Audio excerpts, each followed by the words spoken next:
Yep,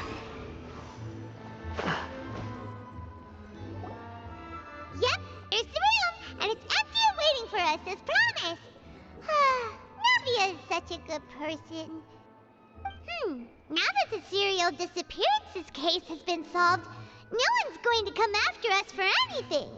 Even without Silver standing guard, we can just completely relax. Why don't we stay and rest up here for a while? Even machines in Fontaine need to stop and recharge now and then.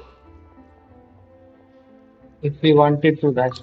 Oh, come on! This place isn't that bad. Besides, how often do we get to stay in an actual base? That looks fine. Oh, fine. Remember that detective story Paimon read before? Well, the author is about to release a new book, so Paimon wanted to buy it as soon as it came out and have a quiet place to read it. Fair enough. Just don't spoil the ending for me this time. Yippee! Then it's agreed. Come on, let's get some sleep. We'll need to be up first thing in the morning to get in line and buy a copy. And who's paying?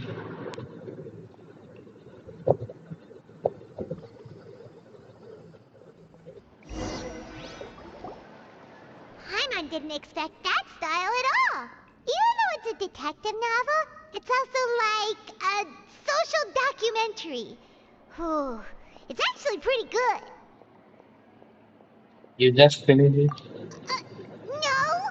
Paimon just spends a bit more time sleeping than you, that's all. Excuse me, but do you know if the Traveler and Paimon are lodging here? Huh? Who are you? Paimon doesn't recall seeing you before. Wait, you're not here to give us trouble, are you? A blonde traveler and a chatty little fairy. Whew, looks like I found the place. Good thing I asked the Spina di Rosula. Seems they sent me the right way. Hey, what do you mean by chatty? Paimon's always careful not to talk too much. Most of the time, anyway. It's an honor to meet you both. I was sent from the Palais Mermonia. Monsieur Nourilette wishes to see you. It seems he has something important to discuss in person. Nourilette? He wants to see us again already? Huh. We talked so much the last time we met. Has something happened since then? I am not privy to the details. It would be best if you came to the Palais Mermonia and asked Monsieur Nourilette in person. If you say so, but Paimon has a bad feeling about this. Now that I've delivered the message, I'll take my leave. Thanks! We haven't left the room for a few days, so we'll head over once we've freshened up a bit.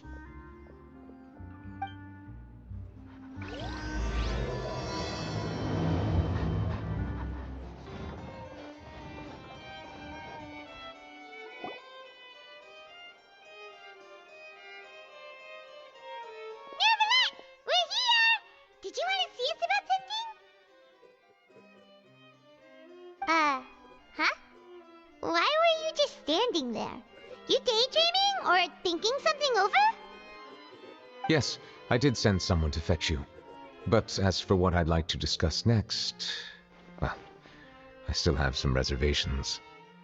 Given that we've already made the trip here, you should just tell us. Bet you need us to help you with something, right? I do indeed have something I'd like to ask you to do. However, you should wait until after I tell you the details, then decide for yourselves whether you'd like to help or not. The situation is this.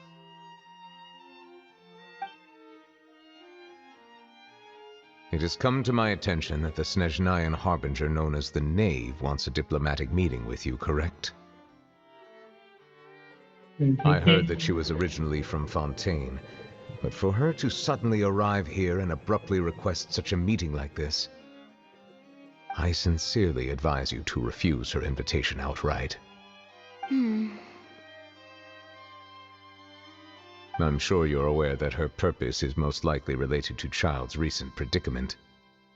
We convicted one of the Snezhnayan harbingers in a court of law, but we have yet to provide any form of detailed report on the matter. This does indeed provide an opportunity for Snezhnaya to put pressure on us. I believe we should adopt an evasive stance until we can provide a proper explanation and have a preliminary plan on how to deal with the matter. No, we shouldn't. I think we should agree to the meeting. Oh? Well, you see, we are the ones that owe an explanation. If we keep putting off the meeting, it could easily result in the problem escalating, right? It's like a fight between two friends. If they don't agree to see each other and talk in person, isn't it possible that the friendship could end entirely? Though diplomatic relations between Fontaine and Snezhnaya could be considered as friendly, it is only superficially so. You wouldn't go so far as to say that our nations are friends, as you did in your example. It was just an analogy. An analogy, okay? Moreover, even if we were to talk in person, if we don't have sufficient information prepared, it is quite possible the result wouldn't be restored relations, but a complete falling out. I don't think we should overthink those possibilities yet. Even if the logic of the divine is not immediately apparent, its wisdom will only be revealed with time. Besides, you'll be at the meeting. If any problems do pop up, you'll have no problem navigating them. I must clarify that interacting and communicating with people outside of court is not my cup of tea. It seems you think too much of me. But more importantly, when did I agree to join the meeting with you? You mean you won't come? No, that won't do. I can't go to the meeting alone. You have to accompany me. I must take you with me. Lady Farina, could there be something else regarding this matter that is being kept from me? No, not at all. Look, I am the Hydro Archon of Fontaine, Focalor, the god of justice who is loved and adored by many. So I only hope that justice will be served in this matter. Don't overthink it. I'll go find someone to arrange the meeting.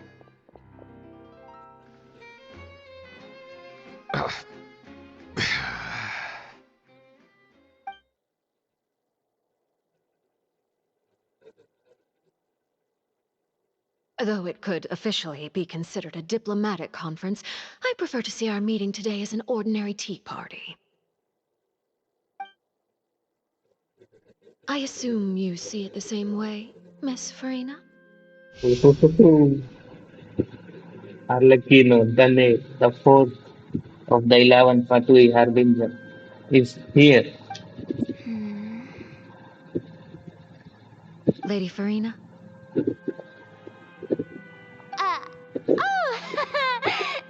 Yes, that's right. Just like you said, a tea party. I should thank you for providing the pastries. They look delectable. To make this tea party even more lively, I've invited someone else to join us today. It's a pleasure to meet you, Monsieur Neuvillette. I was born in Fontaine, so naturally, there's no need to introduce the nation's revered Eudex to me. Hello. The pleasure is also mine.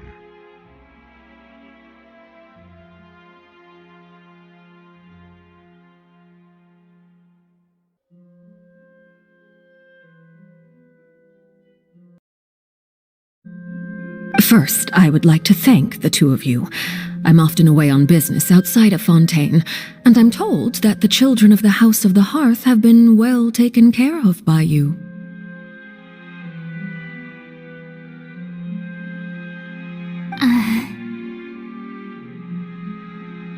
Oh, I'm not referring to when my children, Linny and Lynette, were falsely accused by you. Please don't misunderstand. The children of the House of the Hearth are often misunderstood, perhaps due to the reputation of the Fatui. There's no getting around that. All I meant to say is that Fontaine has been stable in in recent years. The people are well off and the children lead happy, fulfilled lives. That is something truly worth cherishing, and no one wishes to disrupt such peace. Now then, you have come regarding the matter of child, correct? Well, yes. It appears the ever-busy Iudex Nuvilette doesn't wish to waste time with diplomatic pleasantries, and hopes that we can get straight to the point of our talk.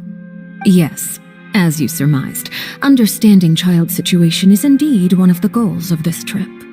As we are both diplomats from Snezhnaya as well as Fatui Harbingers, Child and I have always been colleagues.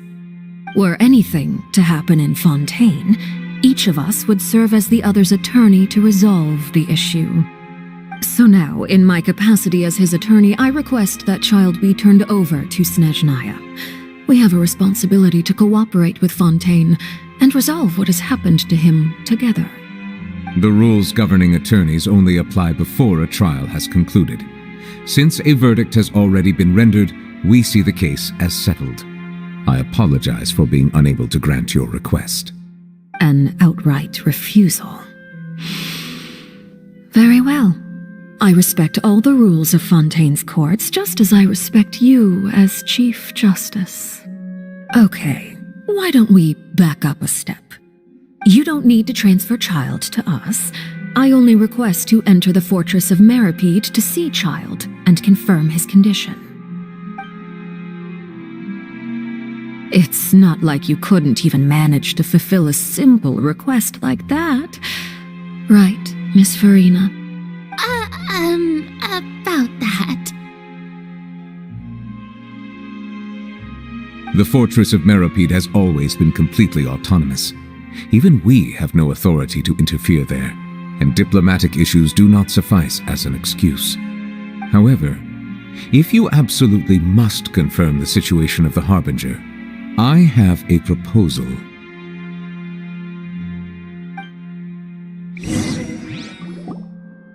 The knave showed up already?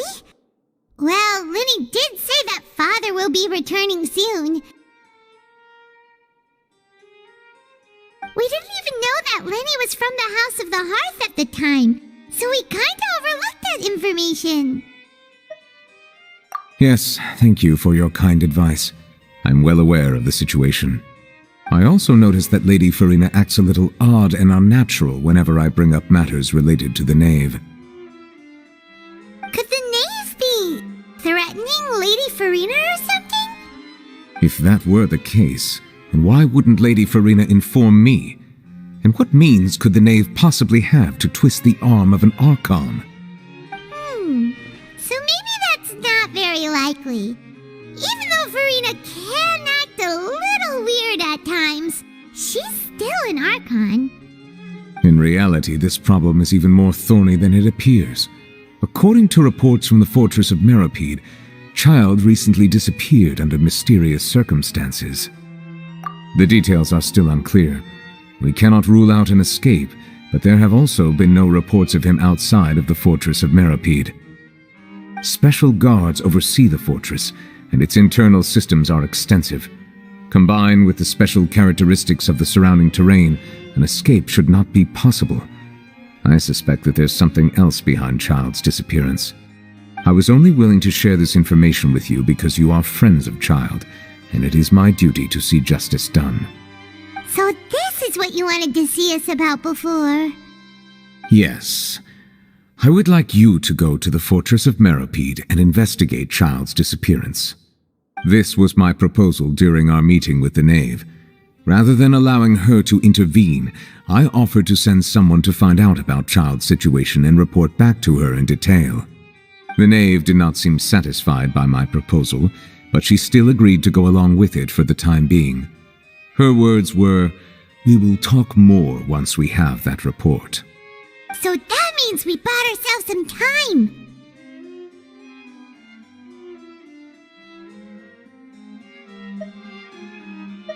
Firstly, you're already acquainted with Child. Your eyes may discern relevant details there that others would miss. And secondly, is the consideration of the unique nature of the fortress of Meripede. Isn't it just Fontaine's prison? I would not define it so crudely. The Fortress of Meripede is not affiliated with the court system of Fontaine on paper. It has always existed as an autonomous entity. Early in Fontaine's history, criminals were punished with exile, not imprisonment. Even today, sentences against convicted criminals still include exile, just as before.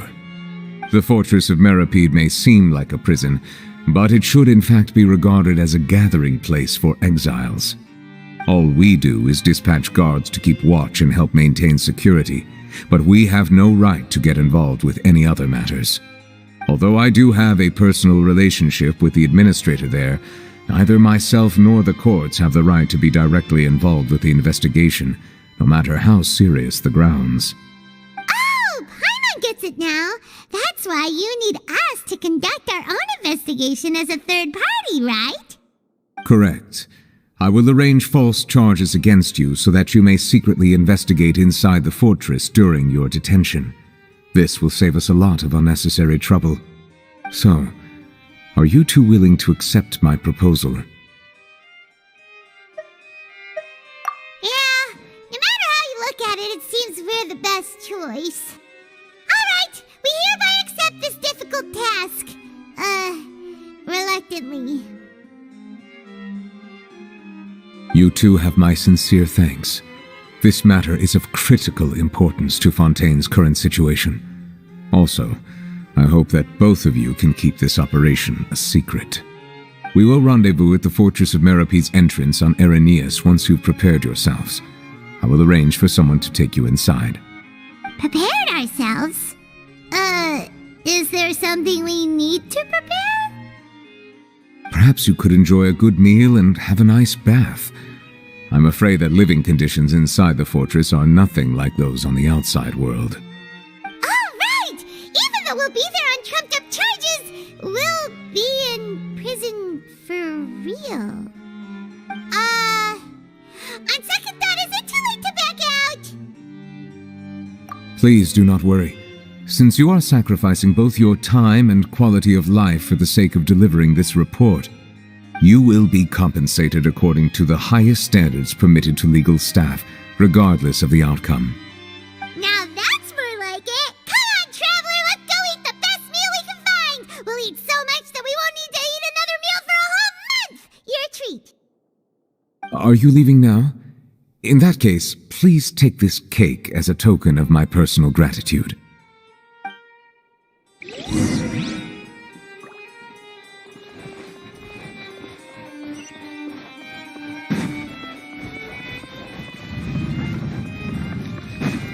To think for...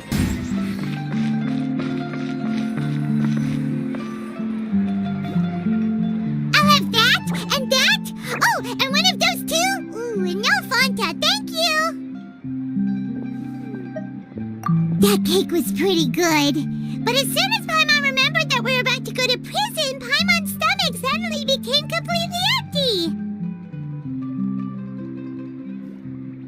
Now that Paimon thinks about it, we've always been super careful ever since we arrived in Fontaine, just to avoid breaking any strange laws here.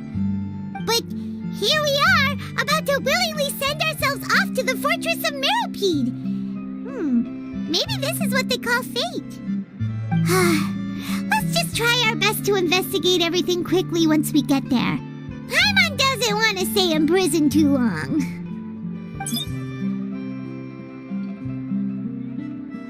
Oh, what is that I hear? Is it the taste of a breaking story? Hey! You can't hear a taste! And what are you doing here, Charlotte? Oh, don't remind me. I invited an eyewitness to a case to eat here, and I was planning to get some great material out of him. But he didn't even show up. Calm down, calm down. This is nothing new. As a journalist, you should be used to this by now. As long as you can score some juicy tidbits from the Traveler, you might still be able to recover the cost of the meal. You know we can still hear you, Charlotte.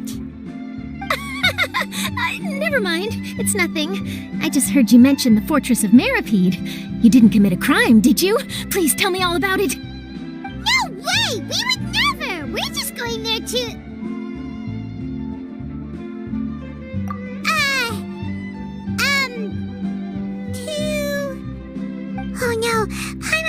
forgot that Neuvillette told us to keep it a secret.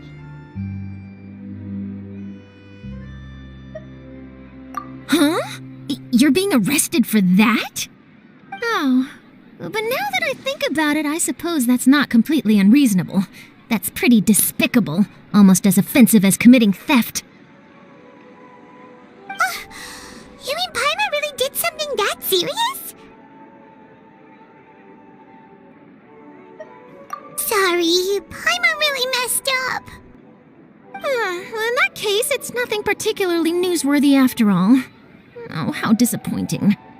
Oh, right, there's still a chance. Since you're going to be at the Fortress of Mirapede, would you be willing to help me gather some material for a story? About that, Paimon doesn't think we'll have any time. Oh, it's nothing difficult. All you have to do is think of a way to get some time face-to-face with the warden of the fortress. He was awarded the honorary title of Duke in Fontaine. Sounds really cool, huh? Only those who have made significant contributions to the nation have been conferred this title. It's incredibly rare. On top of that, the Fortress of Mirapede has never been under the jurisdiction of the courts. Practically nobody, including journalists like me, knows anything about the person in charge there. Oh, if I could write an exclusive article about him, I bet it would sell a boatload of papers. You make it sound easy, but it really depends. Of course, I wouldn't ask you to do it for free, so this meal is on me. All right, you got a deal. We'll do anything you want. Then it's settled. The food should be here any second, right? Huh? Wait, just how much did you order?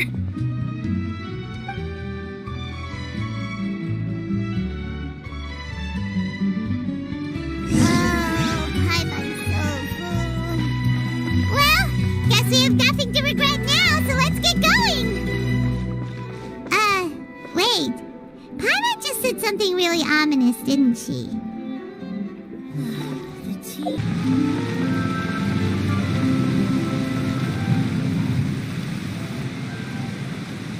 Alright, Neuvillette, we're ready. Is this where the entrance is? You have come, just as promised. Yes, this is the one and only entrance to the Fortress of Mirapede from Irenaeus. Careful. You may want to step back a bit. Whoa! So you have to go down from here? Is the prison underwater? Utilizing both the barrier of the water as well as the fear humans have of the depths, the Fortress of Mirapede is naturally the perfect place to confine and guard criminals. But do not worry. It is not nearly as frightening inside as you may think. You will see for yourselves once you are down there. Paimon hopes you're right. Don't know about you, but just thinking about being at the bottom of the sea like that gives Paimon the heebie-jeebies. Oh, and there's one more thing. I mentioned that I have had personal dealings with the administrator of the fortress, Writhsley. He's a very shrewd fellow. Yeah, we heard about him too. He's that Duke, right? Correct. He is the highest-ranking manager of the underwater prison. Even though you are going there to investigate at my behest, it would behoove you to avoid any confrontation with him or any of his subordinates. The Duke rarely ever leaves the Fortress of Mirapede, but that does not mean he is not privy to all that is happening inside and outside the fortress. He is quiet, but not unaware, so please bear that in mind. All right. It's about all the time that we have to talk privately. I'm counting on you two. Don't worry, we won't let you down. Good. Madeline! I'm here, Monsieur Neuvillette. These two are the newest convicts, I presume? Don't worry, they won't escape on my watch. Like we would try. Please follow me, you two. I'll process your paperwork for entering the Fortress of Mirapede.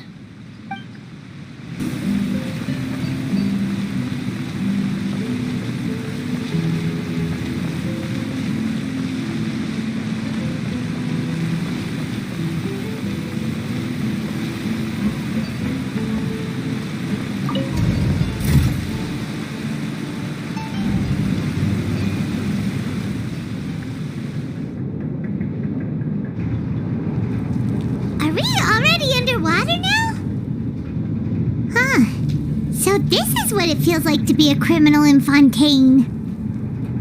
You two seem to be taking this pretty well. It's rare to see convicts in such a good mood.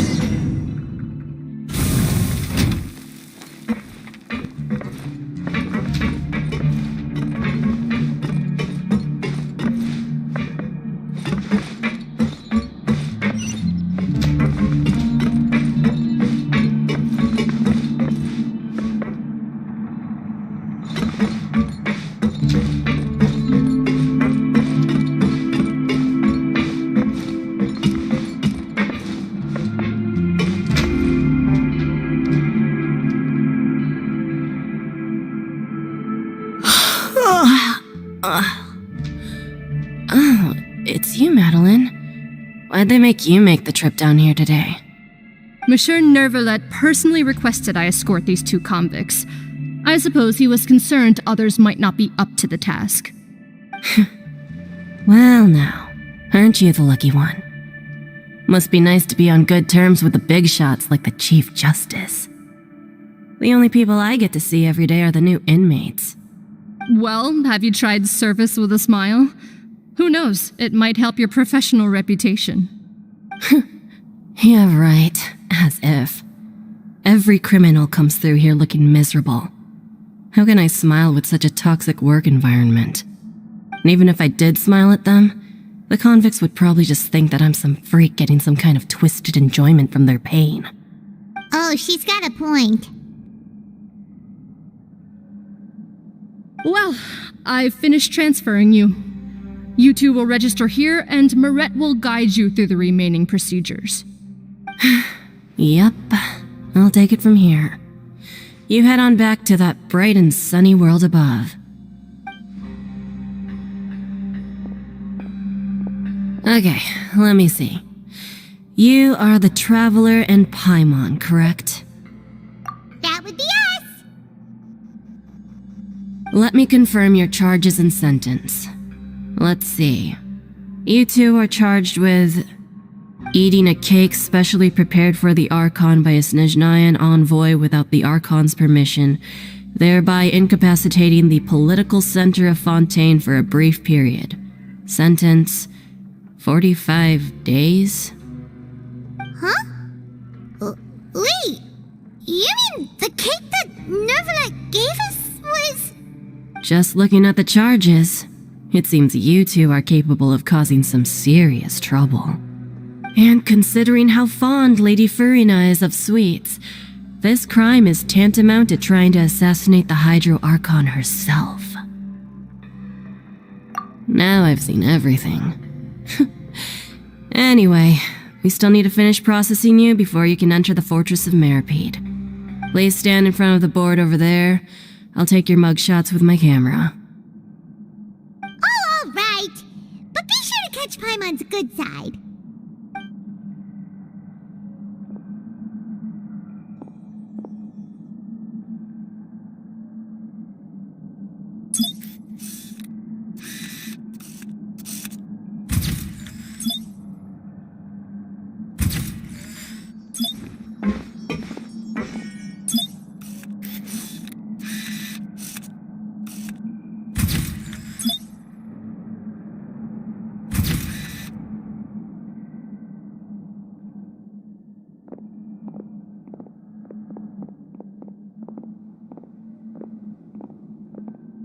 And we're done. Thank you for your cooperation. Next, someone will be along to guide you inside the fortress. Please be sure to cherish this opportunity for rebirth. Huh? Rebirth? Isn't that a little much? We're only gonna be here for 45 days! You two are the new inmates, right? Follow me. Oh, okay! Paimon is Paimon and this is the Traveler! Save it. Not like I'll remember your names. Move it.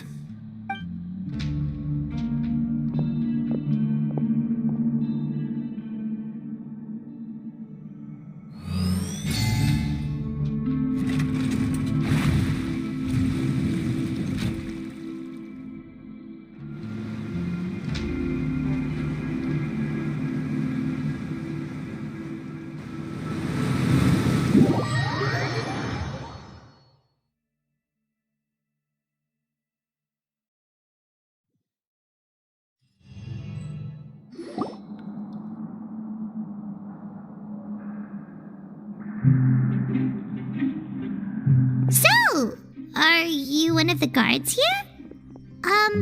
Is there anything we should be careful of while we're here?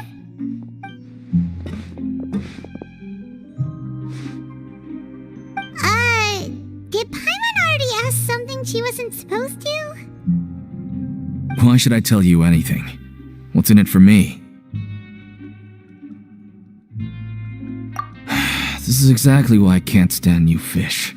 I wouldn't even be doing this if it weren't for the credit coupons. Credit coupons? Alright, seeing as you're not the annoying kind that's getting dragged in here crying and blubbering, I guess I can tell you a few things. But next time, it'll cost you some coupons. Mora means nothing here. Here, we use credit coupons. Coupons can get you almost anything in the Fortress of Meripede. Desires? Fulfilled. You want power? No problem. Coupons can even change fate itself. So, credit coupons are a currency that can only be used here? It's not as simple as that. Like Moret said, everyone gets a chance at rebirth. No matter how much money or power you had before, it means nothing once you set foot inside the Fortress of Meripede. You have to start over and earn your coupons. Everyone starts from the same place, and you have a chance at a new, less terrible life. I guess that's the real purpose of the coupons. They symbolize true fairness and true justice. And this is also exactly why so many criminals choose not to return to the outside world, even after they've served their sentence. Oh, so that's what the Fortress of Meripede is like. Huh. Paimon was under the impression that it'd be more like a prison. It certainly ain't all sunshine and roses here, but it's also not the worst place to be. You'd better take a good look at the scenery now. It'll be the last chance you get for a while. After being away from the sunlight for so long, even the terrifying depths of the sea start to feel like home. It just stops feeling oppressive, you know? Oh, I'm actually an inmate like you two. Welcoming newcomers is a job I've picked up to earn some extra coupons.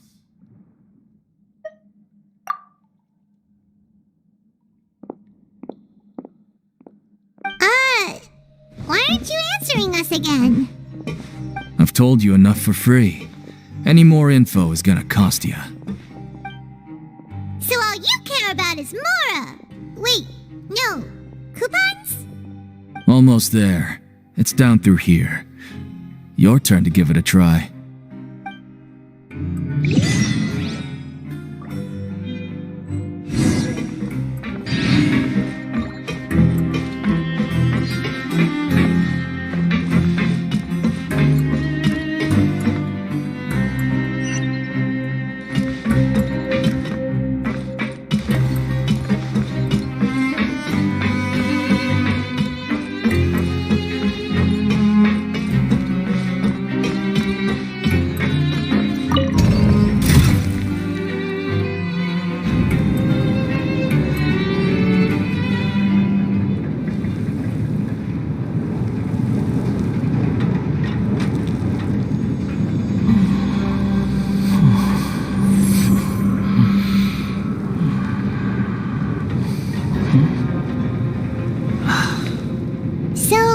We're going even deeper now?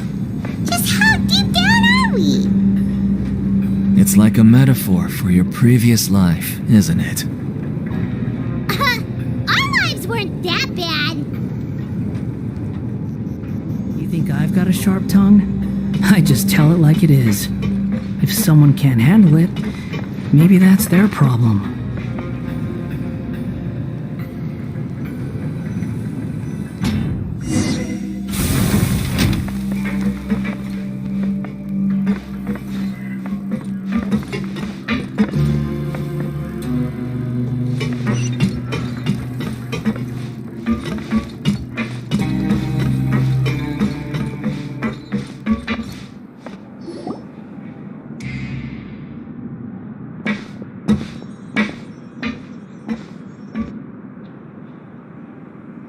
So this is the actual entrance to the Fortress of Meripede? Huh. It looks like there are other new arrivals, too. Oh, they sure don't look happy. Maybe we look too relaxed for fresh convicts. Oh, right. We're on someone else's territory now. We need to think of a good way to act like criminals to get by. If we're discovered, even Nervalette might not be able to rescue us. Hey! Don't scare Paimon! Oh, Paimon's not ready for all this. Look, I don't really know you, and I have no idea what kind of crime you committed, but you wouldn't have happened to anger someone important, did you? Someone important? Paimon doesn't think so. Wait, why are you suddenly trying to talk to us now? Now's not the time to worry about that. Anyway, it's over there, so you just go on over there by yourselves. I've done my job, so good luck. What was that all about? Wait a second. Are there usually so many garter mechs around here? They're already onto us? Prisoners numbers 7459 and 7560. Welcome. Well, no need to be anxious. These garter mechs aren't here to attack you. In fact, they're here as your honor guard. When I heard that you were friends of Monsieur Neuvillette, I had the guard mechs come and wait in formation. Wait, you know about our connection with Neuvillette? The seafloor isn't as cut off from the world as you might imagine. However, I'm afraid that I know nothing more than that you are friends of the Udex. And as you can see, committing a crime means being sentenced here, even if you're friends with the Chief Justice. Quite fair. The Duke! Greetings, Your Grace! Lovely weather today, isn't it? Oh, greetings, my good fellow. Well, I'm willing to imagine that the weather is as good outside the sea as you say it is. How great it would have been if only the Fortress of Meripede had been built on the coast, huh? It would have been so convenient to enjoy a nice chat in the sunshine. My profuse apologies. I just got so nervous when I saw you, So this is the Duke. He sure looks a lot younger than Paimon imagined. The Traveler and Paimon, correct? Mr. Deacon here was responsible for your welcome. I trust you were satisfied with his guidance?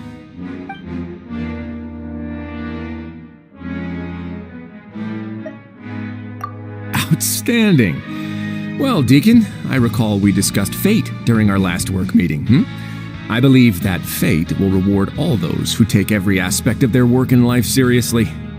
When you return to your bunk, you'll find the guards have issued some extra credit coupons to you. Oh, thank you. Thank you, Your Grace. Oh, and you too. I can't believe you gave me such praise. If you need anything in the future, anything, please, come find me anytime. No credit coupons necessary. Well, I believe that concludes the introductions. We've already taken enough time here. Deacon, if you would. Yes, Your Grace. I'll take my leave now.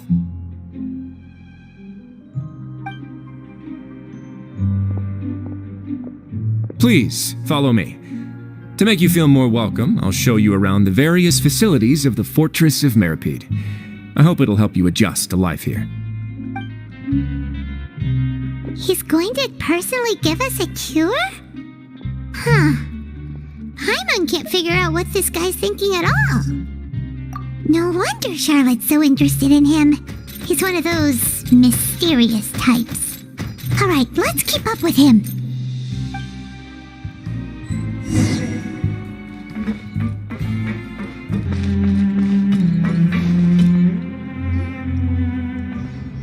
There's no need to be so reserved.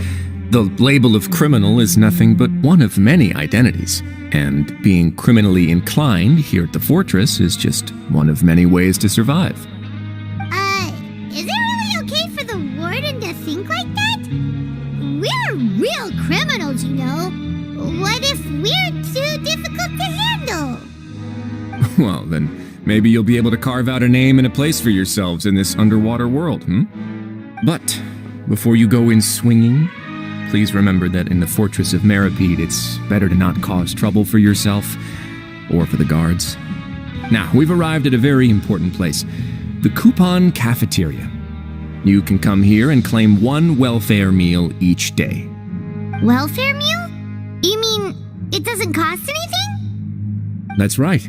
Criminals are essential to Fortress operations, so we must guarantee that they at least have the basic means to survive. But that's not how it was. Back in the day, it cost your reward coupons just to get a cup of water here. For fish like you who just arrived with nothing, you'd have to go to work hungry until you earned enough coupons to eat. It was only after His Grace became the administrator that we got the free meal rule. Now everyone gets a square meal every day, even no-good slackers who've never picked up a wrench in their whole lives. Nobody starves to death here. In the Fortress of Meripede, credit coupons are the only currency, and everything must be purchased. In some sense, you could say using the coupons is a form of trade. But trade is always conducted by people. So if we want trade here to prosper, we need everyone to work hard and live their lives. If nobody could even afford a meal, then the whole fortress would be up in arms. And that would only make things more difficult for me. So, rather than saying that we're giving everyone a free meal here, you should say that everyone's hard work has improved the living conditions in the Fortress of Meripede. Your Grace's reasoning is correct, but what I said is also true. Whatever the case, hard work is rewarded here. You'd be hard-pressed to find anywhere else as fair and reasonable. Right! Paimon sees your point. By that logic, this place doesn't seem so bad after all. Oh, wait, no. We shouldn't drop our guard so quickly. But it seems the inmates really respect the Duke because of his attitude, right? We should still try to verify the truth with our own eyes. Let's continue this way.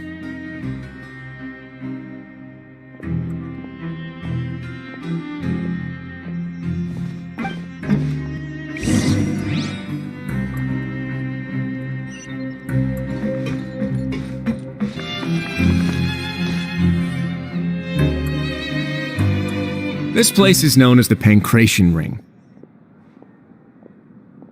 Sometimes we have criminals who have more energy than they know what to do with. Their daily work alone isn't enough of an outlet for them. So, instead of leaving them to their own devices, we've provided them with this dedicated venue. This way, nobody will get involved unless they want to be. Pancration matches? And you can earn extra coupons? Oh, what do you think, Traveler? Interested? But I must warn you that your sentence will be extended if you fail to restrain yourself and end up seriously injuring or killing your opponent. So, did you set this place up too? No, actually. I just granted approval for the organizer to use this area to build the ring, and I collect a portion of the proceeds in return. Of course, the fees are also quite useful. Oh. Do you mind if we ask what they're used for? Sure. Ensuring personal safety, maintaining the arena, and resolving any conflicts that arise. Why? Are you interested in how to manage a pancration ring? Oh, no. Paimon was just wondering if that's how you paid for everyone's welfare meals. A reasonable guess. I see you have a talent for entrepreneurship. Oh, you hear that? Paimon has a talent! So we can start a business here? That is something you can discuss between yourselves later. Let's move on for now.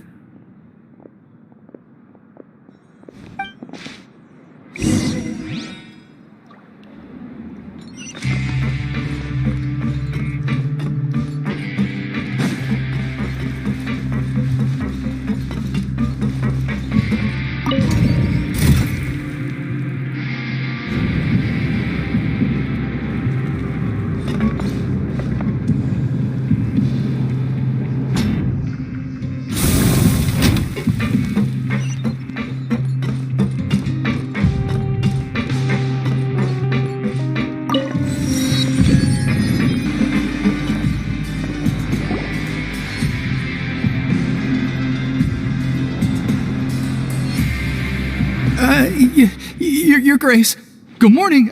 I mean, good afternoon. No, wait, what time is it again? What time indeed? Time waits for no one, so it's best to keep an eye on it. My apologies, Your Grace. Jeez, that guy's so nervous he almost forgot to breathe. Sorry, forgive my manners. These are the dormitories, which is where inmates sleep. The guards will inform you where your bunk is later. In the Fortress of Meripede, criminals usually spend most of their time in either the production zone or the sleeping areas. The production zone? What does it produce? Is that where we'll be working? Not necessarily. Though working in the production zone is the most reliable way to earn credit coupons. If you have other skills, you can skip your shifts to earn them in other ways. Wow. Wait, you're the manager of this place, and you're just telling us to our faces that it's okay to skip work? The fact that the Fortress of Meripede has continued operating completely autonomously is proof enough that most people are willing to work honestly and earn a stable income. As for what we produce, many of the clockwork machines seen all over Fontaine originate from our workshop. Therefore, the Fortress of Meripede is not only a place where criminals serve their sentences, but also a giant machine factory. There's no need for me to get into specifics about the production process now. You'll experience it all firsthand when you report for work tomorrow. Let's move on. The tour continues over this way.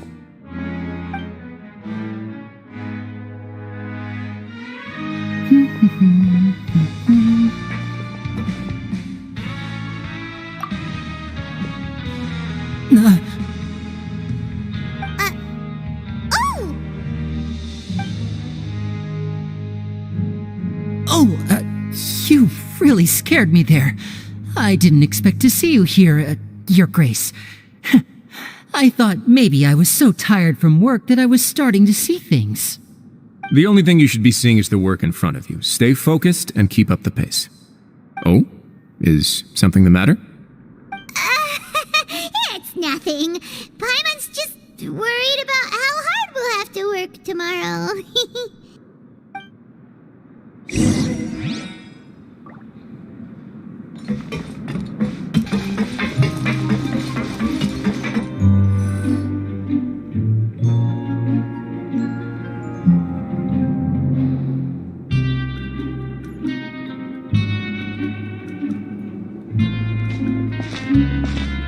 Your Grace?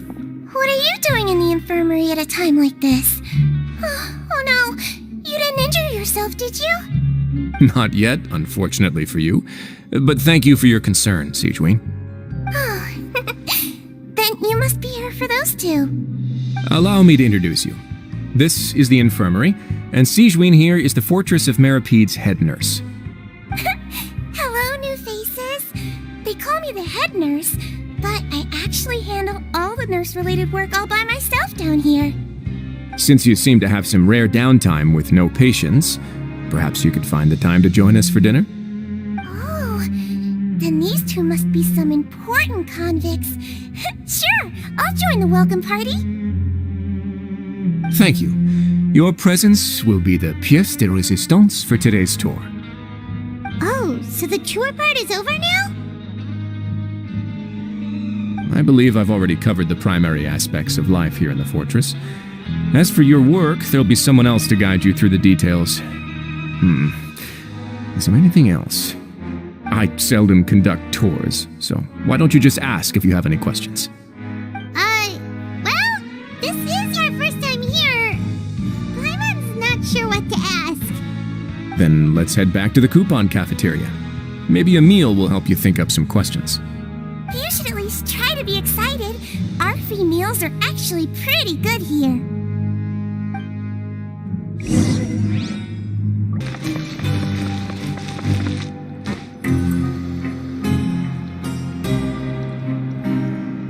What do you think of the food? Does it meet your expectations? Wow, it looks delicious! Neverlet made it sound like living conditions in the Fortress of Meripede wasn't very good. Who would have guessed that criminals get to eat tasty food like this every day? Oh, is Isn't that the meal box that only super lucky people manage to draw? Seems like you two are quite fortunate. It actually has nothing to do with luck in this case. I had a word with Walsey, so you didn't have to draw lots like everyone else. Oh, you mean the meals are random? Yes, what you get to eat depends completely on your luck.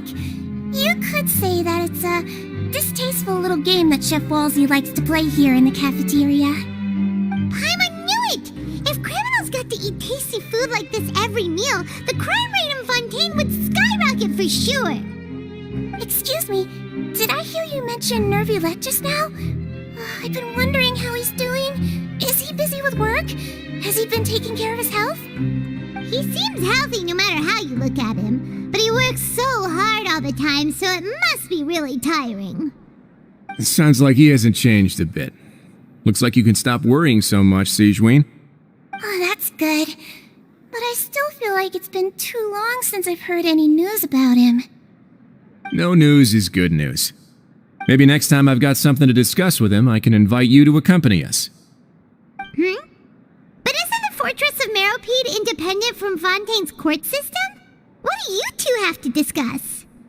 Well, we provide all kinds of mechanical products for official use, and some essential goods have to be obtained from the overworld, so we naturally have to stay in touch about this and that.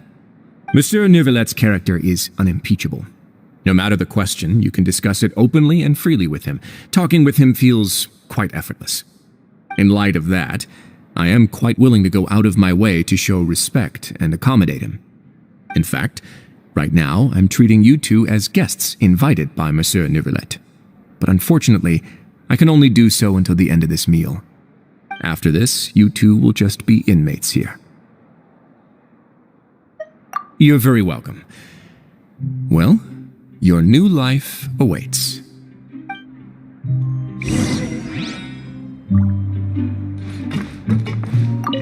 Are you finished eating? Then I recommend that you return to the dormitories and rest. You have work to do tomorrow. Perhaps you were hoping to ask for some special privileges? Sorry, you'll have to use credit coupons like everyone else. It's not as comfy here as you might imagine.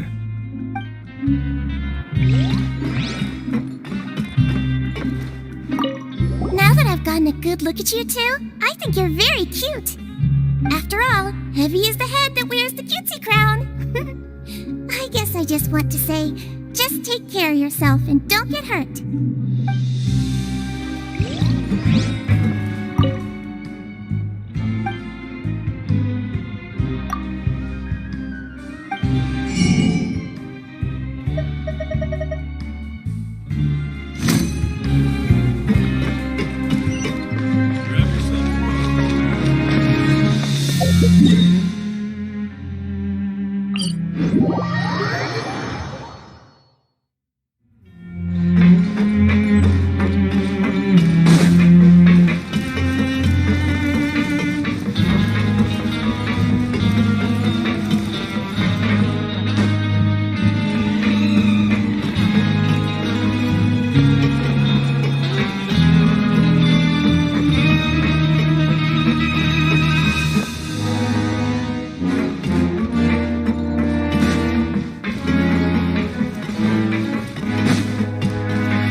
Traveler and Paimon, right? Listen up. As new inmates, the only thing you need to worry about is what to do and when to do it. Don't make any extra trouble for yourself. Your bunks are right over there. Follow me.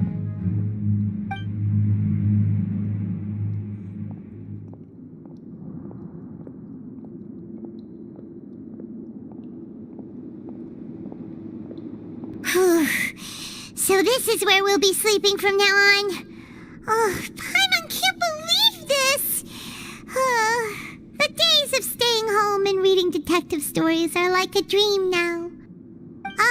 By the way, Traveler, we saw a lot of things worth investigating just now. Even though the Duke didn't say it too directly, judging from what he said at the end, it seems that he was only welcoming because we know Nervulette.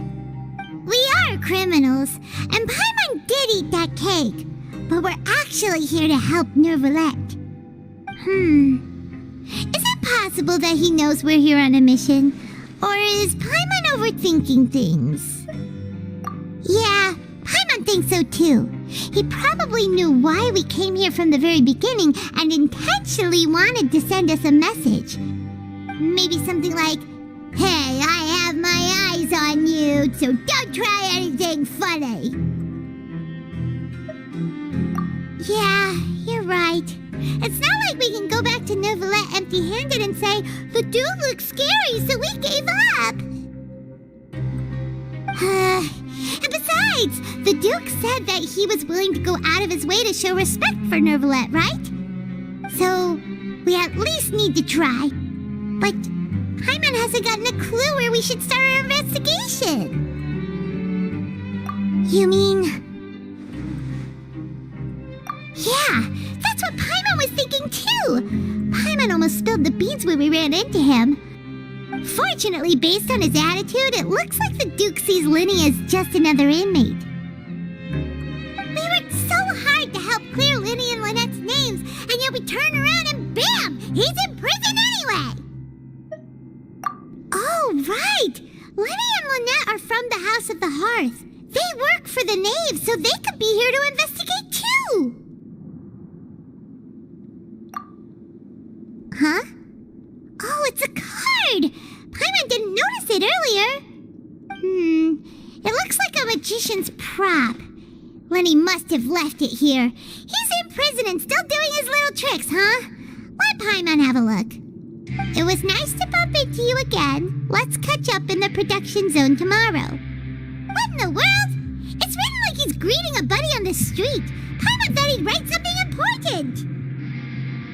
If you say so, we can ask him what's going on tomorrow. Let's get some rest now.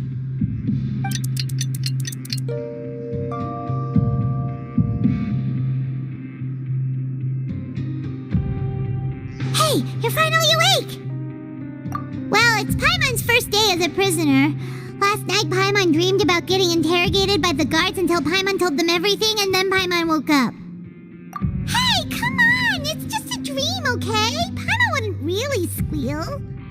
Maybe. Hey, lazy bones! What are you still doing here? If you don't want to starve, then get yourselves over to the production zone.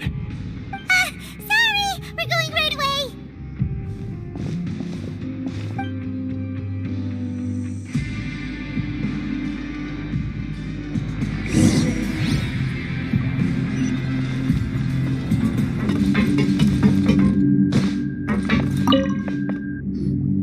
Ah, you must be the catch of the day.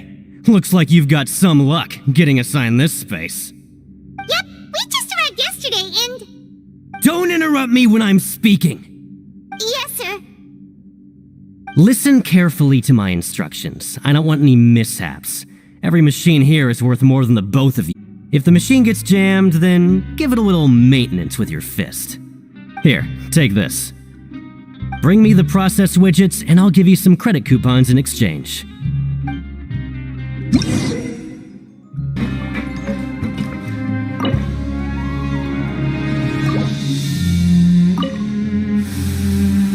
So if the machine gets jammed, you just need to attack it to fix the problem. Once the widget is hot enough to blow, jump to step on the pedal and hit the widget with the hammer.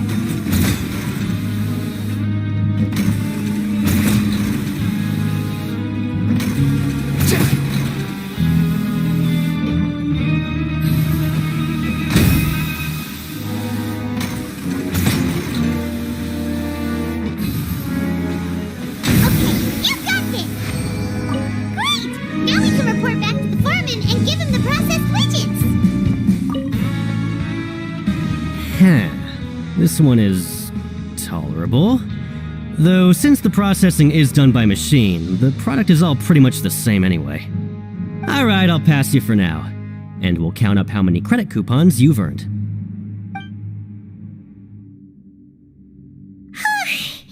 Paimon's exhausted. We're done now, right? Oh, that foreman. He's so scary that Paimon couldn't even speak. Ugh. Even though Paimon's starving and wants to head straight to the coupon cafeteria. We still need to meet Lenny first, right? He probably just finished up his work, too. He should be around here somewhere.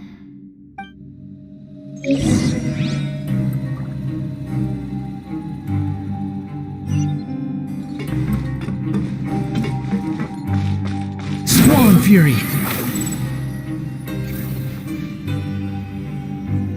Lenny? Mr. Magician? Where are you? Oh, this had better not be some disappearing act. He doesn't seem to be around here. Let's try looking somewhere else.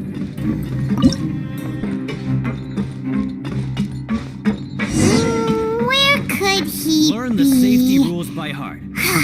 Did he decide to slack off and sleep the day away?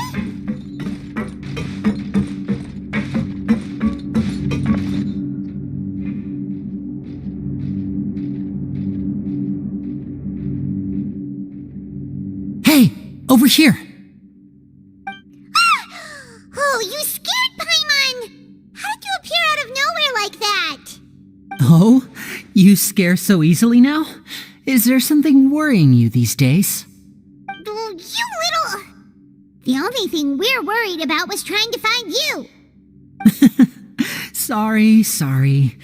Come over here and keep it down.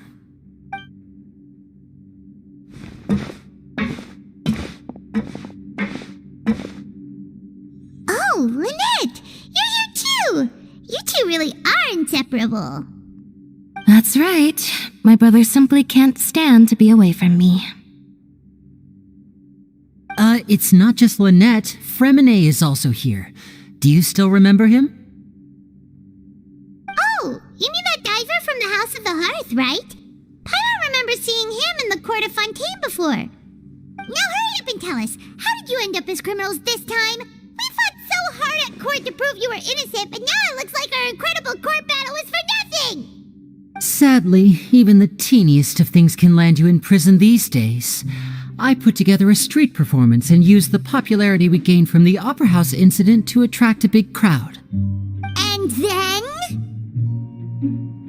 Next, I invited several audience members to participate in the show. And then, with the entire audience watching, their wallet suddenly disappeared.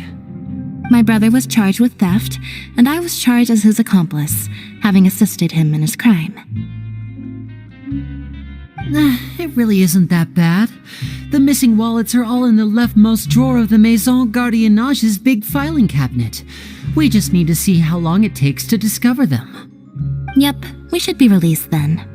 In terms of the magic trick itself, I think the performance went perfectly. Leave it to Lenny to magic himself into prison. Indeed.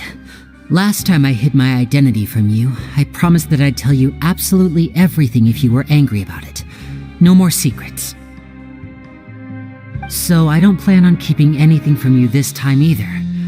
At the moment, the House of the Hearth's interests don't conflict with yours at all. We were instructed by the father of our house, the Knave, to come here and conduct an investigation. Told you so! See? Paimon guessed right. As for what we're investigating, perhaps you haven't heard, but the fortress of Meropide hides a secret. Some even say that the entire fortress exists just to protect it. The House of the Hearth has been investigating this for a very long time, trying to uncover its mysteries. But recently, all of our informants, including the ones that had infiltrated the guards, suddenly vanished and have not been heard from since. We believe that this is a direct provocation, and it's the reason why we came here. Father has somehow managed to confirm that Focalors does not have Fontaine's gnosis. Huh? How did she manage to learn information that important? Father has her ways. Many of them are beyond our imagination, and we've never had the chance to see her at work. But we trust her conclusions. It was this information that led us to suspect that Fontaine's gnosis might be in the fortress of Meropide and is related to that secret. So it's all about the gnosis again.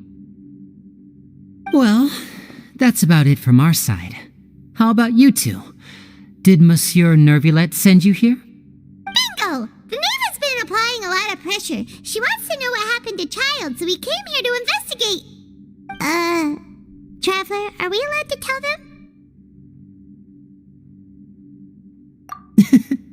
You don't need to worry too much about that. She's just asking for a report on Master Child's predicament as a means of pressuring you. Father used this situation as a pretext to negotiate with two high-ranking officials in the court of Fontaine. She actually just wants to be able to make concessions on this matter for gains elsewhere, almost like a bargaining chip. Sometimes you need an excuse to do things you otherwise couldn't. And a harbinger is more valuable than you might imagine. Of course, it's not a complete farce. If we do manage to find out what happened to Master Child too, then diplomatic relations with Fontaine could improve, and Snezhnaya might even be able to adjust its stance a bit. Is it just Paimon, or does it feel like we're the only ones who actually care about Child's situation? The relationship between the Harbingers must be as bad as ever.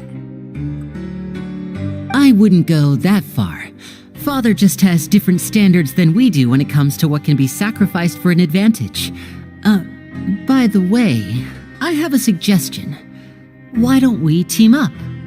Even though we have different objectives, we're both here to investigate the fortress of Meropide. It would be more efficient for us to work together. As you know, the House of the Hearth has many reasons to seek the Gnosis, but our highest priority remains resolving the prophesized crisis. You can trust us on that.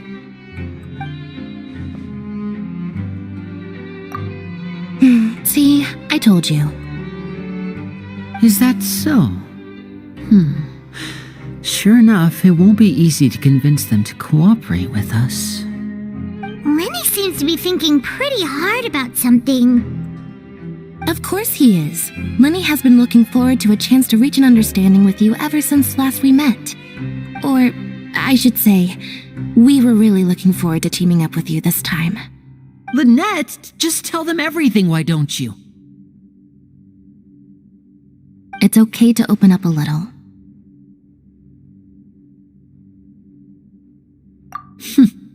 Very prudent of you, and consistent with your behavior since we first met. That's reasonable enough, and I agreed to cooperate on these terms as well. I was prepared for the worst, but you were actually more agreeable than I anticipated. All right then, there's no time to lose. I have some information to share, so listen carefully. Since Lynette and I arrived here, our investigation uncovered the fact that the fortress of Meropide has a forbidden zone. Most people just clammed up and wouldn't talk, but after asking the right questions, we were able to confirm the existence of the forbidden zone from the guards. You should be aware of that while you're investigating. A forbidden zone? Could that be where Child disappeared to? You're right, we'll definitely keep that in mind. Good. That's the most suspicious thing about the fortress that we know of so far. We have a few other unanswered questions, and we'll be investigating those as quickly as we can. Anyway, I hope you find our information useful at least. Oh, look at the time. You two must be hungry. You should go to the coupon cafeteria and get something to eat. I'll use my cards to get in touch with you again in the future. Oh, that's just what Paimon wanted to hear! Paimon's starving after all that work today. We can talk more about the investigation later. Let's go get some grub!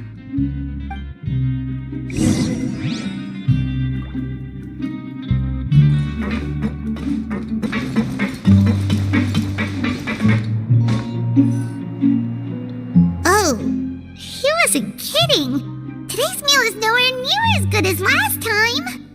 Oh, who knows how long it'll be until we're lucky enough to get that super tasty meal again. Forget about it then. We'll just deal with the regular food for the time being. Let's just get out of here as soon as possible. But life here doesn't seem all that bad. Other than the foreman being kind of mean and the work being pretty tiring. You think so, mate? If I had a coupon for every fish who said that. Seems you fishies still haven't learned your lessons from your life up on the surface. If you take things at face value, then by the time you reach a dead end, you won't even know how you ended up on that road in the first place. I like your attitude. I can, let you in on a little something. Everyone's been telling you to just follow the rules and not cause any trouble for yourself. Am I right? But what they don't tell you is that the rules aren't exactly what they pretend to be. The rules for being a prisoner. The truth is, this place has a lot of hidden rules. Huh? Hidden rules? What do you mean? Not everyone knows about those rules, but whether you know them or not, once you break one, you might encounter something even worse than death. Really? Oh, now you're really scaring poor Paimon. Don't joke around like that! Of course. And I'd say that just disappearing would be one of the better outcomes. Oh, you mean that if there really are hidden rules, then Child's disappearance might have something to do with that? In that case, would you tell us some hidden rules? We definitely want to avoid breaking them. Come on, mate. This is valuable information. The difference between life and death. Do you really think you can just ask and I would tell you? Paimon understands, but we don't have many credit coupons yet. Yeah, I know. Not like I'm going anywhere. Just come talk to me after you've saved enough. Moreover, you're new fish, freshly caught, and completely out of your element. What'd be the point in even telling you anything before you've gotten a handle on your new lives? Come and find me once you've been here longer. I'm usually around the rag and bone shop. Just call me Vidoc. Bye-bye now.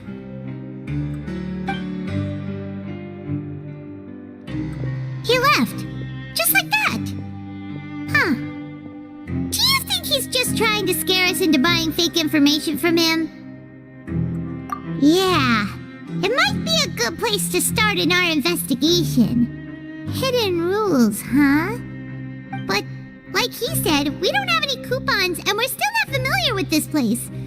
Oh, there's nothing we can do about it now. We were so busy talking, we almost forgot to eat. Even if it's not the best, it's probably better while it's warm. Come on, dig in before it gets cold.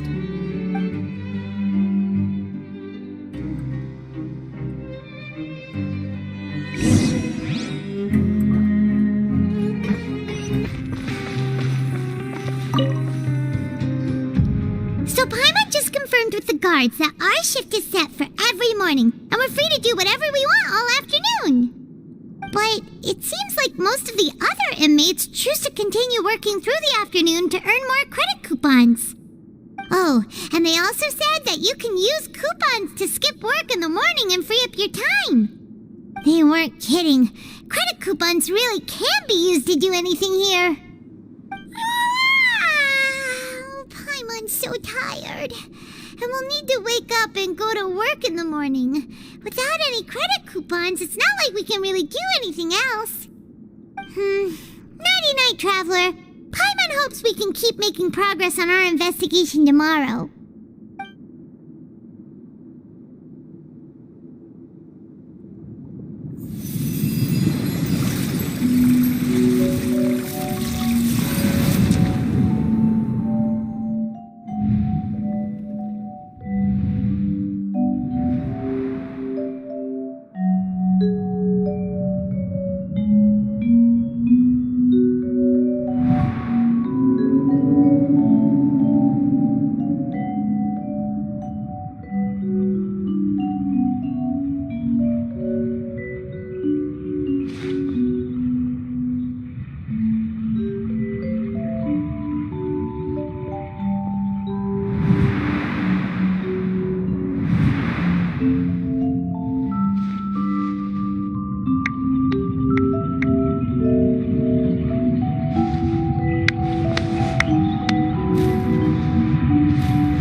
something on your mind. Did you dream about something last night? Is that even possible? Unless it wasn't an ordinary dream? Oh, child's vision! So you had it with you this whole time? Maybe the vision connected child's consciousness to yours.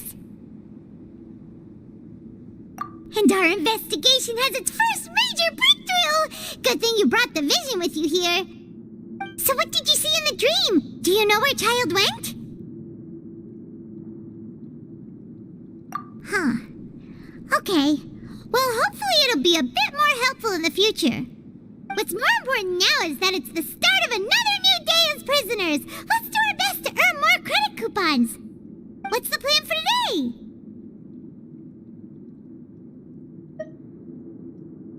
Huh? You want to spend our coupons on slacking off already?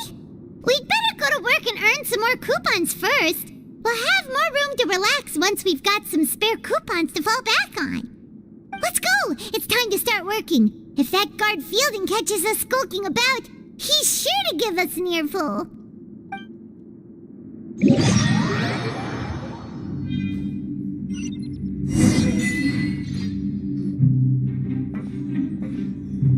Look who decided to show up! Get your butts in gear and get to work. Time's a-wasting. Good, here you go. Remember to give me the widget once you've finished processing it.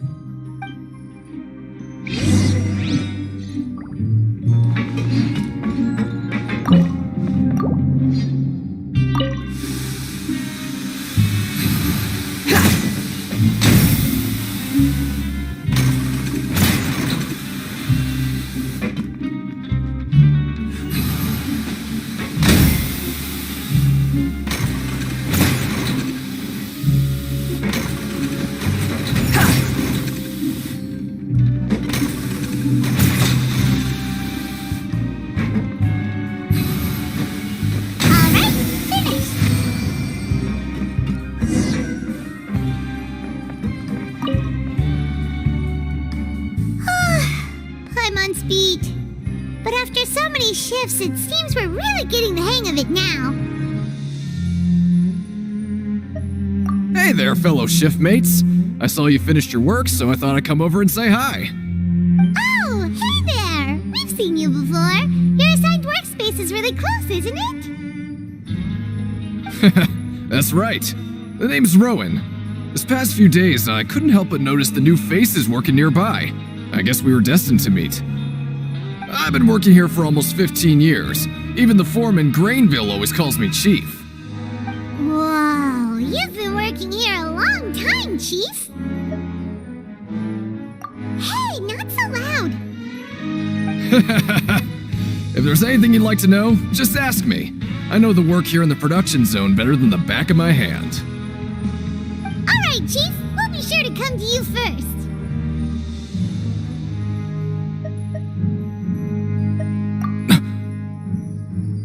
Did you just ask about the rules? Pretty sharp for newcomers. You've already heard about the rules, huh?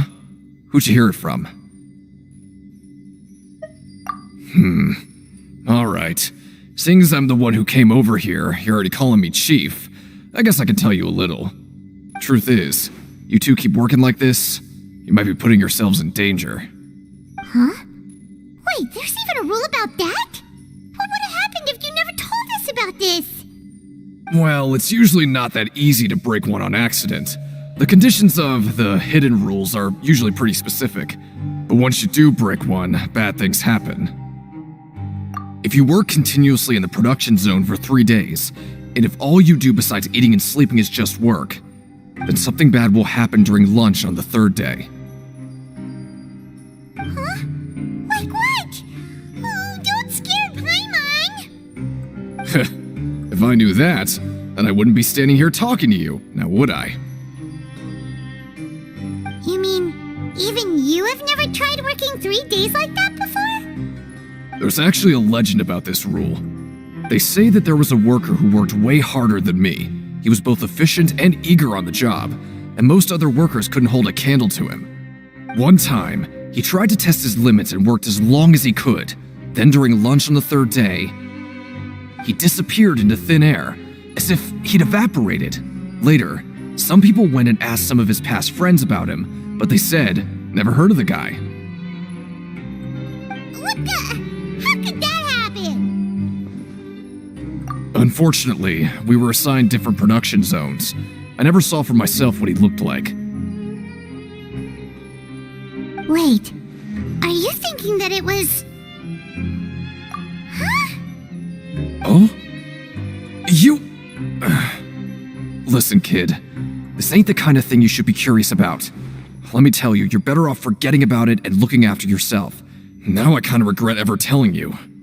Yeah, I agree with Chief here. Do you really want to try? Alright, if you insist.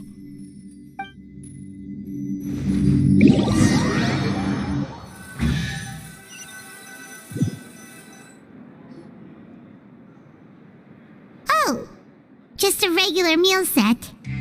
Guess Paimon shouldn't get her hopes up. What would you like to do this afternoon?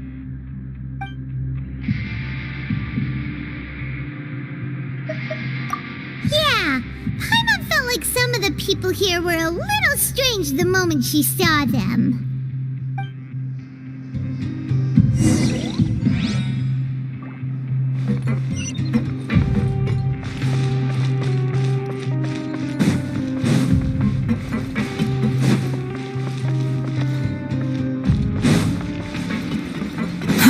Too slow.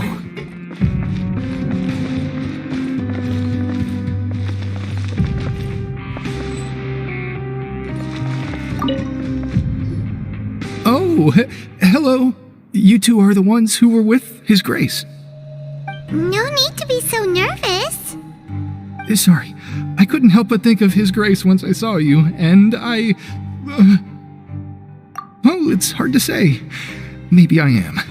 He's got a very overwhelming presence. It makes me feel like I'm just some insignificant little bug. Wait, seriously?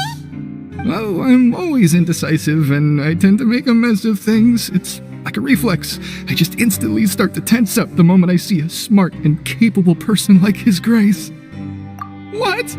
Please, don't say anything like that out loud. How could you possibly think something like that?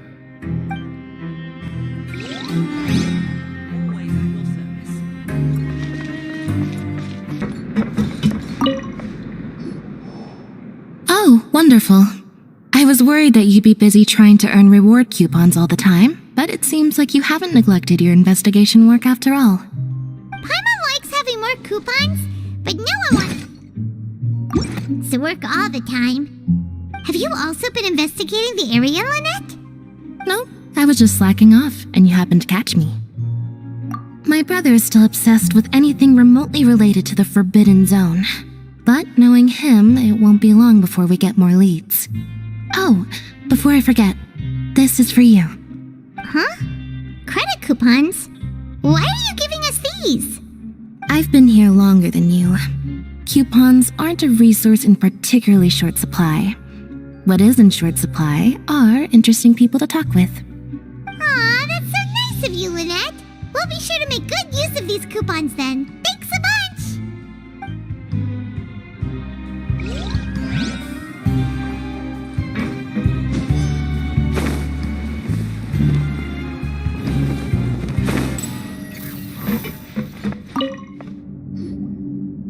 Hey, it's the Traveler and Paimon. No need to tease me, okay? I won't trip on the same step twice. Listen, I feel ashamed about last time.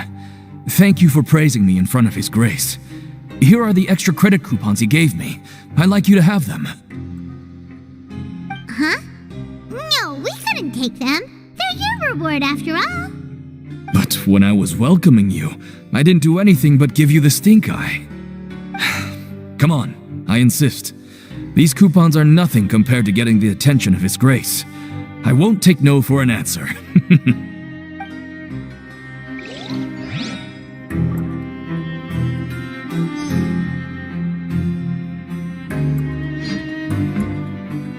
Just like His Grace said, Paying attention to every little detail is the key to prosperity.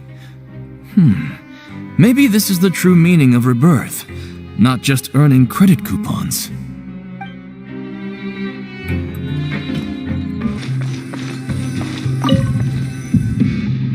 Oh, you want to stop investigating and go rest? Okay, you should rest up. We'll be back at it tomorrow.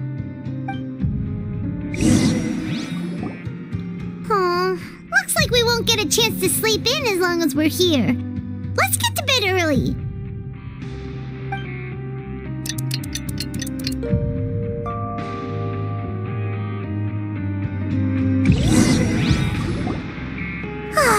The dawn of a new day. Paimon feels like we're getting used to life as convicts. Is that a good thing or a bad thing? What do you have planned for us?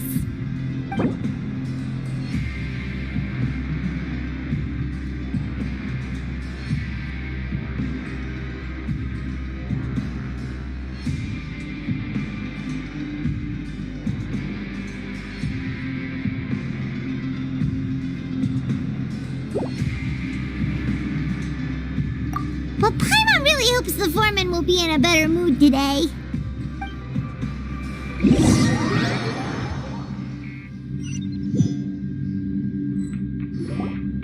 Look who decided to show up! Get your butts in gear and get to work. Time's a-wasting. Oh? What's with suddenly wanting to work so hard? You need coupons that badly? Sure. Let's just say we really want to test our limits.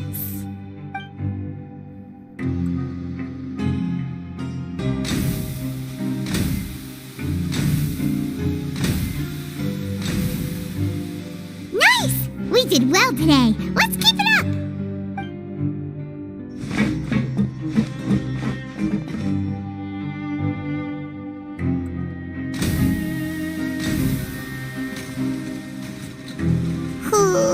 Paimon's had it.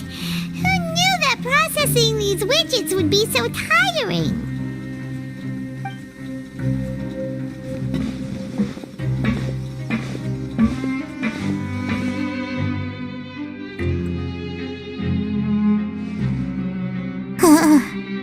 That's it.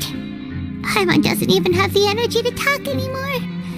Is it time to eat yet?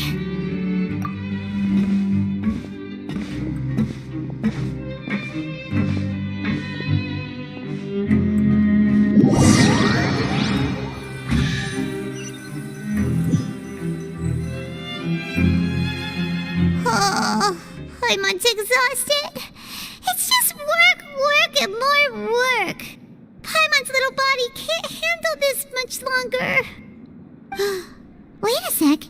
Now that Paimon thinks about it, haven't we been working non-stop for 3 days now? And now it's lunchtime. Oh, Paimon feels a shiver going down her spine. What's going to happen? But it doesn't seem like anything's changed at all. And we made it to the coupon cafeteria safely. Are the so-called hidden rules only a rumor after all? Well, there's no use to just guessing all day. Paimon's stomach has been grumbling the whole time. Let's just eat already.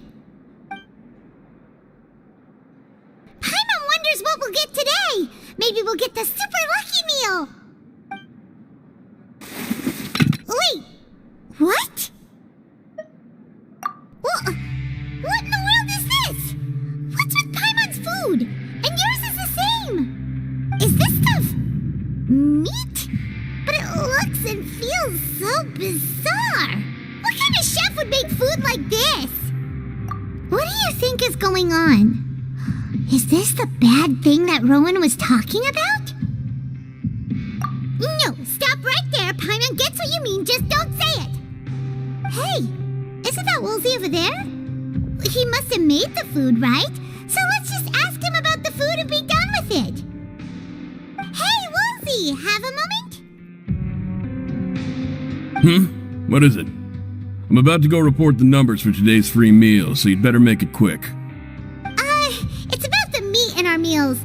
Look, does it seem normal to you? The meat? Oh, that. Looks perfectly fine to me. Totally normal. You better hurry up and chow down. How could this be fun? Hey, don't leave! You barely even looked at it! Hey! Ugh, what should we do now? Wolsey wouldn't even give us the time of day. Is he trying to hide something? Yeah, looks like we have no other choice. Paimon was positively famished a minute ago, but now she's lost her appetite.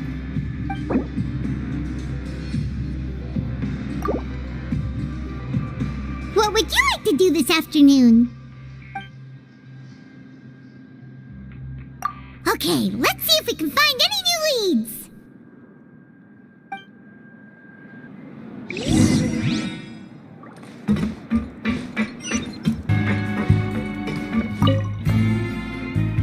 Huh? Rowan? What are you doing here, Chief? I was injured a bit just now. Nothing major, I think I just pulled something. Little mishaps like this are unavoidable at work, you know? Huh. Paimon wouldn't have thought someone as experienced as the Chief would still get hurt on the job. I just knew you would say that. This is pretty embarrassing. Where's Sigewinne when you need her anyway? The one time I need to make a quick trip to the infirmary. Oh, you mean she wasn't in the infirmary? Yeah. The rumors say that there's never anybody in the infirmary in the half hour before lunch, and nobody knows where Sigewinne gets off to.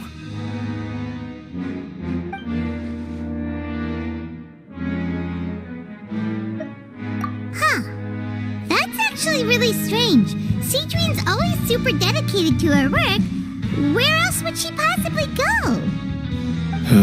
Forget it. I can take care of a small sprain like this on my own anyway. No need to trouble her.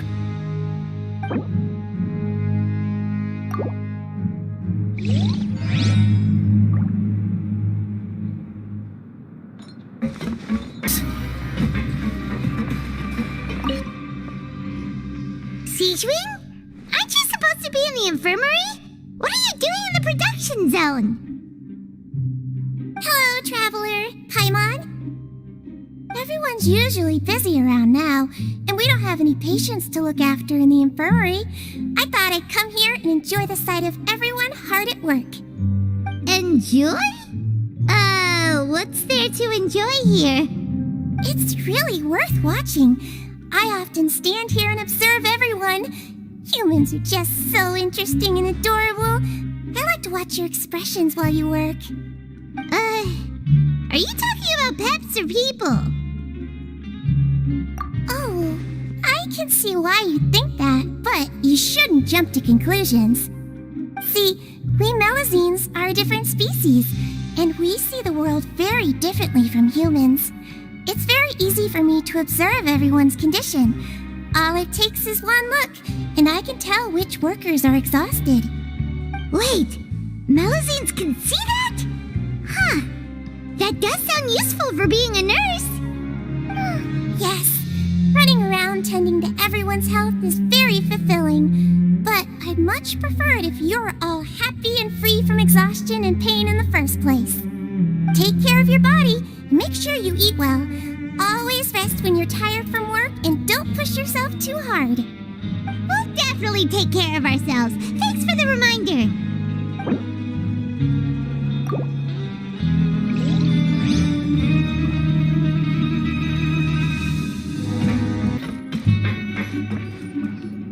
Hey, look!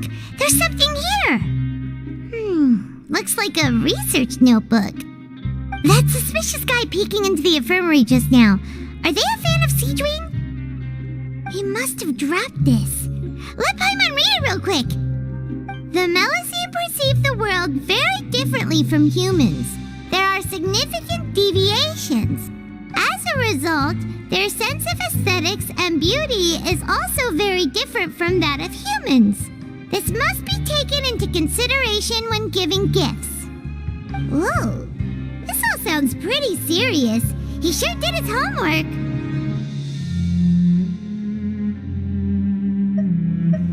And as for the notebook, let's take it.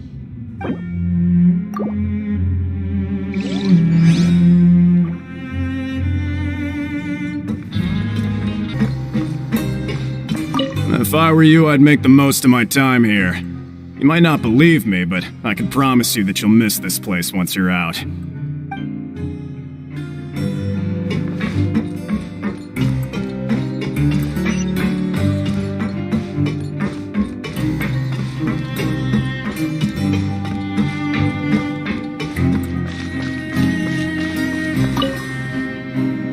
Oh, you want to stop investigating and go rest? Okay, you should rest up. We'll be back at it tomorrow. So after working a few days straight, we got some strange meat in our lunch. What was that all about? Has our investigation turned up anything useful recently? Really? Then it looks like that part of the investigation has hit a dead end. Well, we'll keep searching for more clues tomorrow. Good night, Traveler.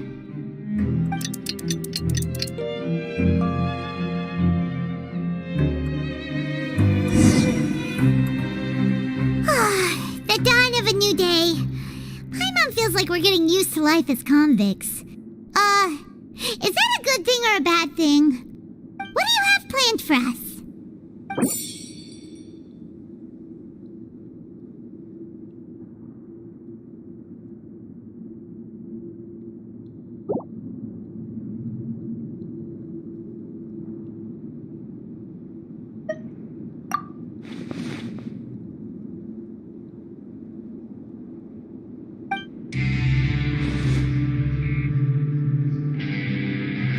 After working here so long, we're really starting to get the hang of it. But doing the same thing all the time can get old pretty quickly. How are you holding up? Yeah, it's good to kick back and relax once in a while.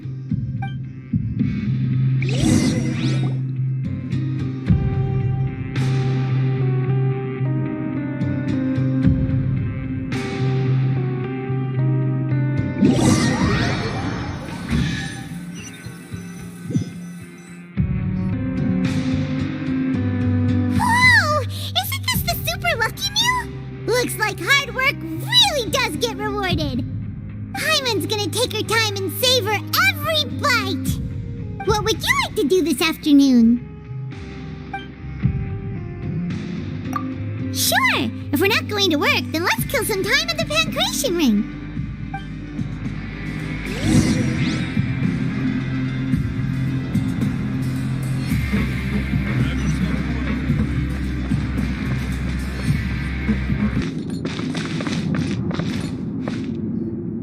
Oh, you must be the Traveler, huh? Sorry, mate, but competitors as strong as you are prohibited from participating. I don't make the rules, mind you, but I was given very specific instructions. Even convicts value their lives, don't they? I hope you can understand.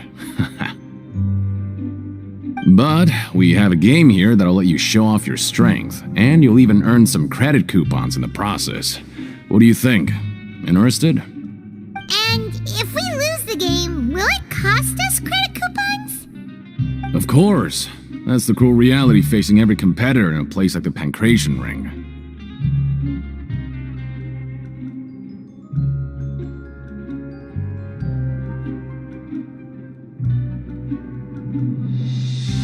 Okay, great. Let me walk you through the rules. The targets in front of you will pop up one after another.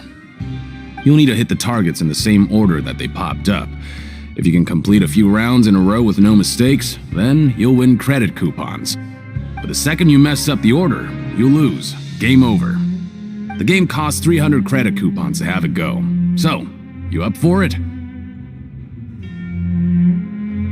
Thanks for your patronage, mate. Now, let the game begin.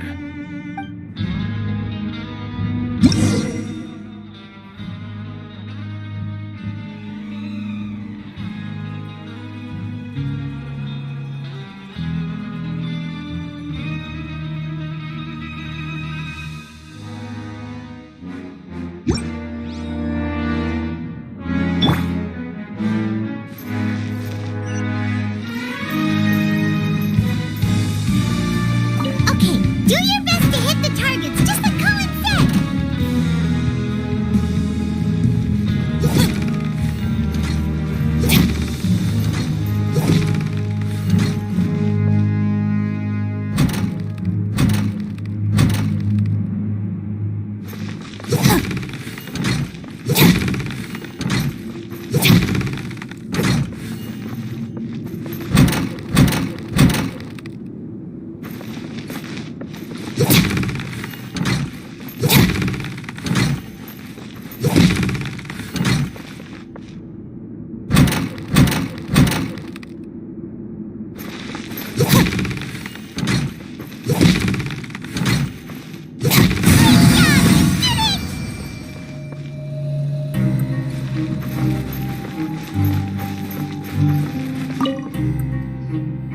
Your strength really shouldn't be underestimated. Now I get why you're prohibited from participating in any official fights. Nobody who values their life would be willing to get in the ring with you.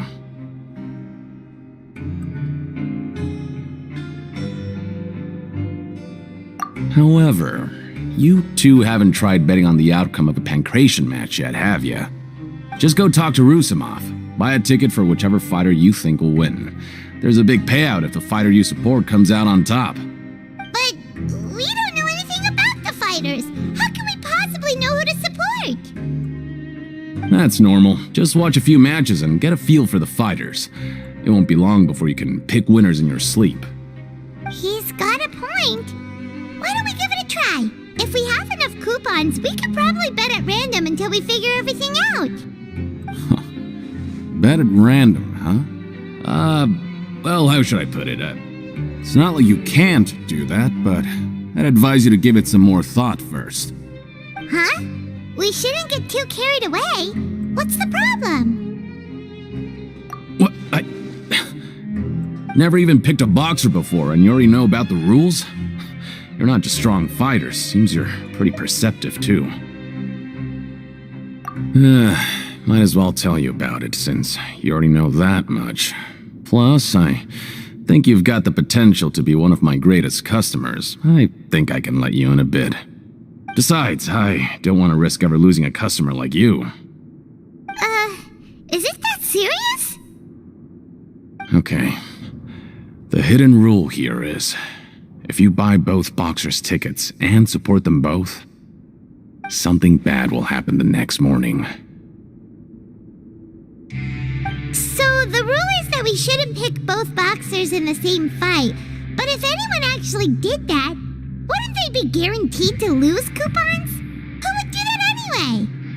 And what do you mean by something bad will happen? How would I know? Not like I'm stupid enough to do that. But I've heard a story about the rule. According to the rumor, there was a masked boxer who possessed incredible skill and power.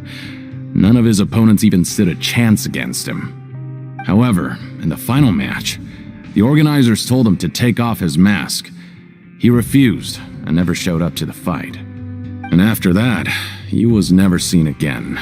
Some say he died, or that he was taken care of by the event's organizers. But everyone remembers that he was someone who cherished honor above all else.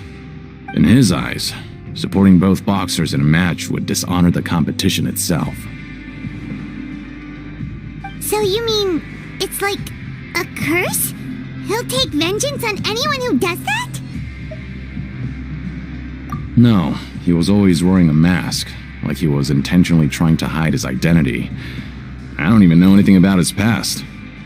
Traveler, do you think that boxer was... Huh? We will? You're not serious, are you?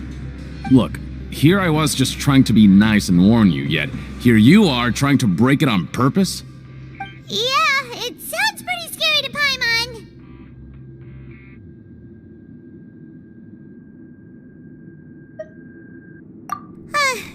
Seems you've made up your mind. Just be sure to protect Paimon, okay? Betting on both fighters will set you back about 3,000 credit coupons. If you have enough, then go ahead and give it a try. Just don't come running back to me if something happens.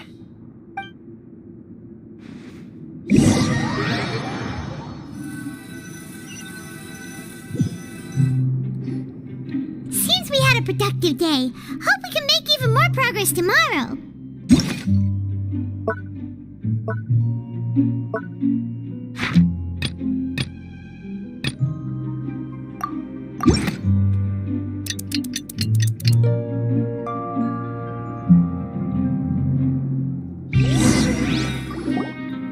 Oh, Paimon doesn't want to get up. Paimon still feels completely exhausted from yesterday. What do you have planned for us?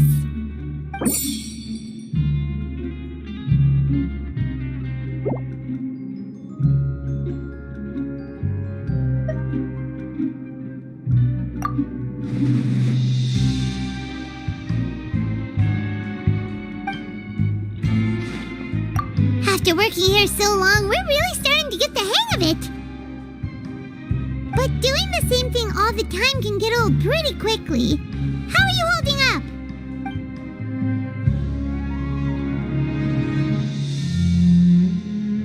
Yeah, it's good to kick back and relax once in a while.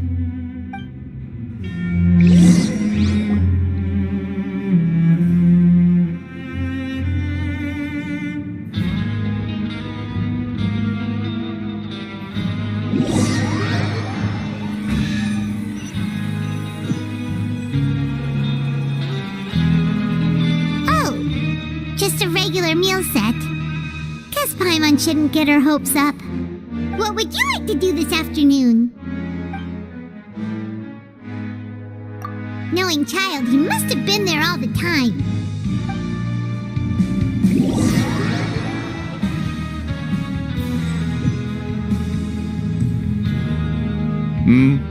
Are you two here to buy tickets? Better be quick about it. Another match is about to start.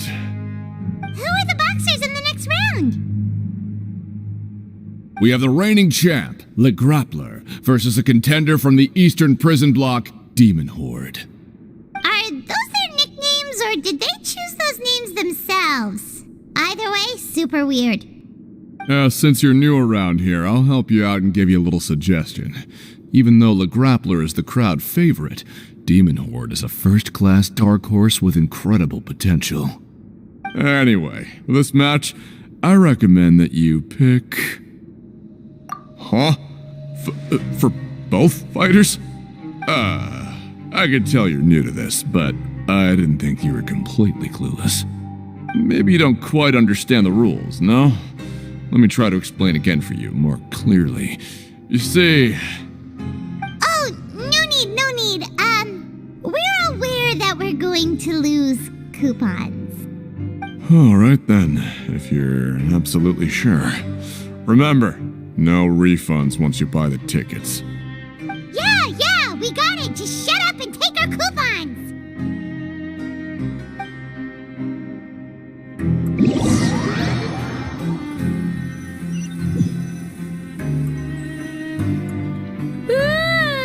We woke up so early today that Paimon's been nodding off all afternoon. Good thing it's finally time for bed.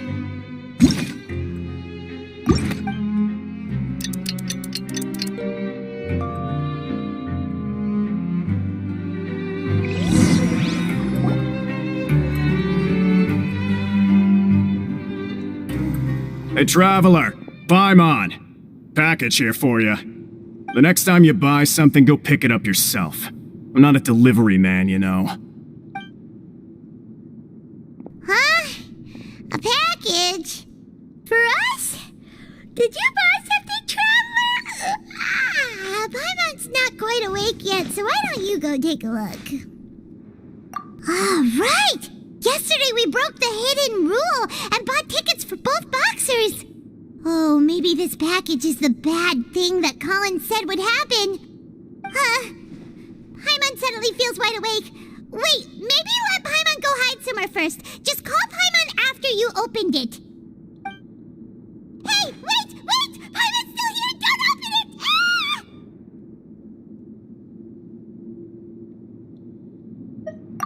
Huh? What is it? Are you okay? Let Paimon take a peek too. Oh, it's just a small bottle. But the color of the liquid inside looks so wrong. Almost like... Alright, that's enough of that. No need to say it out loud. Paimon already knows what you're trying to say. Ugh! No way! Get that stuff away from Paimon! Paimon thinks we shouldn't open the bottle until we figured out what's going on. Just trust Paimon on this one, okay?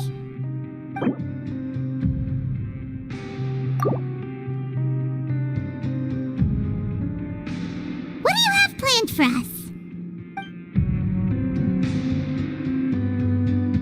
Though it feels It's nice to slack off a little. Less work means less coupons. Let's make the most of our morning.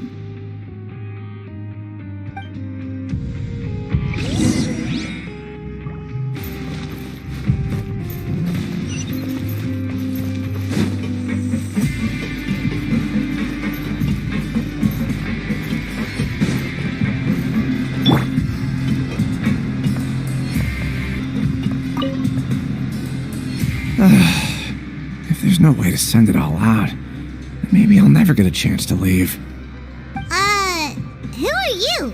We've never seen you before, and you don't look like a fellow convict. I'm not! Of course I'm not. Please, don't mistake me for a criminal. I'm a good, law-abiding citizen. Then what are you doing here? You sure seem anxious about something. I'm a promoter for Fontaine, and I'm usually responsible for promoting our drink products. I thought I could complete my task here quickly and return to headquarters, but I've been here way longer than I anticipated. Oh, a promoter from Fontaine. So what kind of problem did you run into? I'm so upset. It's all because of that Duke. After discussing the company's promotional plans with him, he told me outright that my project was worthless. However, in light of our long history of successful collaboration, I still tried to patiently explain the details. However, to my surprise, he just cut me off while I was speaking. Let me take a moment and recall his exact words. I'm just gonna stop you there and say no. If anything, I'm saving you time. It seems you don't fully understand the value of credit coupons here, nor do you understand the value of your own products. The former is because you are from the overworld. That's understandable, and I don't blame you for that. But as for the latter, only someone monumentally stupid, so breathtakingly stupid that they were completely ignorant of the value of credit coupons, despite living in the underworld, would ever possibly consider buying your drink. Let's just forget it. Anyway, that's how he rejected my proposal and asked me to come up with another solution with the condition that it doesn't cause any trouble for him. Can you believe that guy? Well, he is the head honcho here. Not much you can do about that. We met him too and could tell that he's the kind of guy that's hard to pin down. Fine. I know I should just let it go. I'm on his turf, after all. His house, his rules.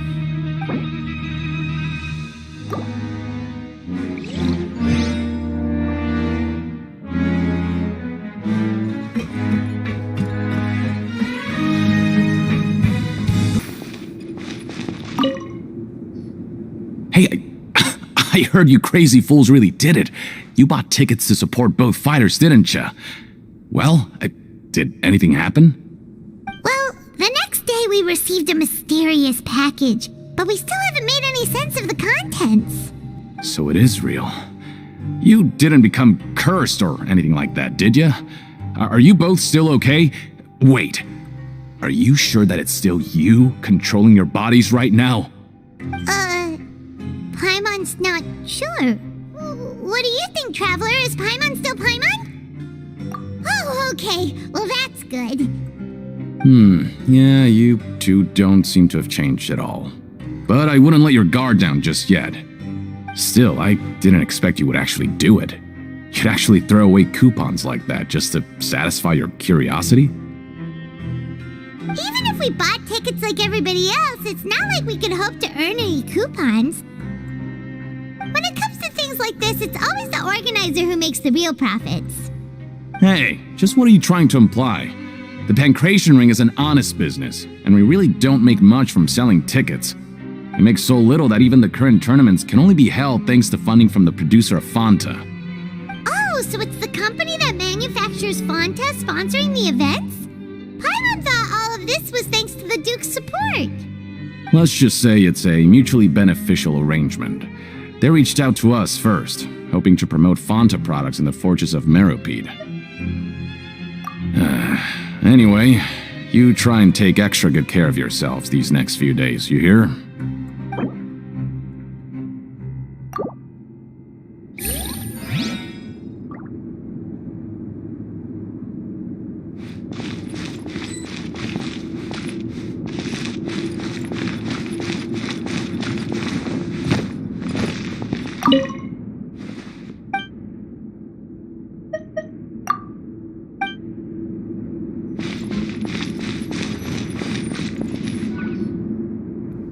Hey, what are these papers scattered all over the ground?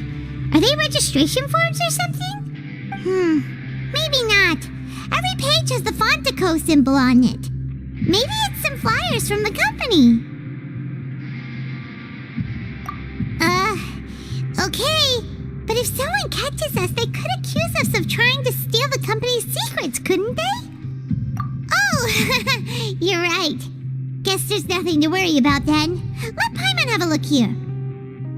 Without assistance from the Fontaine Research Institute, development of the new product has been slow, and some researchers on the project have voiced concerns.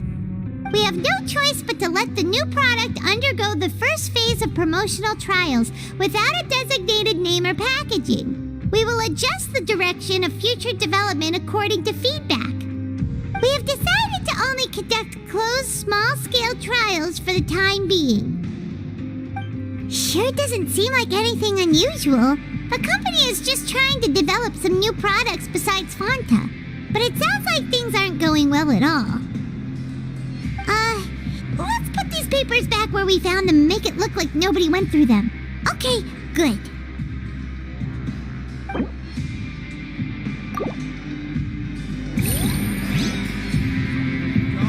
Show me what you got. Huh. We ended up here without even thinking about it. Want to grab something to eat? Alright, but remember that we bought this time with coupons, so let's make better use of it next time.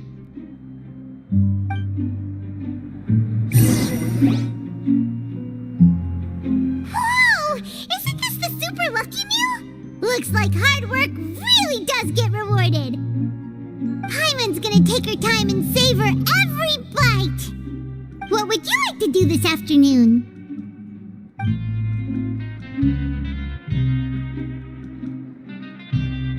After working here so long, we're really starting to get the hang of it.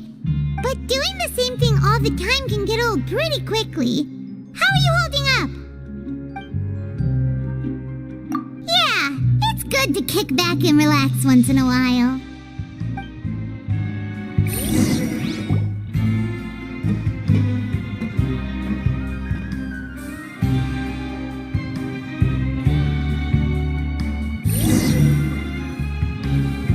A mysterious box? A bottle of crimson liquid? Paimon still doesn't know what to make of it. Do you have any ideas, Traveler? Really? Then it looks like that part of the investigation led us nowhere.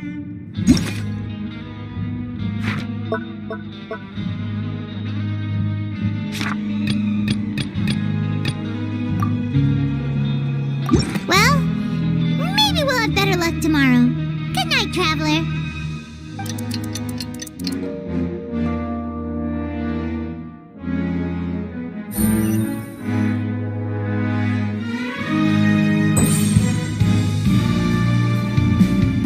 Okay, so we've investigated 2 of the hidden rules. Paimon didn't think this prison would have so many weird things going on. We'd better pick up the pace with our investigation, otherwise we'll never get anywhere. Yeah, let's skip work for now and put our time to good use.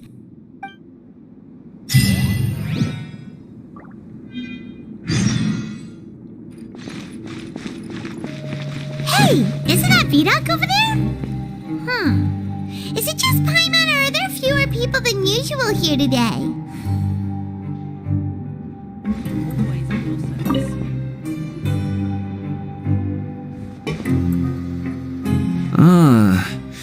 Seeing you at this time must mean you've already saved up a lot of credit coupons.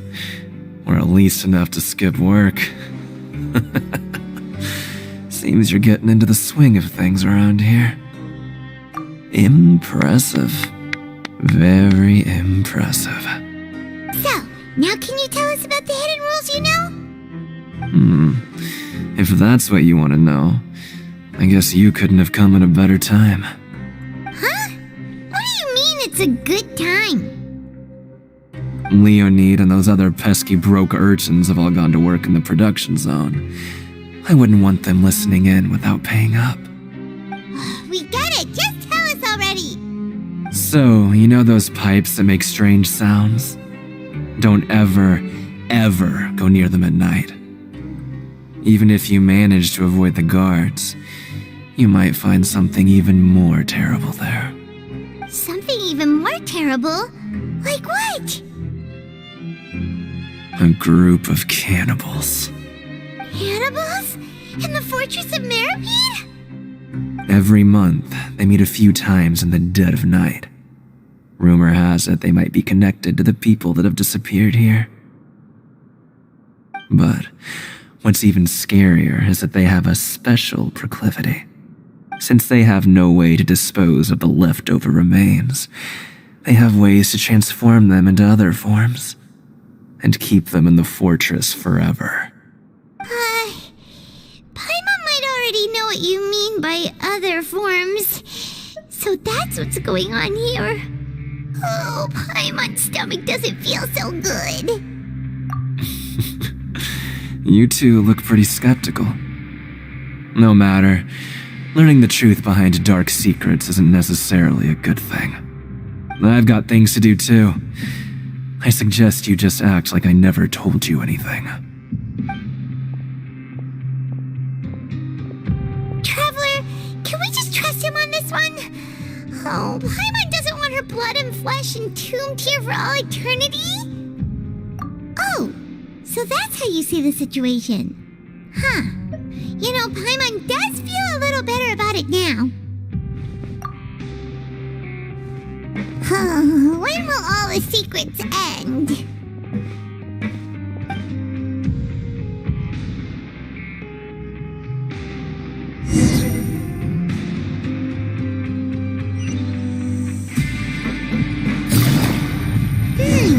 Vidok isn't here. But the guys who went to work in the morning are back. Let's go ask them! What? What are you saying? You shouldn't go around saying stuff like that.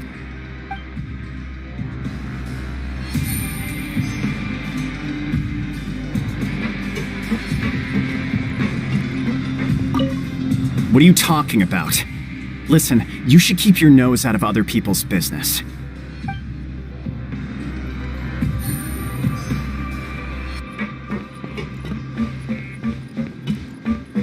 Always at your service. Just stay away from me.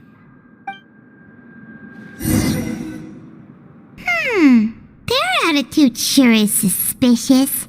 Like they're trying to avoid us. But if they're being so obvious about acting weirdly, do you think they might just be trying to lure us in? Oh, this is all getting way too creepy for Paimon. So you mean we still need to investigate some more? Okay, if you say so.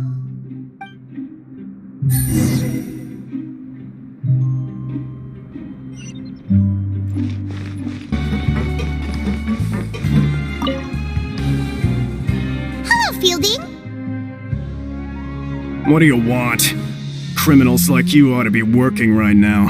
Catch my drift. We just want to ask you a simple question. Have you ever discovered anything odd during your nighttime patrols? Why are you asking about something like that? Whatever happens at night isn't your concern. All you need to worry about is getting enough sleep.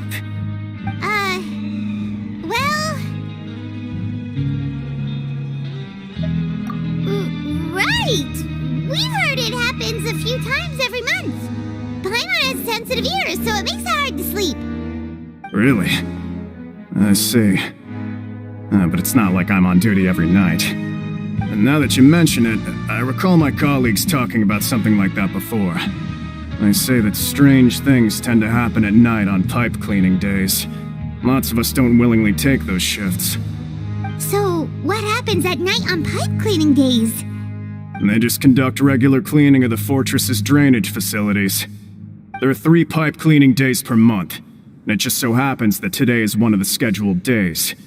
You can try to confirm the sounds tonight if you want, and if they're real, then I can report the issue to my superiors for you. Oh, okay. Then we'll keep both ears out tonight. If that's all, then I'll be leaving now. I advise you not to try anything funny, though. Even if I'm not on duty tonight, someone will still be watching you. Don't worry, we don't want any time add to our sentences. Oh, he left. So what do you think about the pipe cleaning days he mentioned?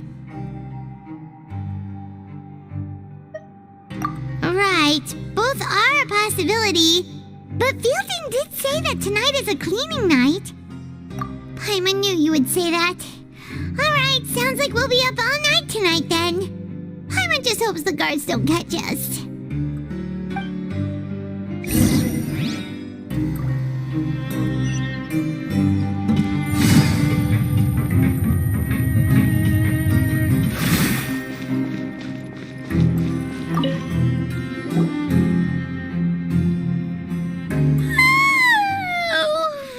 So tired. But we can't sleep yet. They'll be cleaning the pipes tonight, so it's the perfect chance for us to investigate. Whatever. Just be sure to wake Paimon if she dozes off. Paimon's worried something might happen if you go alone. Huh? Traveler? Did you fall asleep already?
Just be careful to avoid the patrolling guards.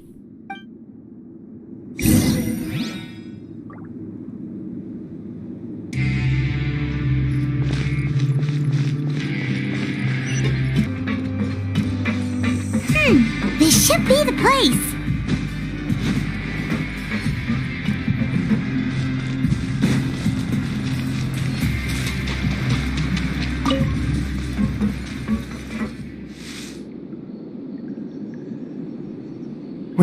I know you. You were the ones we saw. Huh. You've got guts showing up here. You know who we are, right?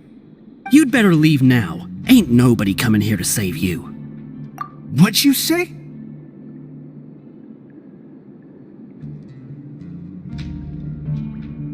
Yeah, so what if they were?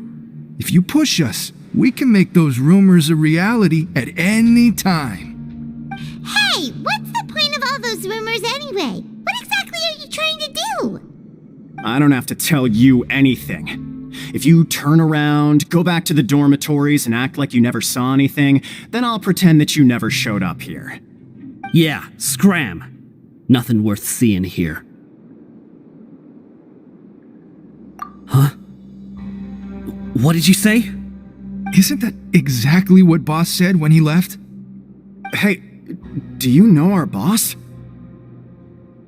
Whoa. We had no idea our boss was such a big deal. He always kept his identity a secret. So, did he have you come here to find us? Oh, so you're Child's crew here? Seems like he had no problem fitting in. We're the only ones who heard him say those words when he left that night. So, unless he somehow told you those exact same words after that... All right. I guess that's proof enough for me. I believe you. Wow, those of yours sure come in handy. We gave him the business for a while and would always give him a hard time when he first came to the fortress of Meripede.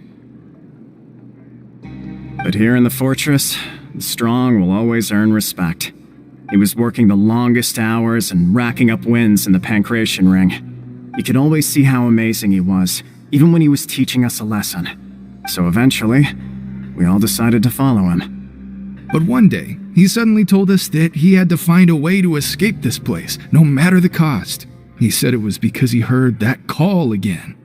And as his crew, if the boss wants something, then it's our job to get it done. So, we got to work, and used the hidden rules that were here to make up and spread the rumor about the cannibal rule. We just wanted to give him a better chance of escaping on a night after the pipes had been cleaned. Oh, thanks to your rumor, nobody would want to come anywhere near here, prisoner or guard. Wow, it sure is easy to exploit people's fear of the unknown. But has a child already escaped? Why are you all still coming here after pipe cleaning day? Because as far as we know, the pipe he went into isn't actually an exit. It should be a dead end.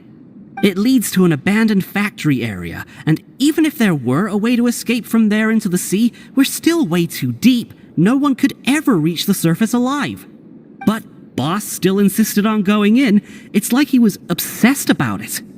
So we told him that we'd pretend as if he never existed while he was gone. And that if he wanted to come back, he should wait for nighttime on a pipe cleaning day. That way, we could meet him here and help cover the whole thing up. So you come and wait here through the night a few times a month just because of that promise? Yeah, but it's been so long now. We already know in our hearts that he must have managed to escape somehow. Is it also possible that something unfortunate happened to him? Nothing could ever defeat Boss or slow him down. It's one thing we know for sure. Okay. Paimon was just brainstorming possibilities. All right. Keep quiet and follow us.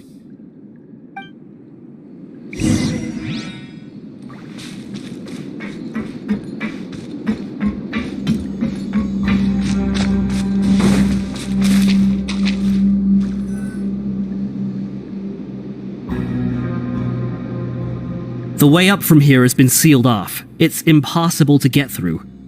Boss left by going down from here. It wasn't full of water at the time. Later, we came back hoping to have a look. That's when we found out it had been completely flooded. It's impossible to navigate unless you're an extremely skilled diver. Do you think Child got trapped by the water? Not likely. We all know that Boss was an incredible swimmer. Really? Then have him come investigate, pronto. Just be sure to tell us if you get any news about Boss. It's getting late. We should leave before the guards come this way. Yeah, we learned a lot about what happened to Child here. Let's get going!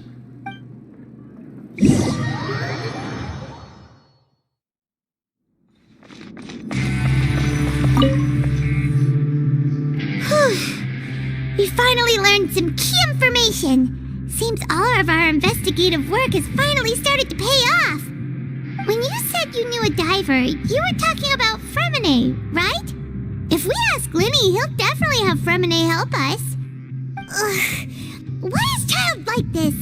What was he doing going into the pipes? Not making our jobs easier, that's for sure. Fortunately, though, it seems like it's only a matter of time now before we find out what really happened. Now that we can finally relax, I'm starting to feel super sleepy. Let's try to get some rest while we still can. Nighty-night, traveler!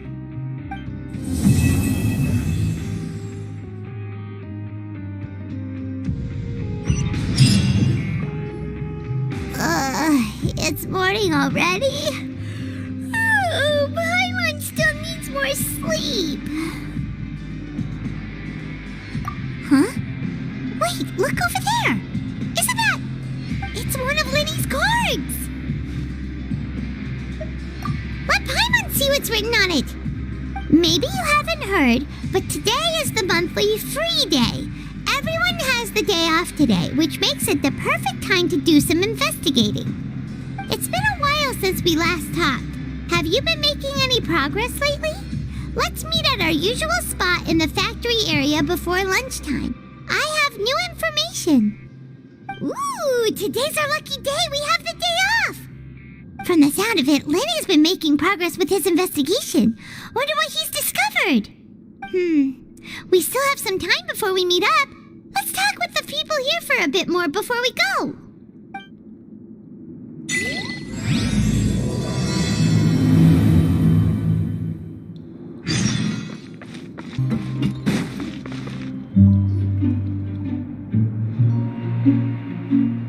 Look, there are some people talking over there. Let's listen in on the conversation.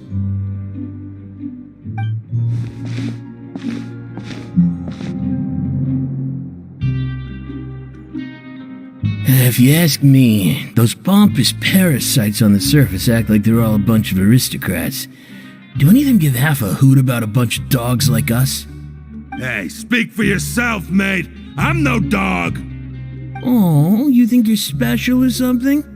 If you're here, then you're just a convict like the rest of us. I've heard that even if you're released after serving your sentence, going back to life on the surface ain't any better. Once a criminal, always a criminal.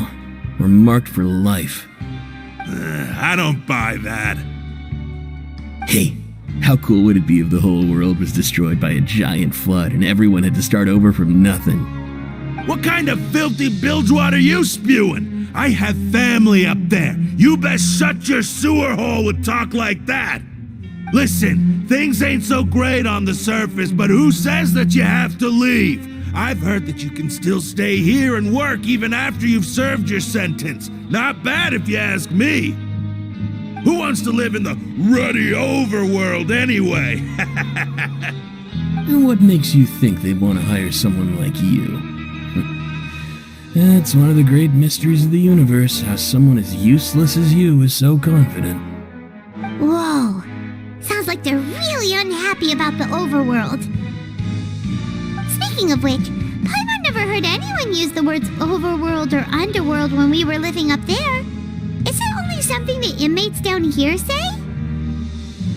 That's true.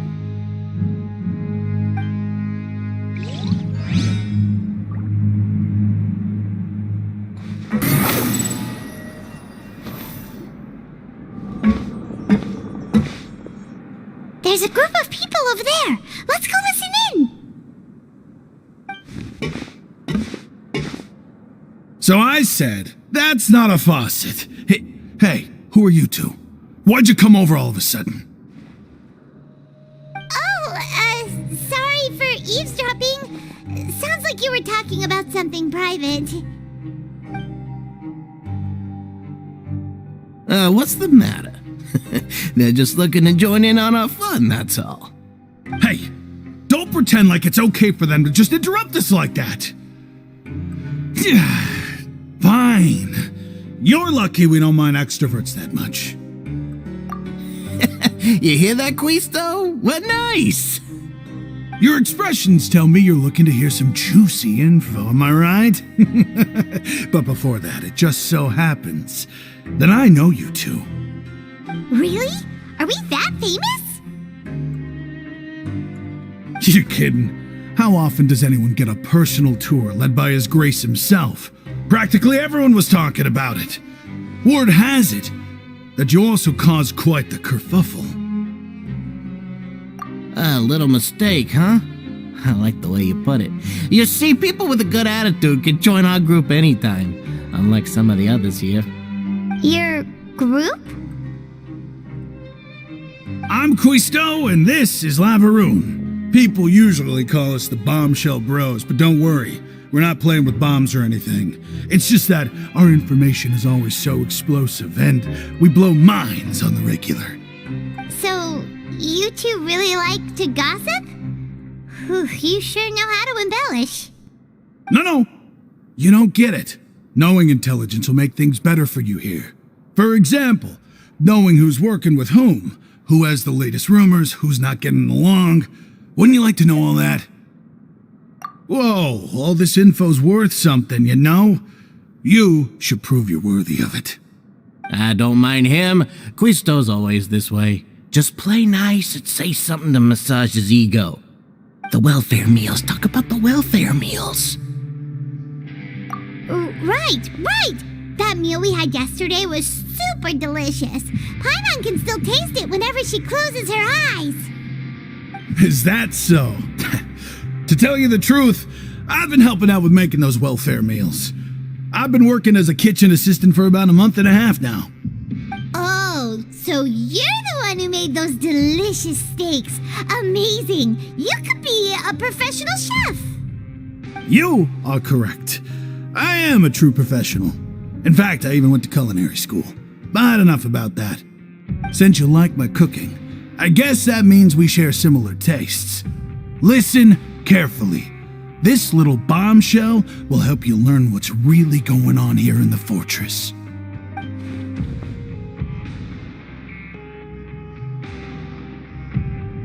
Listen, kids. The power structure within the fortress is quite complicated. The overworlders couldn't care less about us down here. We're basically dogs to them. You've already met the one person here you should never cross, the Duke, Risley. He knows more than you think. And if he doesn't care about something, then he often doesn't bother dealing with it. Those who have the Duke's attention get all kinds of special perks, even better treatment in the infirmary. I know who you mean. It's that Jurier character, right? I don't think there's anything useful about him at all. Why does he visit the infirmary practically every day? Is it normal for anyone to be going in and out of there so often? If you ask me, he's just faking it to get out of work. But did you know that Jurier was a talented researcher from the Fontaine Research Institute before he came here? There's no denying that. I don't care if he was a researcher that could turn dirt into Mora. Once you're in the fortress of Meripede, you're just another inmate like everybody else.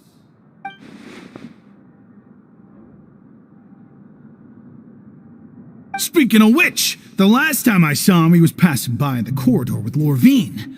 I also heard they started arguing in the library and got into a fight, right? Guess that's just how terrible of a guy he is. You mean he hit a woman? Wow, I never imagined he was that bad. But that Lorvine's also quite the odd one, you know? She's always gabbing away, got into a fight with a man, and she also got sent to the infirmary. Come to think of it, I always see her going to the sick bay every couple of days, too. Wait a second. You don't think? Do you think could it be that they're secretly meeting there to go on dates? But it's really hard to imagine. After all, I do remember seeing Lorvine beat Jurier to a pulp that one time. And we might be overthinking things.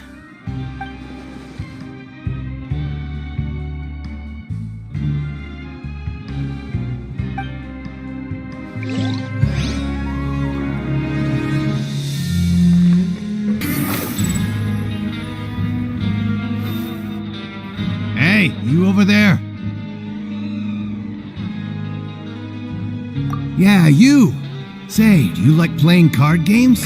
You know, like Genius Invocation TCG? You TCG players are like mint in the wild, literally sprouting up everywhere. Hey, come on now. What's wrong with finding fellow Invocation aficionados? Anyway, care to join me for a game? Alright. No pressure. But why would you be looking for people to play Genius Invocation in a place like this? Don't people usually come here to fight? Whether you're throwing down cards or throwing punches, it's all a competition, isn't it? It's all the same in my eyes. There are lots of card players here in the fortress. When I saw you, I immediately thought, hey, even outsiders from other nations play cards. So I came over to say hi. Sure. Great! Since you've been here longer than us, you need to flex your seniority a little bit, right? Maybe you could start by telling us newcomers some stories about this place. I thought you would have already heard everything by now. All right, then. Did you have anything specific in mind? Or do you want me to just pick a topic? we've heard it already. Alright. Have you heard any strange rumors since you've arrived? Then, did you know that there are some people who are always gossiping over in the corner? Yeah, so you've already met those two. They're quite a pair. They always keep an eye out for the latest happenings and gossip about everything. I've never seen anyone with more time on their hands. I heard that they used to be a chef and a bartender before they were sent down here. You know how bartenders are, always chatting with customers. And chefs love to pass the time just hanging out when they're not cooking. Good to know. Do you have anything else to tell us? Let me think. Sounds like you want to hear something a little more tantalizing. Oh, did you know that the Duke was also a convict in the fortress of Meripede before? Huh? Wait, are you serious? That's right. The Duke was an inmate just like you and me. Seems he was exiled here for committing some crime.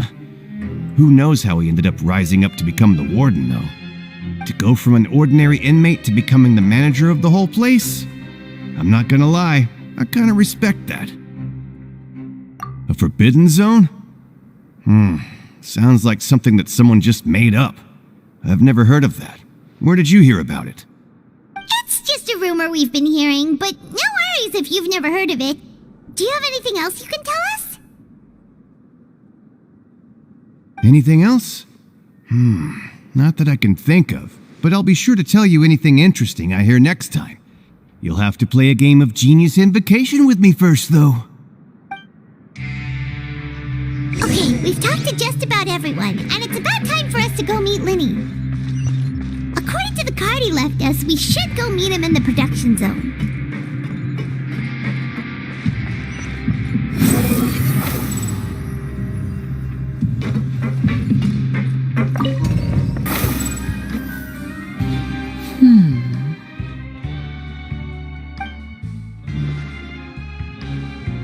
Huh?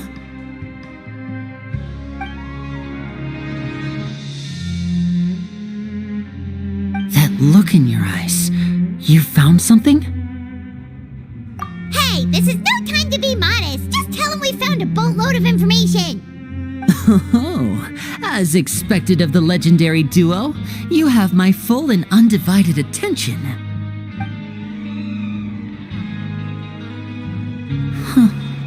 I'd have never guessed that myself. The rumors swirling about this place are unreliable after all, and Master Child probably went missing because he found a way out. He is a harbinger after all. I suppose he's much more resourceful than I initially gave him credit for. Unfortunately, this isn't enough for our final report to Father. We need to find out Master Child's exact whereabouts. Father told me that even though Master Child said he was just coming to Fontaine for a vacation, he actually had some personal reasons. His agenda might be linked to his disappearance. His escape route is already flooded, so we'll have to task someone with professional diving skills to chase after him. Well, when you put it that way, it's obvious that only Fremine would be up to the task. Bingo! Is he around? He's working today. Coming here as a group would have attracted too much attention. I'll talk to him about it later. It's the least I can do. We're all in this together, so it's only fair for us to fulfill our end of the bargain. Honestly, I'm far more impressed by you guys managing to collect all this information right under Risley's watchful eyes. Collecting information has always been our strong point. Now, let me think. To find out more information, Fremine will have to retrace Master Child's original route. And if he's to do that, he'll have to set out on the next pipe cleaning day at the earliest. That's 6 days from now. And after that, he'll probably take another 2 or 3 days to return. You can even estimate how long it'll take for him to get back? We've been working together for a long time. We know each other's capabilities like the backs of our hands. Traveler, what say you to meeting here 9 days from now? We'll be able to pick up Fremine while we're at it, too.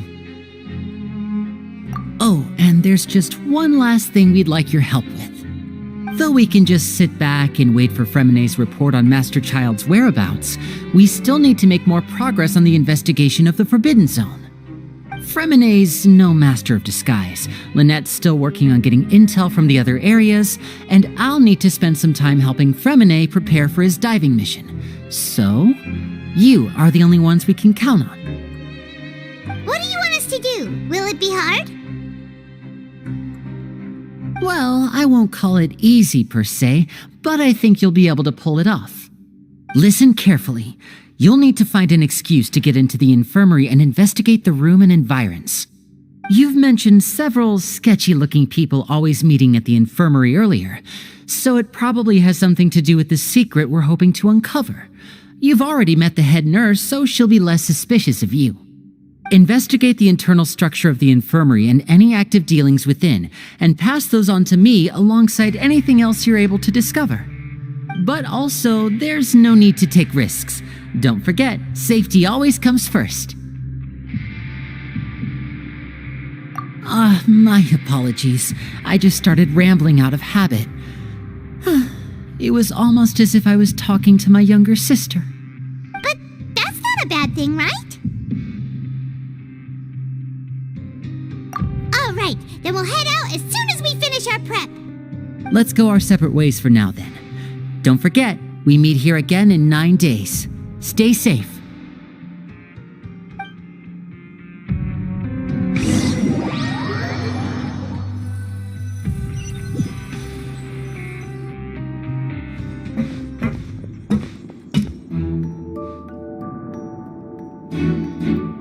Hey, stay here for now. Paimon will take a peek. There seem to be several people inside.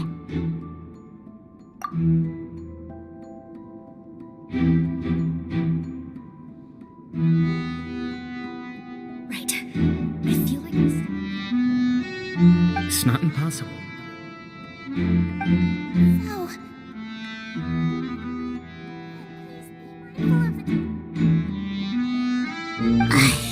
It's a bit hard to understand them from here, so why don't we just try to talk to them in person? Let's go as soon as you're ready.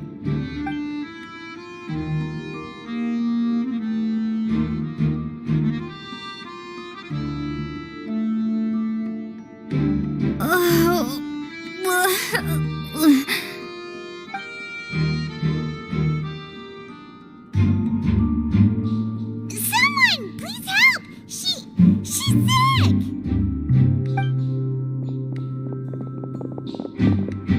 Whoa, are you okay? Oh my! What's wrong, little one? There's no need to panic. Take a deep breath before you begin. The traveler started complaining of a stomachache, and then nausea, and then collapsed onto the ground. Paimon doesn't know what to do. Freezing limbs, twitching fingers, and pale complexion? Could it be poison? Let me take a look. Please lie down over here. Don't worry, I'll get you to the bed safely. Here, hold on to my shoulder and walk slowly.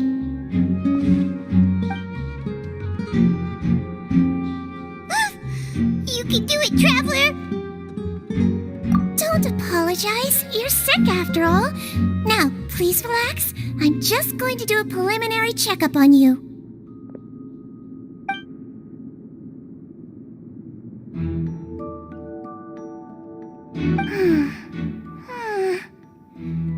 I see now. My checkup has confirmed that she's not in any mortal danger. That's our worst fear out of the way. Oh, that's good. But I'll continue my diagnosis of the patient now. Please relax and take a deep breath.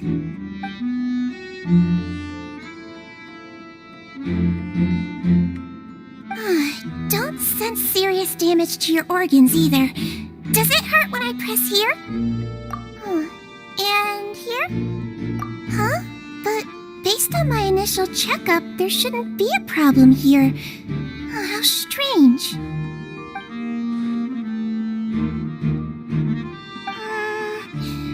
What about here?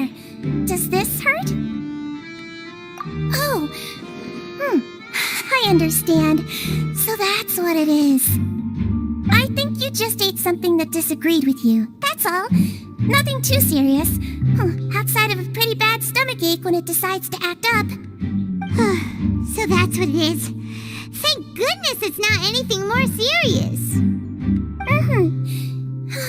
there have been other inmates complaining about the food recently. I'll inform our head chef, Mr. Wolsey, of this problem as soon as possible. Congratulations! The health risk is incredibly low, so you should recover within a couple days. Why don't you take a rest here while I go get some medicine for you? Miss Lorvine, I'll have to trouble you to help me look after this new patient while I'm gone. Very well. And she hopped away just like that.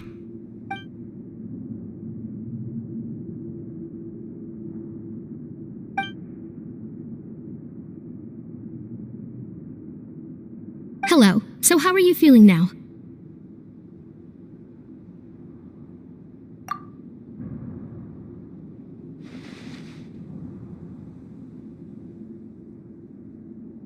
Her stomach ache's really bad. She was stumbling about the whole way here, so Paimon's really worried. If Miss Sijuin says it's not a serious problem, then there's no need to worry. She's the best medic we've got down here. But it also looks like she's the only medic you've got down here. Well, that's true. What do you mean, that's true? That's really misrepresenting the situation. Of course I can't speak for the whole fortress, but it's not like everyone imprisoned here is useless, you know? Though they may have committed crimes and gotten locked up here as a result, they still know a thing or two about medicine, and they help Miss Sijuin take care of the sick and injured. Yeah, you're right. But did you have to lecture me about it in front of another patient? Aren't you a patient too? Where did all your energy come from? That's correct. Sorry, I got a bit ahead of myself. Are you two also sick? We've been sick a while. I come back every once in a while for checkups, and to pick up the medicines Miss Sijuin prescribes for us. That's just the nature of chronic illnesses. As for her... you could say she fancies herself as Miss Sijuin's capable helper because she learned a bit of medical knowledge ages ago. Please watch your mouth, Mr. Jurier. Don't forget that you are the primary reason I have frequent heart palpitations. Hey, don't start arguing now. Please, keep it civil at least.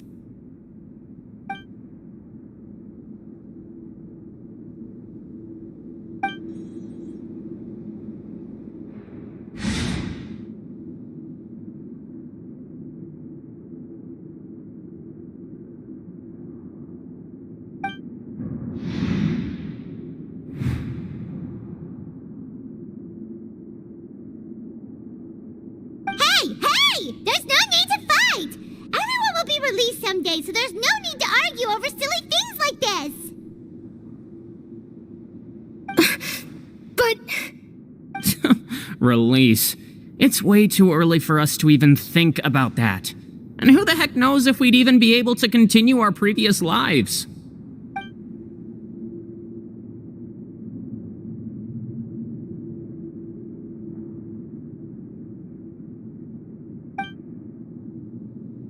Please allow me to end this boring and useless conversation. Oh, and Mr. Jurier, I don't want to see your face here again anytime soon. And same to you, Miss Lorvine. Anyway, that was more than enough rest for me, so I'm going to get out of this excessively noisy place. See you later, everyone. He just slowly walked off like that? That's just what he's like. I'm sorry you had to see all of that. I'm Lorvine, and that's... Well, his name is Jurier, but I hope you'll never have cause to remember his name. You really can't stand him, huh? I mean, can you blame me? Who would like someone who is as arrogant and obsessed with weird research topics as he is? But there's no need to keep dwelling on him. I'll accompany you two for a while. Miss Sijuin should be back soon, and I'm sure you'll feel better as soon as you've had some of her medicine. No, it's nothing. I'm back! Did you rest like you promised? Thank you for getting our medicine, Miss Sigewin. Did you all cooperate with your bed rest? I trust that nobody got up to walk around. Good. Here, this should be 2 days' worth of medicine for you. Take 1 pill now, and then continue your bed rest.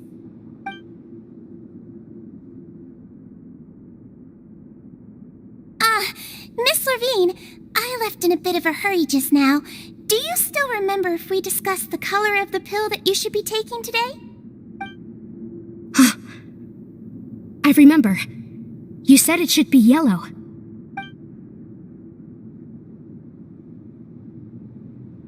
Yellow, huh? I understand. These are yours. Please, make sure to go to bed early after taking them tonight. You'll benefit from a good night's sleep. All right, then I'll also be on my way now. I hope you feel better soon, too. See ya! I'm going to fill out your medical record now. You're widely known as the Traveler, right? I just want to double-check a few details, if that's all right with you. Those two made quite the commotion just now, so why don't we let the Traveler rest? Paimon can answer the questions instead. So her primary symptoms are abdominal pain, with secondary symptoms of nausea. Is there anything else? That's it. All right then. Is there anything we should know besides to take the meds? No, her base constitution is quite good, so I'm sure she'll recover quite quickly after taking the medicine. Please, make sure to stick to bland or less stimulating foods, and don't stay up too late at night. Got it! Paimon will hold the Traveler to that for sure.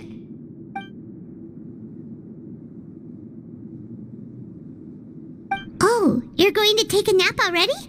Okay then, you get some rest.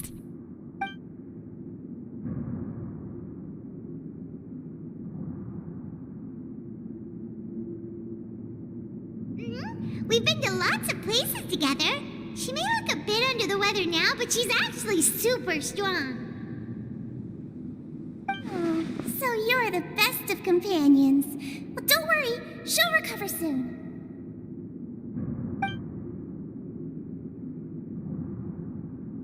Ah, you're awake. How do you feel? You slept for a really long time, but we never left. Now you can go back without a worry in the world. Remember to take your meds regularly, and remember bland foods. Thank you, Miss Sigewin.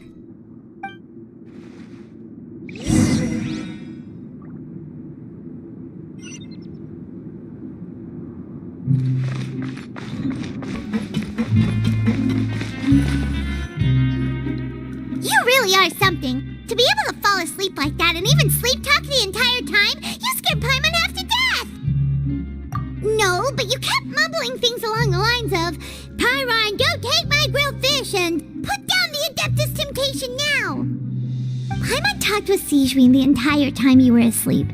She seems like she's just a sincere nurse, and Paimon didn't notice anything unusual in the room. Are you sure we're not going off track with the infirmary?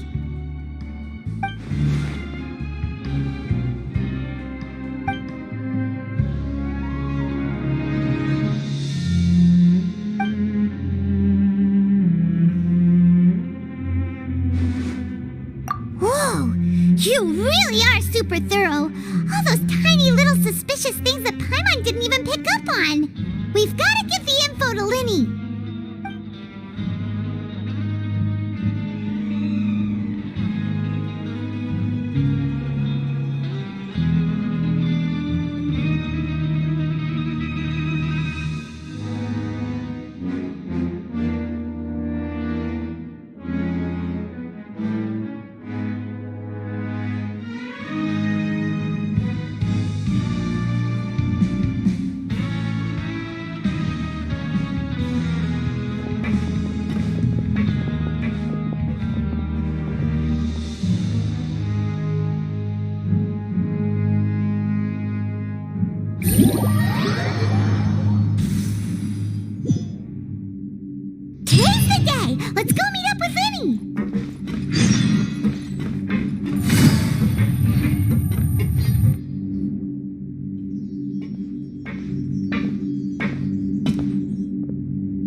Did you two run into any trouble over the past few days?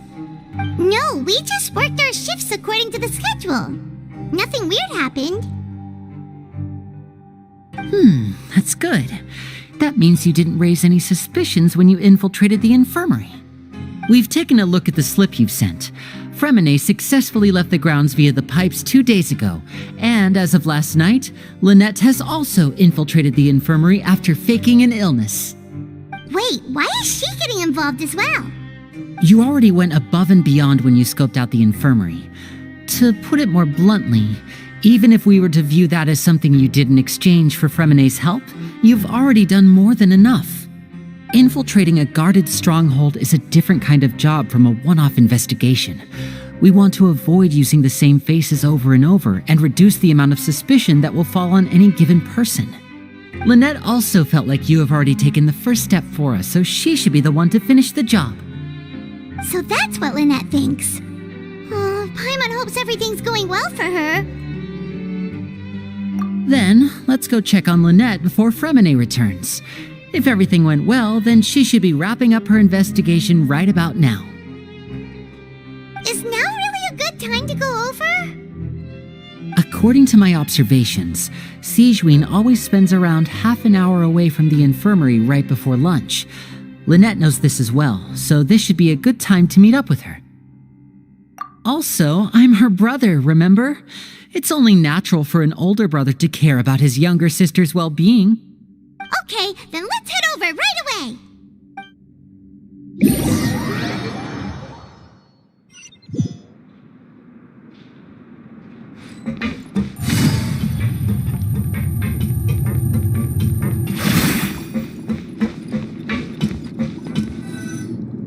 Lynette should be here right now.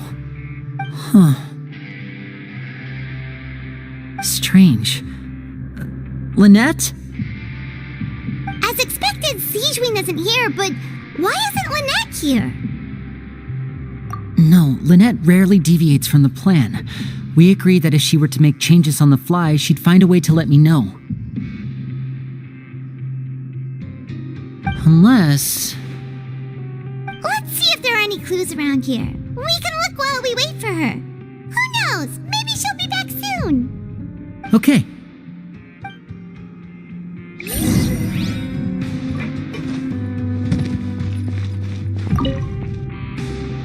None of the beds have any signs of having been slept in. Except that one over there. That's the one Lynette must have used, right? You said she was pretending to be sick. She would have said her migraine was having a particularly bad flare-up. Generally speaking, the head nurse would then ask her to lie down and rest while she left to retrieve the medication. Which means either the head nurse didn't return the entire time from when Lynette laid down up until she left the bed, or the nurse intentionally left it this way.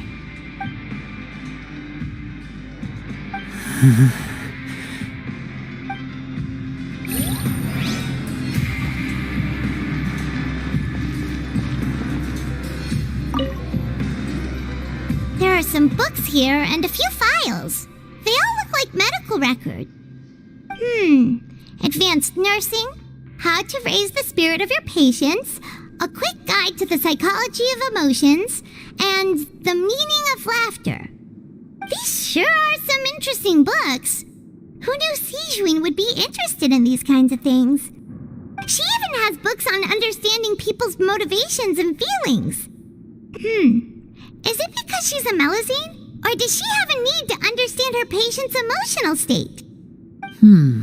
Seems quite normal to me. These are skills that would come in handy for a nurse from time to time.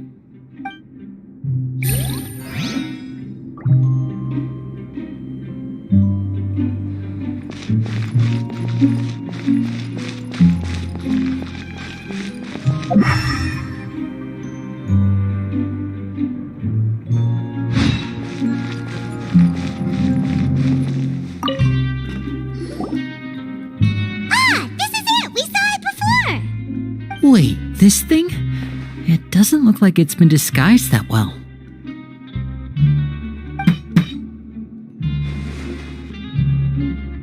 The space behind it is empty. From its size, I don't think it's an entrance that is meant to be taken apart.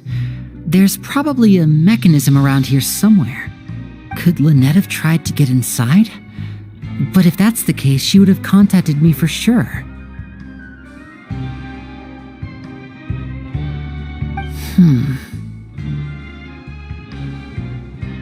Let's look around here for some more clues. Don't panic, just take another look.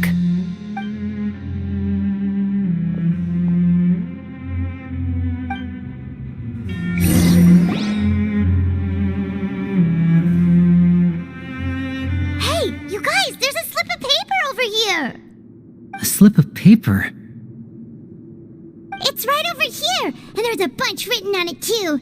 It reads, "Out of respect for your usual practices, I'll use a piece of paper or card as the medium to pass on my message. You may consider this as me giving you my best regards." This is... Is that all? The back! This is... Show me! Now!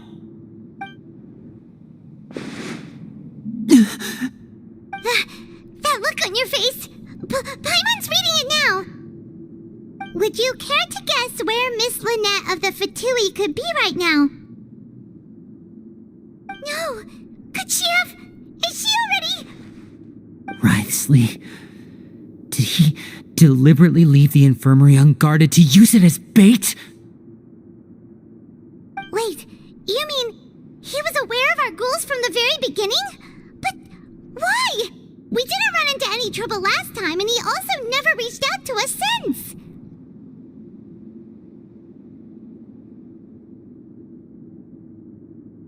Yes, that is a crucial question. Writhsley. He doesn't do anything without a clear goal or reason. So this means he had no concerns about your activities from the very beginning. You're not from the same camp as us. You were sent down here by Nervulet, so you have no conflict of interest with Writhsley. We're a completely different story, though. I'd like to know that, too. Why did he only go after her? Don't panic, just think everything over. I have to stay calm. This is not like what happened last time. The situation's different now.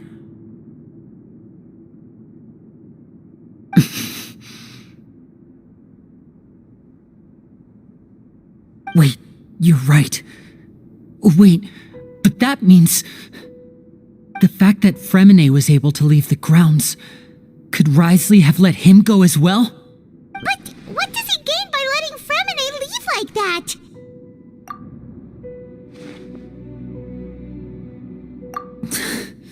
So he's challenging me and trying to provoke me, I'm sure of it.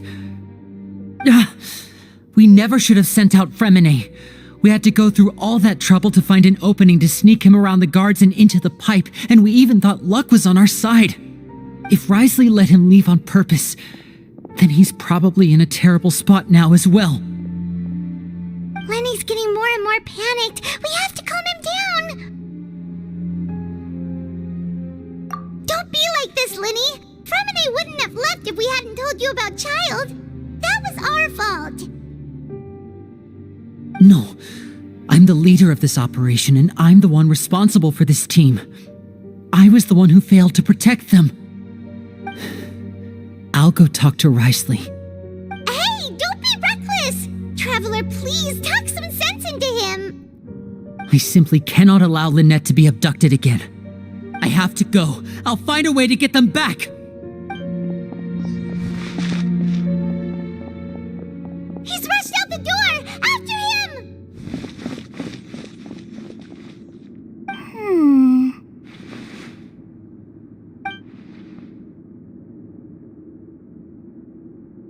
Right. I feel like we still have some room to make changes on these details. It's not impossible, but it'll require extensive testing. Is that so? Very well. Then please be mindful of the time. Huh? Is someone? Pack everything up. Whoever's outside is eavesdropping. They'll probably come in once we stop talking.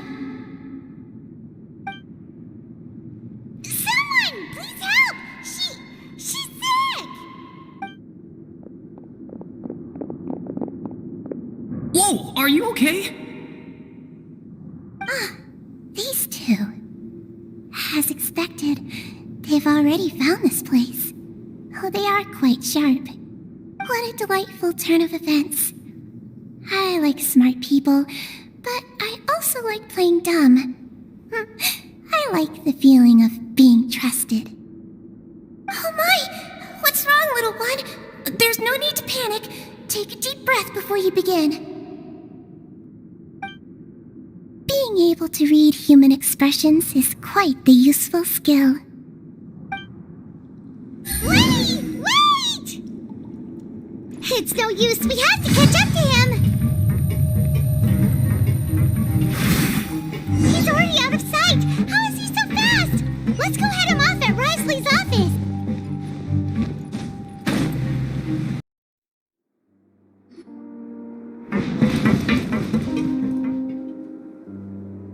Come out and face me, Risley! Aren't we at an administrative office space? Why don't you at least try to follow even a couple rules from the fortress's indoor management regulations? What did you do to my sister? I ran into the young miss at the infirmary. I'd heard that she was suffering from quite the migraine, so I decided to invite her over for a cup of tea. I do have some teas in my collection that can work wonders against such an illness. Stop joking around! Where did you take my siblings? I have also heard that your performances are quite the spectacle. Miss Lynette would sometimes enter a box filled with water, only to emerge the next second from another place altogether. Maybe she'll appear behind you right now if you were to turn your head. Is he trying to trick me into turning my head? No, he's probably not looking to attack me right now. All of the hostages are in his hands, and he's even in the mood for small talk. That means Lynette is probably still alive. You knew we were investigating the infirmary from the start, so you deliberately aroused the traveler's suspicions and baited us into continuing our investigation, just so that you'd be able to kidnap Lynette. As for Fremine, no, you probably didn't even interfere with Child's escape. You let him go, so you could purge the Fatui members that we had planted into your ranks. There was no need to do so. The fortress of Meripede is a pretty pleasant place. Most people enjoy their lives here. The only ones who act differently are those with personal agendas. It was quite easy to identify your colleagues. You removed our original members and spread the news of Child's escape so Father would assign our team to come down and investigate. Fremine has also fallen into your hands, right? If you're oh so omnipotent and so in control, why would you need hostages? One correction. Lynette is in my hands right now, but Fremine is not. He's not? What do you really want? Lenny! Oh, wonderful. Everyone is here, so I'll only need to say this once. Thank you so much for cooperating with me. Eager and to the point, I see. Alas, only Miss Lynette is currently having a cup of the fortress's finest tea. Although, as per your original plan, Mr. Fremine should also have returned to the fortress by now. But he has neither shown up within my gates, nor has he been taken into any kind of custody. So where do you think he may be right now? Wait, you can't mean... You locked him outside in the sea? I closed the fortress's gate to the outside world. That's all. Fremine's a star diver, so he should be fine, right? No, we're still here, so he definitely tried to find a way to come back for us. So we can't assume he might have made a break for the surface. But why would I do this, you may be asking? To have an audience with you, of course. My intel tells me that Mr. Linney is a great magician, so it's only natural for me to want to have some cards of my own when it comes to negotiating. Besides, I do recall you mentioning to Miss Lynette that you've always wanted to have a face-to-face meeting with the Lord of the Fortress of Meripede, regardless of whether it was in a personal or a professional capacity. Well, you got your wish. So, You've been keeping tabs on us before we even set foot in the fortress. Some of my folks just happened to hear a thing or two, that's all. In any case, I will be straight with you. I was willing to play dumb and turn a blind eye, so we had a pleasant few days playing games together here. But once you started focusing on the Forbidden Zone, all of that changed. Mr. Linney, the cards are stacked against you right now. Miss Lynette is in my hands, and Mr. Fremenet is still slowly being pickled out there in the brine.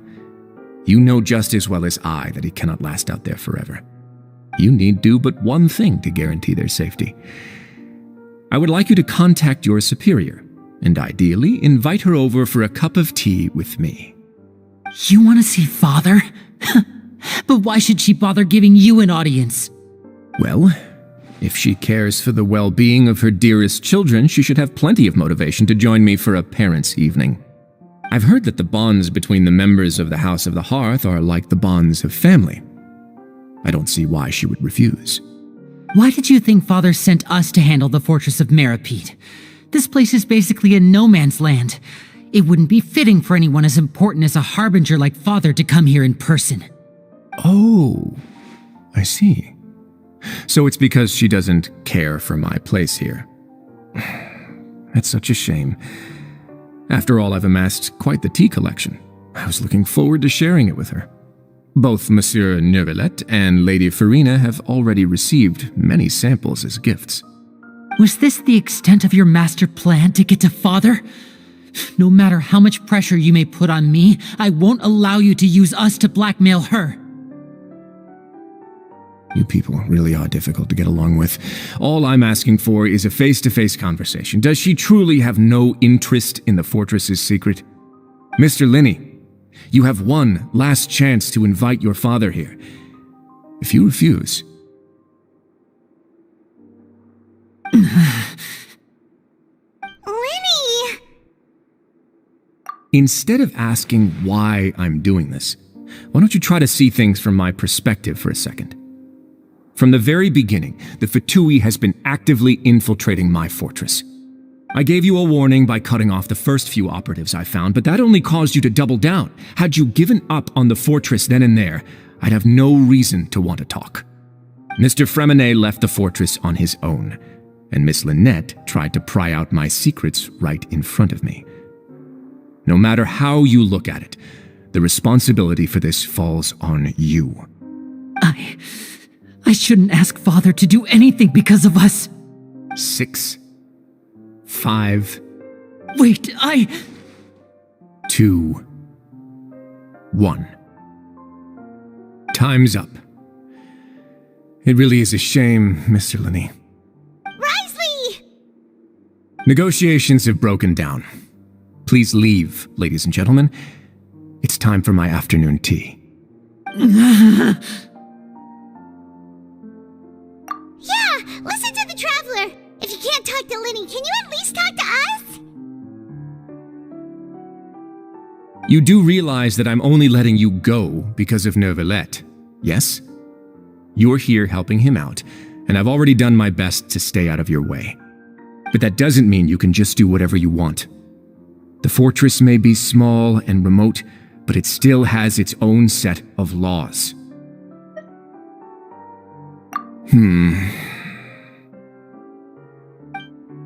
Then how about this? Those who are capable deserve respect. You've spent quite some time investigating my home turf by now, so why don't you tell me a thing or two about what you found, I'll ask you 3 questions. Answer all of them correctly, and I'll agree to your request. Question 1. Regarding the hidden rules of the production zone, what is the truth behind the one about not being allowed to work for 3 days in a row?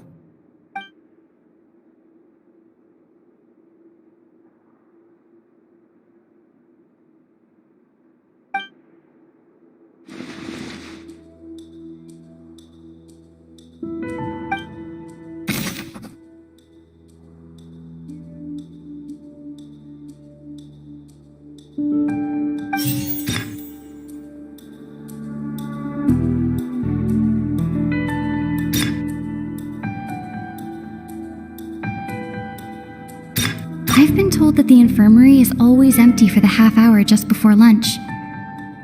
But What could Sigewinne be doing during that time?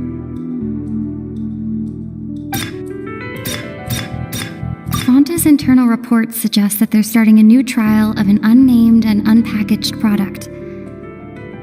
But the product has to undergo a trial because even Fonta's own employees have a lot of reservations about it.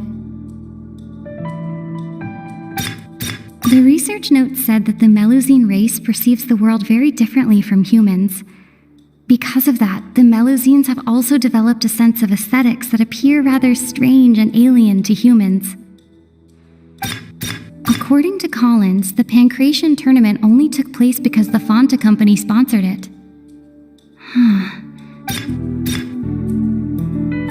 The research note said that the Melusine race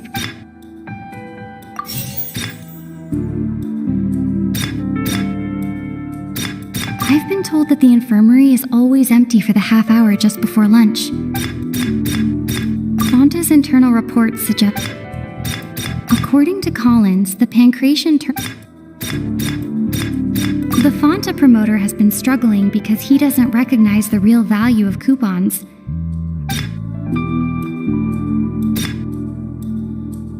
I've been told that the infirmary is always empty for the half hour just before lunch. We often see Miss Sigewinne observing the prisoners at work near the production zone. It seems like she can perceive the general state of a person's health just by looking.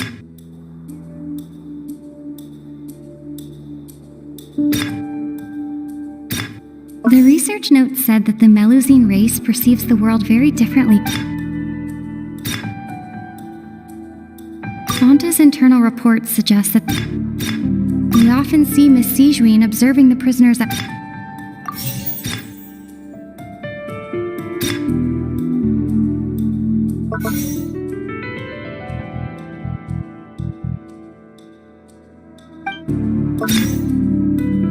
We often see Miss Sigewinne observing the prisoners at work near the production zone.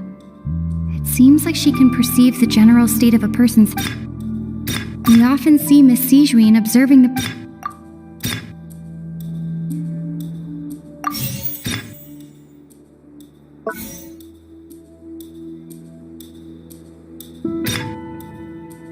Fonta's internal reports suggest that they're starting a new trial of an unnamed and unpackaged product.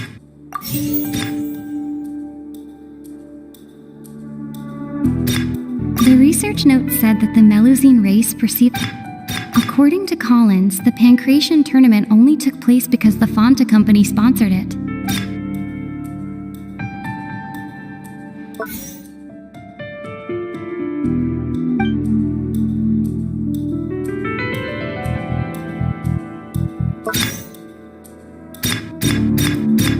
I've been told that the infirmary is always empty for the half hour just...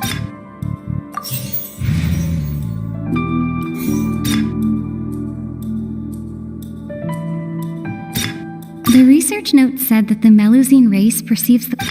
According to Collins, the Pancration tournament only took place because... The Fonta promoter has been struggling because he doesn't...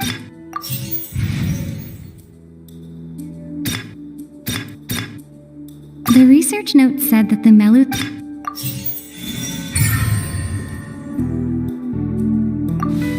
So that's what's going on! Paimon understands it now! Who would have guessed? The hidden rule of the production zone. People are not supposed to work 3 days in a row, and if they do, they'll get strange meat in their welfare meal. At first we thought this strange meat must have something to do with the people who disappeared, but in reality, they were all prepared by Sigewinne, the head nurse. She often visits the production zone to observe the workers' health and makes a note of anyone who has worn themselves out after 3 full days of work. Out of her sense of duty as the head nurse, as well as her genuine concern for the workers' health, Sigewinne visits the cafeteria right before lunch and cooks an extra dish for those who can use the stamina boost. Sigewinne has only the best intentions with her surprise gift and doesn't want anyone to find out about what she does. However, unfortunately, Melusines as a race perceive the world differently from humans, and their sense aesthetics is even more alien to us. The recipients of her lovingly prepared special meals cannot taste the care within and usually just freak out. Are we on the right track? Not bad. You've uncovered Sijuin's secret and even guessed her intentions correctly as well. It's nice to know that her efforts have not gone unacknowledged. All right, now for my next question. There are also some hidden rules in the Pancration Ring, including the one that you're not allowed to support both sides of a fight. Why is that?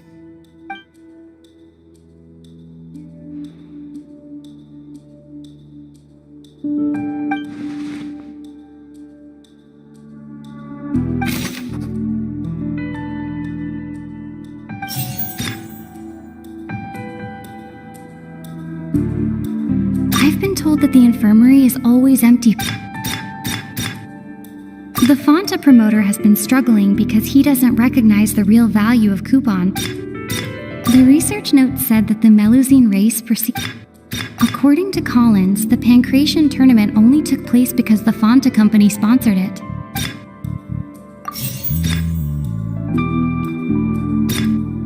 The Fonta promoter has been struggling because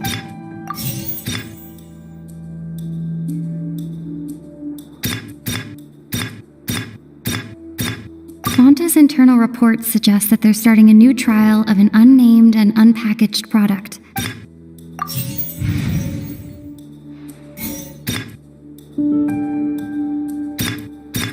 Fonta's internal reports suggest the Fonta promoter has been struggling.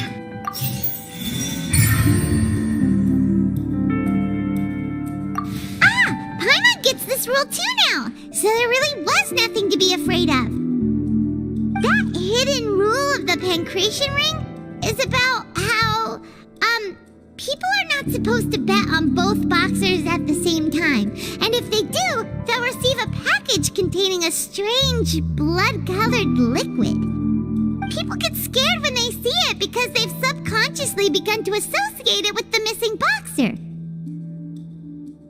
But really, it's just a bottle of the latest yet-to-be-named and packaged new Fonta trial product. A blood-red drink. It's no wonder even Fonta's own staff were questioning the company's decision-making. The company, facing backlash from its own staff, decided to try to trial the product on a smaller scale to see how it might be received by customers.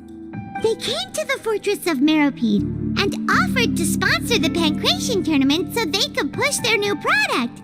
But the Duke completely refused to even entertain the idea.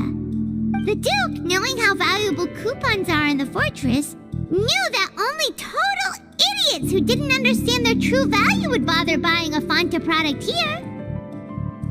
And so, only those who proved their stupidity by being dumb enough to bet on two opposing sides of the same match were selected to receive the drinks. I acknowledge the effort you've put into bringing the truth of this mystery to light.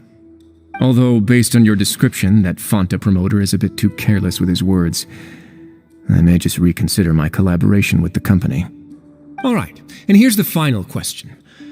What's the secret behind our head nurse and all of her patients in the infirmary?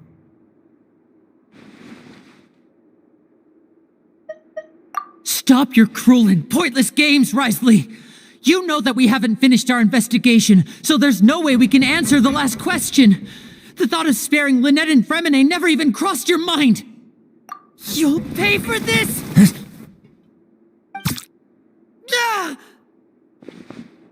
Lenny, are you alright?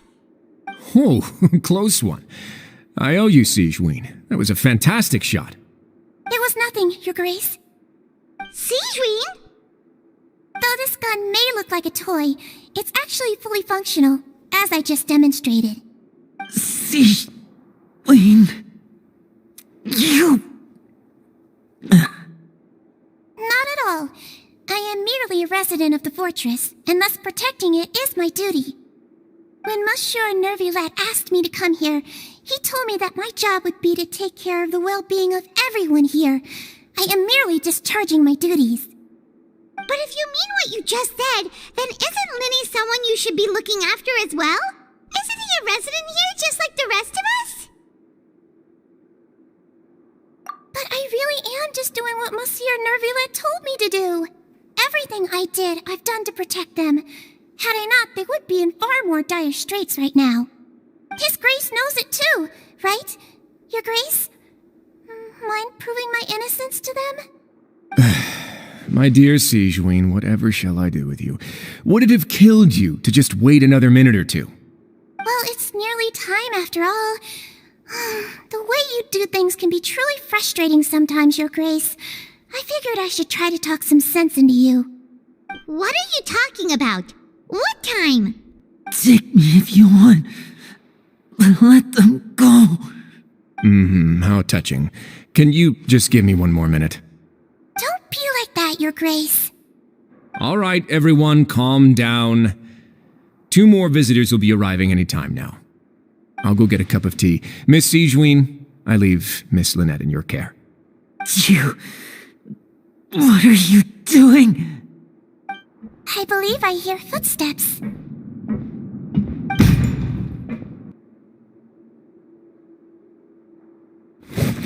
Some space, please. Ah, Miss Clarande. My door. Fremine. Fremine. What's going on? What is Clarande doing here? Work. I'm sorry about shooting you, Mr. Linney. The tranquilizing effect will begin to wear off soon. Please take it easy in the meantime, though. What happened to Fremine? Wasn't he diving just outside of the fortress? Why is he looking like this?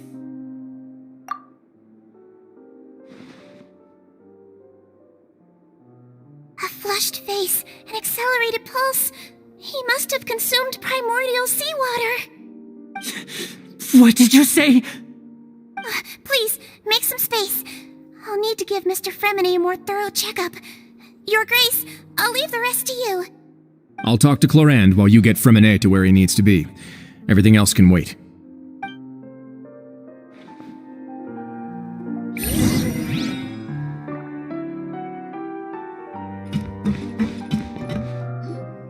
What's that look on your face? I thought I made good time on the way back. Oh, I'm just admiring your punctuality. Had you arrived just a few minutes later, Sigewinne may have been forced to shoot Mr. Linney again. How's the situation out there? The water has changed. It's pretty much as expected. The concentration of primordial seawater has increased significantly. I was only out there a short time, so it wasn't too bad. But if one were to stay for any significant amount of time, well, you can see how that boy's doing. Where was he when you found him? The abandoned zone at the end of the pipes. A good distance into the water. Closer than I thought. He must have recognized it early on and tried desperately to swim back. Locking the door was necessary. I don't think we could have saved 2. Well, I did try to convince him that I had my reasons. Never seems to work, though. It would probably work on Neuvillette. He has a knack for picking out who had good intentions, even when the outcomes were all terrible. It's a bad sign if you're having to plead your case to Neuvillette. Want some tea? Not particularly. If you want to drink some that badly, just say so. Fine, I'd like to get some tea. Want me to get you a cup too, since I've already made it? Might as well then, I suppose. Actually, do you have a towel? I would like to dry my hair.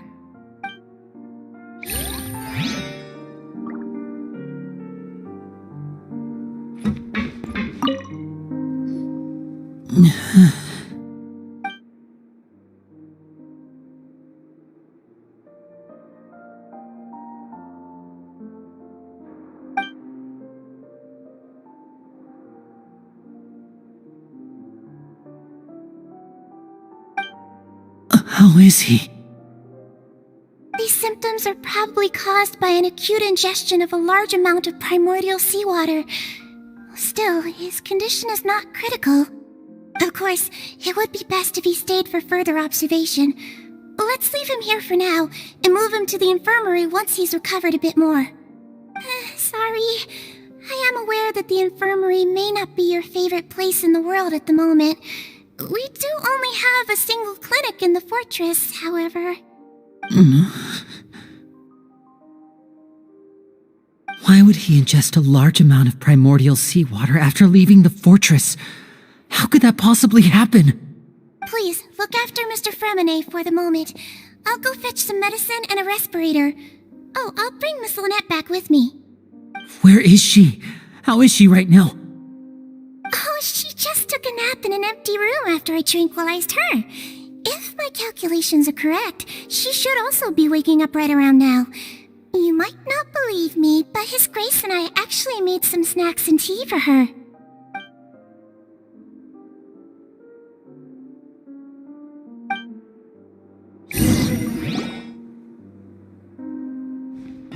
Linny, are you okay? I'll be fine. They're all here now. Don't worry about me.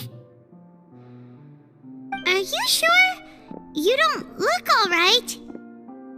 My hands and feet are still a bit weak, but that's probably just the residual effects of the tranquilizer shot. I'm back, everyone. Lenny! Oh, Traveler, Paimon, you're here too. Fremine? Is he... He'll be fine. But for now, please help me lift him up.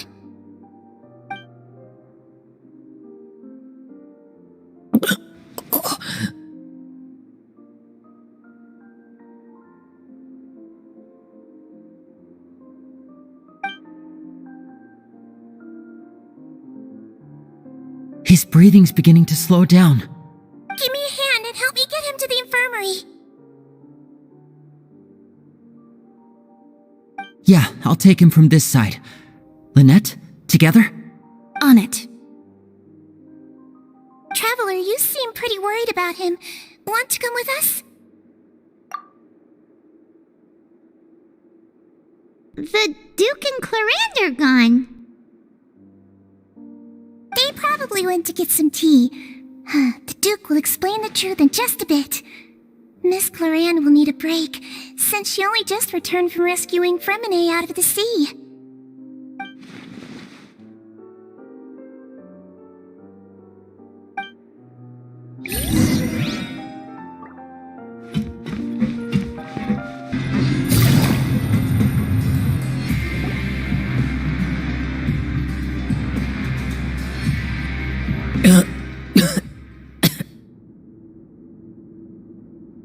He's awake.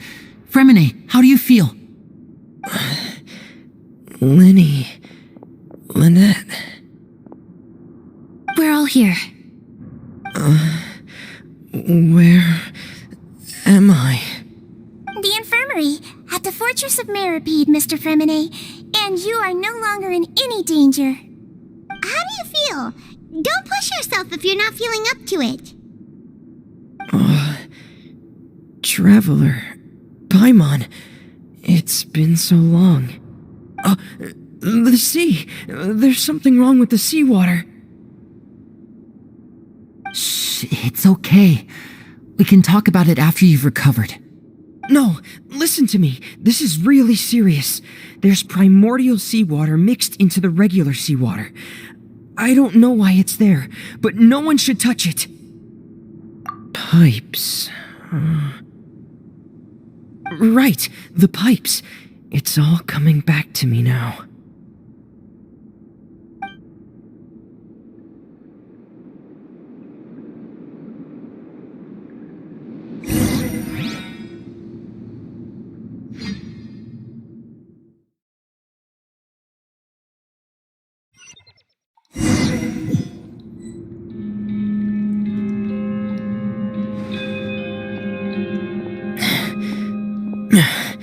I'm in. Seems like this pipe hasn't been used in a long time. It looks abandoned.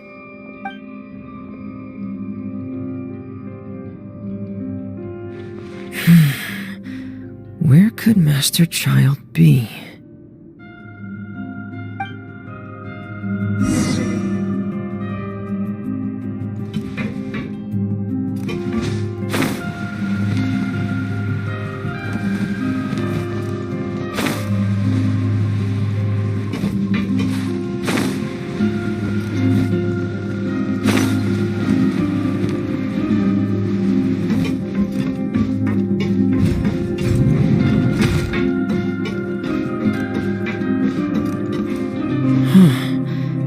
This mechanism looks like it's been tampered with.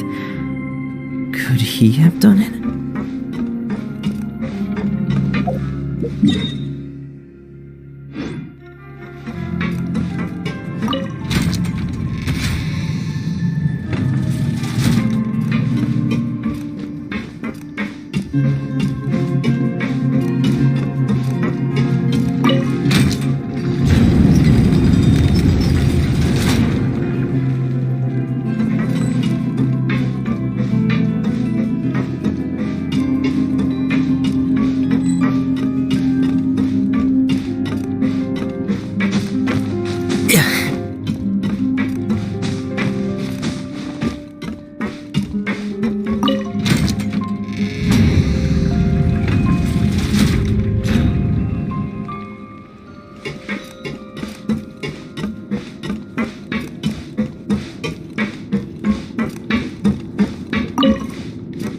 It's getting stuck on something.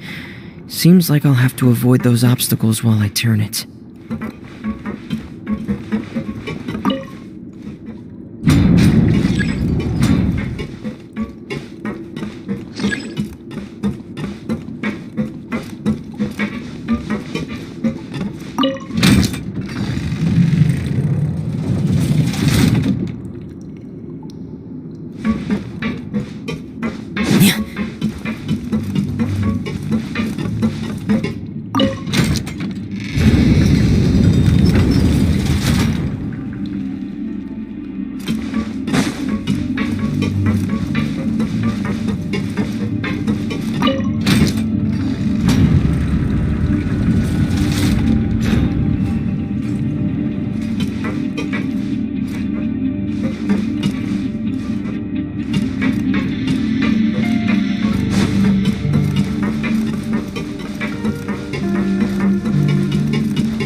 This is where the water starts. Okay. Master Child probably dived into the water. I'll go take a look as well.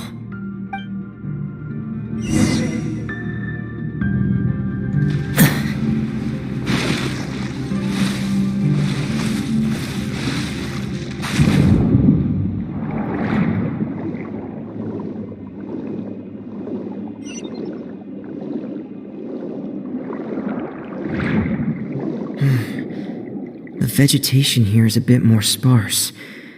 These traces aren't natural. A person must have left them, and recently. I should be going in the right direction. There are traces here too. I need to keep going. Huh? The traces are gone. But I don't see where he could have gone from here. Wait, what the?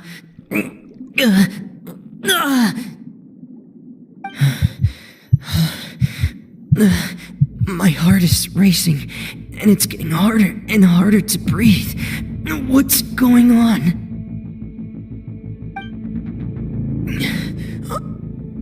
No good. I have to get back. They still don't know anything about what's going on. If I turn back right now, I should still be able to make it.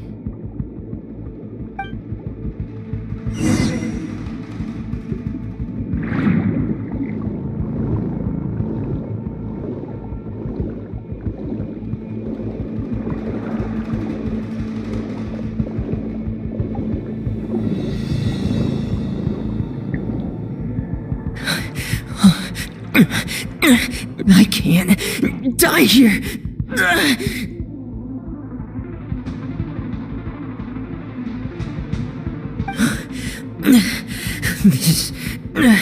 This is bad. I'm feeling worse and worse. And I'm still underwater.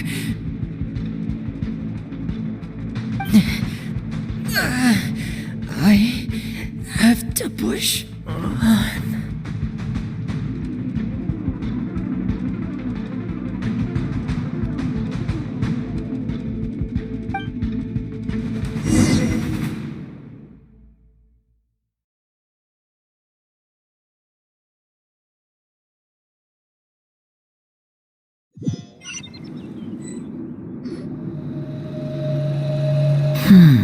So, in other words, the trail you were following vanished, and you had no idea where Master Child could have gone, but there was also no obvious place for him to have disappeared to.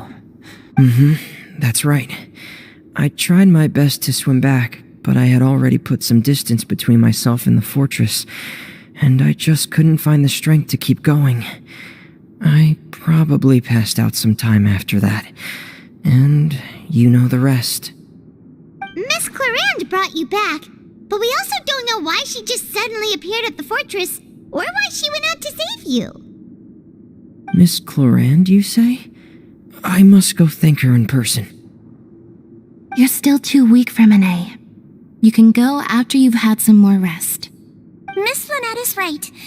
I believe Miss Clarande will stay here as a guest for another few days, so there's no need to hurry. A guest? Then I can assume Risley was the one who invited her to come down here? You should ask His Grace about that. He'll be able to explain better than me. Yeah, it's about time he actually told us what's going on. Wanna come with us, Linny? No, please go on without me. I don't want to leave just yet. Linny. The logical part of my brain is aware that we're safe right now, but I still can't bring myself to leave. Both of you are just in danger. Understood. Then let's just sit together for a while. In that case, I'll leave the infirmary to you. The Traveler and I are going to head out for now. As long as you stay in here, I don't think you'll be disturbed. Thank you.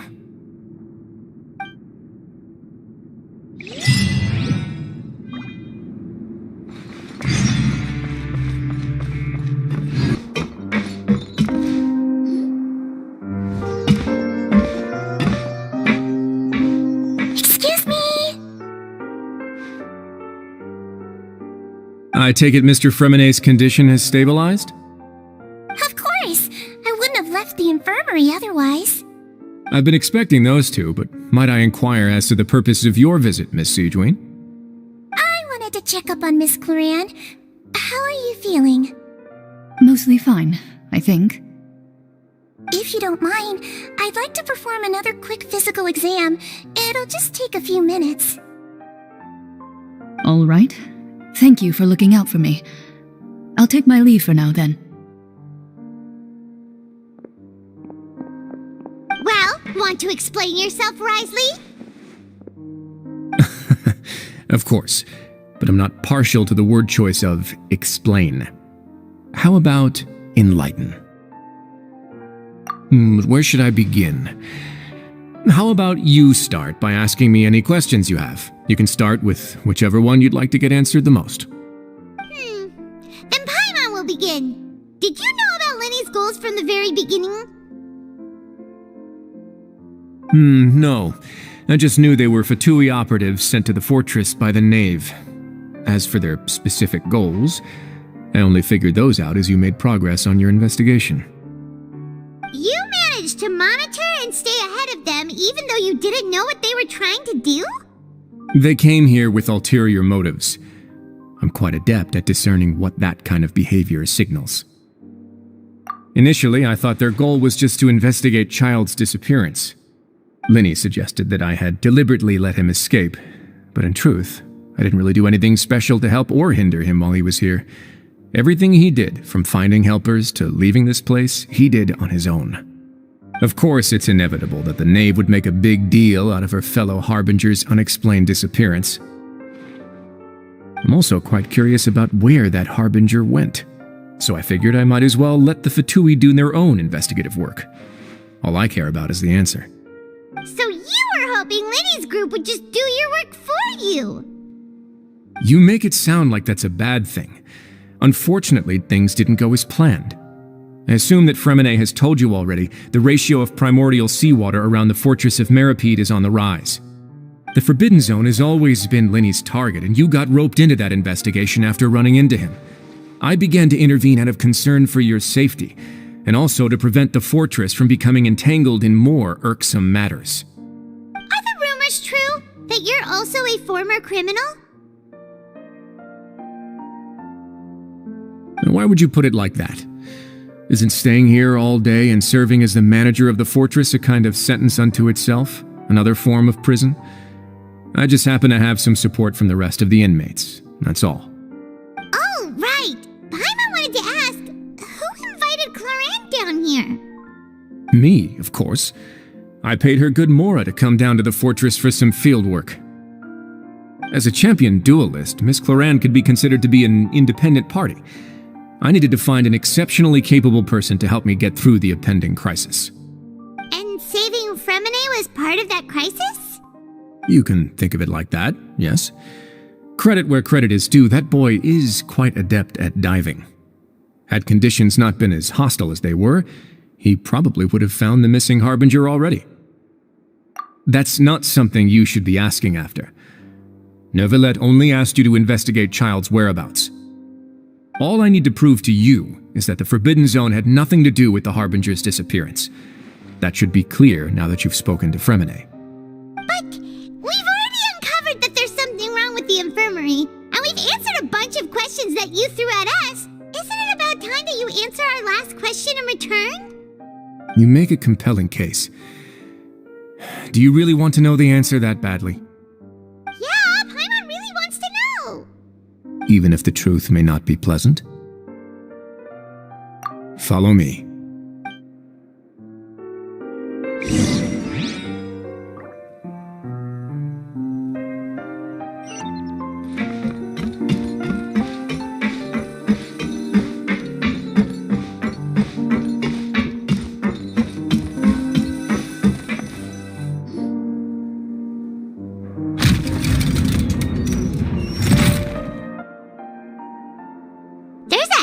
Door here? And a whole basement behind it? Huh. You're pretty good at hiding stuff, Wriothesley. It seems you've forgotten just what kind of place the Fortress of Meripede is.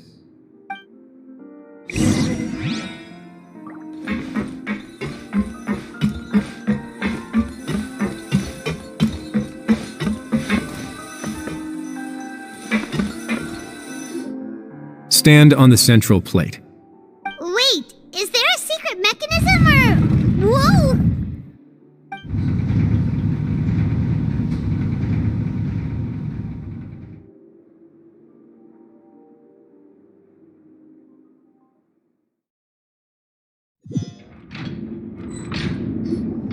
So, this is the Forbidden Zone? Honestly, for a place so well hidden, Paimon sure doesn't see anything special. What a huge door! There are 3 such isolation gates in total. Generally speaking, I'm the only one who's allowed to go inside.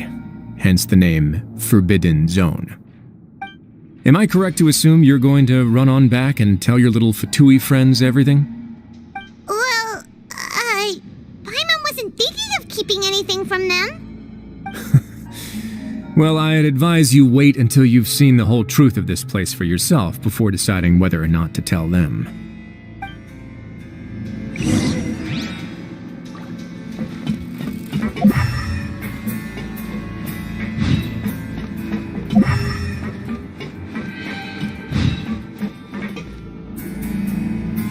Huh.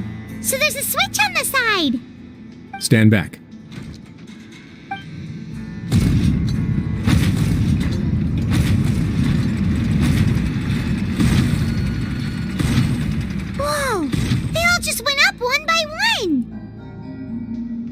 Go on, have a look.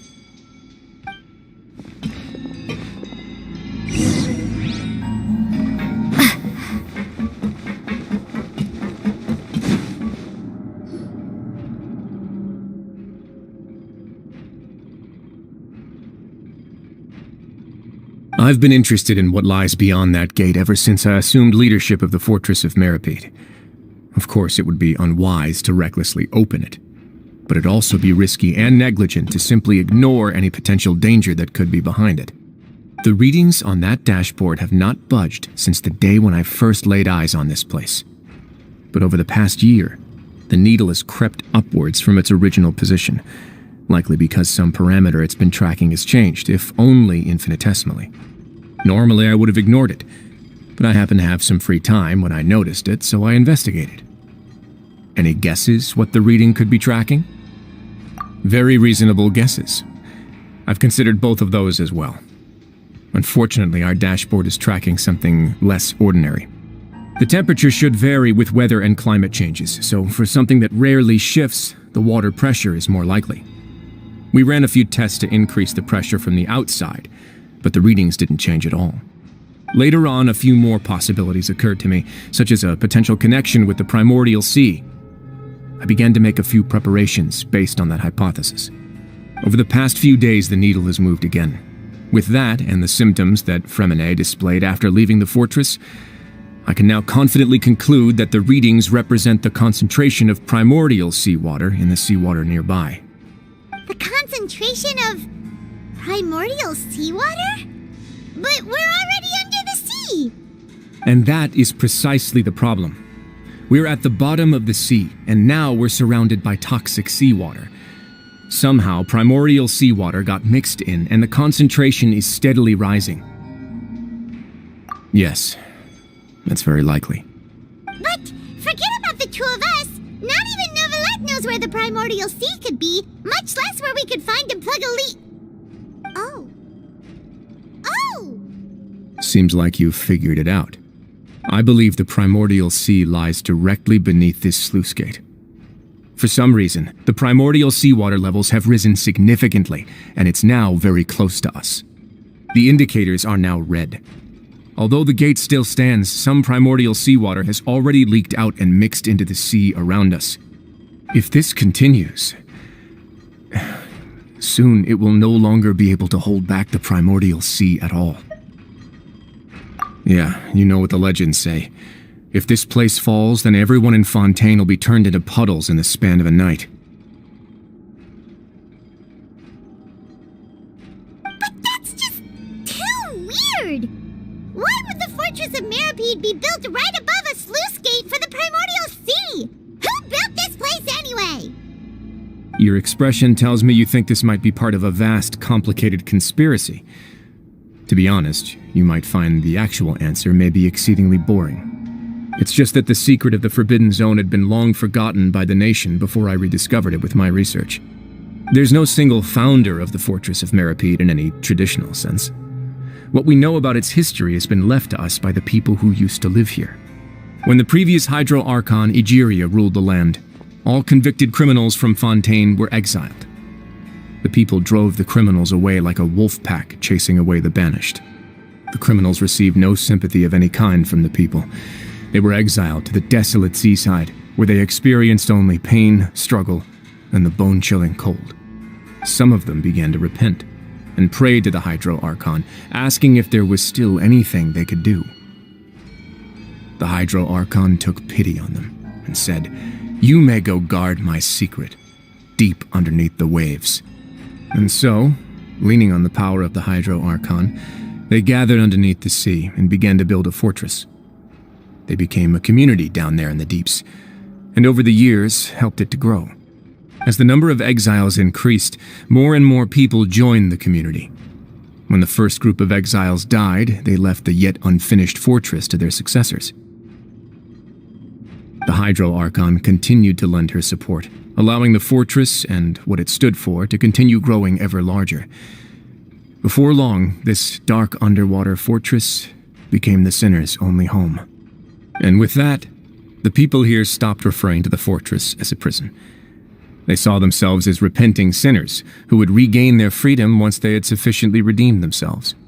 But as time went on, people also realized that the fortress was a lonely place. Once they had gotten used to life here, they could no longer feel comfortable living in the overworld. Once they had finished serving their sentences, some people left and some others chose to stay. They'd find some idle position and let their withered souls fade away with the ancient secrets of the past. After many, many centuries, few people still remember the reason for the fortress's founding. Now they just see it as an integral pillar of Fontainian society, as the place where criminals deserve to be sent. Now and again, researchers manage to break one law or another and live out their days in the fortress. I learned all this from an elderly historian. Everyone else just thought he'd made it all up. But now you know every part of that history is true. Indeed. It's just as the prophecy says. If this gate fails, then everyone will be dissolved into the sea. To be frank, not really. But sadly, that hasn't stopped this prophecy from proving all too accurate. Prophecies are troublesome things. Just hearing one will create the first wave of panic. Seeing signs of it will bring about the second, and actually witnessing it in real time, the third. Let's go somewhere else. I want to show you something.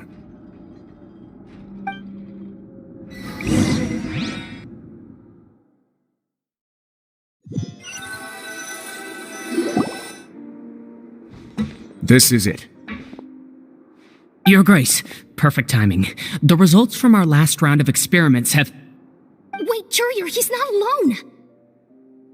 Huh? Lorvine and Jurier? No need to panic, you two. I've already told them about our plan. What? After you warned us not to tell a single soul about any of this? I'm skeptical as well. Are you sure they are trustworthy? The results speak for themselves, don't they? These two may already know more than you could ever imagine. All right then, if Your Grace insists. They seem harmless enough, so I'll trust them for now. How about some reintroductions? This is Jurier, one of the highest-ranked researchers from the Fontaine Research Institute.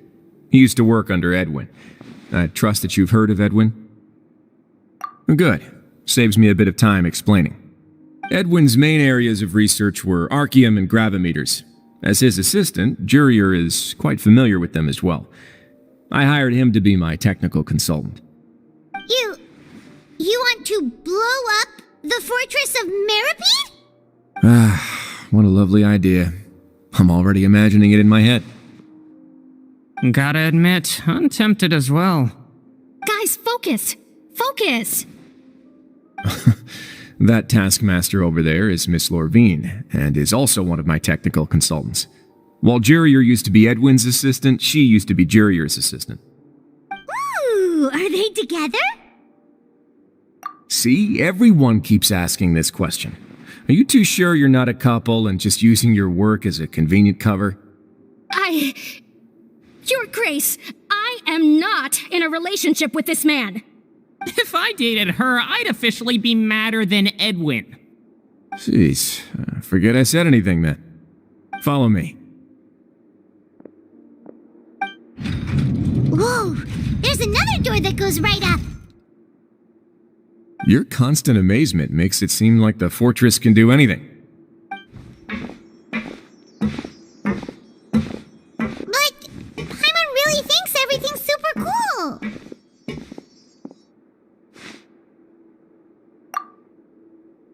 Well, let's spice it up a bit.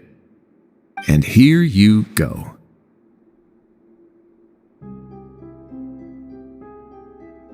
What a huge ship! This is also a production zone that Paimon's never seen before. What's going on? How much do you know about Fontainian history? Not much at all. Well, then maybe you haven't heard the story of ancient Lemuria. To give you a quick rundown, Fontaine used to be ruled by the Lemurian dynasty.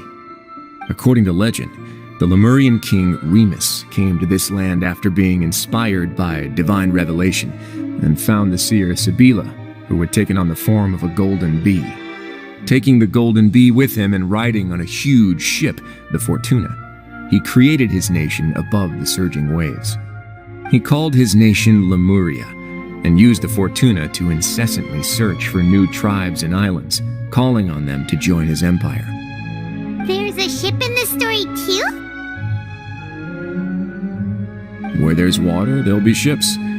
People believe that hope can always be found at the end of a voyage. Do you believe that too? To a point, I think. As you've already seen, I have a whole factory's worth of labor, materials, and technology at my disposal. Certainly can't hurt to give it a try. So the moment I began to speculate that the primordial sea might lie underneath the gate, I also began this project. Were you inspired by the legendary Fortuna? Maybe. Fontainians need something to hold on to cope with the impending disaster. Were the workers to find out the truth behind this ship, riots would destroy the fortress faster than any catastrophe. As the fortress's administrator, I'd never make such a reckless call. Alright, that's enough talking for now. I'll need another 3 cups of tea to soothe my throat. Do you have any other questions? Seems like you're good. Come on, I'll take you back.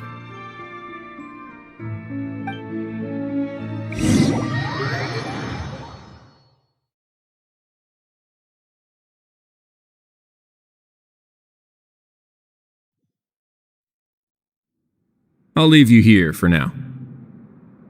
Oh, thank you so much. No worries.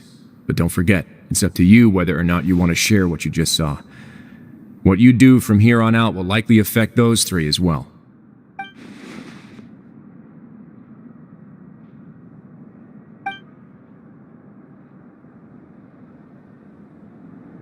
Yeah, we'll put a lot of thought into it for sure. Great. I look forward to what happens next.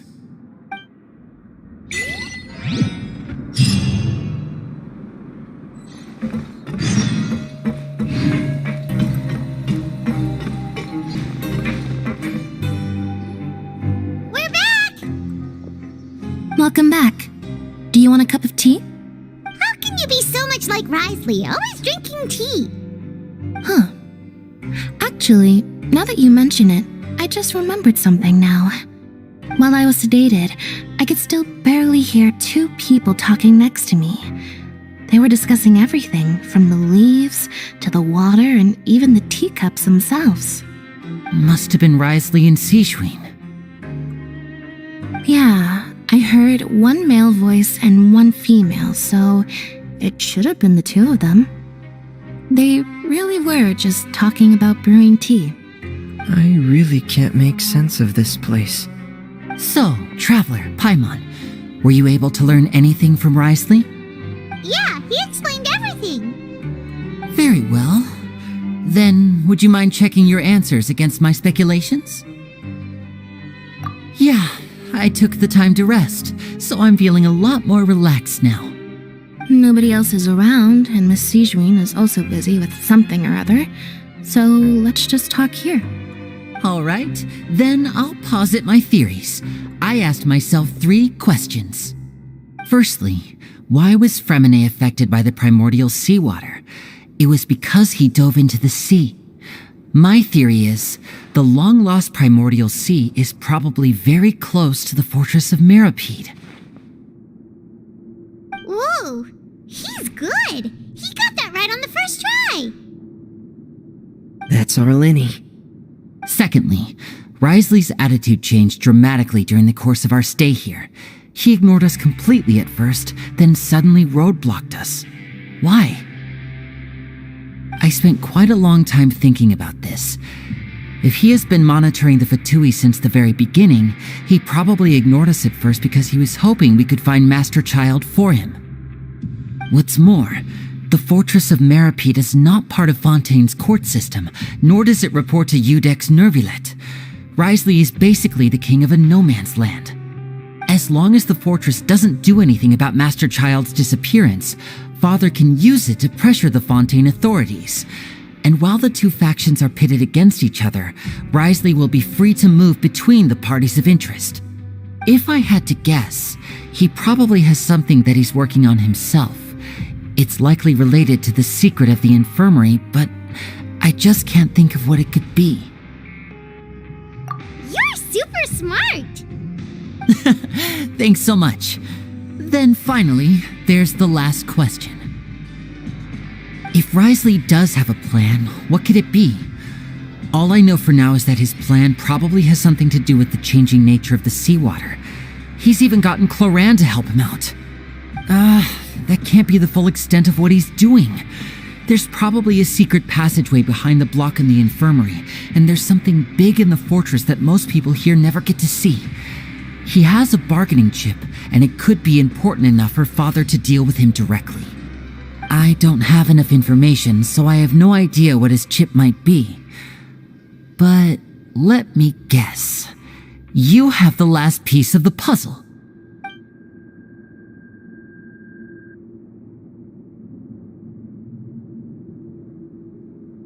I can't believe it. The sea will engulf everyone, just like the prophecy said. Could Risley have wanted to meet Father to figure out a way to deal with this crisis? If you remember, I once mentioned that Father sees the House of the Hearth as her base of operations, and she truly wants to resolve the crisis. But how could Risley have known that? Or perhaps he didn't know, and just wanted to bring Father over to his side, which could be why he said he just wanted to negotiate. Yeah, that makes sense to me. I understand your concerns as well, Traveler. I'll figure out a way to pass this on to our father. No matter what, we're on your side. The two of you have already aided us far too much. We probably wouldn't be standing here right now if not for you. If you ever need anything else going forward, please come to the House of the Hearth at any time. Though you may not share the sentiment, after all that we've gone through together, the three of us basically see you as family now. You have my gratitude. Thank you for protecting Lenny when it really mattered. And thank you for sharing the secrets of the fortress with us. We didn't think you were going to do it. Why are you being so formal all of a sudden?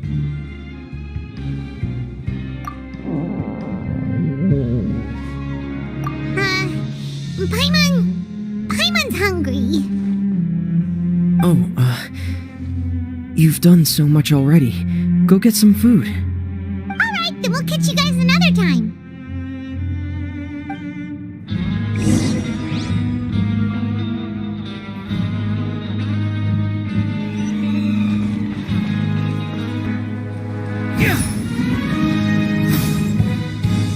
It's time for dinner. Welfare meals now being served at the coupon cafeteria. Come on, let's go pick up ours as well. Traveler and Paimon, over here. Are you here for dinner too, Miss Sijween? And I'm taking the opportunity to prepare Miss Cloran's dinner as well. Huh. You're right. She's actually sitting in the fortress cafeteria. What would you like to eat?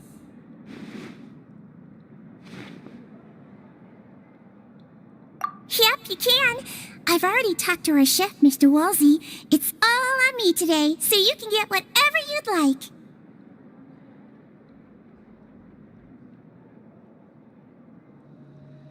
Me too! Don't forget Paimon! No problem. Just leave it to me.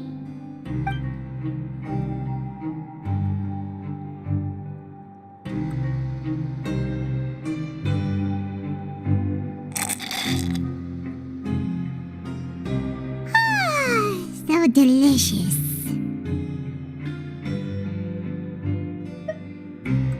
Is this how it feels to be freeloaders? Wait a second, we did do plenty of work after all. Feeling full yet? How's the food? Delicious.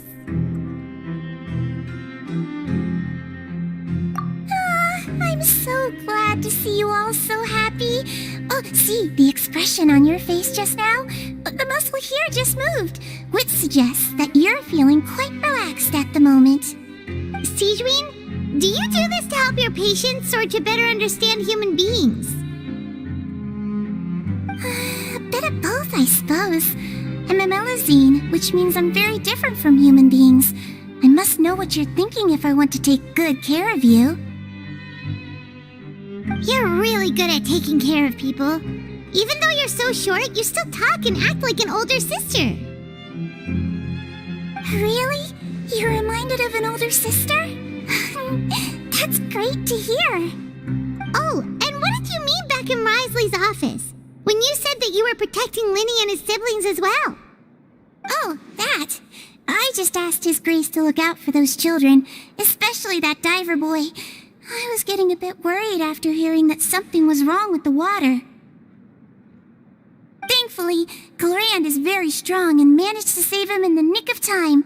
His Grace also sealed the pipes after Glorand left, to make sure that Linny wouldn't impulsively chase after his brother. Although the path was blocked, we still stationed some guards there to stop anyone from approaching. They were instructed to only open the door once Miss Glorand had returned. Oh, and I was keeping an eye on Mr. Linny as well. We had to press him, but we couldn't allow him to be in any real danger. You were all super considerate and really thought everything through. It's just what we do down here at the fortress. At least this has been His Grace's style for as long as he's been the leader. Oh, I really wish Monsieur Nervula would come down here more often too. I feel like he'd like it here, with all the darkness and chaos.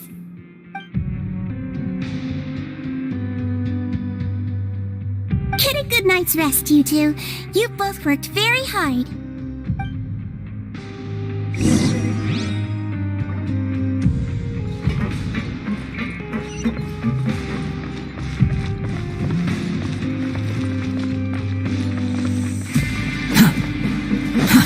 Too slow.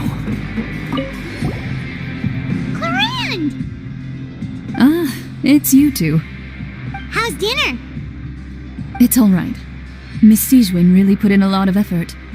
So we heard that Risley invited you to come down to help, and you saved Fremine too.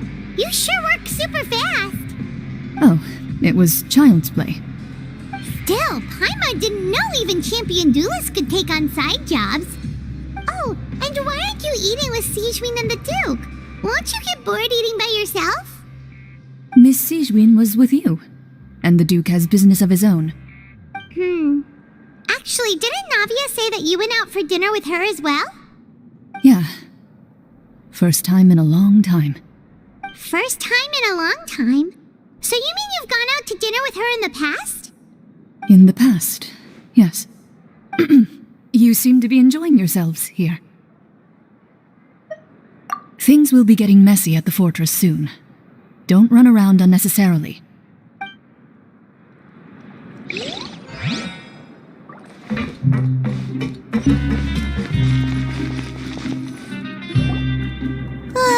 So much has happened. Paimon just feels absolutely exhausted now that she's finally relaxed. Paimon's super sleepy. Are you sleepy too?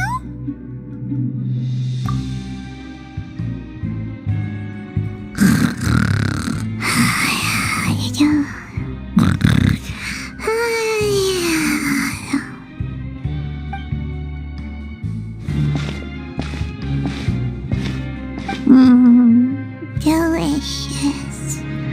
Paimon wants seconds for free.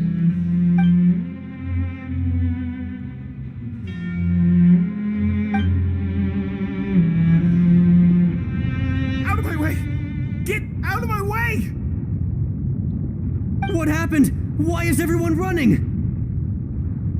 No idea, but something must have happened. Stop asking! Who's yelling? Paimon still wants to sleep.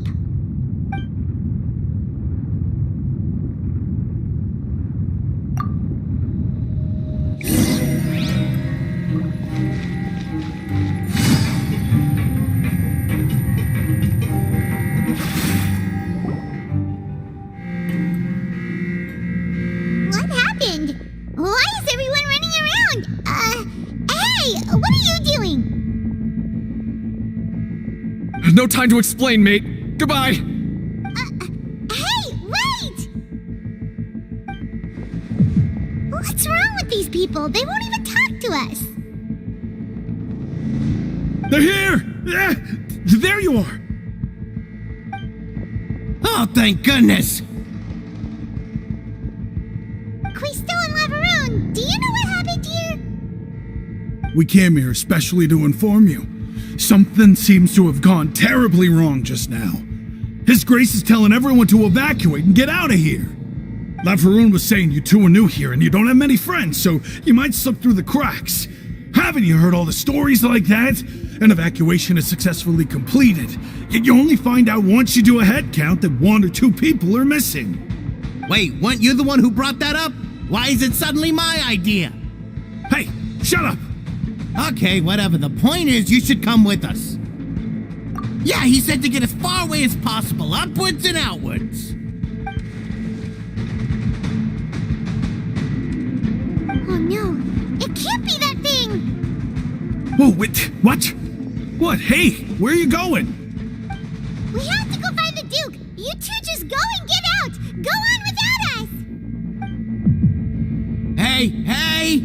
Be careful! Attention, please evacuate upwards and outwards, upwards and outwards. If you're already at the topmost layer, then try to move as far outwards as possible. Take it easy.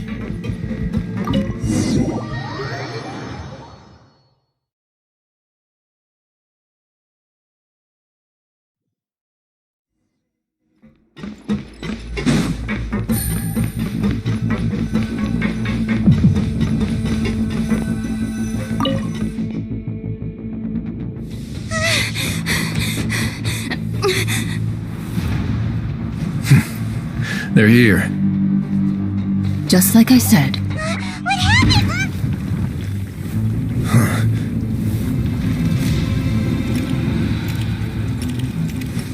You're just in time. But be ready to run.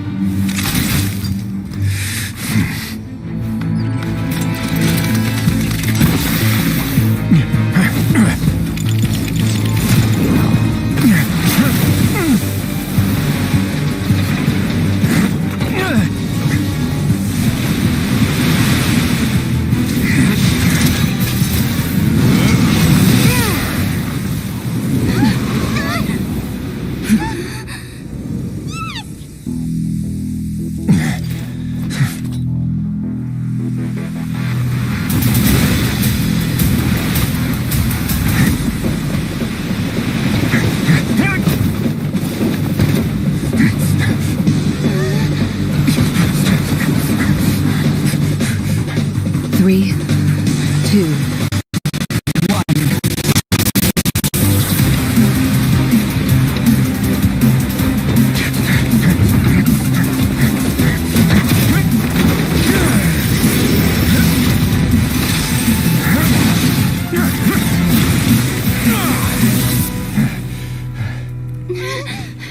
This won't hold it for long.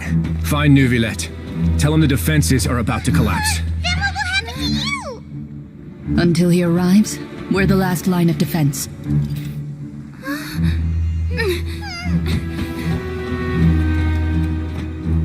The gate. How long do you think it'll hold?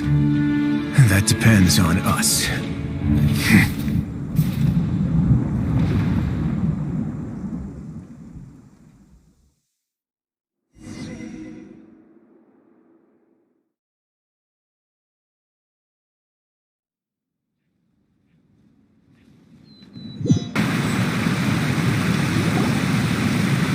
Neuvillette?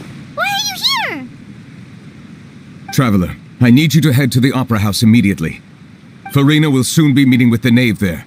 You must protect Farina, and make sure she doesn't spend too much time alone with her. Will do. You have my sincerest gratitude.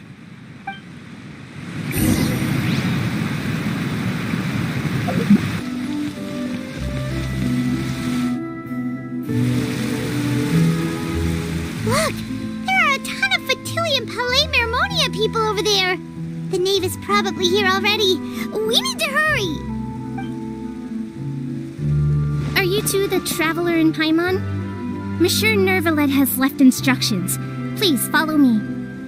Though I'm sure he's already explained, this should be a mostly cordial conversation, unlikely to give rise to violence. But it would be most appreciated if you could protect Lady Farina to the best of your abilities.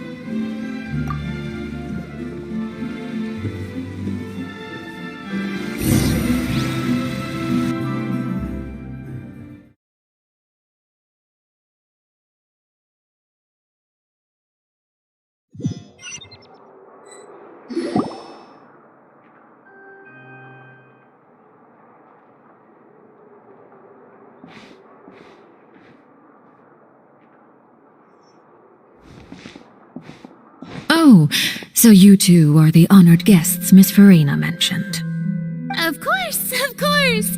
How could they not attend a meeting such as this? I must always have 2 or more guests at my dessert table. Otherwise, the occasion would be too lonely and unbecoming of my station. It is my pleasure to make your acquaintance, traveler. I have heard much of your accomplishments.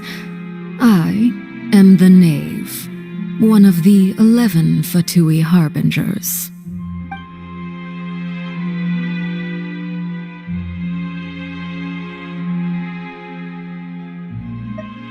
I've already prepared seats for you. Come, sit beside me. Perhaps you two are unaware of how Miss Farina and I do things. You see, we actually recently agreed to get together for tea when we had the time. See this? This is a limited type of confectionery that Miss Farina simply adores. There are only 16 slices sold every day. Here, why don't you and Paimon have a taste?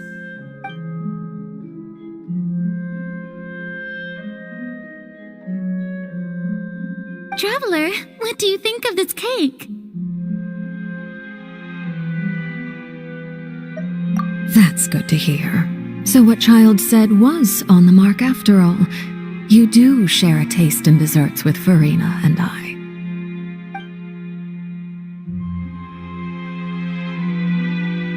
I wonder how he's doing nowadays. You must have heard, right? He's suddenly gone missing. I'm really worried about his safety, you know. Here's to hoping that he's an excellent swimmer. Since we're talking about him, I feel like I should add something. His martial prowess really looked certainly pretty impressive, yeah.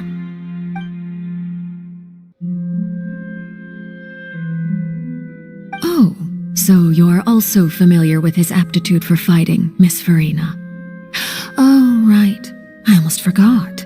Child was subdued by Udex Nuvillette right in front of you. Against ordinary people, my colleague would never be on the back foot. But alas, he just never imagined he'd run into such a person. I must express my admiration for Monsieur Nuvillette.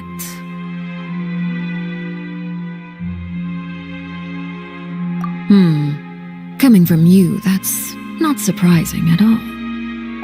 But I thought you would be happier to hear the news. Of course, but it's still a bit of a shame. You see, I would have been far happier had I received this news somewhat earlier. As you well know, a long time has passed since Child disappeared.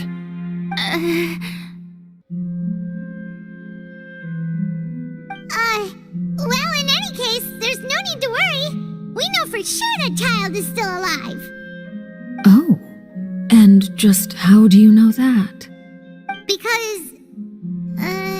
Because we found evidence that proved he left the Fortress of Meripede. And where did he go after leaving the fortress? Well...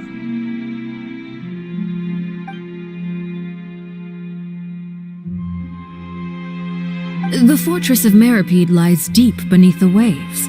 Unless he pranced right out of the main gate, he must have had to swim for it.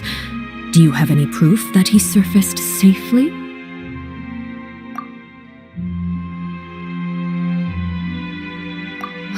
That is good news, at least. His sister Tonya sent a letter to Fontaine not too long ago. Since he was unfortunately unavailable, I picked it up on his behalf. Do you have any idea how he usually writes back to his family? Dear Tonya, your letter made me feel like we were still enjoying our time in Snezhnaya together. I'm currently admiring the scenery on the streets in front of the opera house. Is it something like that?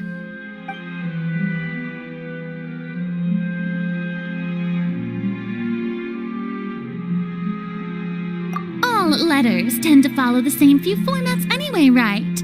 As long as the contents are accurate, it doesn't matter so much how it's written or how it's worded.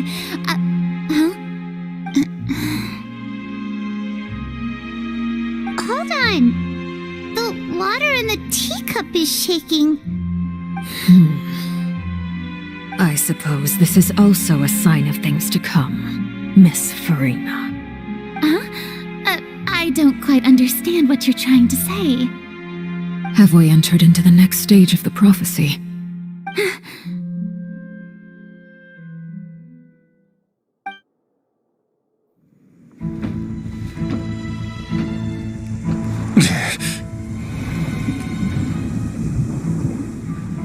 My thanks to you both. I will take it from here.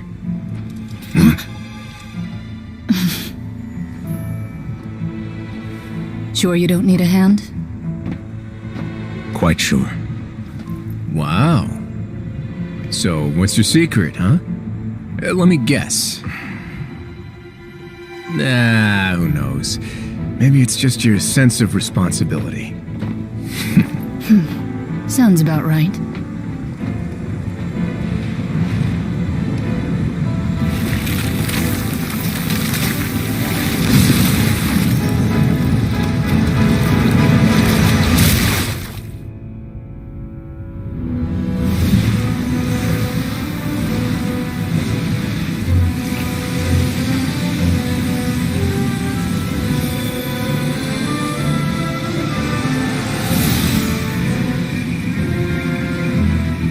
Day may come when the prophecy is fulfilled, and the waters burst forth. But it is not this day! This ancient power could easily obliterate an entire race. A tsunami of fury would unleash endless catastrophe.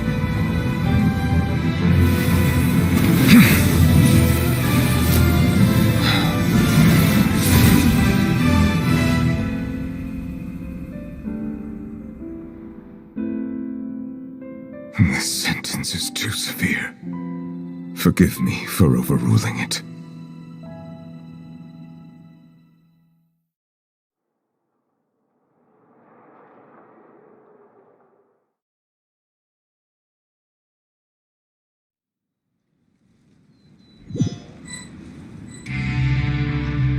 All right. Seems like the problem inside has been suppressed. Let me guess. We're safe for now. Indeed. But only for now. I win this bet. You owe me a present. Very well. It was indeed just as you said.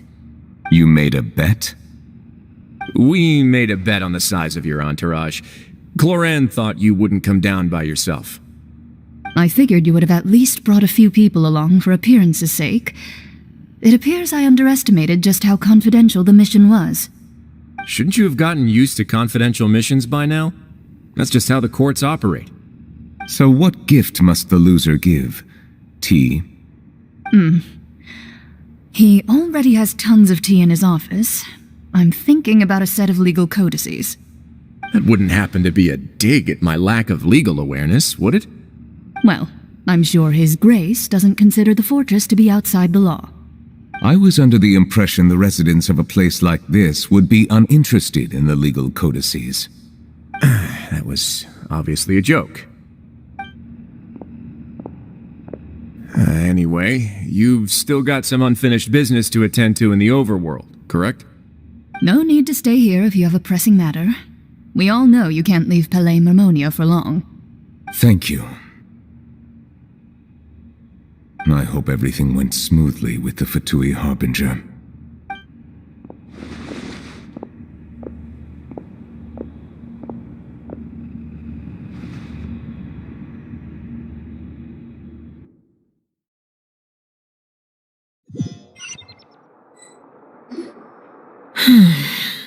I must say, we've spent long enough playing house.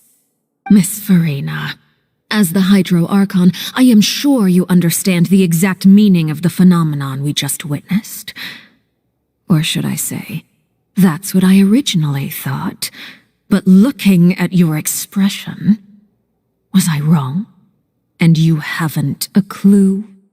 What are you trying to say? At this point, I don't think there's any more need to speak as diplomatic representatives. Allow me to speak to you now as just a Fontainian. You know the prophecy by heart, and also that every part of it is being proven true. Yet, here you are relaxing, drinking tea, and eating desserts as if it's all nothing more than a few stray bugs in your garden. Do you really think that's acceptable? The prophecy's hanging above our necks like a guillotine. Every faction is looking for a way to either avert the disaster or save their own. Even the orphans of the House of the Heart have devoted everything to saving their homeland. But you, it beggars belief just how nonchalant and carefree you have been. From the very beginning, you, the god Focalor, you have utterly failed to take action. You're wrong. I've never ignored the prophecy, nor have I just been passing the time in self-indulgence. Retract your accusation and stop doubting the wisdom of the gods with such absurd conjectures. I am not alone in my doubts, you know. All the children of Fontaine may be harboring the exact same thoughts right now. Oh, great Hydro Archon, how are you going to save them? Save us? How are the people you've sworn to protect supposed to survive in a land that will soon disappear beneath the waves? I have my ways, and I've been working on them for all this time. Even if you look down upon me, you have no right to judge me. Fontaine will be saved. Even if I still cannot see the true future right now, as long as I continue on as I am, I will be able to hold my head up high.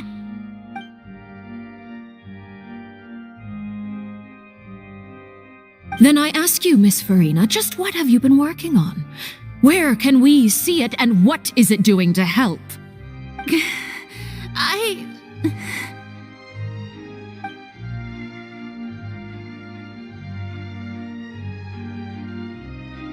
My machinations are just like the prophecy itself. They will only reveal themselves at the fated time. It is just that beings like yourselves are unable to perceive them as of yet. I see. As a god, the proof of your labor always lies beyond prying mortal eyes.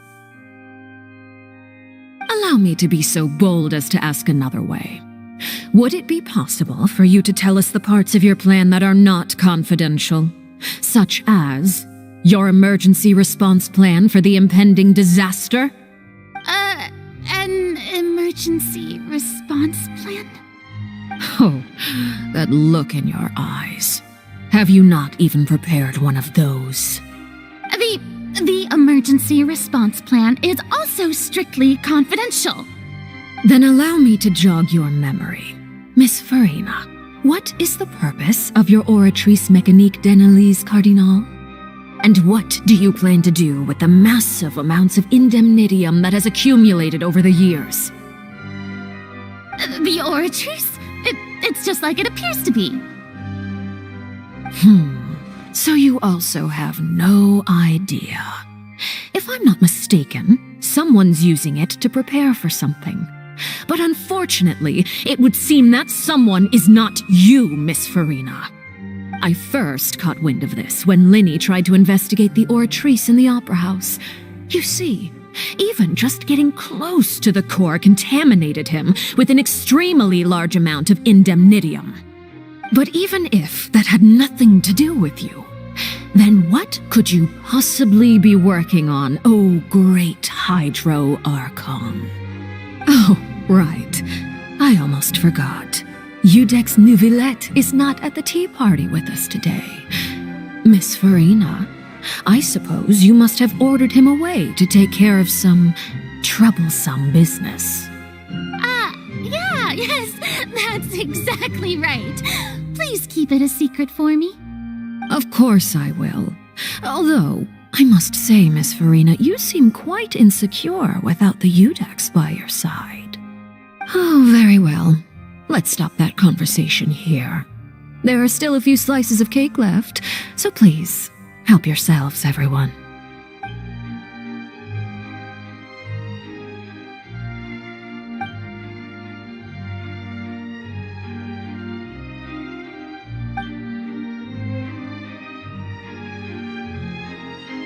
Traveler, I heard that you were recently commissioned to handle a few matters on behalf of the Udex. Why don't you take an extra slice of cake? Those who work hard deserve gratitude and praise. You too, Paimon. Thank you. Paimon will take you up on that offer.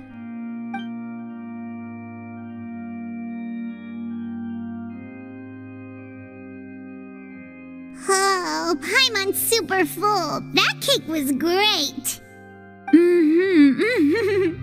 If it's on my tea table, it must be of the highest quality. Yes, and we must thank the knave for bringing these over as well. You're welcome. I'm sure the cake also felt greatly honored to be featured at Miss Farina's table, and I was merely catering to Miss Farina's tastes, seeking a chance to chat over tea. It is getting late. Why don't we call it a day? There are still a few matters that I need to take care of, so I must take my leave now. Very well. We'll end it here. Mind seeing me off, traveler? We could use the opportunity to discuss Child before I must be on my way. Paimon's coming too!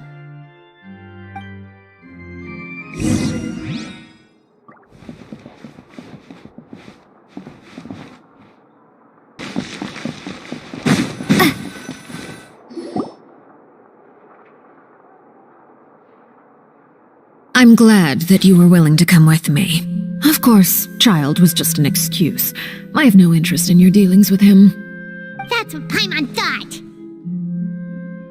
You lent your aid to the children of the House of the Hearth.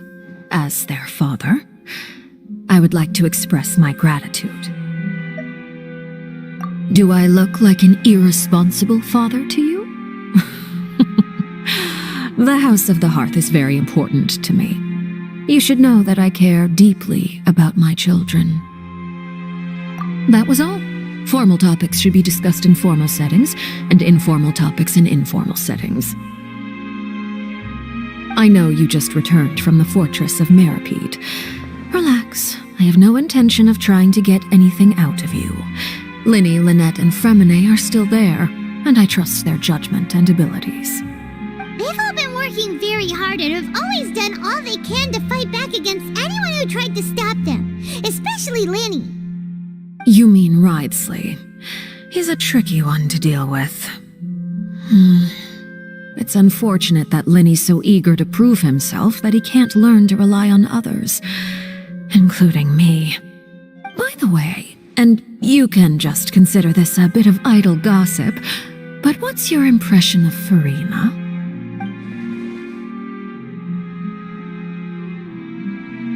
You are outside of our disputes, and the freest person in all of Fontaine, able to move around most easily.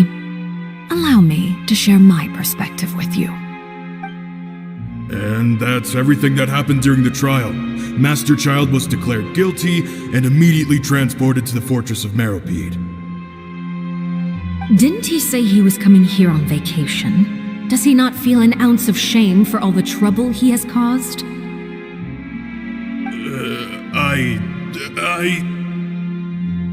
Forget it.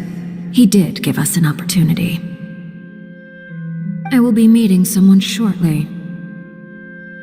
Do you require help with any preparations? No need. I will take care of it myself. I need to meet with Farina, the Hydro Archon. She is at the heart of Fontaine.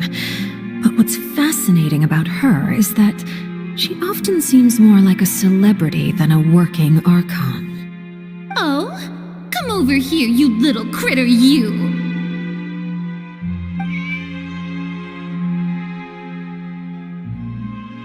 You dare to run from me? Stop right this instant! My goal is just to discover the location of the Gnosis. but I didn't expect the chance to approach Farina to be handed to me on a silver platter. This is so easy, it's actually making me a bit suspicious. Anything left unguarded is usually just bait. But no one will blame someone for taking the bait. After all, from the moment it was attached to the hook, the bait is meant to be sacrificed. It's just as I guessed in the second before I struck. The hydronosis is not currently held by the Archon. In fact, this Archon doesn't seem like a god at all. And I sense that she's under some kind of curse. Who are you? And what are you trying to do? Please don't kill me. I'm begging you, please. The fear in her pupils is genuine, so perhaps she's not bait after all. Either way, targeting her has lost all meaning. I left the scene with ease. Nobody came looking for me, and nobody could serve as a witness to my near assassination of Focalor. I suspect even Farina dares not mention this incident to anyone. Not long after, my informants confirmed what I had guessed. After returning to her quarters, Farina quietly cried alone. She was so scared that she could not sleep that night, nor could she even bring herself to eat her cake. There's no doubt that there's something wrong with her. I began to entertain the possibility that she is not the true Hydro Archon. Perhaps Iudex Neuvillette is actually the genuine article. I have to find the Gnosis. If the Neuvillette hypothesis is correct, he is probably in possession of it. Alternatively, it might have been hidden in a place that's hard for ordinary people to access. Yes, Father. My dear children, please speak. News from the fortress of Meripede. Master Child has gone missing. On top of that, the contacts and guards we bribed at the fortress have all gone quiet as well. Probably the handiwork of that Ridesley. I'm afraid so. This is a good opportunity. The value of a harbinger is much higher than most would imagine. We now have an excuse to exert diplomatic pressure on the Fontaine authorities. Set up a meeting for me. I would like to meet the Hydro Archon and Iudex Neuvillette. Oh, and I have an additional mission for you three. Yes, Father. Tartaglia's disappearance was not a part of my plan, but I can use it to make a breakthrough. With this as my excuse, I can ask for an official audience and continue my investigation of Farina and Iudex Neuvillette. The initiative belongs to the House of the Hearth. My wish to investigate the fortress of Meripede will be a front. Linny and his group will be responsible for the actual intelligence gathering.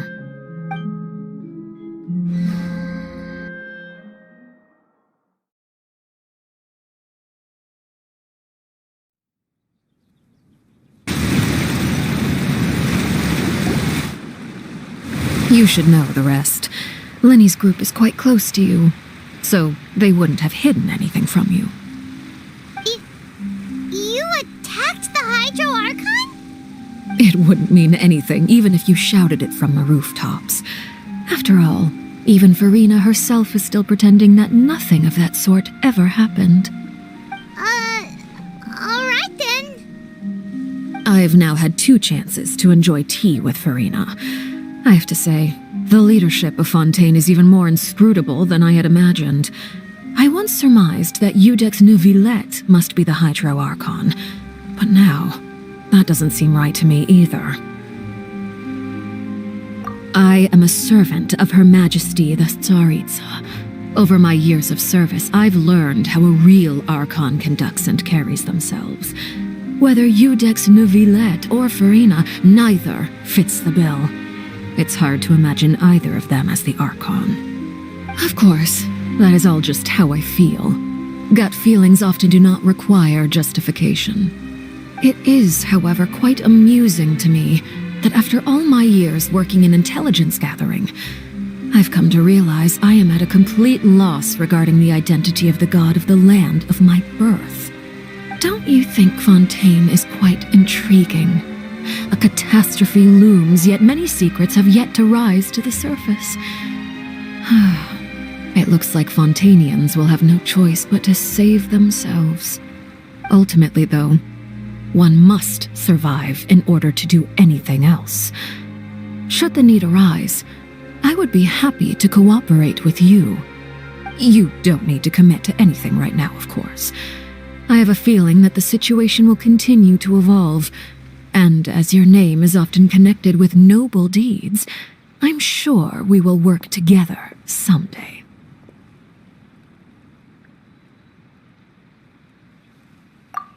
He certainly returned quickly. You must want to catch up with each other, so I'll leave you to him.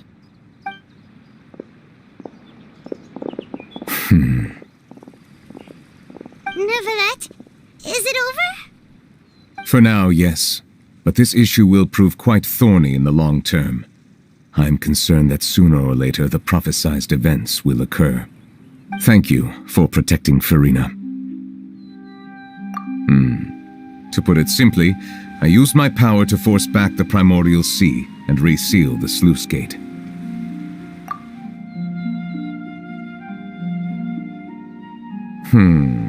So as expected, the knave has turned up the pressure on Farina. She's trying to feel her out, though I'm still unsure as to her motives. Permission granted.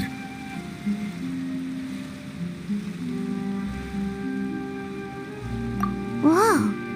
It can't be that you're the real Hydro Archon, right? But that's just a speculation on our part, though. You can't tell us? Then that's okay. We can talk about something else. We won't try to force you. You guys in Fontaine are super strange. If by the phrase, you guys, you are referring to Farina and I, then although I'm not sure just what you are trying to imply, I must clarify that I do not share her positions on a multitude of topics. I believe so. The fortress has a long and complex history. It has seen much grief and suffering. And now, another catastrophe will soon be upon us. I mourn this turn of events. Huh? Why is it raining all of a sudden?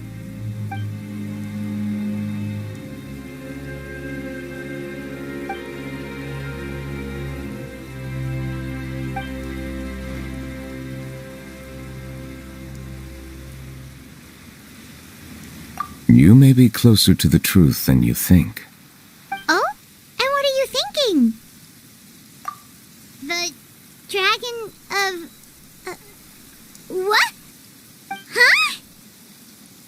Please do not be so surprised. Farina?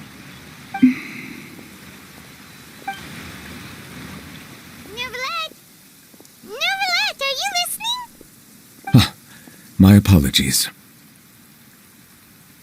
We were just guessing randomly. We didn't guess right, did we? You're not actually the dragon sovereign of water, right? Well, if you don't want to confirm or deny... You guessed correctly. I sincerely hope you'll be able to keep this a secret for me. Right, of course. We'll definitely help you keep it a secret. There's still something Paimon wants to ask you, though. Please, go ahead. Well, if you are the dragon sovereign of water, and you were able to force back the primordial sea from the fortress, then since Fontaine's prophecy is all about seawater, couldn't you just use your power to solve the crisis? None of the currently living dragon sovereigns in the world, myself included, possess our full dragonhood. They say that when the first usurper arrived on Teyvat, they seized a part of the dragon's power. Today, that stolen power is the basis of the Archon's authorities. There are 7 elemental Archons and 7 matching dragon sovereigns. The dragon sovereign of water who lived through that era perished a long time ago. As their successor, I know far less of that part of our ancient history. In any case, I believe I will not be able to do much unless the Archon disappears and returns their elemental authority to me. Given the status quo, however, I would recommend finding another way to deal with the prophecy. Oh, so even you can't solve it. I still have some urgent matters to attend to at my office. If you have any more questions regarding ancient history, you are welcome to discuss them with me at a later time. Please go right ahead. There's a place that Paimon wants to go too. Traveler, why don't we pay another visit to the Fortress of Meripede? Paimon is a little worried. We'll see you another time. Take care.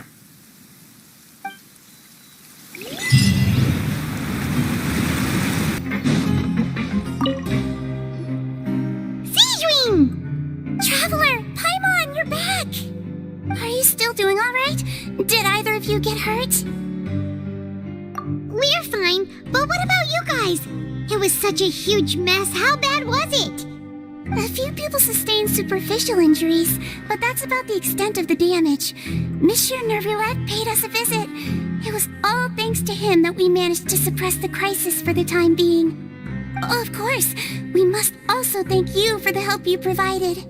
How did Nervillette know that he was needed here? Well, Monsieur Nervillette has strong resonance with the hydro element. When the water level rises, he can feel the waves produced. I ran into the bombshell bros while bandaging the injuries of the wounded. They were mumbling the whole time about how you just ran down without a word. I'm so relieved to see that you're both alright. If you're not too pressed for time, please stay with us a few more days. Just let me know if you get a craving for any particular dish, so I can have Mr. Wolsey get your meals prepared. Oh, and please feel free to visit the infirmary for a break at any time. I'd like to take the opportunity to spend some more time observing your facial muscles as well. Your happy smiles are quite contagious, you know. They're so memorable, and I've missed them immensely while you were gone.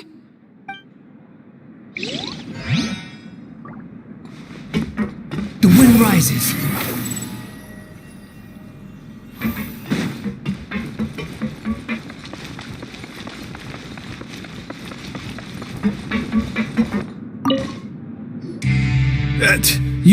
You guys are back?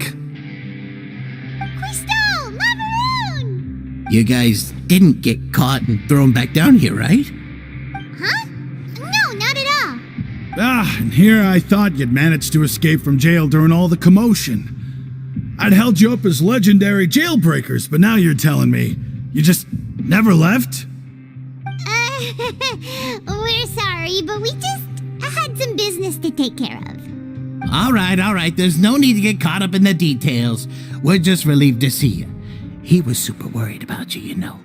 Hey, it wasn't just me. Weren't you super worried as well? Something like that, yeah. I was also transferred to work in the kitchen a few days ago. I can still hear Quisto mumbling to the carrots. Are those two all right? Do you think they made it out alive?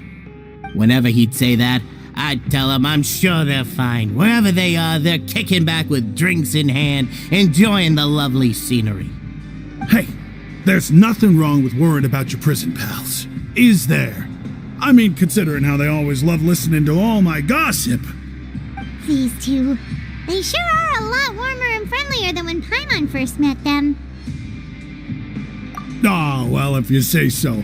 I'll be watching you to make sure you finish every last bite.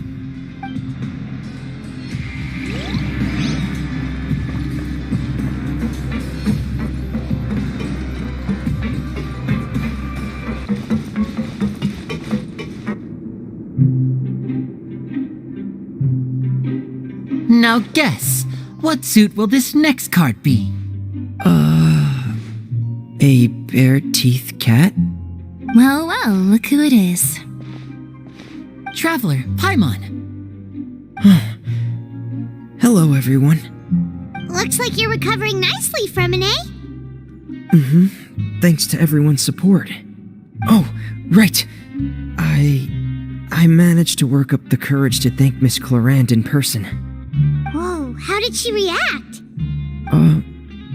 She told me that it was nothing. It was as if saving a life wasn't a big deal to her at all.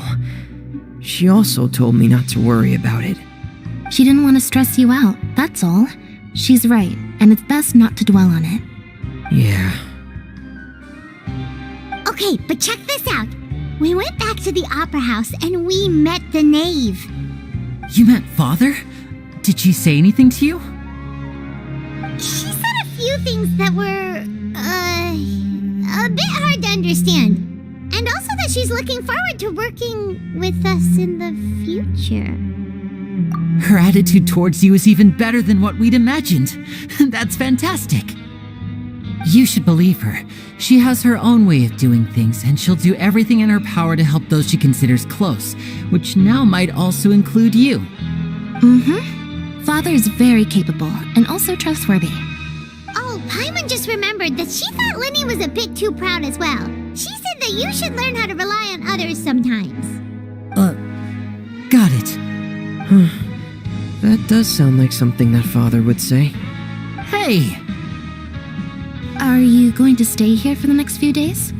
Looks like it, yeah. Excellent. I will host a tea party.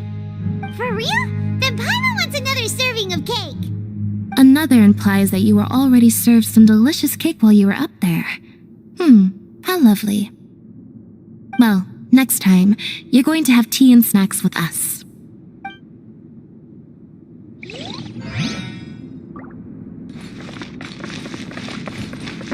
We should start preparing that tea party. Oh, that's a great idea. I'm all for it. I'll help you set it up.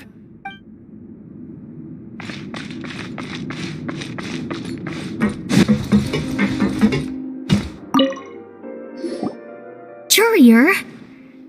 Miss Sijween told me you still haven't eaten. Yeah, I was working on something, so I forgot. That's no excuse for... Huh? What's you two? Courier, Lumine, we're back! Hello there. It's been quite the mess here recently. How have you been? And you? Are you still taking the secret passageway from the infirmary to work on the ship? Yep. That is still top secret, though, so don't say a word to anyone. It can be a bit annoying when there are lots of people in the infirmary, but I still prefer taking that route over the one from the Duke's office. I mean, the infirmary does make it easier for you to slack off. Oh yeah? Then why are you also here so much? You two really are just using your jobs as a cover for your relationship, aren't you? Not at all!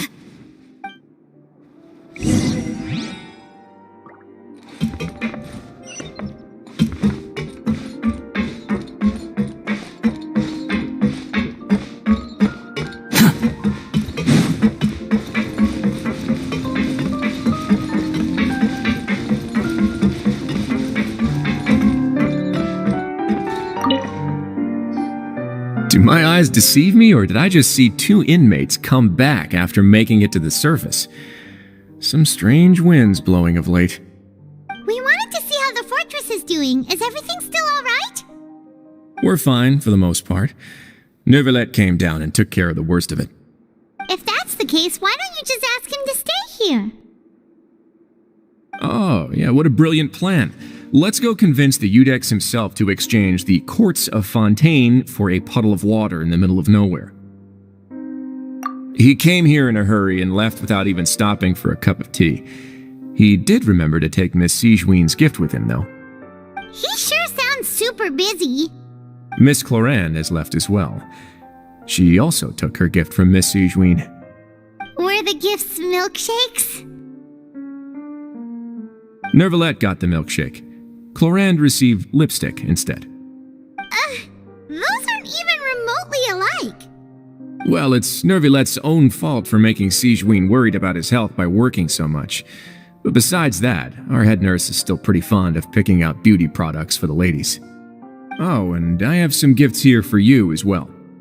Are these from Sijween too? Nope, they're from yours truly. You've already wrapped up your work at the fortress, so you can return to the surface at any time. You haven't yet served your full prison term, however, so you may continue to use your cell until your term is up. For real? Then we could stay here for a really long time? You may access the cafeteria for free. Hooray! Just remember to come complete your paperwork once it's time for your release.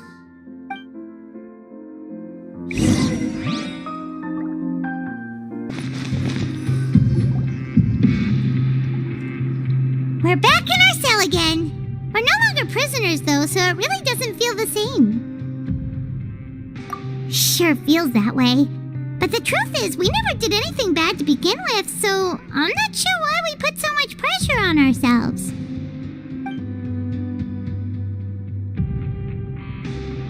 Huh?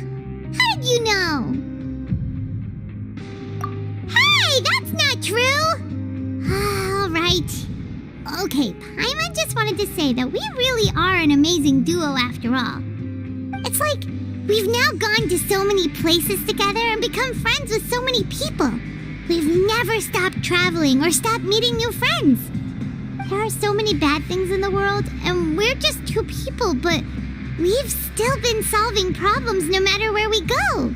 Isn't that pretty cool? You're counting Paimon today? Aren't you the only adventurer here? Then let's ask Catherine to give Paimon an adventurer handbook as well. Paimon will also be an adventurer from today forward. Just our thoughts making Paimon giddy. Paimon's gonna crash, so you sleep soon too. The last time we fell asleep here, we woke up to a whole mess outside our cell. The primordial seawater nearly rose up. That was so scary. We should be safe now, right? Alright then, good night to you, traveler.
For a little rest after breakfast.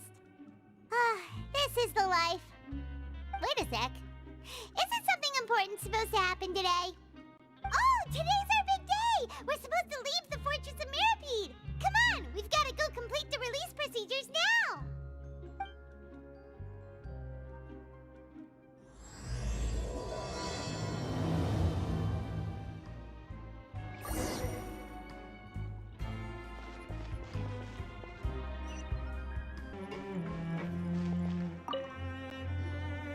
Please, sign here. This document will be effective immediately upon signing, and you two may exit the Fortress of Mirapede via the regular channels. It's been so long since we've been to the surface. Let's hurry up and... Huh? What's happening?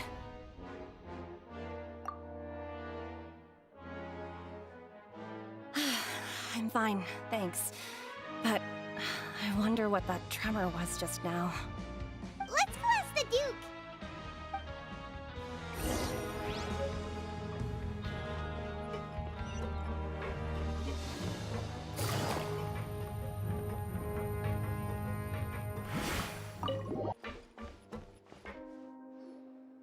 Your Grace?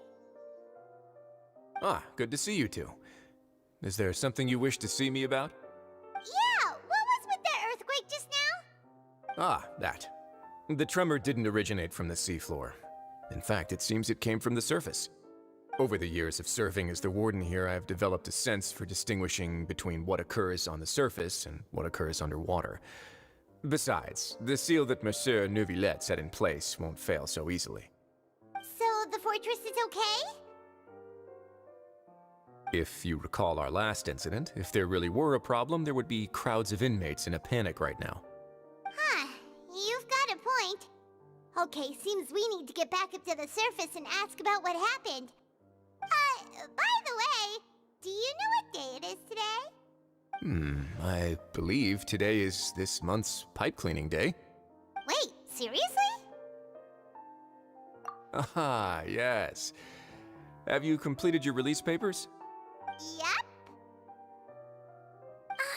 It's you two. Are you leaving now? That's right! Today is our last day in prison! But now that Paimon says that, it doesn't feel like we were confined here. It's actually been pretty nice! Oh yeah, Paimon feels fond of this place now! Then be sure to come back and visit. I'll miss you. If you've signed the release papers, then you're free to go. The guards will escort you out. You're not going to see us off? I knew you'd ask. All right, sure. Let's go. Well, you actually agreed. No worries, you must be busy. Paimon was just joking. Ah, so you do have a polite side, I see. After being down here for so long, I imagine you must feel like you're lacking companionship. Shall I come along too? Yeah, don't worry, we'll come back to see you. Paimon really likes the cafeteria here. The chefs sure do know how to make good grub. I hope you won't be here as convicts the next time I see you. We'll do our best to stay out of trouble. Well, it seems our work in the Fortress of Myriad is finished. That's the end of another chapter in our journey. And since Nervalet was the one who asked us to come here, we should probably go report to him now. Next up, the Palais Mermonia.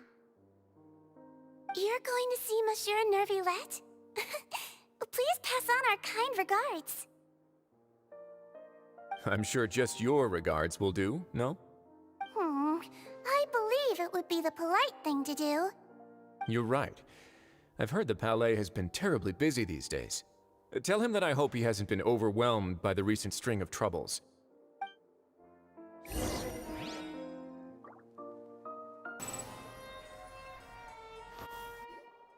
Palais Mermonia sure is buzzing with activity today. Halt! Huh? Oh, it's you two. Apologies. Monsieur Nervalet did say you'd be welcome at any time.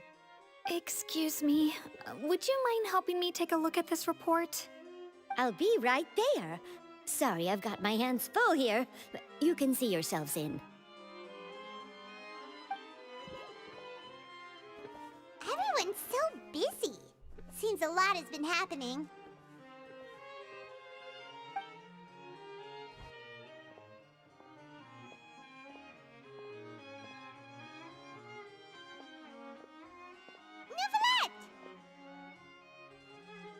Hello. You've come at the right time, but you'll have to wait for just a moment, as there are some urgent matters I must tend to first. In the meantime, please, have a seat. If you'd like to have something to drink, let the Melusine outside know. That's all right. We just ate. Very well, then. Let's take a break over there while we wait for him to finish his work.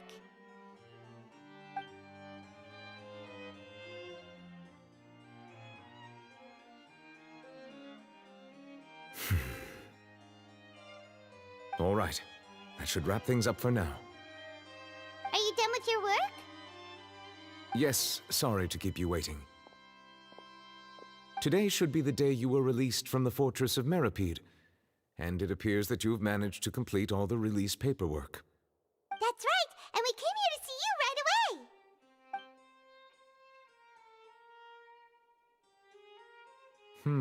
away! A massive whale. Do you have any idea what that might be? Judging from your description, that cannot have occurred in any ordinary waters, but rather something like the primordial sea. A whale of that size and shape cannot usually be found in the waters of Teyvat. Therefore, we can only assume that Child is presently immersed in primordial seawater. Immersed in primordial Most people wouldn't be capable of entering in the first place. I'm not completely sure how he could have gotten there myself.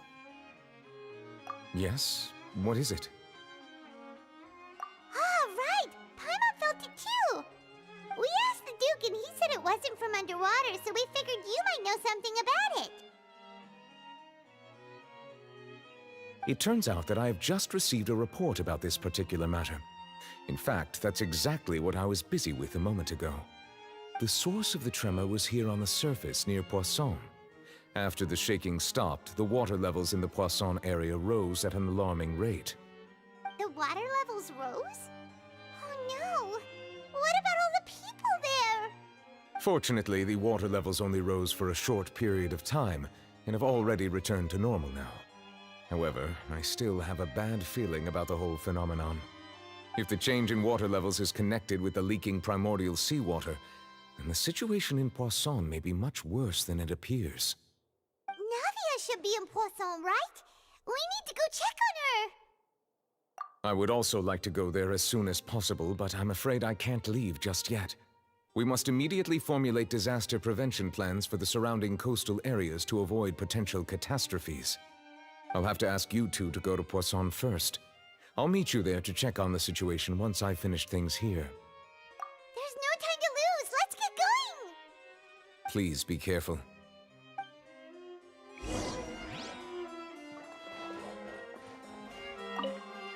The two of you have my thanks. If you need any help, just let me know.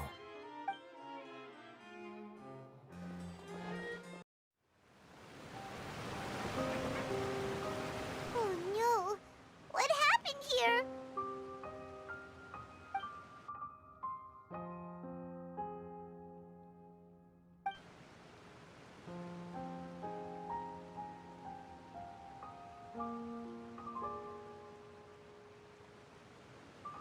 Navia should be around here, right? We need to make sure she's still... Paimon means we need to check on her.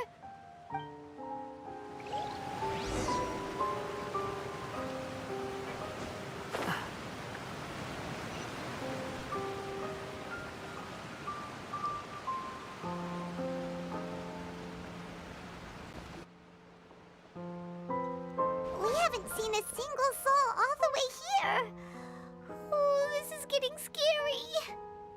What will I ever do now? Look, there's someone on the roof over there. Just stay put. We're coming up. Watch your balance. All right, just hurry.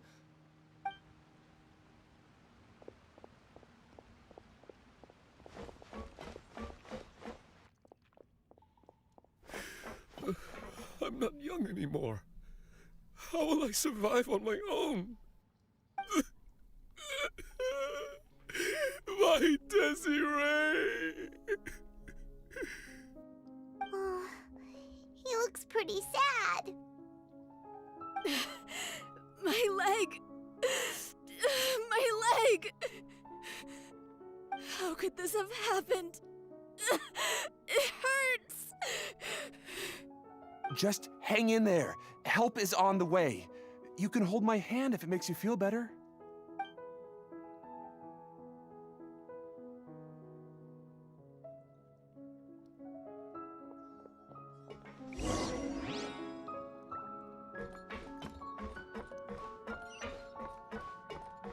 Behold!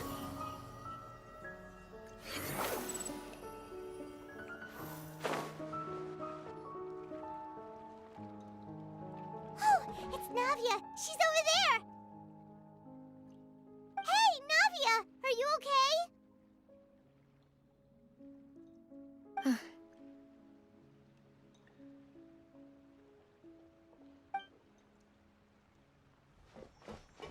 You're here. We heard there was a situation in Poisson, so we came as quickly as we could. Yes. As you can see, the water level suddenly rose. It caused quite the disturbance, in fact.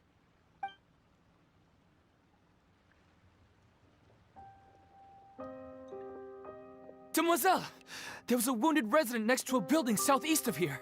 We've already transported him to safety, but we've run out of medical supplies. He's wounded? How badly? He fell, so it's probably a broken leg. He's pretty shaken up. When the water level rose, he desperately climbed up to the roof. Once the water receded and he saw the ground, he became terrified and eventually... He jumped down then. Find the leader of Squad 1 and tell him to take the wounded resident to see a doctor. He should know where to go. Understood. I'll take over his search and rescue mission in the meantime. All right, you'll be in charge.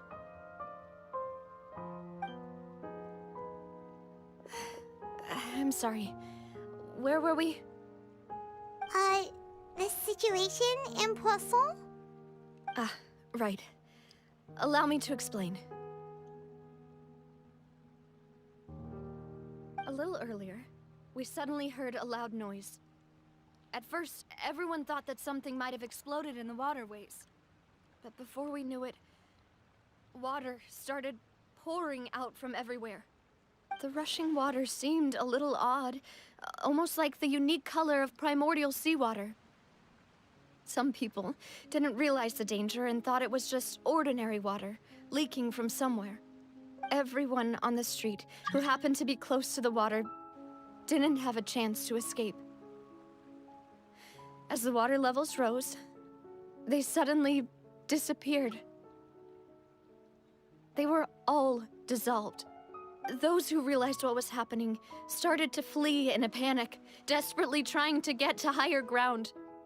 Many were injured in the stampede, and some people fell from significant heights.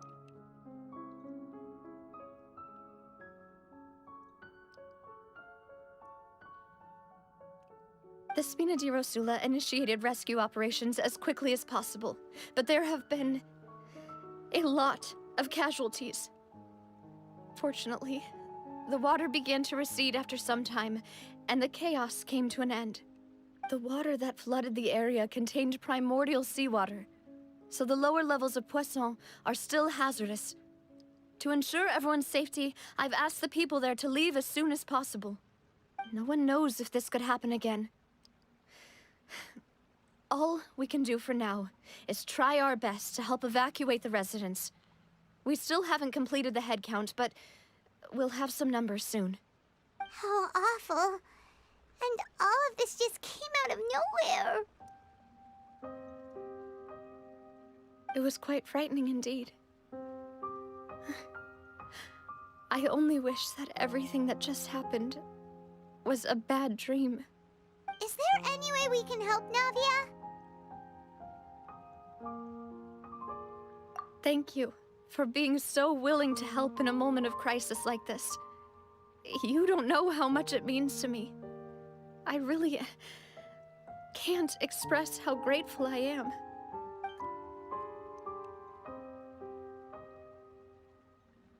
Don't say that, Navia. That's what friends are for.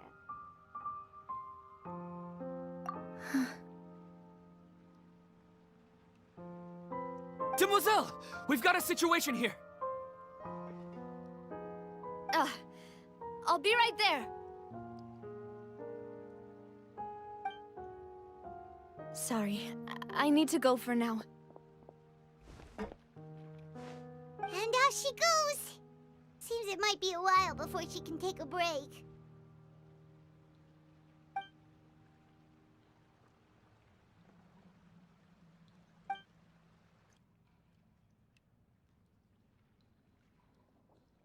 Okay, the wounded are being tended to, and we finished a preliminary head count. More support has just arrived, so I suppose I finally have a moment to focus on my own matters. Of course, we should remain ready for anything, and continue doing our best to rescue others. I'll be sure to have everyone at the Spina di Rosula ready to render assistance. Traveler, Paimon, would you two accompany me to my father's grave for a moment? Huh? Right now? Thank you.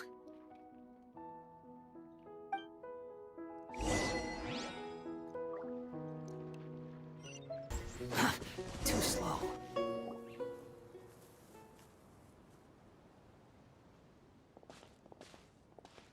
lot of people here, huh?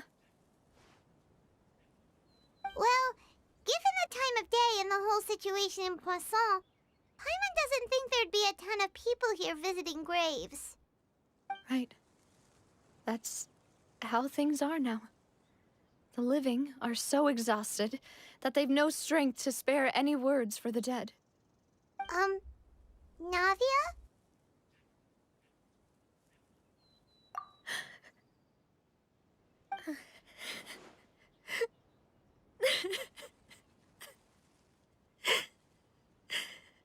Navia, what's wrong? Sorry. I just... Malus and Silver. They won't ever come back here again. What should I do, Papa? Huh? What happened to them? Everyone agreed on the rescue plan, but still, I was the one who initiated it. They were helping evacuate the residents, but they couldn't leave in time. And they were caught in the seawater.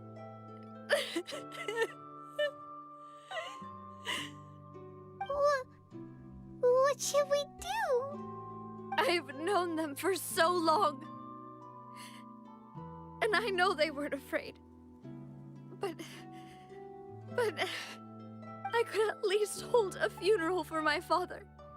And I know where he rests. But as for Malus and Silver, they're just gone.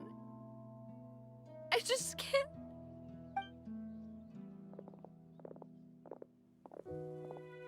Everything looks so clean after it rains. Even the gravestones. I didn't expect that you'd enjoy a glass of red wine in front of Master Callus's grave. I can understand. Besides, the scenery here isn't half bad. See, it's not just me. I always want to bring something when I visit Papa. Perhaps we might even have a picnic. He wouldn't be angry, would he? How could Master ever be upset with you, demoiselle? Yet the cemetery is the home of those who have passed, is it not? Everyone ends up here sooner or later, no matter who you are. Buying yourself a plot in advance, are you? No need yet. But when I do, I hope you'll let me be buried beside Master Callus, demoiselle. Hey, stop joking around. I'm quite serious. That way, it'll save us both the trip to see each other whenever you visit your father's grave. That makes sense. In that case, could I be buried on his other side? After all, besides you, demoiselle, the two of us could certainly be considered Master's closest companions, no? Personally, I believe we fill those shoes just fine. Why are you bringing this up all of a sudden? Seriously. All right. I'll remember your requests. But I'd really prefer not to talk about this stuff. And what do you mean by saving me a trip? I'd make the journey even if I had to visit you two somewhere else. I'd promised to let them rest in peace here. But here I am breaking that promise. I'm sorry for letting you see me in a mess like this. I don't usually cry, really. Paimon doesn't know how to help you feel better. But, well, she understands how you feel. I'd always thought I could make my wishes come true.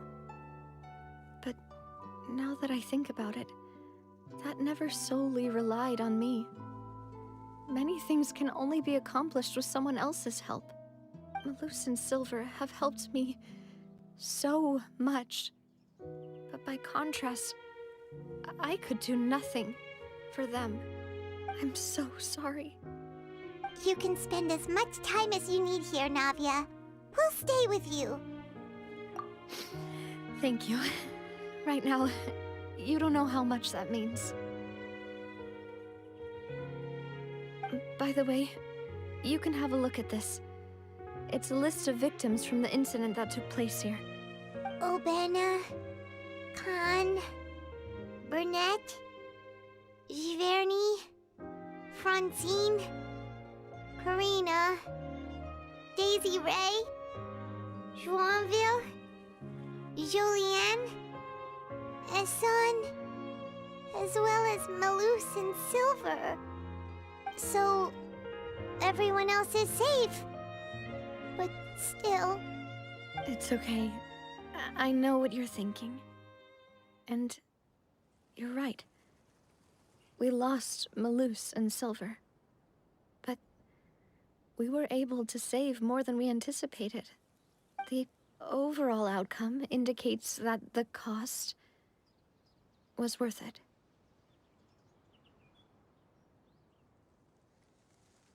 Right! Don't think that way, Navia. One person might be saved at the expense of another, sure, but that isn't something we should ever consider a trade. Malus and Silver were not the price for saving anyone. They're heroes. You're right. Thank you, Paimon. What you said just now was pretty amazing, actually. I'll remember your words. Oh, really? Seems you've become more eloquent in the time since we last met. The knave? What are you doing here? Is everything going well on your side? Yes, my people are carrying out the mission according to your request. All the residents of Poisson have been evacuated, and we're preparing to relocate them to higher ground. As for these supplies, we have everything taken care of. There is no need to worry. Thank you very much. Wait, do you two know each other? We just met recently. Right, Miss Navia? Usually, I would call this a coincidental encounter. But that doesn't quite fit this time. Besides, it never even crossed my mind that a Fatui Harbinger would come looking for me. Thanks to the Knave, Spina di Rosula received generous support from the Fatui, which allowed us to complete the rescue and evacuation work so quickly. Mutual aid is essential to fostering positive developments. We were already in the area, in any case, so it was nothing. That said, I must say that you're a lot sharper than you let on. I'm sure you understand what I mean. I apologize for all the ways in which I tested you previously.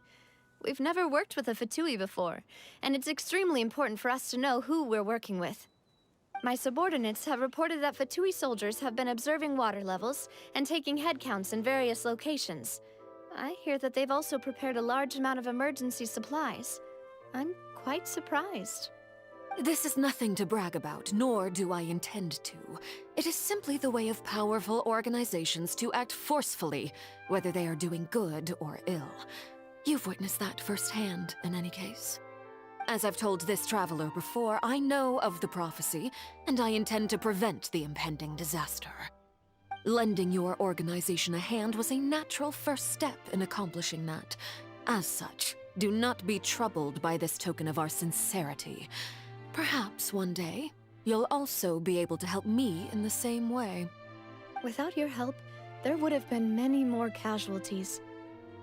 I won't forget your kindness. Furthermore, I sincerely regret what happened to Malus and Silver. I only wish that my people could have arrived a little earlier to prevent this from happening. Don't say that. You and your subordinates did everything you could. As Paimon said, Malus and Silver didn't choose to sacrifice themselves for any specific person. And they weren't the price paid for others' salvation. They chose to become heroes themselves. I've never liked hearing people put it that way. It's like trying to relieve pain by saying some noble-sounding words. But right now, there's nothing more suitable. They really did become heroes. You're right. I'm sorry for your loss, Miss Navia.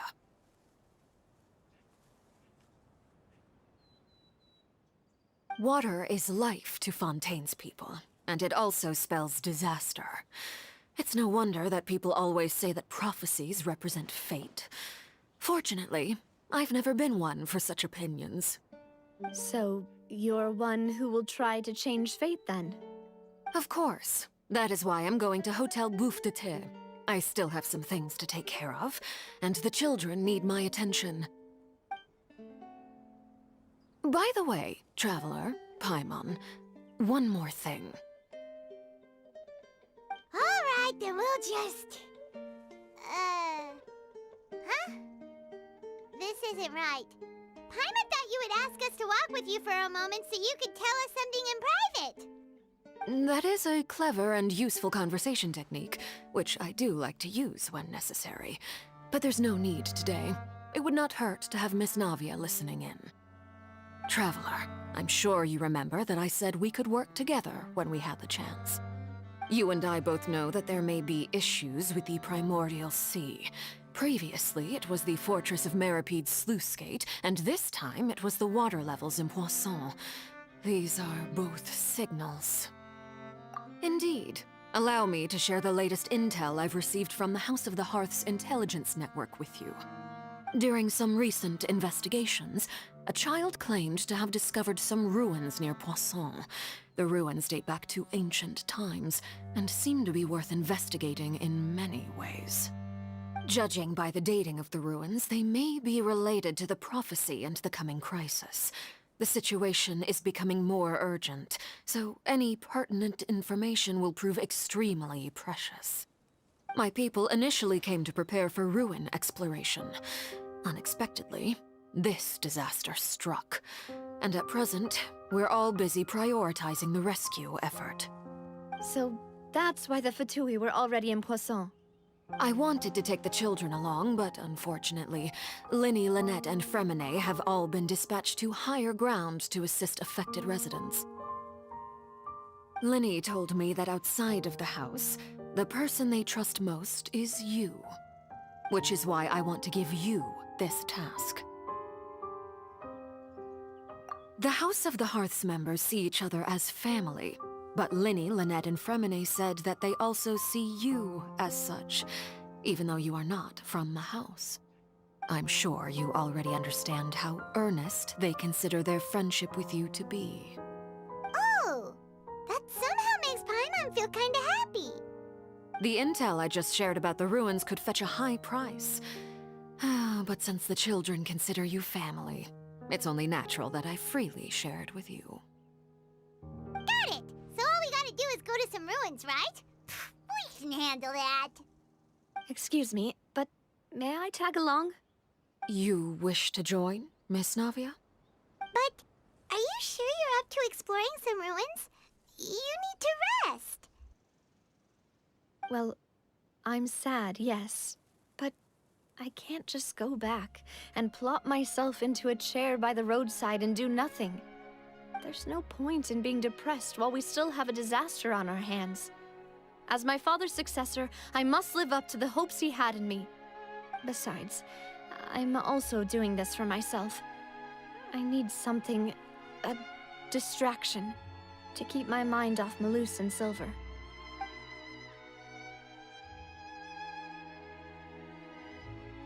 Since you put it that way, I have no objections. What do you say, Traveler? All right. The ruins are to the south of Poisson. Here's the map.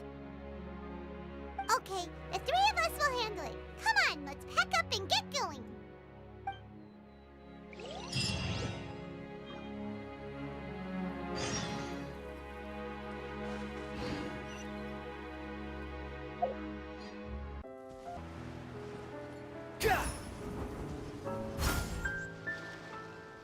So, are these the ruins the knave was talking about? Whoa, talk about old.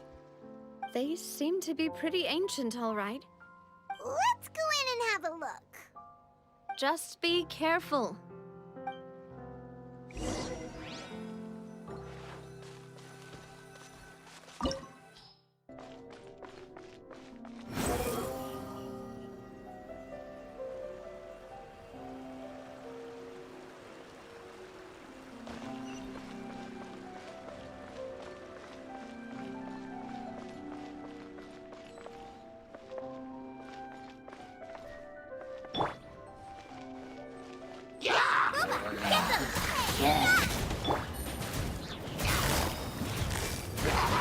Quiet, nerd. Get out of here! I'm going in! Game's up. Fun's over.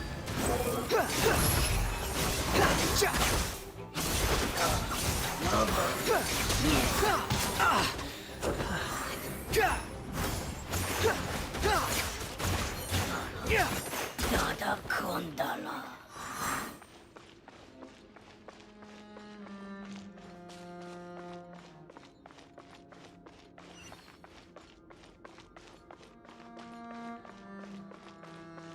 The floor here isn't safe.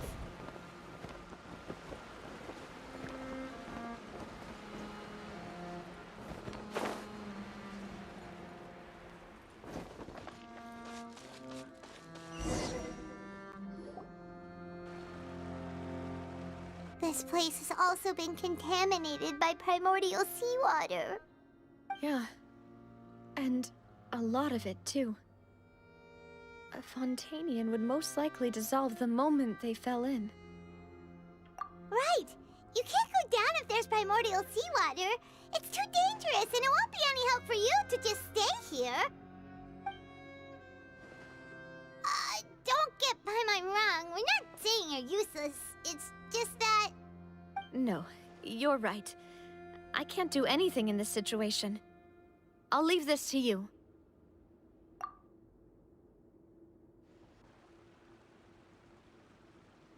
That complicates things.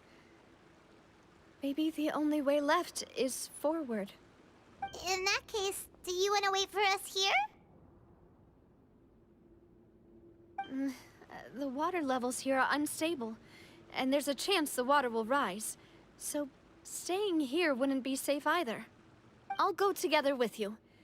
Perhaps we'll find the exit just up ahead. All right. Come with us for now then, but please be careful.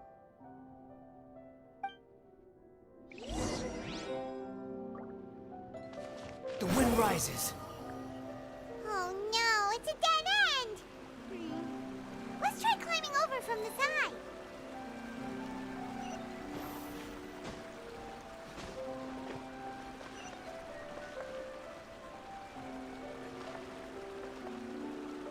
Behold!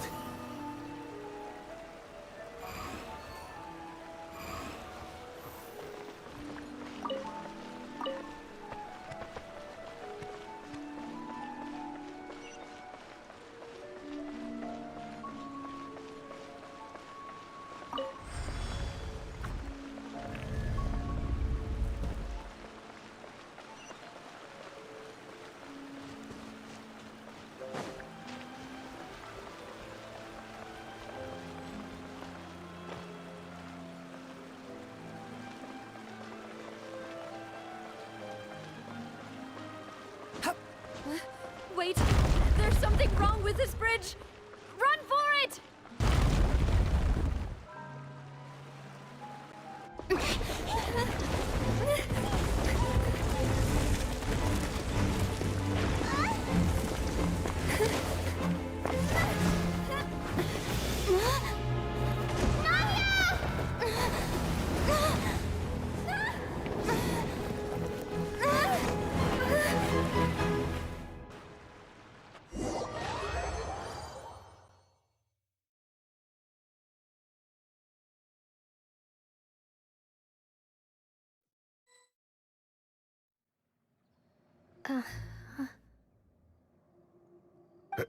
Demoiselle?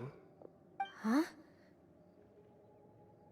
Demoiselle, what are you doing here by yourself? Would you be standing here till dark if I hadn't come to get you? Maybe she just wants some time to herself, Malus. Hmm? Oh, was I sleeping? Yes, it would appear so. I must be tired. That's quite possible. However, you were the one that suggested we go out for a walk. Oh, right. I nearly forgot. It must have slipped my mind when I dozed off. I haven't had a nap today yet. Have I? This is a familiar feeling, yet something's a little strange. Is something the matter, Demoiselle? Oh, no. No, I'm fine. I was just trying to recall why we came out for a walk. Do you remember Mr. Giverny? He'd requested our help before with foreign merchants who had a debt dispute with him, and we'd resolved the matter not long ago. We were headed to see how things were going with him at the moment. Ah, right. Yes. I remember now. Oh, Miss Navia. Ah, Mr. Malus, and Mr. Silver, too. It's good to see all of you. How have you been? I've been great. Thanks to your help, those bothersome merchants finally realized that I wasn't the one they were looking for. Why, I wasn't even the guarantor for that person. They were knocking at my door day and night. Even my neighbor, Obina, was getting fed up with them. Sometimes force is required to calm someone down and get them to listen to what you have to say. That's right. Oh, by the way, Burnett, what was it that you wanted to give to Miss Navia again? Oh, yes. One moment, I have it right here. Miss Navia, these are some flower seeds that I prepared. Please take them. They're a very good variety, and they'll become very big and beautiful once they bloom. I don't know what we would have done without your help, so this is a little token of our appreciation. I hope you won't refuse. Ah, did you cultivate them yourself? Thank you so much. I'll certainly take them. Malus, we do still have some empty flower pots at home, right? Why, we can have as many pots as you'd like, Demoiselle. Perfect. In that case, we'll swap out some of the decorative plants for some of Mrs. Burnett's flowers. Very well. Wait. Something seems to be off here. Excuse me, madam. If I'm not mistaken, your name is Burnett, correct? That's right. Is something wrong? No, it's nothing. This is the first time we've ever met, but your name seemed familiar to me. I must have heard it when I was discussing things with your husband previously. I've heard this name before. Sometime recently, I'm sure of it. And why are there so few people around here? Where did everyone go? We must mind the time, Demoiselle. We still have important things to attend to today. Huh? We do? Like what? Well, now, did you forget? Miss Navia, here you are. I've been looking for you. Please, come to the Opera House. Your trial is about to begin. My trial? Wait, why would I need to go to the Opera House? Yes, she's right, Demoiselle. It's just about time now, so we should get going. Oh? All right then.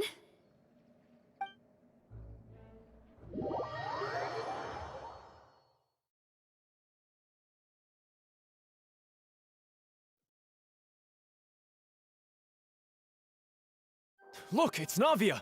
She's here! And her 2 attendants are with her. Goodness, everyone's finally here. There sure are a lot of people here to see the trial. And they all seem to be oddly excited about something. I even know some of these people. Karina, Desiree, Joyville, Jolien, Essen. Why are so many people here? And why do I have no recollection of this case? And as for the judge... huh? Where's Monsieur Neuvillette? Please sit in the defendant's seat. Don't worry, Silver and I shall accompany you. All right. But Are you sure you can stand behind me? Typically, it wouldn't be allowed, but today is an exception.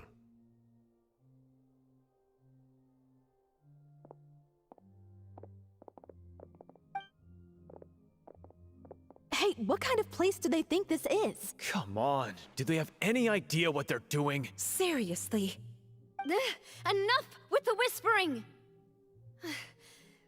Could someone please tell me where Monsieur Nervalette is? And why I'm standing trial? My dear Miss Navia, have you not yet realized what you've done? In that case, allow me to explain. As all here know, you are Master Callus's successor, the head of the Spina di Rasula, someone held in high regard by every soul in Poisson. After you took over the Spina, you treated all of us just like the late Master Callus had. If anyone in need reached out to you for help, you responded. Not only you, but your butler, your subordinates, nearly everyone in the Spina di Rasula fought for the well-being of those in Poisson. Wait a moment. Aren't you just proving that I'm a good person? Yes, correct. Absolutely right. And that is why you stand accused. You have helped so many people get through so many difficulties. You are one with us. We are inseparable. We are one big family, all of us who are from Poisson, inextricably linked. And with you being so important, we couldn't possibly do without you. Therefore, this fair and honorable court shall declare you guilty, and you shall stay here. You will be together with us forever. Huh? What are you saying? Everything you have said is correct. I have indeed done a lot for my hometown, and I would be willing to be with you all, but what is the purpose of having me stand here like this? What is there to discuss? Ah, well, if that's what you think, then I have no further comments. How wonderful, Miss Navia!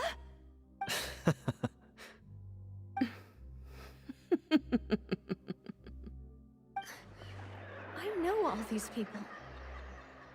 Why are they laughing? I seem to remember now. Yes, I get it. This trial is... Wait just a moment. This isn't right! Malus? What was that, Mr. Malus? Our conclusion is very clear and unanimous. Let the court judge her now. She's guilty! Stay here, Navia! You're one of us!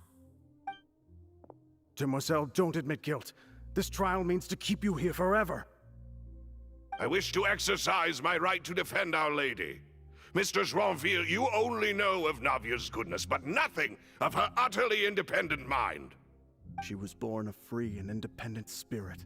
She has never been tied down by anything. Indeed, even the death of Master Callus couldn't stop her. Her actions cannot serve as proof that she identifies herself as part of any group. She merely acted as an individual, extending her hand to help others. Please do not mistake her actions as being otherwise. Really? As an individual, you say? Don't forget, we are all Fontainians here. This is the nation of justice, the nation of Hydro! Even if Miss Navia only voluntarily rendered her assistance, that doesn't change the fact that her beautiful soul must return to everyone. Water accepts all, blends with all. It will surely accept her kindness. Everything is measured here in the nation of Hydro, and in the end, everyone shall meld together. Thus, when a unanimous opinion emerges, that opinion represents justice. Now I speak for everyone. Our opinion is consistent. Navia should stay. We and Navia are one. And you would call this justice? Preposterous. You are merely jealous that Demoiselle still has a chance to exist as an individual. Have you forgotten how much you all once longed to become individuals, to become independent? Do you mean to defy our justice? If your justice is flawed, then why should we acknowledge it? As you said, we can also have our own justice. Silver and I shall defend Demoiselle. And that is how we will enforce justice. Ugh, my head... It hurts. Demoiselle. Silver, it hurts. My head is spinning. All I can see is stars swirling in front of me. I remember now. Everything that seemed odd from the very beginning.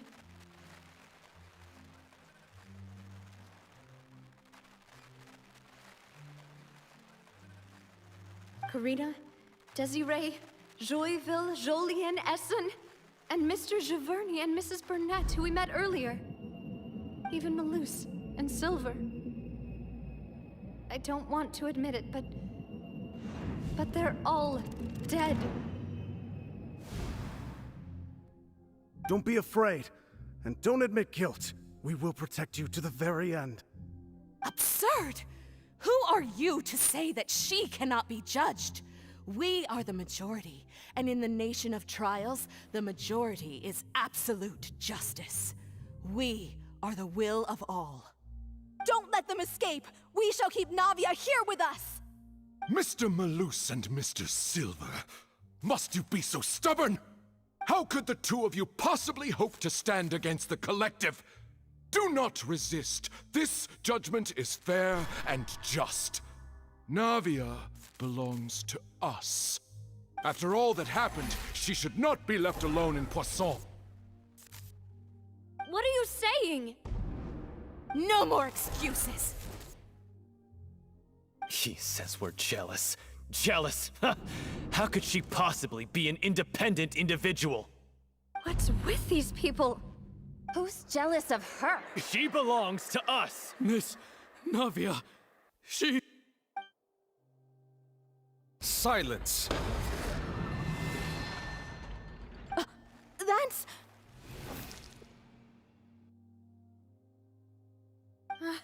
Monsieur Neuvillette!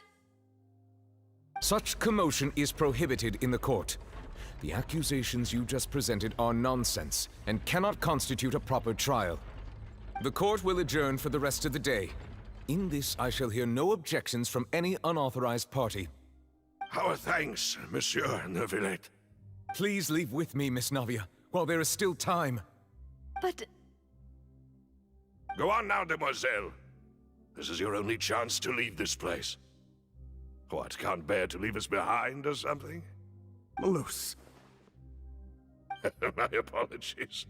I couldn't resist making one little joke once I realized that this shall be our last goodbye.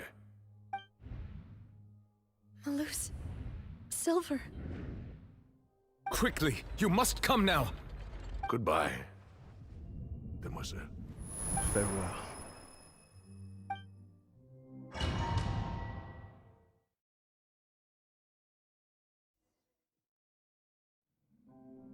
No, wait!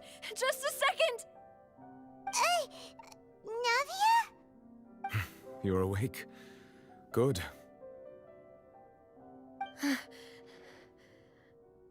I must have been dreaming. Malus and Silver were still alive, and they were defending me at some insane trial. It looks like you're all right.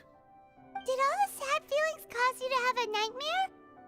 Paimon could give you a hug. The ruins you were exploring suffered a cave-in. When I arrived, I found you falling toward the water. You were just about to be dissolved within, but I...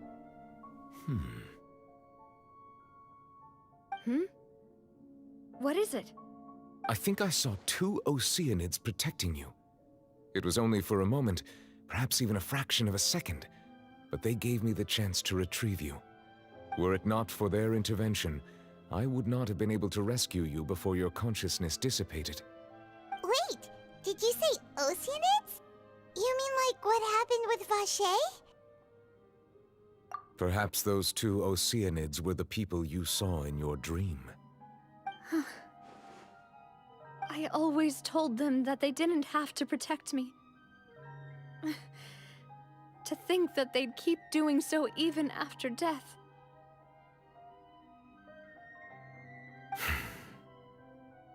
Please come with me.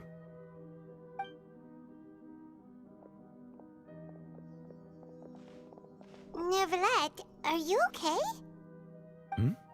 Oh, I am quite all right. Perhaps there's something we could chat about? Why do you look so stiff all of a sudden? Oh, Paimon knows. You're the type who feels awkward when there's nothing to talk about, right? I merely thought that we should give Navia some time to herself. Huh? Why didn't you just say so then? Don't you think it's even more awkward to call us over like this and then have nothing to talk about? I suppose so. Ah, Sigewinne. I hope all is well with her these days. Her work in the Fortress of Meropide has not been too much for her, has it? No way, don't worry. She's doing fine down there. She's an amazing head nurse. I see. Well, that is good. I have always worried that Sigewinne would need a lot of time to understand the world of humanity, just as I have. Oh, and the Duke also says hi. Even though Sigewinne made him do that. He hopes that you haven't been overwhelmed by all that's happened lately. Thank you. I have indeed been busy lately, and I also hope that everything is going well in the Fortress of Meropide. He still doesn't know what to talk about. Let's chat about something else then. So, Neverlet, you're probably quite the swimmer, huh? Yes, of course. This isn't going anywhere. Let's try something else. How did you find these ruins? Did the knave tell you? Yes, in fact. I had arranged to meet you in Poisson, but when I arrived, I discovered that the Fatui were helping the residents evacuate. They had even transported a large quantity of supplies to the area. Amid my astonishment, I ran into the knave, and we had a chat.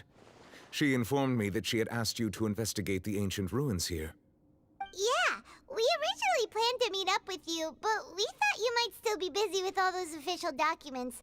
We didn't think exploring the ruins would take very long, and who would have thought you'd wrap things up so quickly?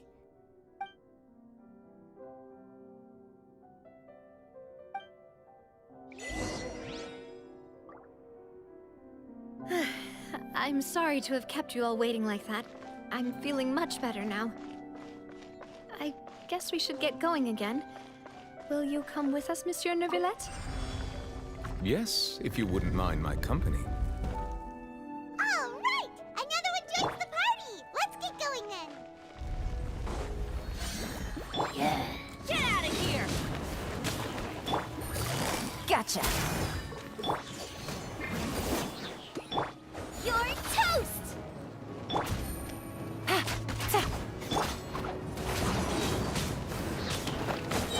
Everybody stand back! The wind rises.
Watch out! There are rocks falling over here!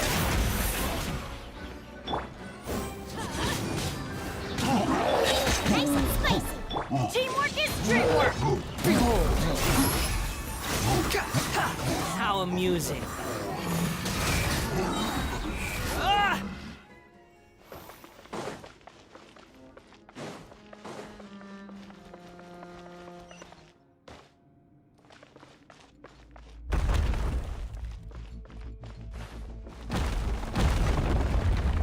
Swarm Fury! It seems we're almost at the top. Keep it up!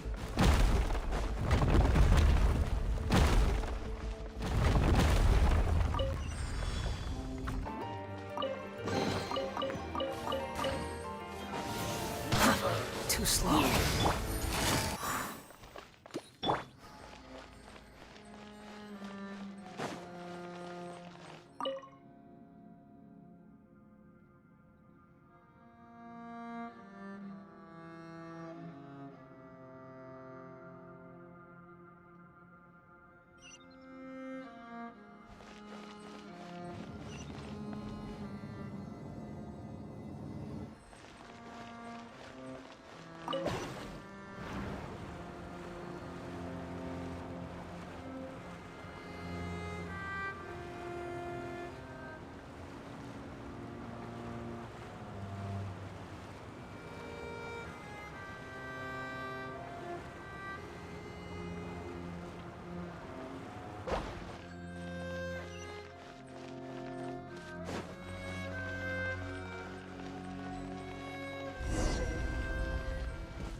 Looks like we've reached the end.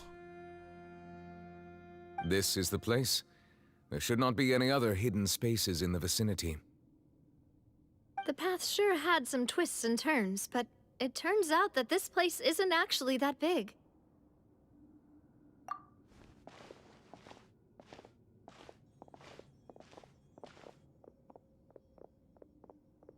Stone slates. It seems like they were put here as an offering. Could we take them down and have a look? Perhaps we should just leave them be for now.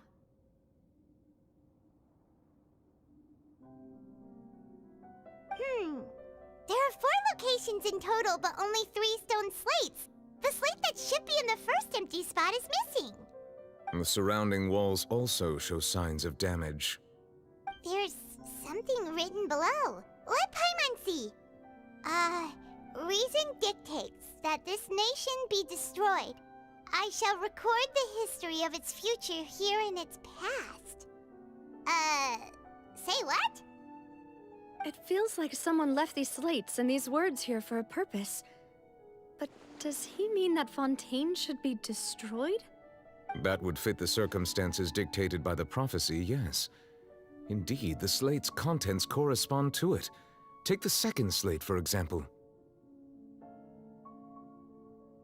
There's a person kneeling here. She seems so dedicated. And there's a whole bunch of other people behind her doing the same. She's facing this... what is this? Some kind of island in the sky? And is that Lady Farina in the third image? Did the Hydro Archon fall into the water? And is that a ring of people around her? Paimon doesn't quite get it. Are they all in the water? The fourth image. I know this one.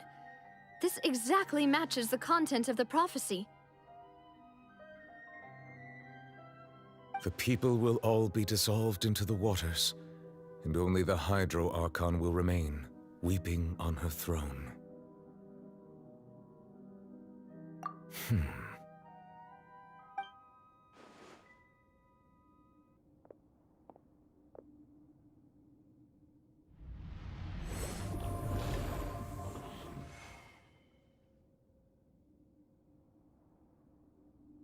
More information should be hidden in these slates, but I fear I cannot easily uncover it, most likely due to us missing the first slate. I am very sorry. Don't blame yourself, Monsieur Neuvillette. Deciphering ancient stone slates isn't one of your duties. Ooh, Paimon's getting the chills just looking at these slates. This says that it's the history of the future, right? That means the prophecy's sure to come true. I really hope it doesn't mean that. Still, Paimon feels like these images are kind of weird when you look at them together.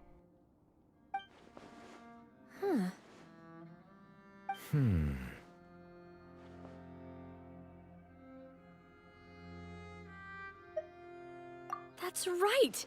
If the images are in chronological order, shouldn't the fourth, the waters drowning Fontaine, come before the third, where the Hydro Archon herself falls into the water?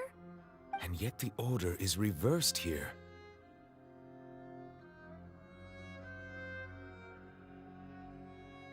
If we go by timing, Lady Farina only emerges in the third image. That means that the person in the second image might be the previous Hydro Archon. Egeria, then. I had never met her, but her appearance here does match the records. The previous Archon kneeling before the floating island in the skies, as if confessing a sin. Did she herself commit that sin? And if not, why would she be in such a posture? Also, I'm still wondering why these ancient stone slates are here at all. Judging from their contents, could this place be the origin of the prophecy? Does that mean that someone, or some people, once saw these slates? But who would have created these slates and left these words here?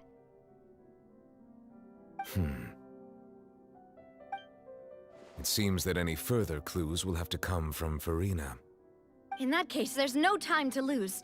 There's nothing else to be gained here, so let's head back first. Yeah, we better get somewhere safe for now.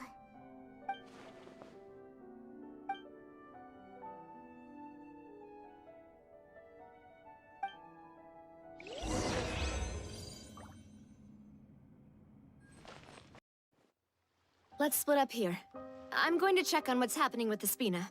You know how it is. There's some things you just need to be there for yourself. You still have energy for that, Navia? Paimon's already beat. Just head back to the Fleuve-Cendre and have a rest then. Thanks for keeping me company all this time. I'll depart as well. Thanks for your hard work today. Rest well, everyone. Traveler, I will go talk to Farina tomorrow morning to ask about the stone slates. I'm sure that you're concerned about this matter as well. If you have time, drop by my office. I will share the results of our discussion with you. Are you really gonna talk to her about this directly? Will that be a problem? Paimon's getting a little scared now that it's come to this. She has long been harboring secrets and will not give them up easily, which makes it all the more my duty to ensure that she understands the present situation. Alright, we'll leave it in your hands then. You're probably the best person to talk to her anyway. I will be carefully considering my words tonight. Traveler, Paimon, our safe house at the Fleuve-Cendre is always open to you, as ever. So please don't think you're an imposition. All right. I'll be on my way then.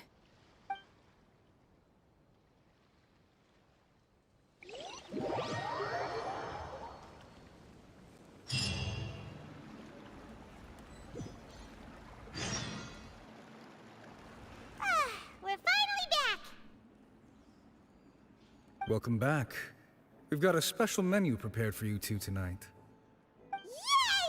And there's good food too! Navi, no, the boss is the best. Ooh, desserts! Nice, these are all Paimon's! Paimon's already starting to forget what happened today. Oh, that voice. Is that who I think it is? Huh?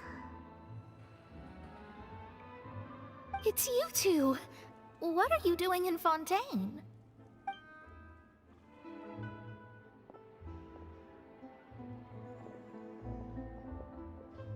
Mona?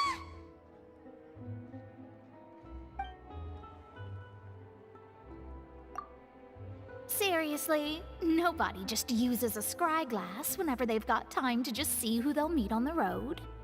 Still, we didn't expect to see you here. Wait, you're not a Fontainian, are you, Mona? Well, I have some business to attend to here, so I booked a hotel in the city. I was just out for a stroll when I bumped into you. Quite unexpectedly, if I might add. Why did you think I was from Fontaine, though? Is that because Magistus doesn't sound much like a Mondstadter surname? Yeah, let's go with that. Well, I used to have my own surname, which was, well, some other thing. Either way, the old hag told me when she took me as her disciple that the first step to being a great astrologist's pupil was to change that name. There was nothing for it, really. She really is amazing at astrology, so I changed my name to what it is now according to her wishes. To my surprise, however, Magistus is not the name of some ancient house or clan. It isn't? Nope. Although it is used by us in place of surnames, it generally just means great. Wow! Imagine including a boast in your name. Wait, are you gonna have to put that into your genealogy as well? I reckon so. In any case, I'd give my disciple a name like this as well, if I were to take one. Astromancer Barbeloth Trismegistus. Whoa, that's a long one. Does it also mean great or something? My name means Mona the Great Astrologist. As for the old hag, hers is, in plain speech, the thrice-as-great Scholar of the Stars. Just take it as a title specific to astrologists. Thrice as great? That's so petty. I know, right? That's just how she is. She used to call herself Magistus, actually, but when she took me in, she changed her name to Trismegistus. Talk about excessive. Magistus is thus the calling card of our school, so to speak, which makes it about the same as a surname. It's all right if you don't get it. You can look into it further should you need to study astrology more deeply. That sounds terrible! But anyway, you're not Fontainian, are you, Mona? You're from Mondstadt, right? Well, I was born in Mondstadt, yes.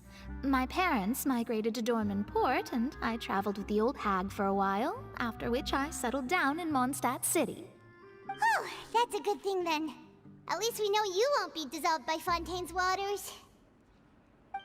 Speaking of that, I'm sure you're aware that a bunch of things have happened here in Fontaine, right? I know you're not a local, but I'd avoid getting too close to any water that looks strange all the same. There's something ominous about it. Well, the water, I mean. That was the main reason, yes. Just a while back, the Steambird invited me to take part in a panel and speak about the circulation of the prophecy as an astrologist. The invitation was sent quite early on. I don't think anyone expected Fontaine to be in this much trouble. What do you make of that prophecy, Mona? Just tell us what you think as an astrologist.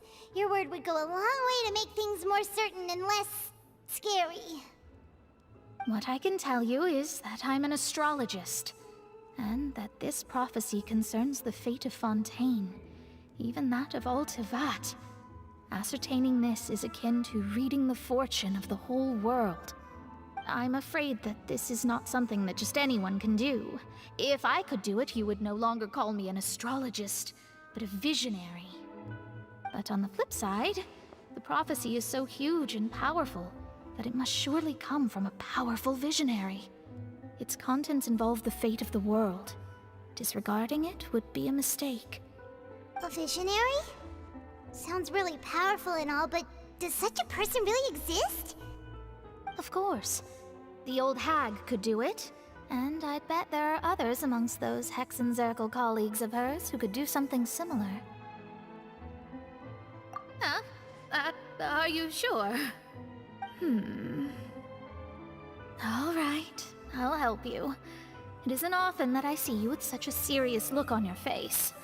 I'll tell you once I hear back from her. Thanks, Mona! You're amazing as always! Oh, well, this is something only I can do after all. So yes, your praises are quite welcome. That's the greatest of astrologists for you! Of all the people we know, you know the star's the best! Indeed, indeed. That's the spirit. Oh, sorry. I came to see what all the commotion was about. If there's anything you need, do not hesitate to inform the Spina di Rosula. Oh, whoops. Guess we were getting a little too carried away there. Well, I'll go tend to my own business now. If I receive any news, I'll be sure to come find you two again. And there she goes, quick as rushing water. And here we are with the Spina guy giving us suspicious looks. Right, but we were able to recruit Mona's help, didn't we? Our Fontanian friends will thank us someday.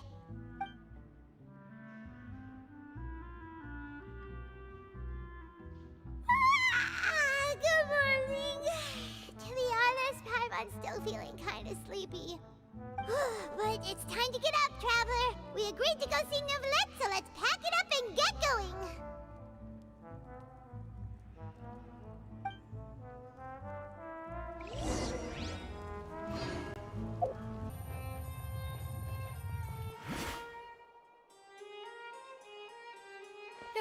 You're here! Finally! Is something wrong? Monsieur Neuvillette and Lady Farina, they seem to have gotten into a dispute. Please go see for yourself.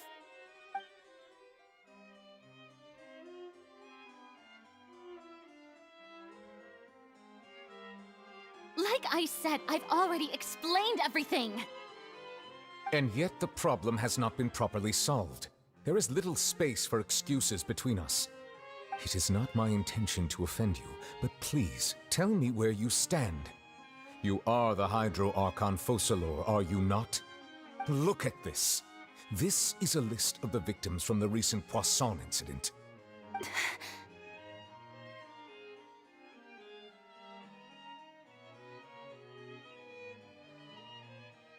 You mean... they're all... We did not arrive in time to avert this disaster, and I will not have it happen again. I will say this once more. You must tell me everything you know. Yesterday, I found 3 stone slates in some ancient ruins near Poisson. Do you know anything about those? Seriously? You're questioning me like this is a court case now. I don't know anything about that. But you found them in some ancient ruins, you say? That's correct, which is why I came to ask you some questions. There should have been 4 slates, but one of them was missing. The other 3 feature different images that seem to correlate to the prophecy. The prophecy? The second of these slates depicts the previous Hydro Archon Egeria kneeling before a floating island in the sky, as if confessing something. Do you know nothing of this either? I don't. I've never seen such slates. I'll ask you again. Do you really have no information regarding the previous Archon? My deciphering of the slates indicates that the Hydro Archon Egeria once had to confess to, or apologize for, a certain sin. If anyone would know about it, it should be you. All gods don't have the same secrets, you know. She was herself and I'm me. Is it really so strange that I know nothing? I understand your concerns, but I'm sorry. I just don't have anything to tell you. Forgive me for saying this now, Lady Farina, but I have long known of your various secret investigations into certain matters. There are several indications that you have been investigating the prophecy on the sly. This is not strange in itself, considering that you are the Hydro Archon. But it is strange that you should also claim to not know any of Egeria's secrets, as well as do nothing following your inquiries. You have never been as superficial as you have presented yourself to be, nor are you a fool. And yet, your behavior is very inconsistent.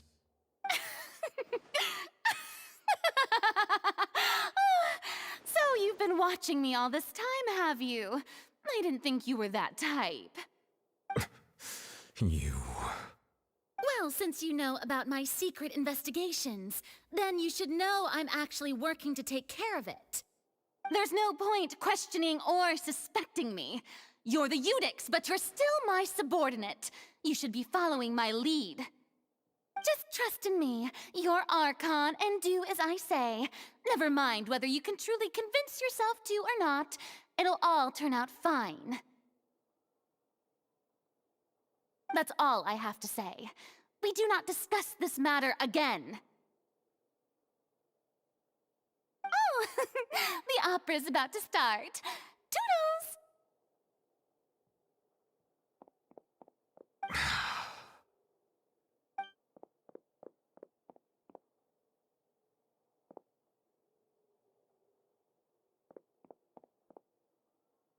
Did Farina not notice us standing by the door? Wonder what's up with her. She was smiling. Huh. She didn't seem in the mood to care if we were listening in or not. I assume you've been outside for a while now? Oh! You noticed! Seems Farina didn't even realize we were here. She was in a great panic, though I cannot discern the reason. Our discussion reached impasses time and again, a state of affairs that we cannot allow to continue. Still, I do not understand. Dialogue is the basis for understanding, so why did she keep refusing to engage?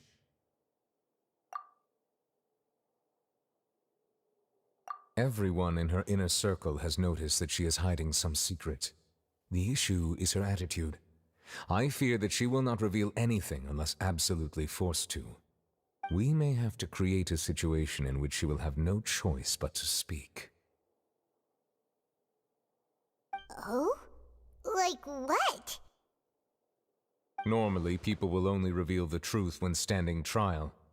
Perhaps we must have the Hydro Archon experience just such a scenario.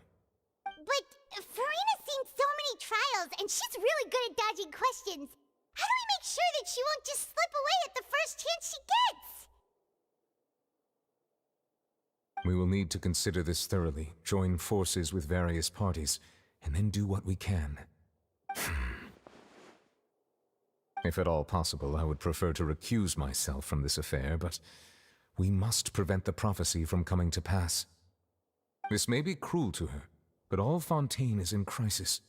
The information a god possesses is too precious, and so we must take a chance on this. But who will lend us their aid to do such a thing?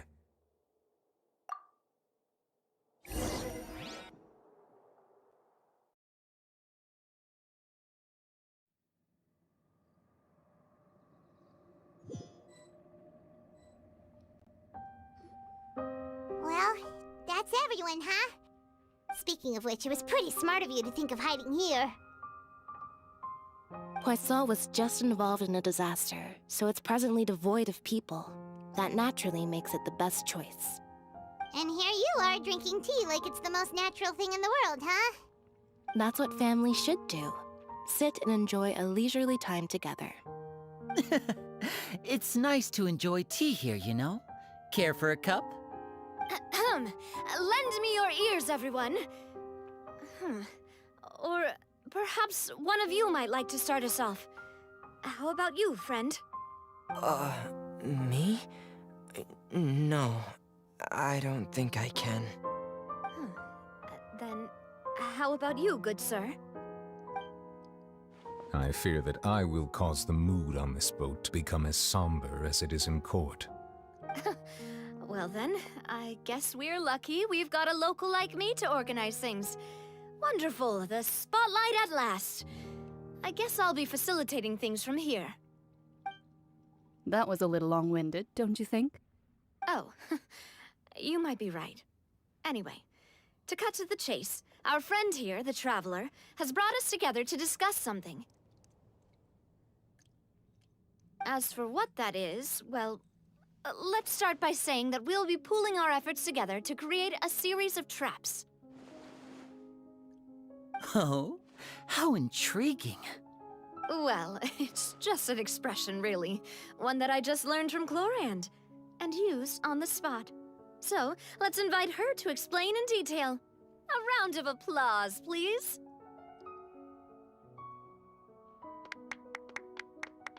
Huh? Didn't you say that you would be facilitating this? Oh, come now. Your work doesn't involve much public speaking, right? This is a good chance to practice. You might even pick up some fancy oratory tricks to impress your boss with in the future. I see.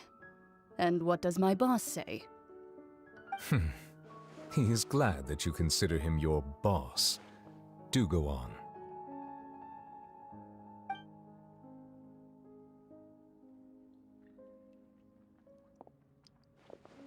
In that case, do any of you have experience hunting? Not that I recall. Fremine and I once used a wooden stick in a basket to catch wild rabbits when we were younger. As for Lynette, oh, right. You were sick that day, weren't you? I've also gone diving to catch some fish before. Does that count? I'm afraid not. You may or may not have heard, but Fontaine once played host to a group known as the Marechaussee Hunters. Though that was their name, they did not hunt animals, but rather various monsters left behind by the ancient dynasty of King Remus.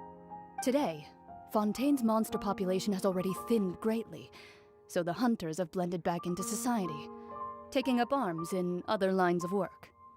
They even left a unique methodology of hunting in their wake. A trap comprises of the following components: bait, a trigger, and a containment device. Sometimes a lethal implement will also be necessary to deal with the prey. So, if we were to build a trap together, right now, what would you choose to build it with? For me, I would prefer something basket-shaped. Pigeons and rabbits will see the bait and naturally enter the snare. Our line of work requires a deft hand, and we're some of the best in the industry, so you can count on our techniques. You used some of those techniques while moving the people of Poisson, didn't you? My subordinates mentioned that you even performed some magic for the bawling children. Yes, and I even managed to gather some intelligence in the meantime. I'm quite the multitasker if I do say so myself. I'm afraid I can't claim that as my strong suit. I prefer more stable methods, like placing bait in the water and waiting for the fish to come within reach. That's the kind of method I would count on. Calm and steady. Exactly the kind of person who would catch loads of fish. And I can be their assistant. With discretion, I'm sure. I'd probably use some sort of mechanical animal. Papa once bought me some small clockwork squirrels, mice, and such. When placed in the forest, they can attract others of their kind. I remember that you liked those too, didn't you? I did. And that would be a good way to go about it. If they're realistic enough, animals of the same kind will follow them all the way to the trap. What about you, Monsieur Neuvillette? I fear I do not have any related experience. That makes sense. You usually solve problems directly, without the use of any such tricks. But I do have one more question for you, monsieur. If we were to create a trap now, how would you design it? I would like for it to be effective, but bring no harm to the prey. A more gentle trap would be ideal. Kind, as always. However, our intention doesn't necessarily change the containment device and the type of implement we need. If we wanted to kill the prey in one strike, we would need a powerful implement. However, that also goes for prey that must be captured and safely contained. Wait, why's that? Only a hunter who's a true expert at subduing their prey can snare it without harming it. The line that divides life and death is often exceedingly thin.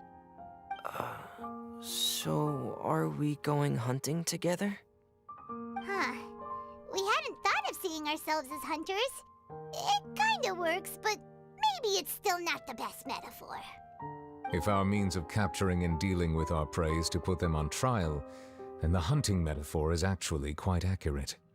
But we shall require much more courage than any hunter to judge a god, a being whose seat is an exalted throne. Oh, so that's what's going on. Sounds very interesting.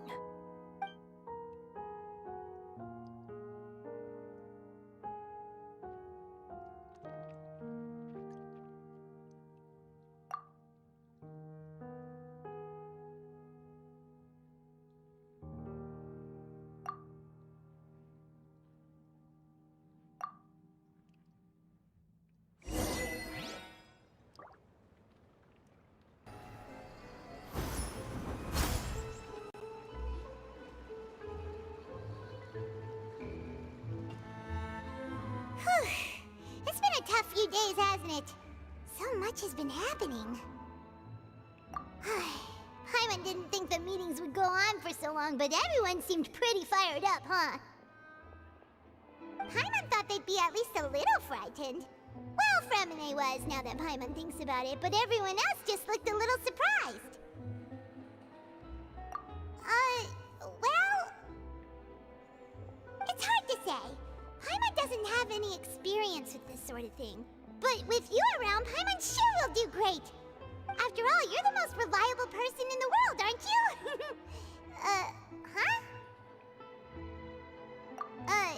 Did you just pour some tea? Paimon didn't notice you doing that at all. Then what's that? Paimon's never seen that cup before. Don't be frightened. I'm just joining you two for tea. I merely refrained from saying anything till now. Who's that voice? But there's no one here. Ah, have you forgotten me already? Wait, you are familiar. You're the voice we heard from the sky in Sumeru. The voice from the sky, I fear that description is wrong. Though, not completely wrong. You're feeling lost now, just as you were feeling previously.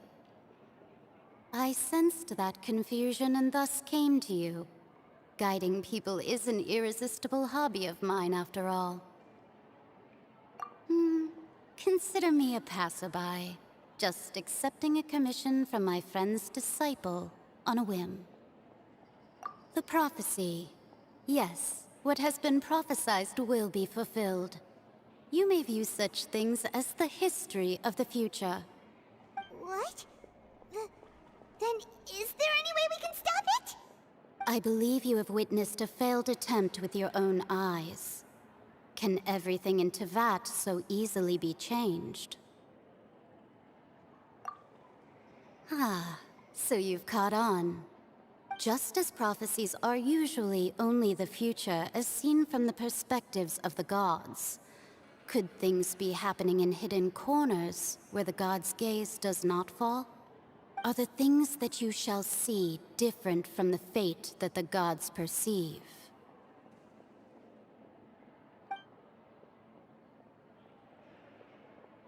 What is she talking about? It all sounds really impressive and important and stuff, but it also sounds kind of scary.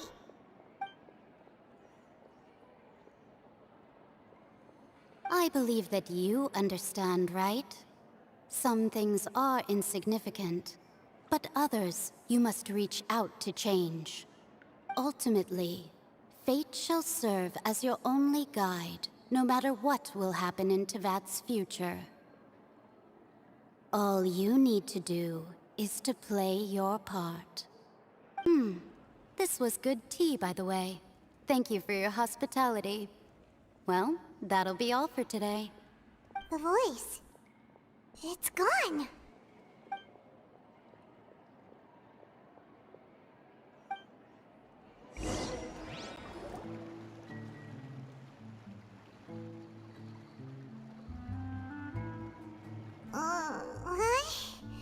Paimon hears someone talking. All right, coming. Hey, it's you who's getting lazy, okay? Well, I see I've walked in on some lively banter. Mona! just fine. I went to take part in that Steambird panel. It turned out to be more interesting than I expected.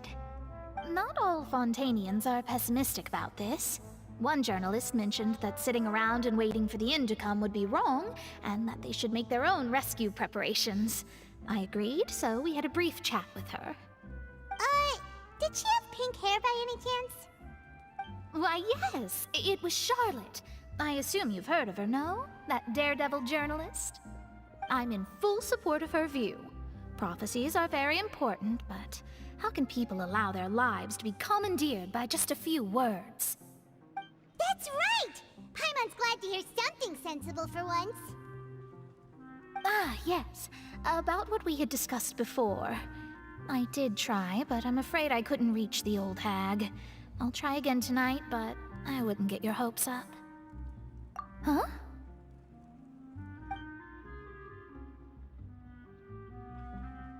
Goodness gracious. Are you serious? She said that even the god's gaze has blind spots. Pretty bold if you ask Paimon. Most people would believe the gods to be all-knowing, right? The Hexen Circle members are certainly anything but ordinary. As for the mage named N, the old hag has mentioned her a few times. She said that N's sense of direction is incredible, and that she loves guiding those who are lost. But I've never met her, and if she were still alive, she'd be... well, suffice it to say that the hag's at least a few hundred now, and N's been around for longer than that. Whoa. The Hexen Circle sounds like a scary group. But they must really stay in shape to live so long. Their abilities alone are pretty terrifying. If she came to see you personally, then the problem you're facing must truly be of great importance. Well, it's not like Paimon could understand anything she said. Yes, she was quite cryptic, but I suspect she means that there is still a way to turn things around. She didn't say when or what that would be, though, so... perhaps it is something that you cannot know right now.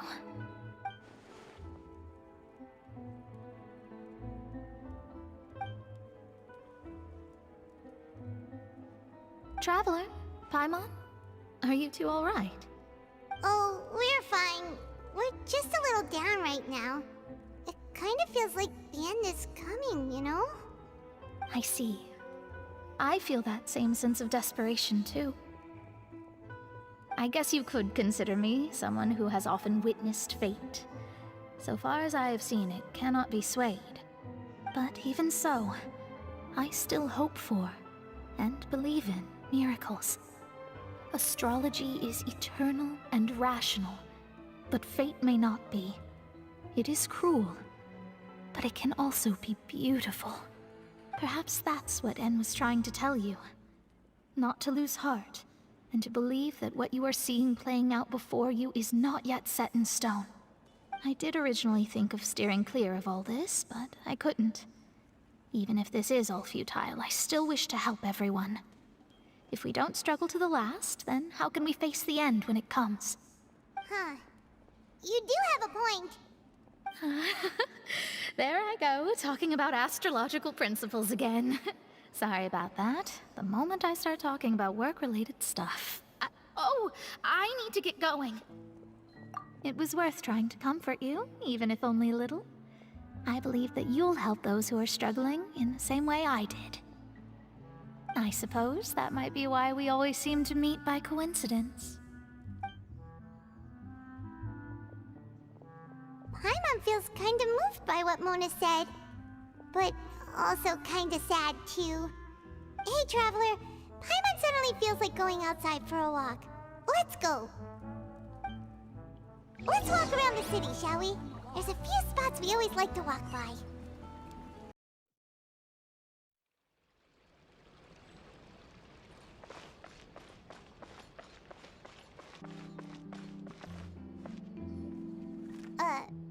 Huh?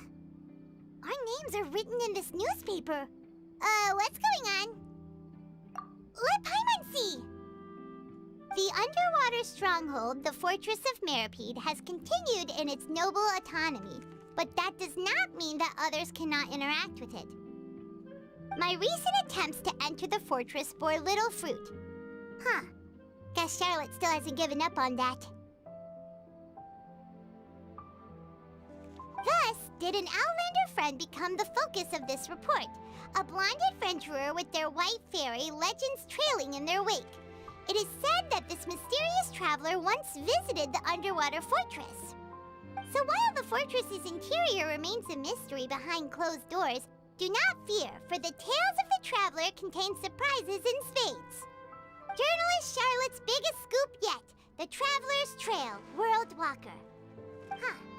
Charlotte took so many awesome photos of us and we never even noticed her. She hasn't been able to get a hold of anything at the fortress, so since we're easier to find, she's using us as the subject matter instead? Ugh, seriously? Well, fine. Those headlines and photos do look cool, so Paimon will forgive her this time.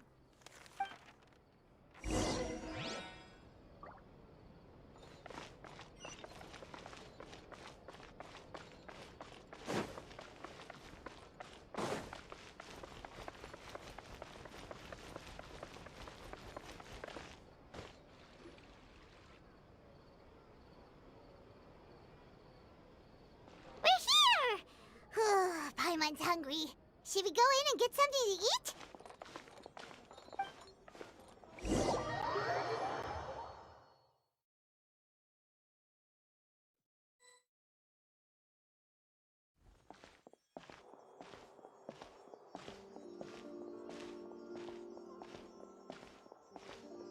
Hey, quick! Look! That's the limited edition, only 16 slices a day cake! It was so delicious the last time we tried it! Despite the tense situation we were in, let's give it another go. Paimon's sure it'll be great! One slice of cake, please. Someone showed up after all! Oh, wait, you're the one from the Palais Mermonia. Oh, are you here to buy cake too? It seems Monsieur Nervalette was right. You really can eat. Wait, did he really say something like that? That's right. Even he has his own preferences when it comes to food. As for me, I love the cake and coffee here. Do you come here often? Usually every day. Every day? It's part of my daily schedule, apart from work. I shall have my cake and coffee. Then what if someone told you one day that this place would be closing soon, and you wouldn't get to eat cake here anymore? What would you think? But why would it close? Well, Paimon doesn't know either, but maybe the waters will rise tomorrow. You know, like in the prophecy. Oh, the prophecy. To be honest, I haven't paid much attention to that. No, still, even if there'd be no more cake tomorrow, that wouldn't keep me from having some today. No, it's the same for eating in general. You might not be able to eat tomorrow, but if you can do so today, then you should carry on. That's what people call living, you know. Huh. Don't be sad. Excuse me, could I have 2 more slices of cake to go? These 2 slices are for you. Sijuin said that this kind of expression you're making is what humans call being sad. Oh, you know Sijuin? I sure do. She was born before me, and she sometimes comes to the surface to teach us things about humans. She said that humans are creatures that are saddened easily, yes, and you can only lift their spirits by feeding them delicious food. So please try the cakes here. I've got something else to do, so I'll be going now. You two try to stay in a good mood after eating, all right? Bye.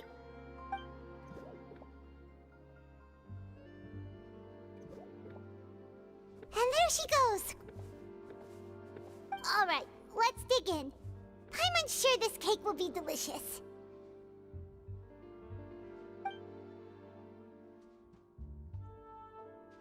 It's more delicious than last time! And the flavor gets even better with a sip of tea. It sure would be nice if we could would be nice if we could always eat delicious food here.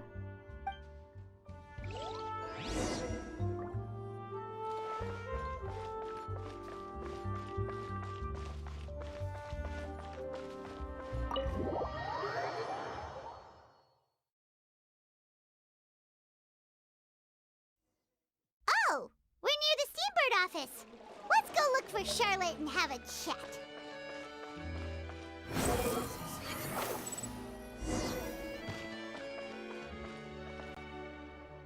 Wow! If it isn't the Traveler and Paimon! Oh, have you seen the article I wrote about you? Ha! You've got some nerve! You just used us to make some quick mora! Oh, you needn't worry about that. I heard that you were in Poisson some time back, so I sent you a letter to discuss just that.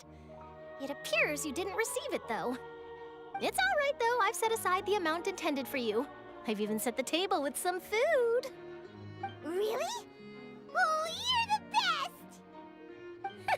You're almost a little too easy to win over, Paimon. If I were a journalist with ulterior motives, you'd be in trouble now, you know. Oh, Paimon knows you're not like that. Still, what brings you here all of a sudden? Were you looking for me? A friend of ours met you a while back, and when she mentioned it, we thought of coming to see you. Her name's Mona. Ah, so you know Miss Mona as well. She's a guest columnist for our paper. Really good one, too. She's so young and already such a brilliant astrologist. So she mentioned me? What did she say? She said that you're a real daredevil of a journalist. Nice. In which case, can this daredevil journalist dare to request an exclusive interview with the legendary Traveler and Paimon? Huh? So your article in the paper today doesn't count? Oh, of course it doesn't. That was more like live photography. What I'd like to do is dive deeper and ask you to talk about the things you've seen and experienced. Yeah, are we even qualified enough? Why not? If I say you're worth an interview, then you're worth it. But not right now, of course. I'll need a few days to prepare. Oh, in that case, we'll just chat when you have the time then? Oh, so that's a yes? Ooh, splendid! I'll tell the editor-in-chief immediately. I'll have to apply for lighting, a venue, some props, and... Whew, so much to get done now. Talk to you later. Wait, Charlotte, Paimon's still got a question for you. And what's that? If, just for example, Fontaine were to be flooded tomorrow, what would you do today? Huh, that's the prophecy you're talking about, isn't it? I mean, I do hear about it often, but I've never once thought that the day could be tomorrow. If you're seriously asking, then I might try and think of a way to leave Fontaine. Oh, but I'm still a journalist first and foremost. That means I have a duty to be reporting from the scene. And secondly, I wouldn't forsake my homeland that easily. From what I've seen, most people don't know what they'd do should the worst come to pass. In truth, it might be better just to behave like normal rather than worry over such an end.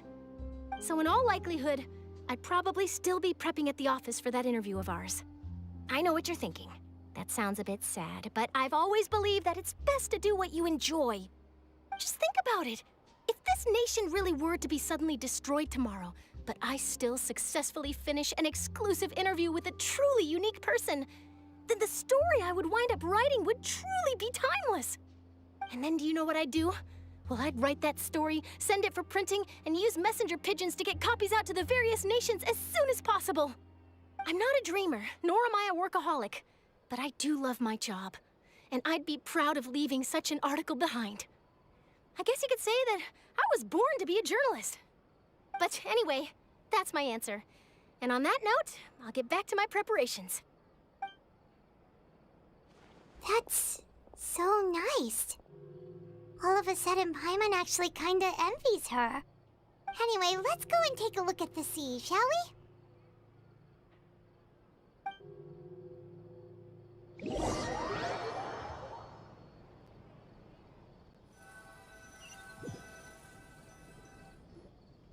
The sea breeze and scenery can be a pretty soothing combo, huh? thinking. If it wasn't Fontaine, but all of Teyvat that would be destroyed tomorrow, where would we go and what would we do? No, Paimon should ask, if you could choose, what would you like to do?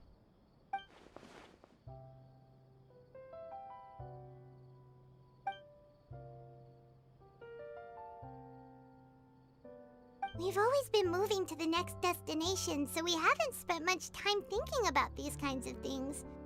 We didn't have to either, with us always being on the road and whatnot. You mean, still traveling? Huh. Wait, isn't that what we've always been doing?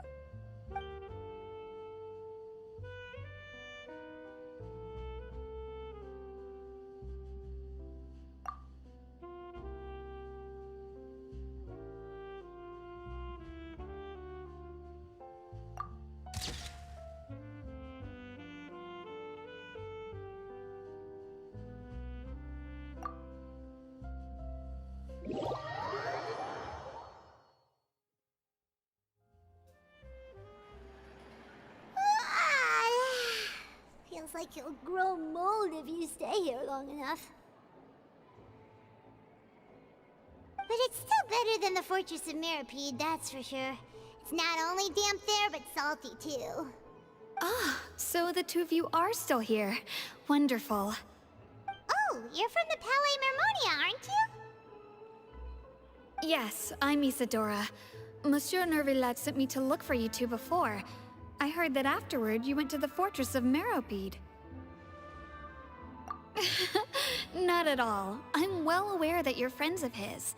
Actually, I'm here to pass along a message from him. Yes, inside the Opera House. The Maréchaussée Phantom has declared the incident a small-scale riot. A riot? Well, that said, I don't personally think it was that serious. Lady Farina was watching a performance at the Opera House, and while she was resting during an intermission, some other audience members suddenly started harassing her, loudly accusing her of doing nothing about the prophecy crisis. And before she could respond, others started to join in. The crowd continued to grow, and protests against the Hydro Archon started to break out. So people have started to put the blame on Farina. Guess they finally found an outlet for the pressure they've been under due to the prophecy. I agree. People will naturally rely on gods, as is customary. But the moment people feel threatened, gods are also the first to be blamed. So what happened after that? Is Farina okay? Seeing that the situation was spiraling out of control and that further argument was pointless, she claimed that she'd gotten tired of this and left in a hurry. The Maréchaussée Phantom had their hands full maintaining order and did not catch where Lady Farina had gone. Only when things had stabilized did we realize that she had gone missing. So, you mean she's still missing? That's right. The Maréchaussée has dispatched many people to search for her, but we don't have any leads yet. That said, I don't think there's much to worry about. She is a god after all. Even if she were to fall into the hands of rioters, what could ordinary people do to her? Good. Monsieur Nervillat sent me to tell you about the situation, but he didn't say anything else. Don't worry, this is more than enough to go on. Thanks for keeping us informed. Ah, is that so? Well, all right then. In that case, you two take care. I'll be heading back to the Palais now.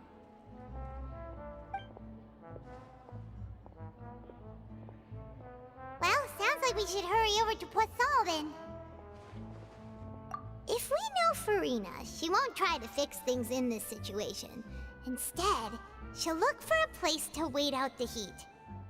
And as we also know, she may be loud and dramatic, but she doesn't have a heart of stone. When Nervillat was talking to her in the Palais Mermonia, and she heard about Poisson, she couldn't hide her sadness and remorse. It would be hard for her to ignore being accused by the public today. Paimon thinks Farina's probably taken the opportunity to slip away to Poisson and try to relieve the sense of guilt that she's feeling. Huh! Well, what do you think?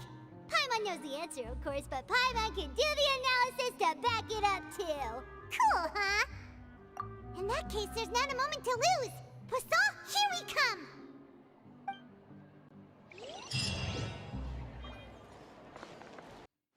This place looks deserted. Guess all the survivors must have evacuated already. All that's left here are signs of devastation. Could Farina really be here? Let's try to find her as soon as possible.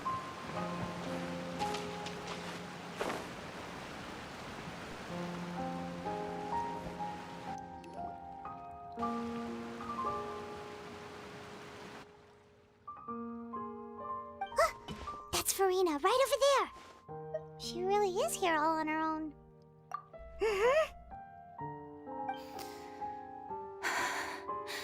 Should I just give up? This is all meaningless. What was meant to happen did happen after all. Everyone's dead. I'm sorry. I'm so sorry. Give up, Farina. There's no point in holding out. I'm sorry. But what can I even do other than to repeat meaningless apologies over and over? Who's that? Don't worry, Farina. It's just us.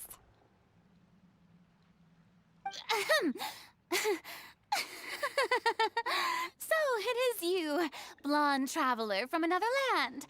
Why, I almost thought you were someone from that mob of my ignorant subjects. Come to kneel and beg for my forgiveness. Farina, you were crying just now, weren't you? The tear stains on your face are obvious. What do you mean, tear stains? Oh, I remember. The show at the Opera House earlier this morning was so moving. I'm still trying to process it. Who did that uncivilized rabble think they were, disturbing my enjoyment of the arts? They even dare to tout their Archon. I must teach them a lesson. I can just imagine their twisted and frustrated faces once they realize that I'm nowhere to be found. Oh, and I'm sure Nouvellette and those people from the Maréchaussée Phantom are freaking out right next to them, too.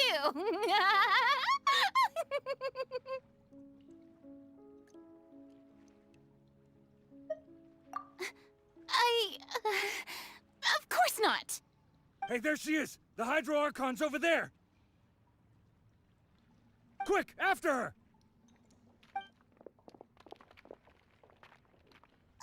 Farina, those people seem to be after you. They are?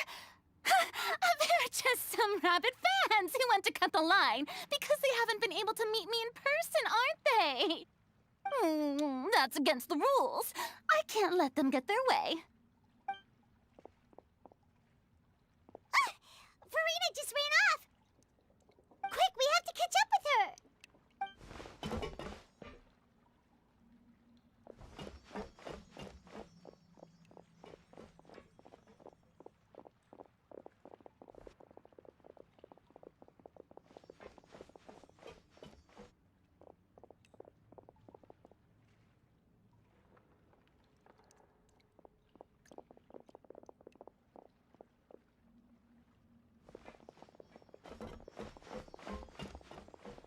This should be the place, right?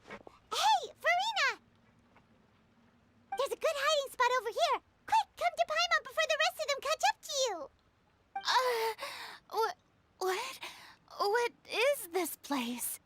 Hurry, they're almost here! Fine. I suppose haste is warranted. Lead the way.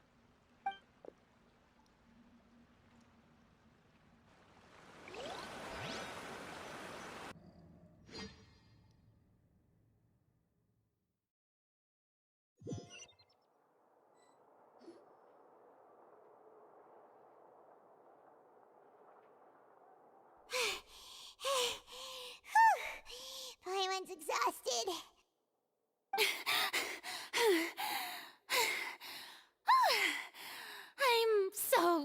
tired. I totally thought they had caught me. No, I mean, I merely gave in to the sheer enthusiasm they displayed. You're right. Yep, that's a good girl.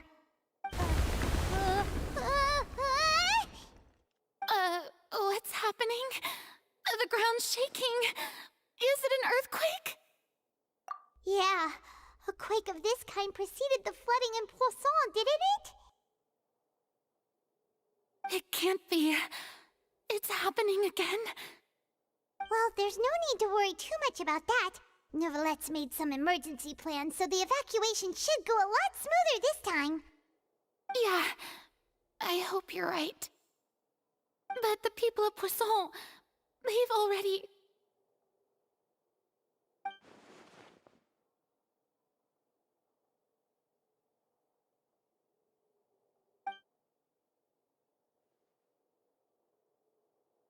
It's true.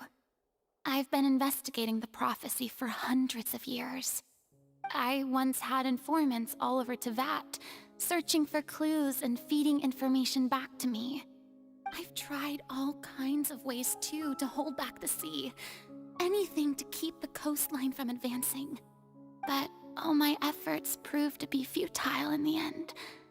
Really, the truth has been clear to me for a very long time. We cannot make an enemy of the divine. No matter what we do, the will of the heavenly principles will have its way, and the prophecy shall be fulfilled. Give up. I do love the sound of that phrase. It would mean finally coming to terms with fate, but also for me to finally be free. Indeed, I've thought about giving up so many times, especially after we almost lost Poisson. Fate is really unreasonable, isn't it? It has no heart and obeys no rules. The prophecy has only just started to come true, and so many people have already lost their lives. But just now, it all became clear to me. I still don't have the right to come to terms with fate on behalf of everyone else. As long as the final moment hasn't come, it's still not too late. Don't worry. I will keep hope alive for everyone until the very end. Well, that's enough for now. I got the impulse to play the stricken maiden, but honestly, considering my rank and station, that wasn't a good fit at all. Don't take any of what I just said seriously. How could I possibly let Fontaine fall to the whims of trivial prophecy? Come on! Paimon could have sworn you were actually being honest just now.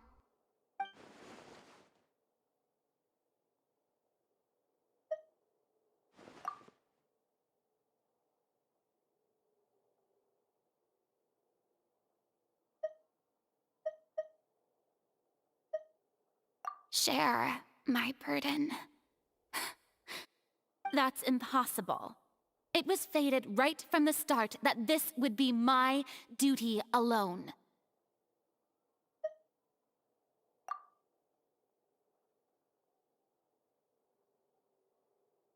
A witness. Yes, I've heard that you came to Teyvat from beyond the stars, yes. In other words, you never belonged here. And if Teyvat is, in its entirety, a show on a stage, then you're just a spectator, aren't you? If that's the case...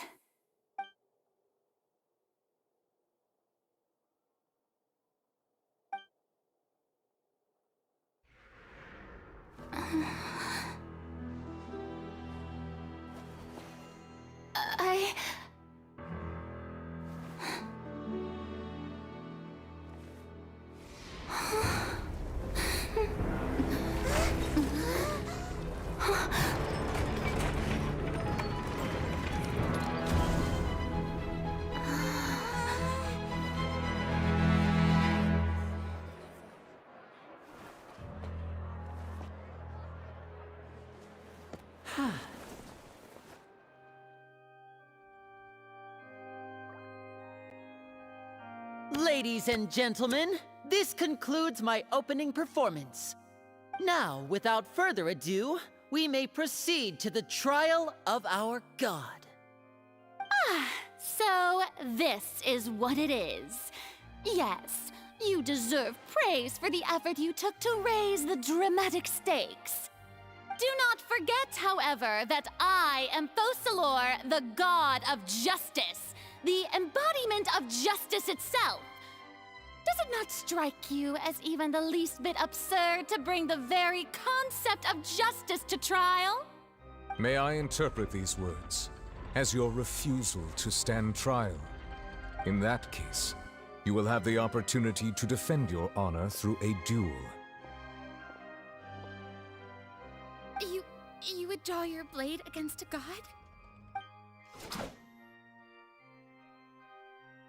I see. It seems like you have made up your mind.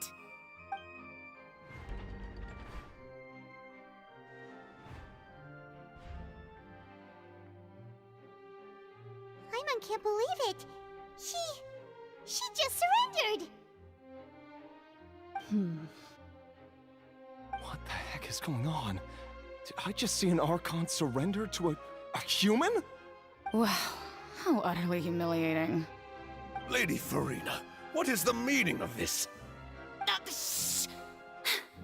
It would seem that there has been a misunderstanding. To be clear, the raising of both hands is not always an indication of surrender. Looking for excuses again, huh? I raised my hands just now to indicate my acceptance of the trial. No duel shall be necessary. I will admit that I've been running away for a long time. I'm sorry, everyone. I was unable to protect the people of Poisson. It is my duty to stand trial for my crimes. You are not the only ones to be disappointed in me. I, too, am exceedingly disappointed in myself. But now, it is time for the Hydro Archon to show you her courage and resolve. I, Farina, will use this trial to show the world the true meaning of justice! This time, I will protect you. Applaud and rejoice! One of the most outrageous and fantastical arcs known to the opera epiclese is now unfolding before your eyes. Mark my words, this shall be one of the most exhilarating and brilliant shows ever to grace the stage of Fontaine! The trial of the Hydro Archon, Fosalor, will now begin! Woohoo! Oh, now we're making history! Why does it feel like Farina just took over the whole thing? Like, come on! Didn't she just get forced to stand trial for her crimes? Also, even though she's still acting super dramatic, she is taking this seriously this time, right? All right, then. Who will be my opponent in this trial? The court asks the prosecutor to please take the stand. Is that so? Very well. Then please speak, witness of Teyvat, my accuser and fated opponent.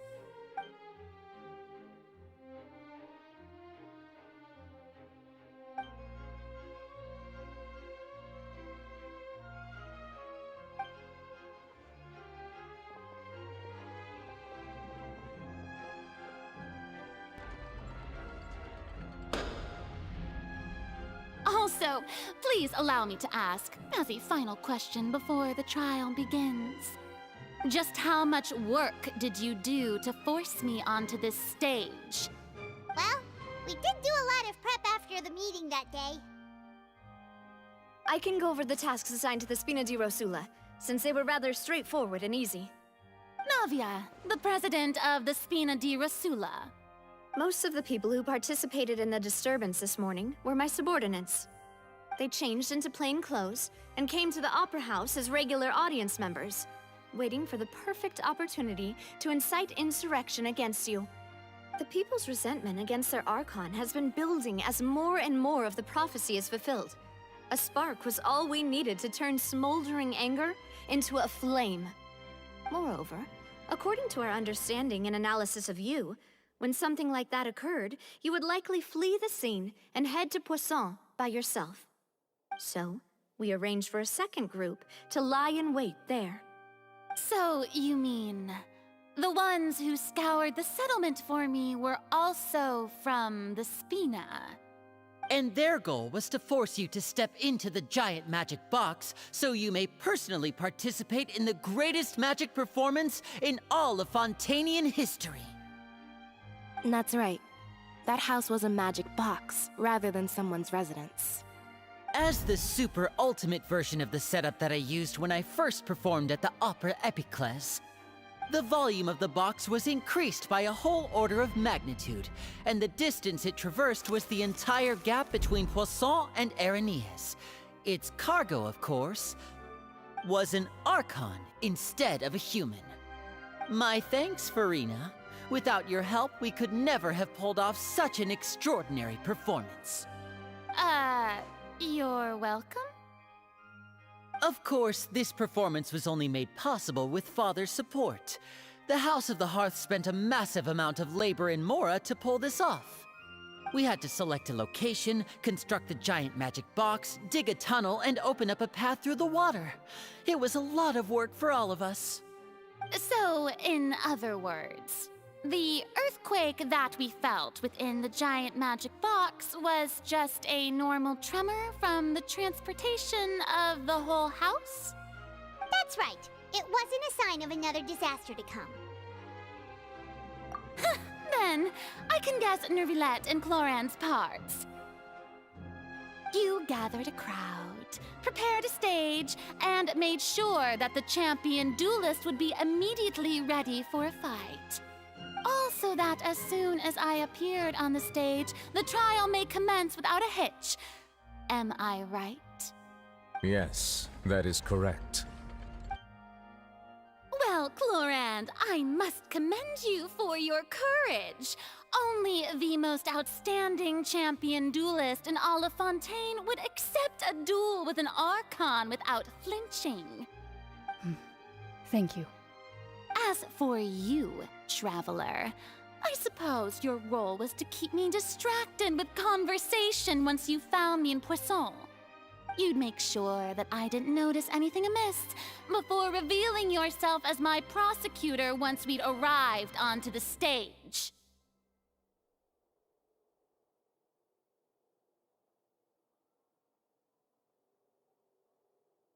Oh?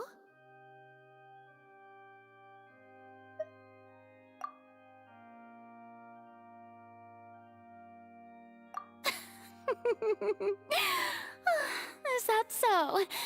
Then I suppose I must have missed my final chance. It's fine. It matters not. What's done is done. The stage is already set, so there's no reason to disappoint the audience.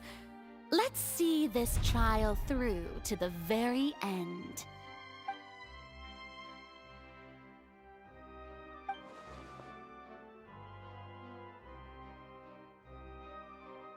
Madam Prosecutor, please allow me to pass this along.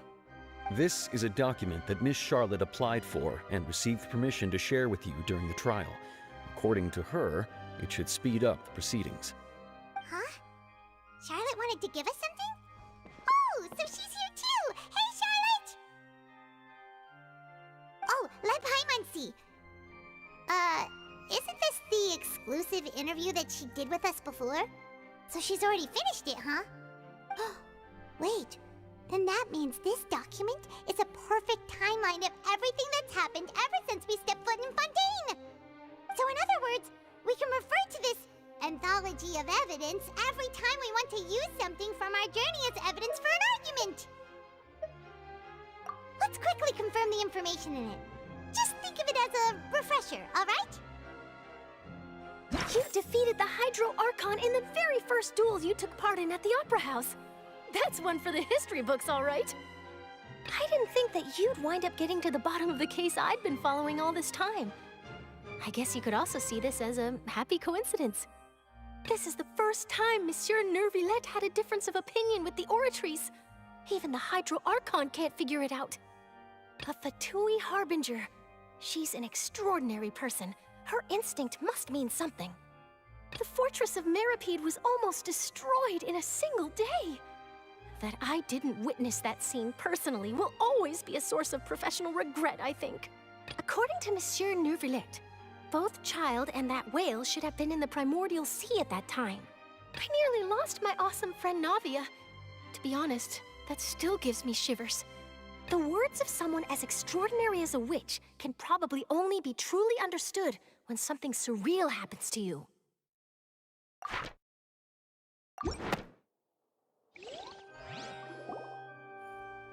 The prosecution and the defense are both in position.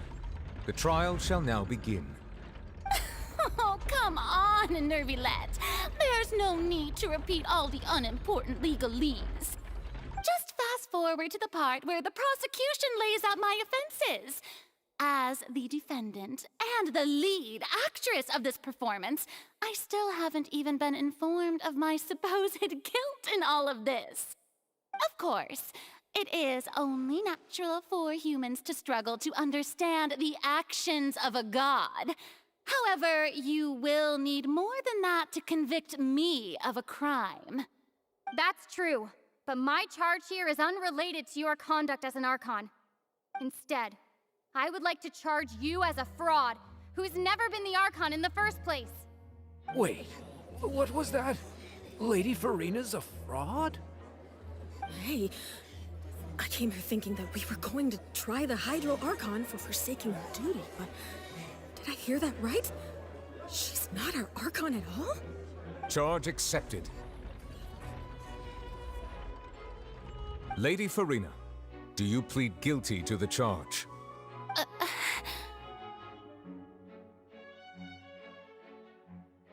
Lady Farina.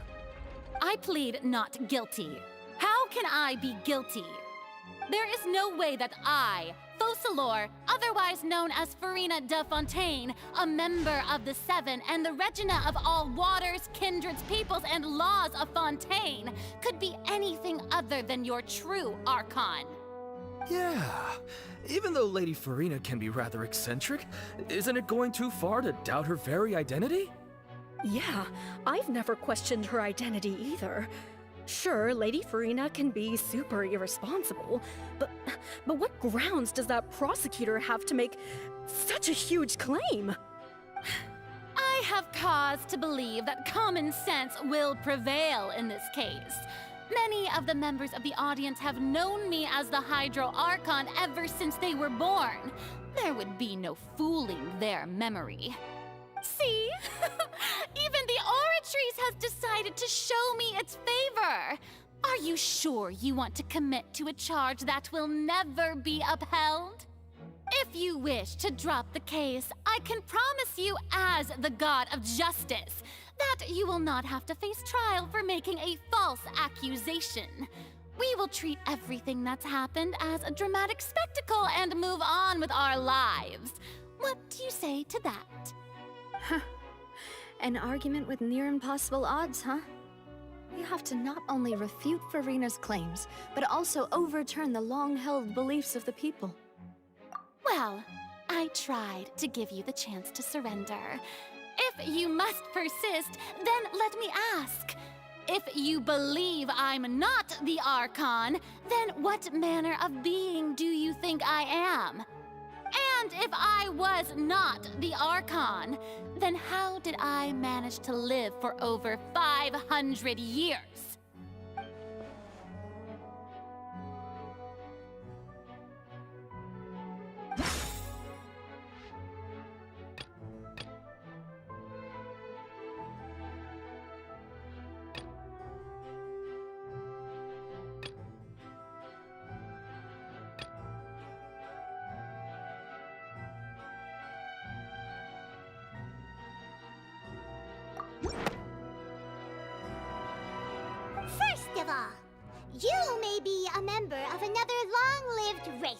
which would allow you to naturally possess an extended lifespan.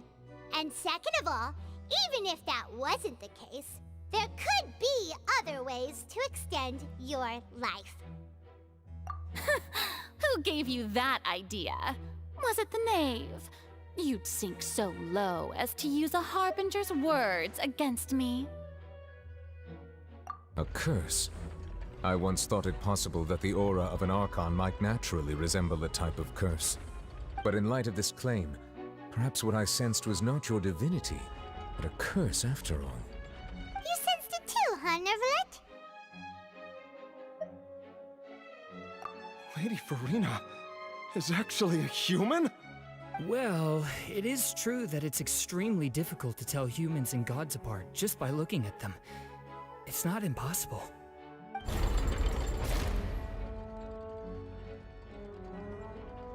Well, don't start celebrating too early now. Even if I have been carrying a curse like you said, how does that prove that I am merely a human being? Besides, everyone knows that the main difference between a human and a god is the possession of authority. Gods can do what humans cannot. That's why they're worshipped as gods. For centuries, manifestations of my authority have served the nation of Fontaine. One need only to turn their eyes towards the Oratrice Mécanique d'Analyse Cardinal in this very opera house, or consider the indemnitium that is used in every aspect of life.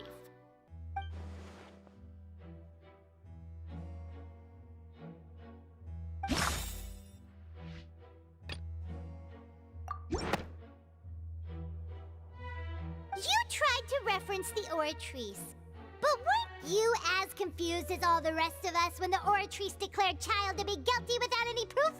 Otherwise, you should have come up with a good explanation for that by now. Didn't I make myself clear at the time? The decisions of the gods are naturally difficult for humans to comprehend. There is no need to provide an explanation. Lady Farina, I believe a reminder of your current circumstances is in order. While the court is in session, the principles of justice and the law must come before all else. While you are an Archon, you are also first and foremost the defendant in this trial.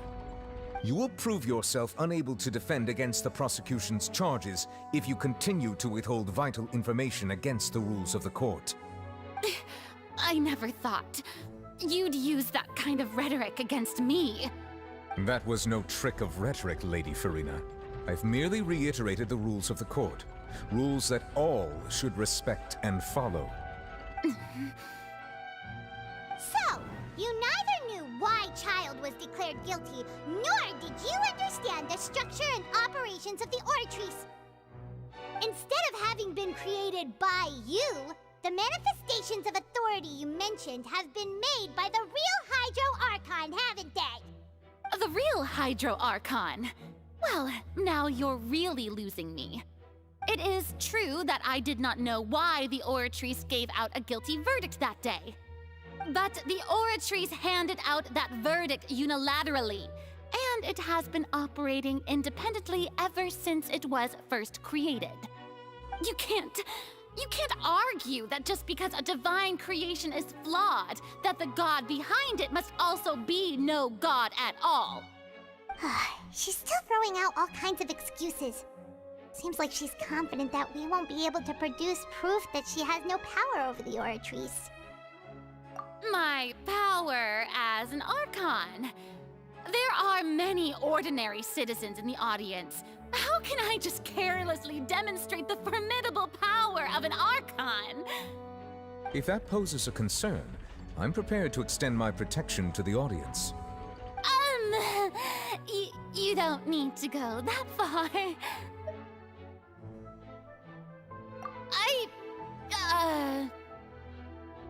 Aren't you the Hydro Archon? Or is it that you can't even wield the power of Hydro, much less the authority of a god? Indemnitium! Yes! It's all because of Indemnitium! All Archons derive their power from the faith of the people, and I've converted the people's faith in justice into Indemnitium! Thus did I give up all of my divine power to provide everyone with energy for their daily lives. Have you ever seen a more magnanimous god? Isn't that a huge stretch? Yeah, no matter how generous an Archon can be, how could they give up all their power? Can a god with no power even still be called a god? It seems like nobody's buying Furina's excuse. Hey, come now, everyone. Please don't stare at me as if I was a liar. I'm still the same Furina you knew, right? The one that you loved. Shouldn't you want to believe in me? Please? You've got to believe me. If what the prosecutor said is true, she really has committed a grave offense. Did she deceive all of us? And all of our parents and grandparents too? And all of our ancestors? Ever since they were born? Enough. That's enough. Tell me then, if I'm not the real Hydro Archon, then who is?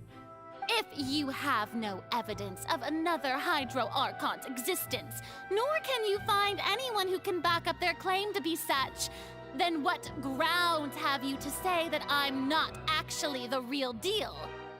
Wow, she came up with yet another argument. How can we refute her now? Seems like she really doesn't want to give up.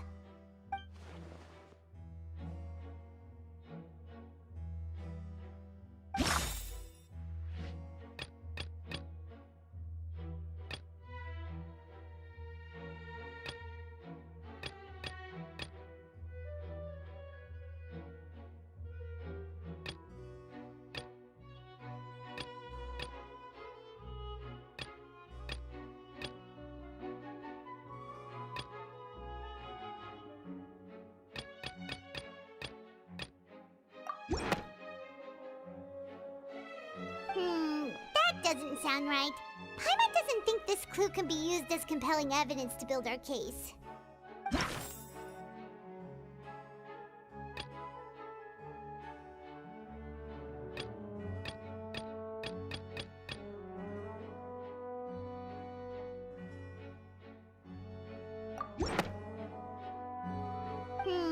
That doesn't sound right.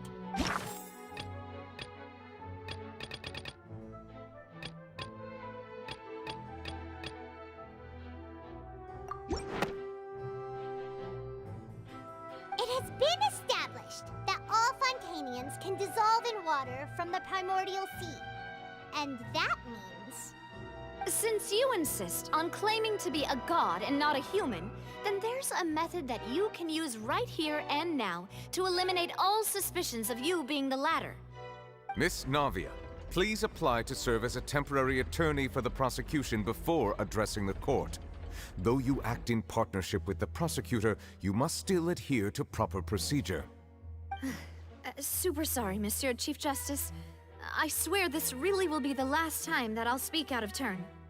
Now, I've brought some seawater from Poisson. As everyone knows, a massive flood struck the area not long ago, taking many lives, including those of some of my closest friends. So, Miss Furina, would you dare to touch some of this seawater? If we are to believe that you are indeed the real Hydro Archon, touching this seawater would have no effect on you. All it should do is strengthen your case. But if you don't dare to touch it, then we would have basically proved the reverse. Oh, and I must remind you that after the disaster at Poisson, nobody wants to see any more people dissolve. I do hope you'll act prudently and choose the simpler path of admitting guilt. Navia from the Spina di Rosula. The Spina has governed Poisson for many years. I guess her suggestion is valid. If Lady Furina is indeed just a human, she's probably Fontainian like all the rest of us. Would she really dare to try?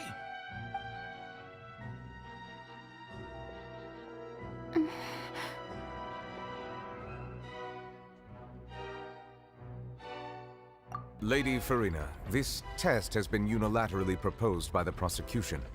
As it falls outside the realm of standard court proceedings, you possess the right to decline participation. Well, of course he had to tell her that. But refusing to participate is basically the same as a confession of guilt. She's just staring at the water without saying a single word. It really does seem like she's quite terrified of it. That could only mean... What's going on? Is she really planning to... That's not what we thought she would... Due to the inherent risk of the test, Lady Farina, you may...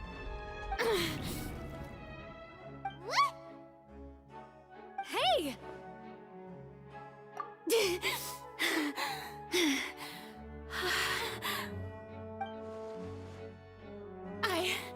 I'm fine!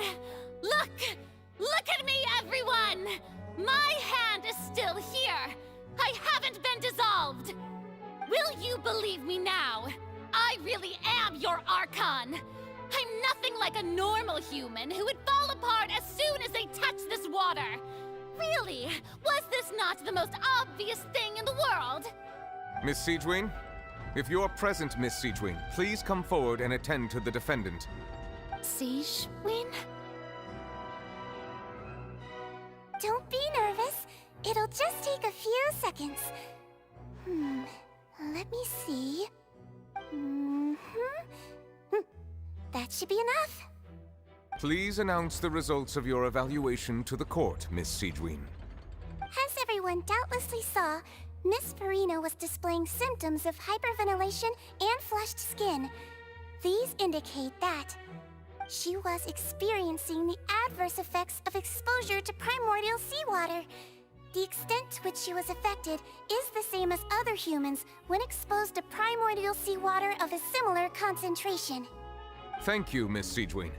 Lady Farina, you may return to the defendant's stand. Oh, wait. What did she just say? I didn't get dissolved! Shouldn't that be enough to prove my innocence? Well, considering your tendency to run from your problems, we did originally prepare a direct sample of the seawater around Poisson.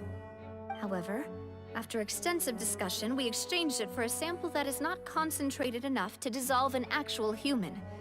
After all, on the off chance that something entirely unexpected might occur, we don't want anyone else to lose their life to the sea. Yeah, so out of regard for Farina's life, you secured a low-concentration sample and asked the head nurse to serve as an expert witness. It's a great thing that the direct sample wasn't actually used. Farina could have...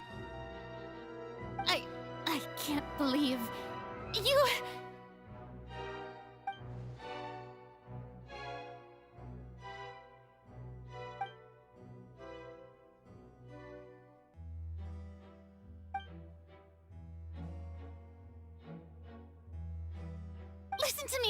Listen to me, everyone! Please don't give me such cold and disdainful looks!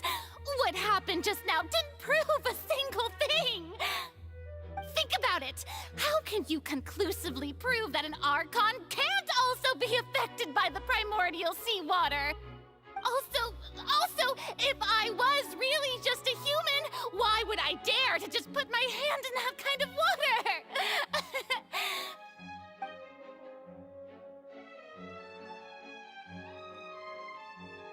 Please, everyone, anyone, just listen to me! I swear, I really am your Archon!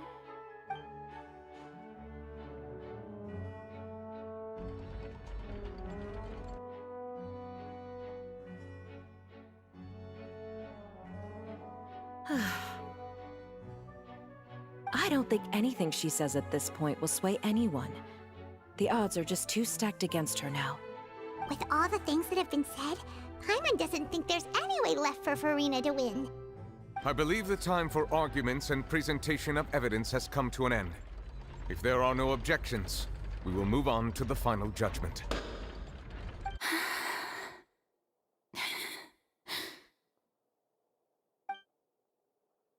I don't think anything she says at this point will sway anyone. She's too stacked against her now.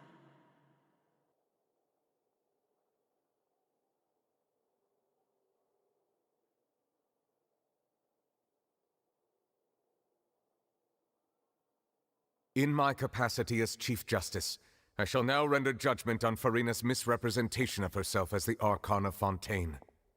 As a human who knowingly deceived her fellow citizens, Furina is guilty.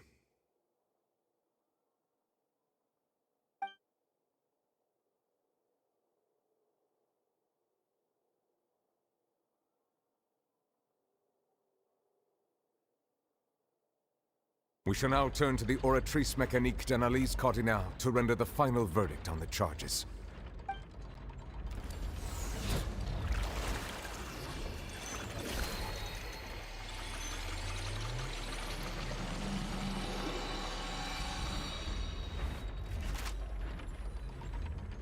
According to the judgment of the Oratrice Mécanique d'Analyse Cardinale, Furina is... Well, what's wrong? What's the Oratrice's verdict? No, the Oratrice also displays a guilty verdict. Isn't that correct then? However, the exact wording of the verdict is thus: the Hydro Archon, guilty, to be punished via the death sentence. The death sentence? That's actually one of the available sentences? I've always thought that it was just a myth. The one and only time the death sentence has been handed out at the court, and it's been given to the very person we've worshipped as the god of justice? What an unexpected twist. Furina's been sentenced to death by the Oratrice? We just wanted to use the trial to show her the seriousness of things so she'd tell us the truth. How did things escalate this quickly? This outcome is indeed quite strange. According to Fontaine's current definitions of justice, as well as its recommendations for criminal sentences, is this sentence really appropriate for the crimes that have been committed? Yeah! Even Fauché wasn't sentenced to death by the Oratrice. You know, the real evil mastermind behind the serial disappearances case. Indeed. Not only is Furina's sentence overly excessive, the very point of our trial today was also to prove that Furina has never been the Hydro Archon in the first place. But now, the Oratrice seems to have deliberately invoked the title of the Hydro Archon. What does this mean?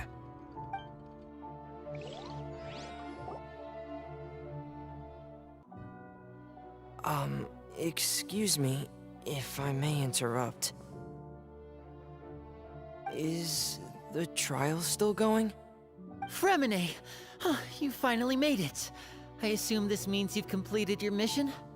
Mm-hmm. Any mission Father assigns to me will always be top priority.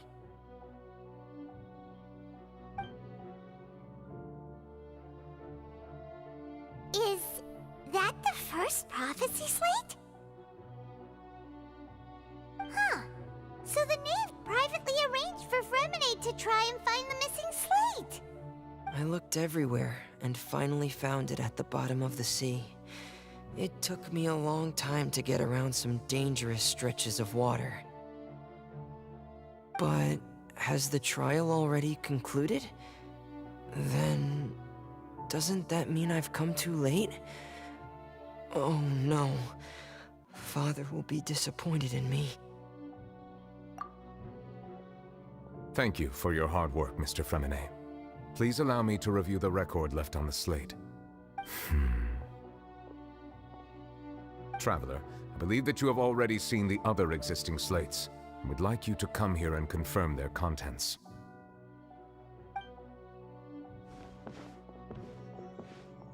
Huh? So what do you see? What is it?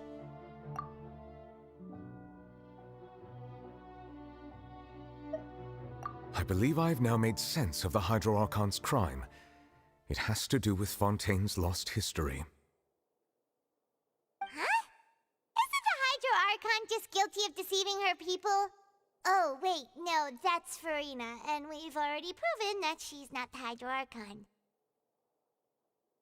So when you say Hydro Archon, do you mean the real Hydro Archon we've been kinda talking about? In truth, everything that you've encountered in Fontaine up until this point can be traced back to the contents of these stone slates. However, I'm uncertain as to how much sense they currently make to you. Okay, let's try to recall the contents of the other 3 stone slates. Paimon will do her best to help you remember.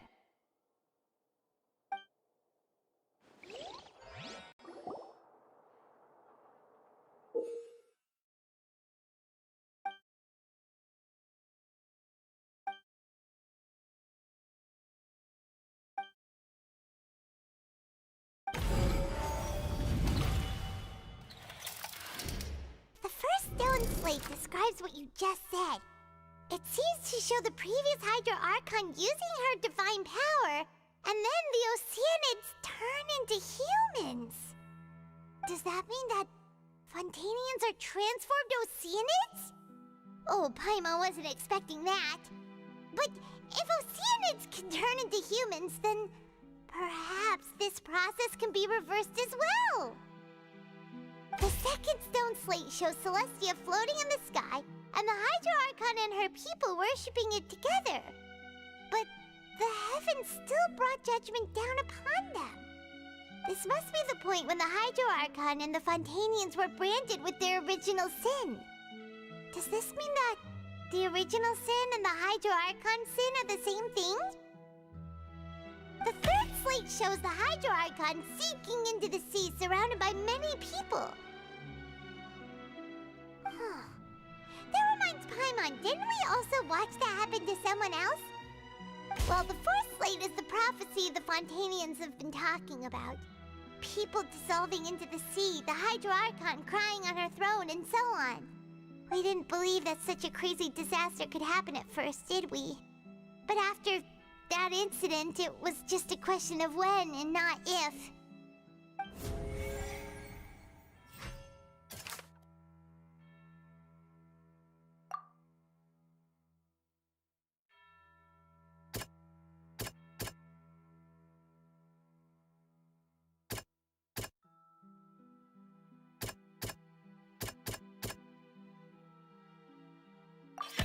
We know from the case of the serial disappearances of young women that Fontainians can be dissolved in primordial seawater. And the first stone slate tells us that long ago, the Hydro Archon used her power to turn Oceanids into humans. This might be the reason that Fontainians can dissolve.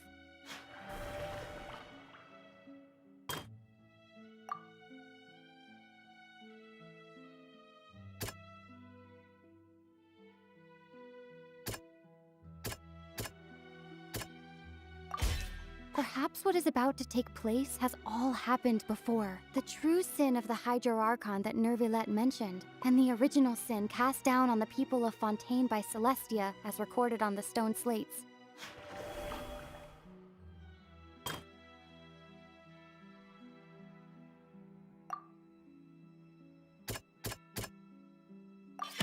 It's not as simple as falling into the sea. When Navia fell into the sea, her consciousness was subjected to judgment. The stone slates show the people gathered around the Hydro Archon in the sea.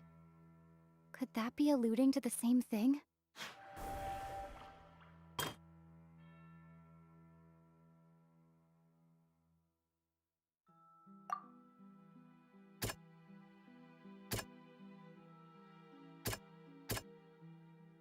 That doesn't sound quite right.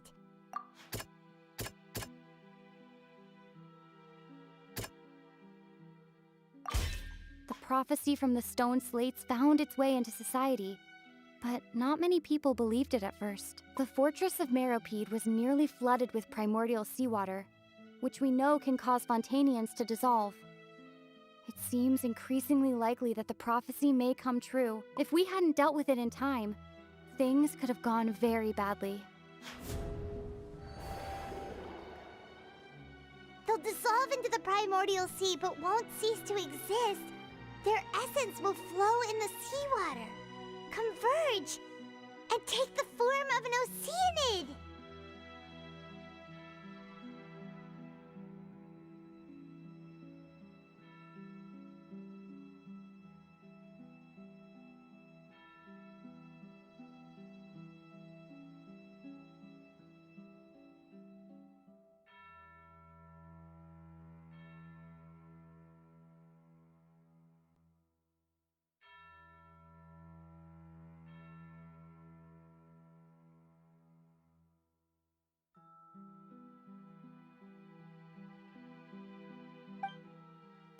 Hydro Archon was sentenced to death in court, shocking everyone present.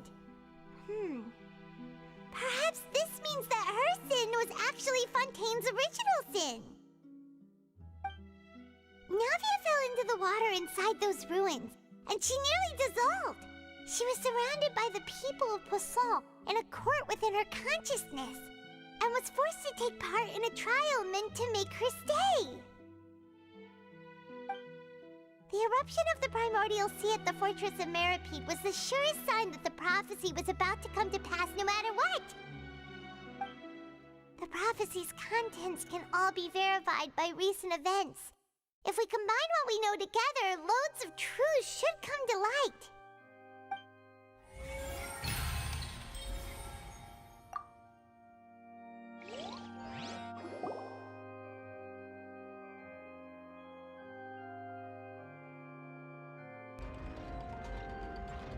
Huh? Oh, Paimon gets it now! So that's how you can make sense of it. But then it feels like we're going to have to share some truly shocking revelations. Let's hear them. Incredible. Linny, did you hear that? We're not real humans. All Fontainians were originally created by the late previous Hydro Archon, with Oceanids as their basis. The evidence for that can be found in how only Fontainians could dissolve in primordial seawater, and how all the girls Vacher dissolved were also turned into Oceanids. Oh, and according to Navia, when she was about to get dissolved, she also saw everyone gathered around for a trial, all of them in the shape of Oceanids. Indeed. Yeah, and it follows from the content of the first slate that she probably angered Celestia by creating humans without prior permission. That could also explain why the Oratrice judged the Hydro Archon to be guilty.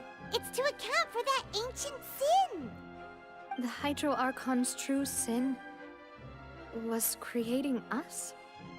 And yet, after many hundreds of years, the Hydro Archon's creations have turned around to try to judge the Archon within the Opera Epiclese. The twists of history are often the most unexpected of all. Yeah, isn't the image here just like when Navia fell into the sea?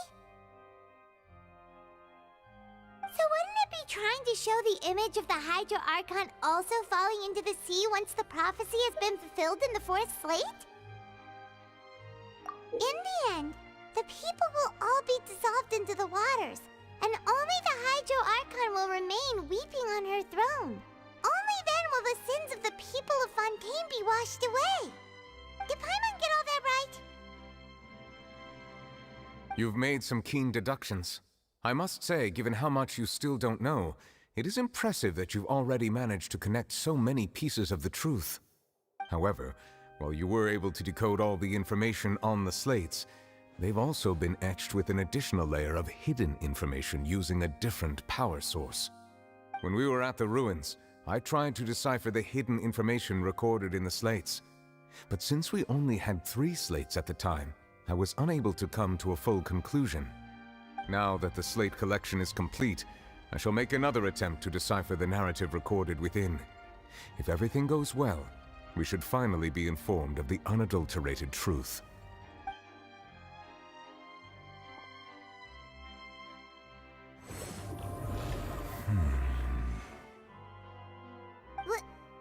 Well? Did you get it? I believe I should share this truth not only with you, but with all the people of Fontaine as well. I will try to briefly summarize it for you.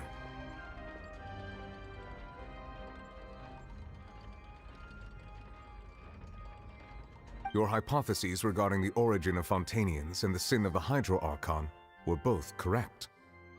In the Fontaine of old, the previous Hydro Archon sensed the yearning of her Oceanid familiars for life on land.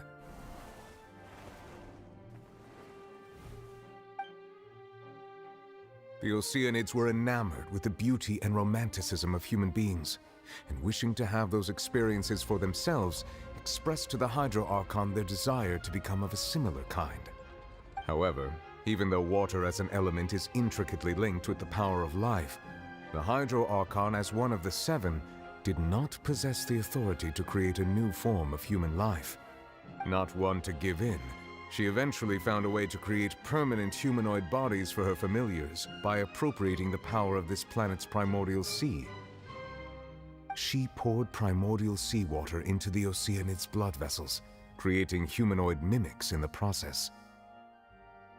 But if Fontainians were to ever come into direct contact with water from the primordial sea, the power within their bodies would escape these artificial restraints and return to the sea. As a result, their forms would collapse, and they would be reverted to their original forms as Oceanids. Of course, the Hydro Archon never received permission from the heavenly principles to create a new human race. And thus, the Hydro Archon and all of her creations came to shoulder the original sin of appropriating the power of the primordial sea. That is the true history of how the people of Fontaine first came into being. So we were all Oceanids before we turned into human beings? That's way too much information for me. I think I'm just going to pretend that I never heard a single thing. Wait, but if that's the truth, we can't let the Hydro Archon be sentenced to death. After all, her only sin was creating us.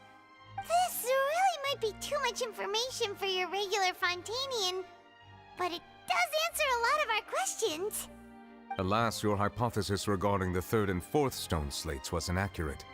The slates' respective positions are, in fact, correct.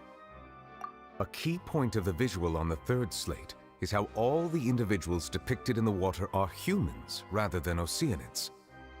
They have not been dissolved, which implies that the water depicted in this slate is not water from the primordial sea. The nation of Fontaine is the nation of Hydro, as well as the nation of Trials and Justice. Instead of being the literal element, the water in the scene symbolizes judgment and justice. You may also recall Navia's experience. When she fell into the sea, her consciousness was surrounded by that of many others who intended to hold a trial to determine her fate. Therefore, the meaning of the third slate is that the people of Fontaine shall try the Hydro Archon at the court of justice. Yes, it refers to our present situation.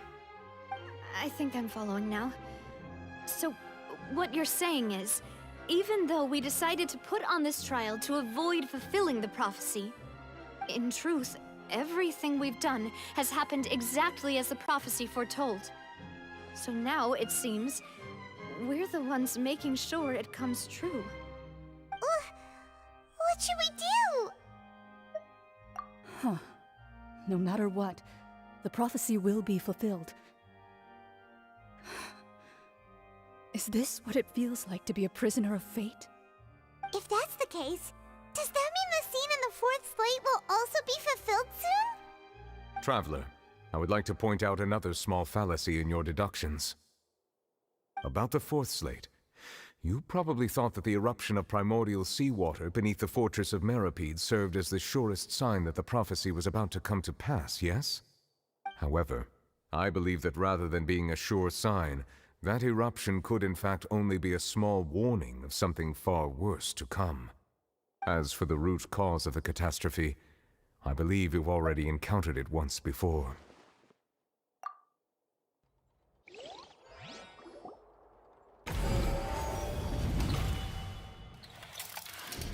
This eruption was just a small warning of the things to come. We must find the root cause of the disaster.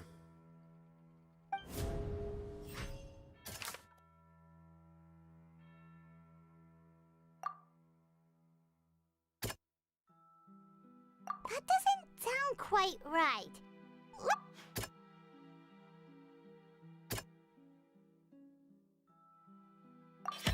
It was both dream and reality. If we're talking about a true culprit, that could only be that thing inside the primordial sea, right? The truth, the original sin, the trial, and the root cause of the disaster.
That was way too close!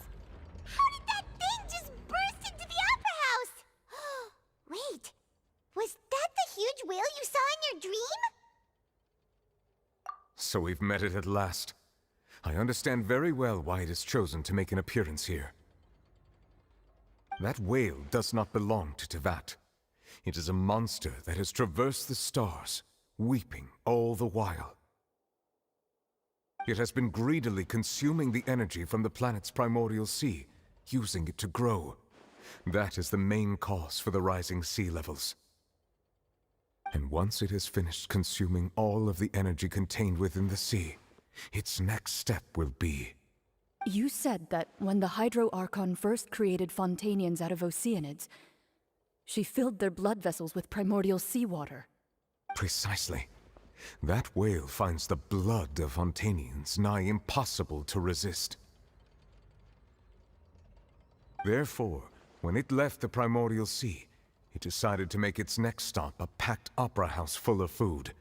Food in the form of Fontainians. We just barely managed to push it back, right? In that case, won't it come back to target the people again once it's managed to recover its strength? That is correct. Indeed, it is more accurate to say that we should thank that Harbinger for buying us some time. Without him, the whale would have likely come onto land far sooner. From the way he looked, he must have been fighting the creature for quite a long time. That battle maniac. We've always known that he had a special connection with that whale, but we definitely didn't expect it to help us out like this. Anyway, now that we know that this whale is the actual cause of the disaster recorded in the prophecy, all we need to do to stop the prophecy would be to find a way to beat it up, right? It is too late. It had already absorbed too much of the primordial sea's energy before we could notice it.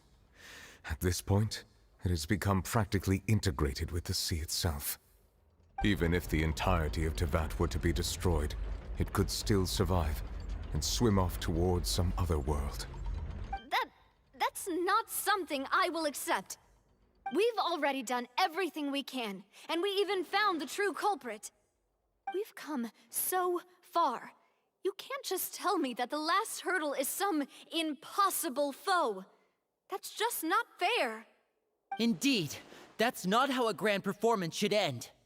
I'll fight it to the end, no matter what. So the prophecy will be fulfilled no matter what, huh?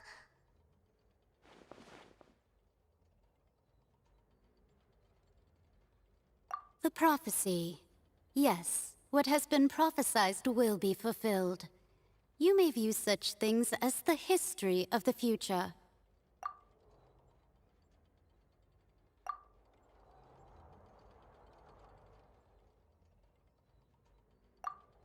Just as prophecies are usually only the future as seen from the perspectives of the gods, could things be happening in hidden corners where the gods' gaze does not fall?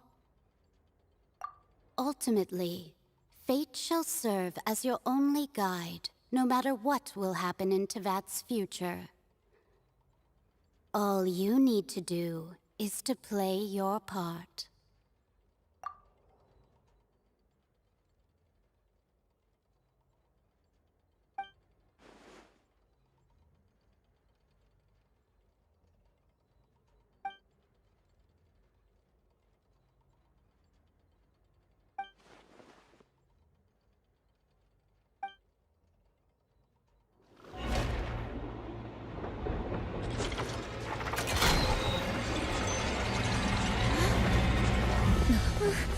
What's happening with the oratories? I believe it is preparing to carry out the death sentence.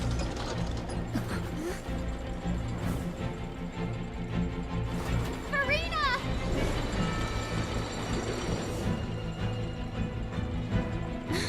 No, I still need answers.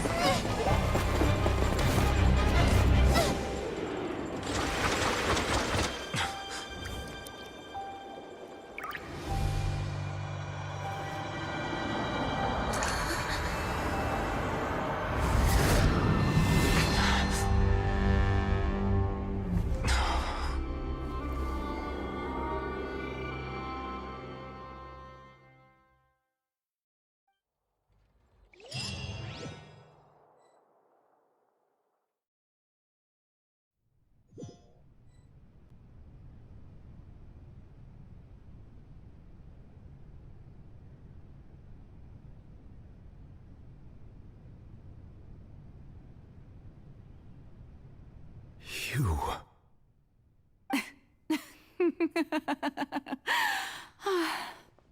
Sorry. That shocked expression on your face is just too amusing. I couldn't help myself. You are not Farina. Who are you? Ah, the sweet sound of bewilderment. Marvelous. A sure sign that my attempt to deceive everyone was a resounding success.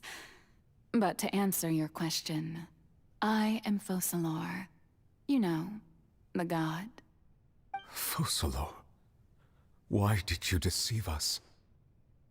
Oh, that wasn't my goal, of course. Goodness, no. But I had to fool everyone else too, if I was to stand any chance of deceiving the heavenly principles. Deceiving the heavenly principles?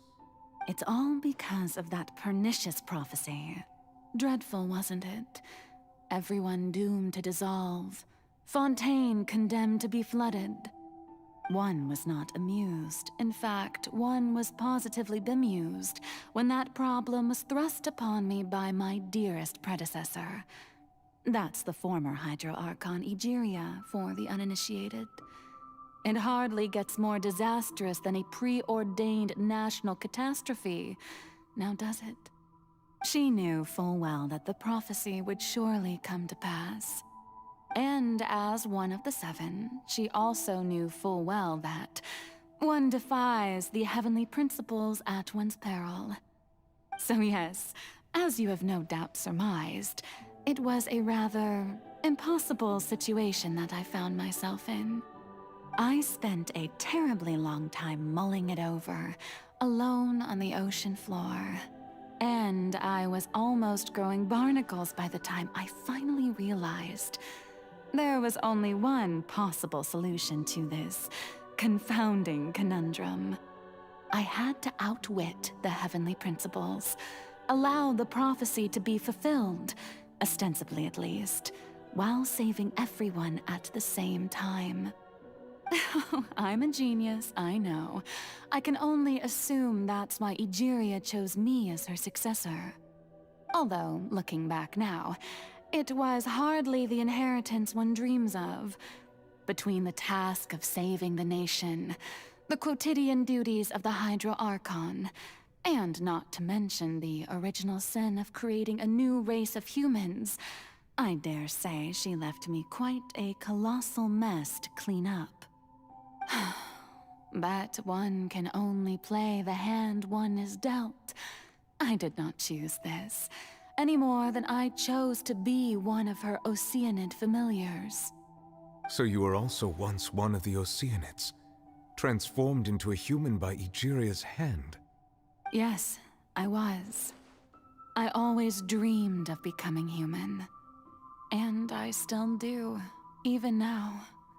In my eyes, to be human is to be part of the greatest opera ever known.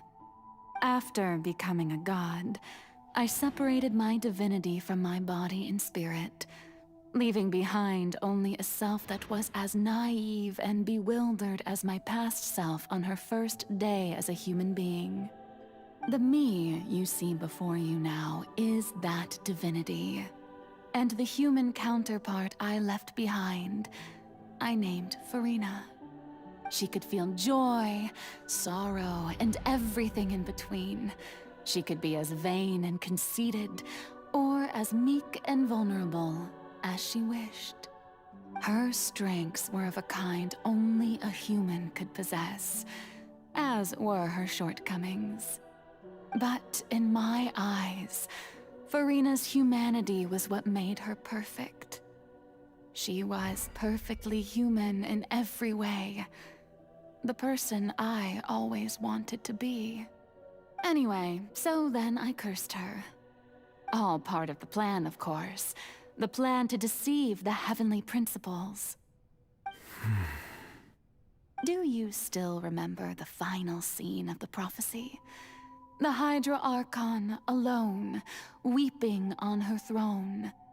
In order that the prophecy might appear fulfilled, I invited Furina to be an actress, to play the part of the Hydro Archon in the prophecy.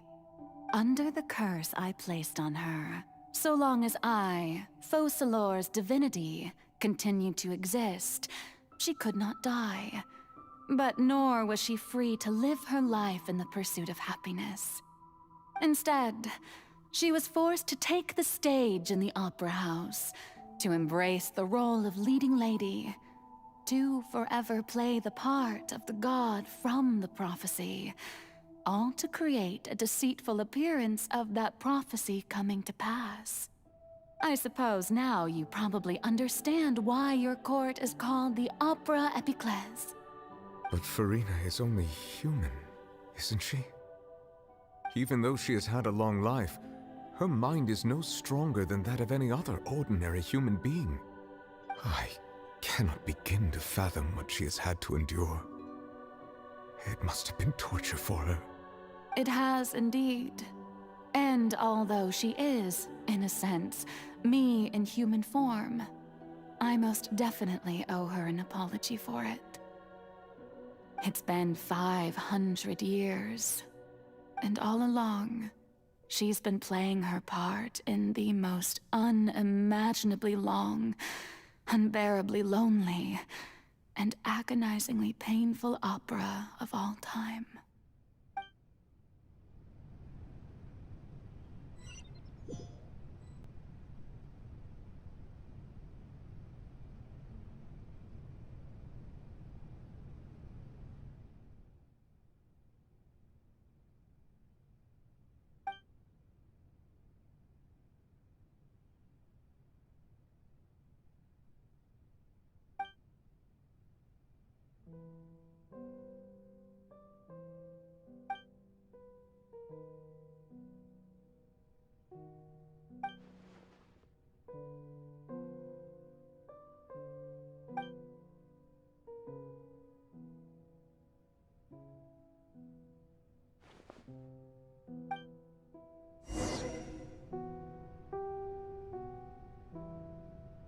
Behold!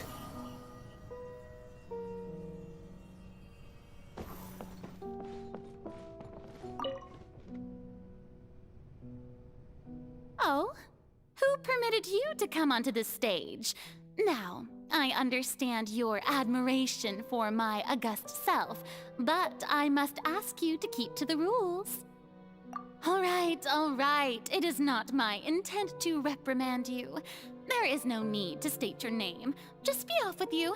Do not distract me from my performance. Oh, do not jest. Can you not feel it? I am Focalor. The eyes of countless Fontainians are upon me. I must, at all times, display the utmost elegance and nobility.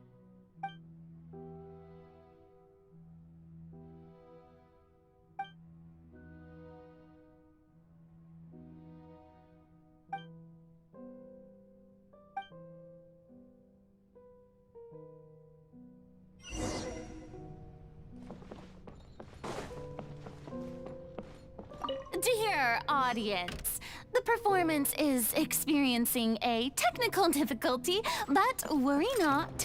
The guards shall resolve it soon enough.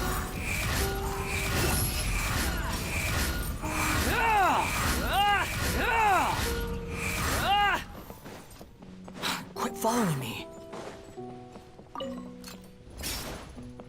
Eat this! Out of the frying pan into the tool! Get out of here! Quietly now. Cry loud! Behold! How amusing.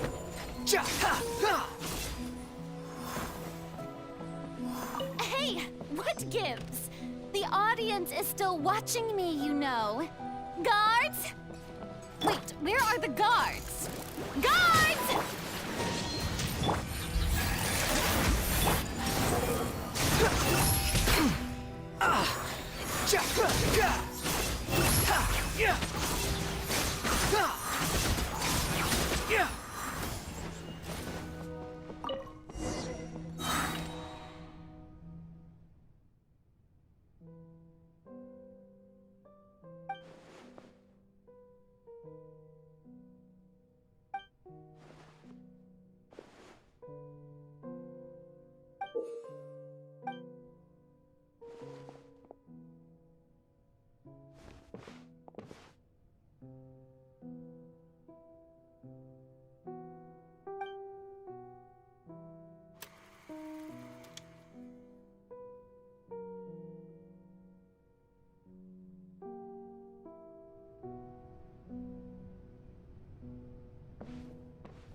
Farina. Huh? Who's that? Who's calling me? Where are you? Be not nervous. Be not afraid. I am before you. Wait a moment. You're mirror me? How can this be?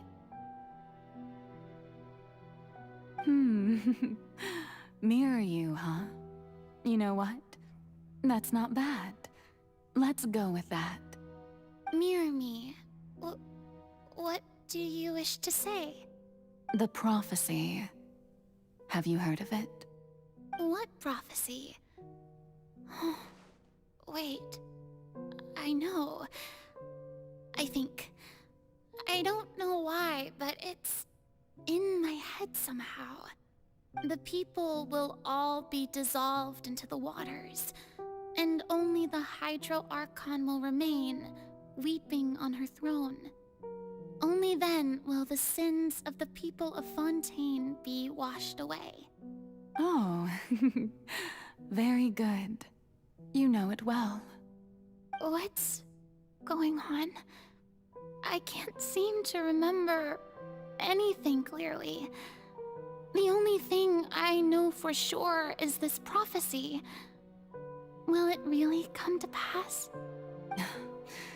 Yes, it will. And that is why I've come to you. Disaster will come to Fontaine sooner or later. Things will develop just as the prophecy declared. There is no escaping it. But doesn't that mean everyone will die? I'm a Fontainian just like them. Will I dissolve too? Oh, don't worry. Magical meetings exist in this world precisely to give people a chance to turn things around. It is the reason why you met me today.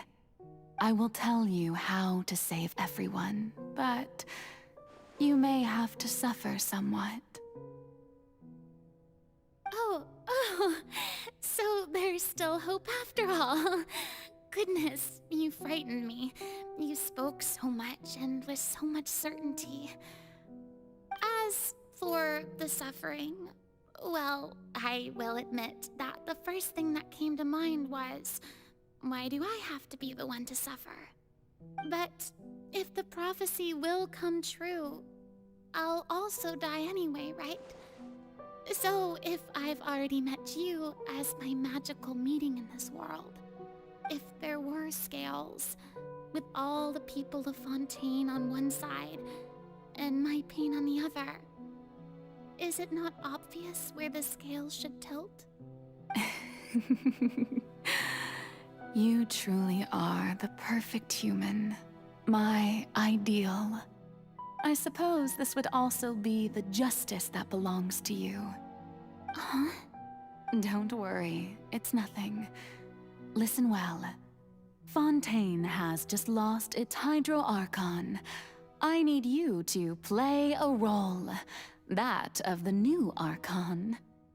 Play as a god? That's right.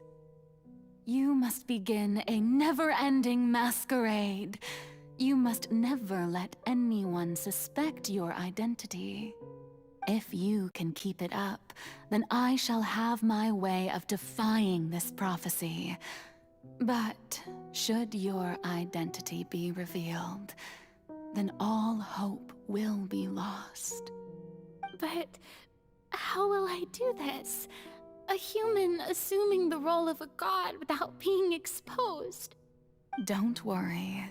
What you must do is not to turn yourself into a real god. You simply need to play the role of a god as humans imagine them to be. Being a human yourself, I'm sure you already know what such an entity would be like. Remember, your true challenge will not be pursuing divinity, but contending against humanity. I'm still not sure I understand, but I'll try. I'll try to do this. So, how long am I going to have to play this role? To accomplish this mission, you will have to stay on the stage for many, many years. You will endure and not grow old until your task ends. But I promise you, all will eventually end in a magnificent and dramatic trial, and everyone will be saved. A trial, huh? How exciting. I'll be looking forward to it.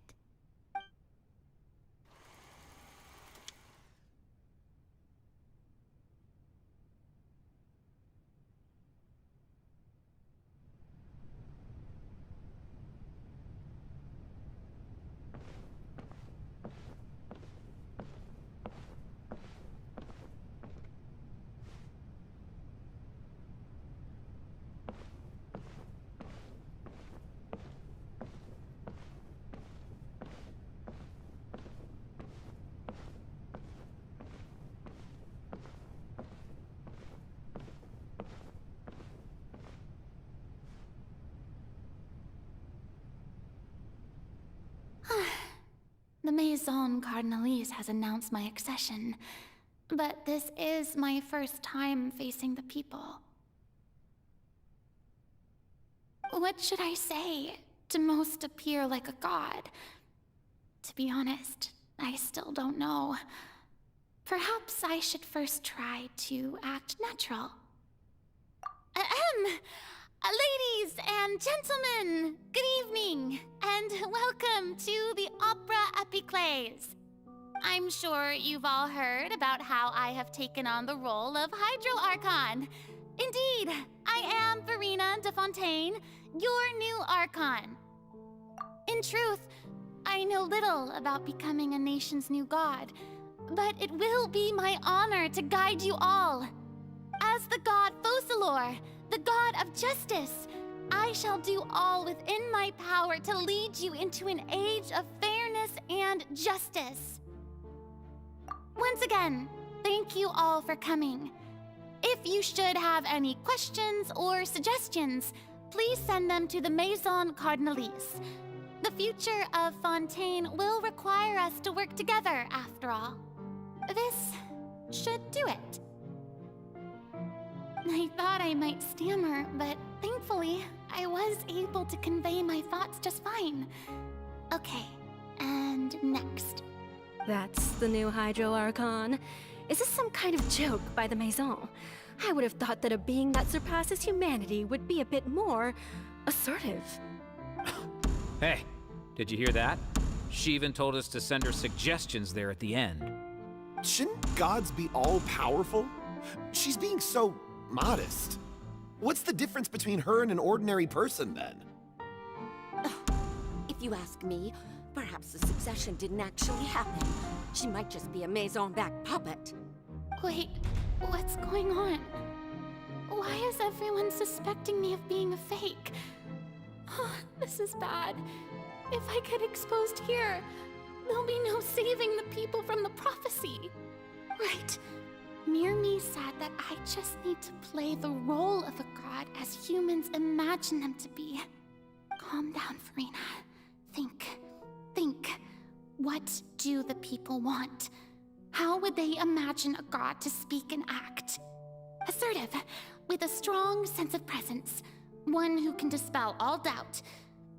That is the character I'm fated to play.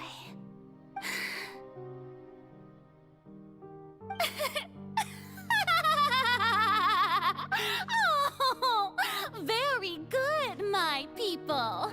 Only ones such as you are deserving of my rule. Now, I was wondering if some weak puppet were to one day come onto the stage and claim ownership of this opera house, would the children of Fontaine follow them? Well, it seems that you would all see right through them. Having passed my test, you are qualified to witness wondrous trials alongside my august self, here in this opera house. You may consider my previous act a door gift of sorts. I thought it was a debut that suited the atmosphere. Now then, let us be reintroduced. Ah, so that was just a performance. How could I have forgotten that we were inside an opera house? Personality? It's quite shocking, to be honest, but I suppose it's a better look than before. Such a fascinating and bold deity. How wonderful! Our future may yet be bright after all. It seems I've turned them around. Best follow this flow and restart my accession speech. My dear people, whether you acknowledge me or not, whether you trust me or nay, I say to you, keep faith in your ardor for justice. We have heard it said that this nation's sins can no longer be washed away. Well, I say that justice is most fragrant when it blooms amid sin. The scales of justice should not weigh heavy in the hands of its God. On one side, it must carry fairness and justice. And on the other, praise and applause. May law be the prayer on our lips. May judgment be our worship. Let us light the fires and drink to the future of Fontaine. There is no trouble in this world that justice cannot solve. All that is needed is for you, my people, to believe in it, heart and soul. So long as I, the Archon Focalor, stand within the Opera Epiclese, so long as I stand before the Oratrice, I I shall even judge the gods of this world!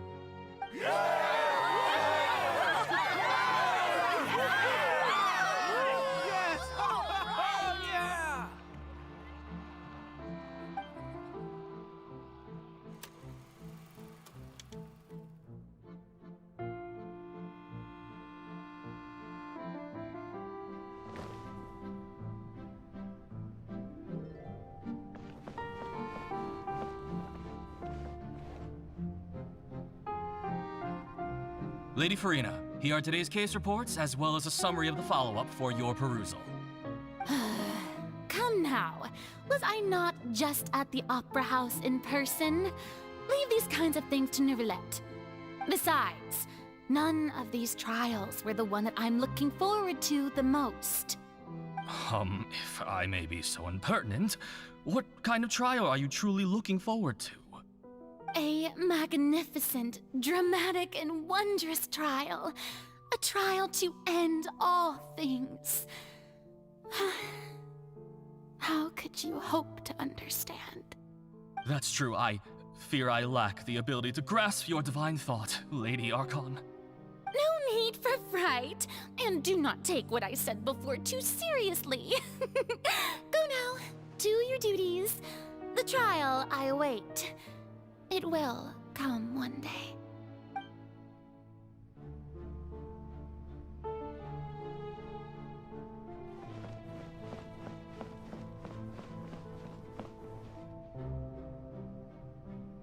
Lady Farina, I don't know what to say.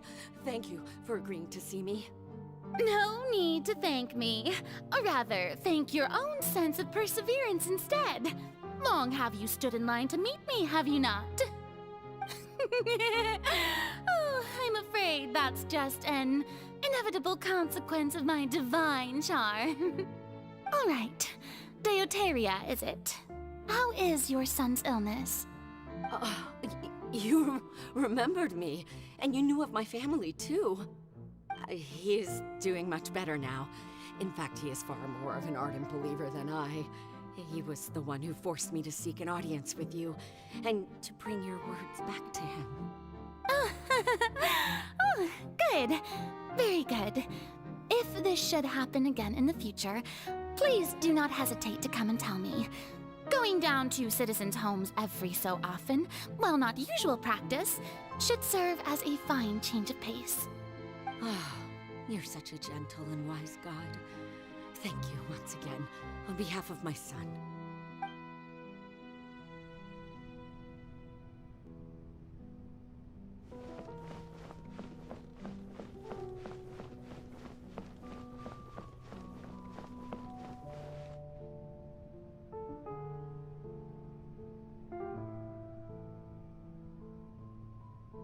Lady Farina, here are the latest hydrological reports. As for the specific parameters you asked to take note of, I'm afraid things still don't look good. I see. It's as I thought, then. As your god, I did already expect this, but I wanted to see how far your human wisdom would allow you to analyze it. All manner of signs indicate that the prophecy will still come to pass. Forget it. That's not something you need to worry about right now. Well, as I understand it, the Fontaine Research Institute is also trying to find a way to counter the rising water levels. Really? Have they found anything? I'm afraid that they haven't found any effective solution thus far. Oh, is that so? Well, no wonder. This issue has reached the realm of the gods, after all. Still, their spirit is praiseworthy.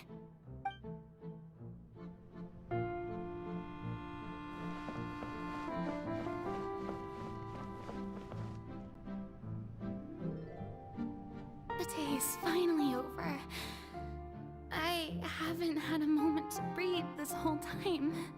But it's good to see that everything's getting on track. There are no longer any voices of suspicion. Maybe this is fine. I just need to keep going, and everyone will be saved. All right, Farina, don't think too hard about this. You need rest. Tomorrow's a new day.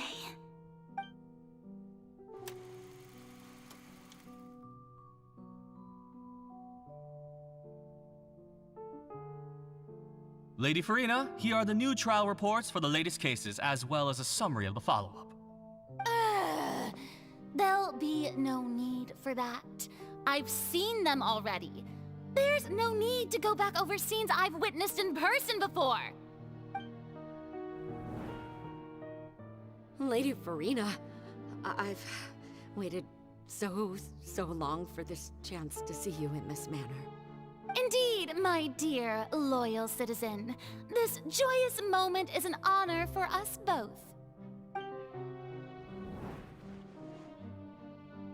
Lady Farina, we're detecting significant hydrological anomalies near Poisson. Understood. Keep monitoring. Keep me informed should anything come up at the Institute.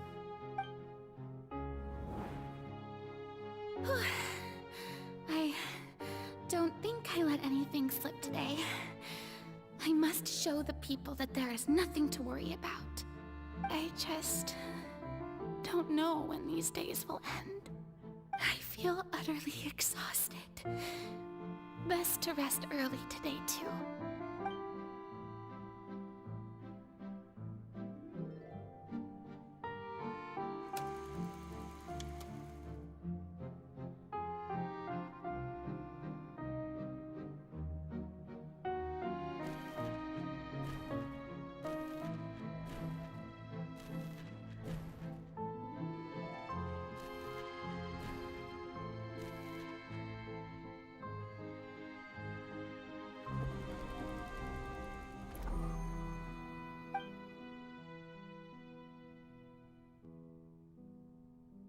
Lady Farina, it's like a dream being able to speak with you up close like this.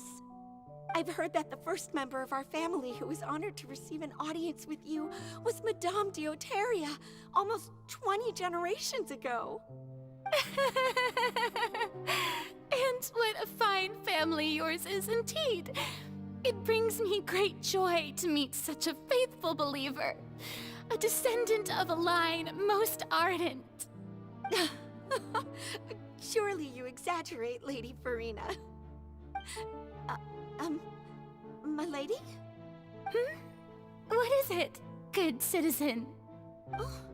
Oh, are you crying? Uh-huh. Oh, really now? I didn't even notice. This must be the overflow of hydro from my person. Well, can't quite help being the god whose dominion is the waters, can I? No wonder. No wonder. A manifestation of your power, then. Oh, Archon, I am honored to have witnessed it. Honored indeed.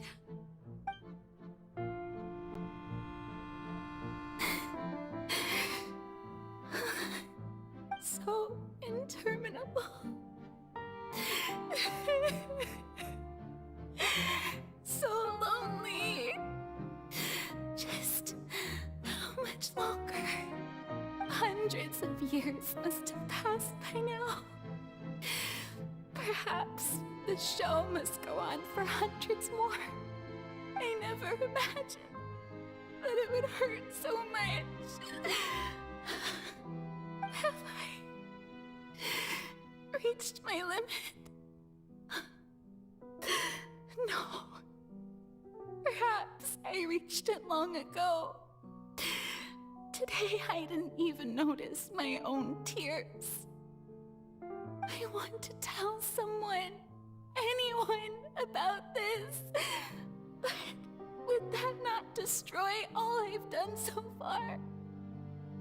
I've conducted so many investigations across the centuries, but there's not even a sliver of hope that we might break the prophecy. All I can do is keep heart.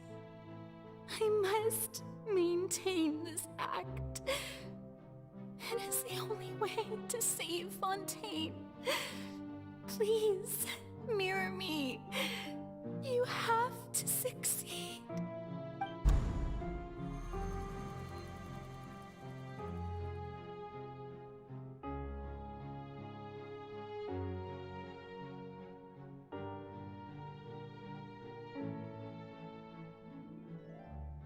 Farina, you don't have to shoulder this burden alone. Although I don't know what you might be keeping from everyone, your people are more than willing to share your burden with you.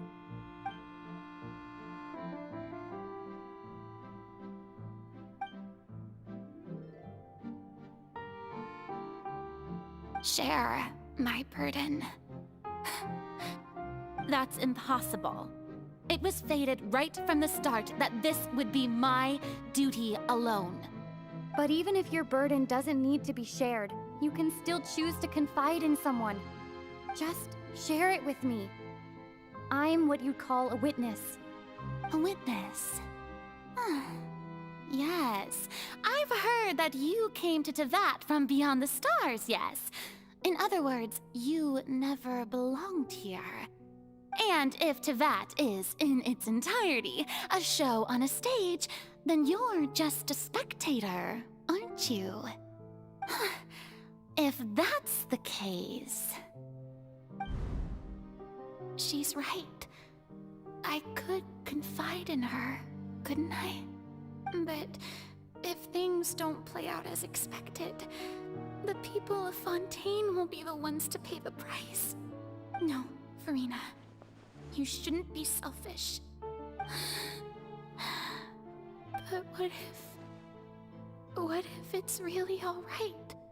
Farina, you've worked so hard for so long. Surely it would be okay to put yourself first for once. Just this once.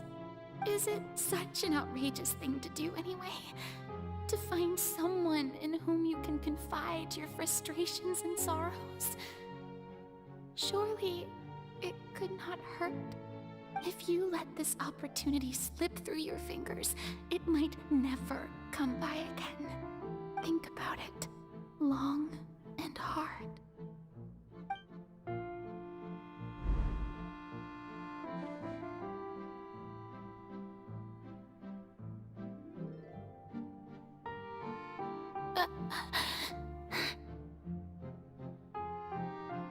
No, I have nothing to say. I am Farina, the Archon of Fontaine.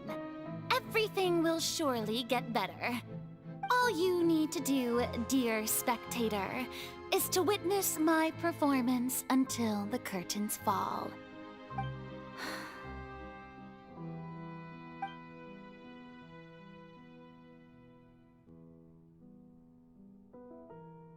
Fine.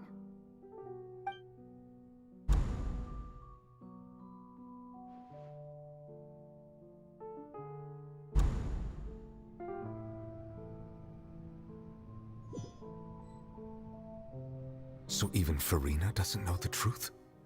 You've never once let her in on the full plan? Yes, it had to be done. To deceive the heavenly principles, you must first deceive yourself. She did very well. If she had let her resolve falter even once in these 5 centuries, Fontaine would have been doomed to the most tragic fate. It seems that trusting humanity was the right decision after all. I believe that I understand how your deception works, but that is only half the truth, is it not? How would you build on this foundation to save the people of Fontaine? That is the most important thing. Ah, good. Of course, the Iudex of Fontaine has pinpointed the crux of the issue. I'm sure you've long sensed that the Oratrice is no simple machine, yes? I've always suspected that it had its own consciousness. And Lenny did mention that he heard a human voice within the core chamber. It now seems that that person was you, hidden within the machine all along. Am I right? And then I became one with the Oratrice, taking Fontaine's gnosis with me. Yes, it would seem so, wouldn't it? Alas, your understanding of this device still lacks sufficient depth. In truth, it is no enactor of justice. It is, in fact, a device created to kill the god of justice. I beg your pardon? Oh, you have it. And to be more precise, not only will the Oratrice take down the god of justice, it will also take down the divine throne upon which she has been placed. I mean, did you think I would be the sort to enjoy peaceful repose while Furina suffered? My work over these last 500 years has been to constantly accumulate indemnitium within the Oratrice. But really, some have already discovered that only a small fraction of the energy generated by the device was ever used to provide power to Fontaine. The vast majority has been, had to be, accumulated to enact this death sentence. It was all a part of your plan, then? Both the trial and the sentence? Indeed. This power, accrued over 5 centuries, could have sustained Fontainians for millennia had it only been used for that purpose. Almost all of it has now been stored within the Oratrice. But only power of this magnitude could hope to destroy the Hydro Archon's divine throne, shaking the rules established by Celestia and breaking through the institution that is the Seven. So the Oratrice's call for death was for neither Furina nor Focalor, but for the Hydro Archon. The destruction of that divine throne. If I do not misunderstand your intent, you must be... returning what's rightfully yours to you, of course. In other words, this was all done to return the authority of the Hydro Archon to the Hydro Dragon of this planet. But...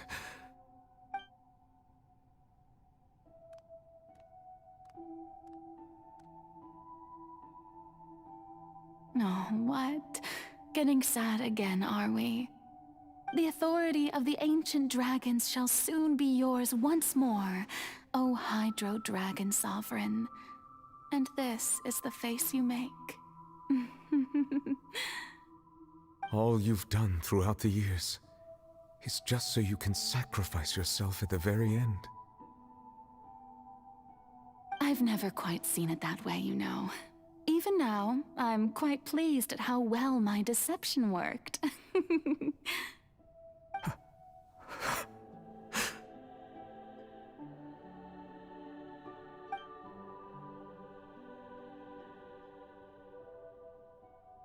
Hydro Dragon,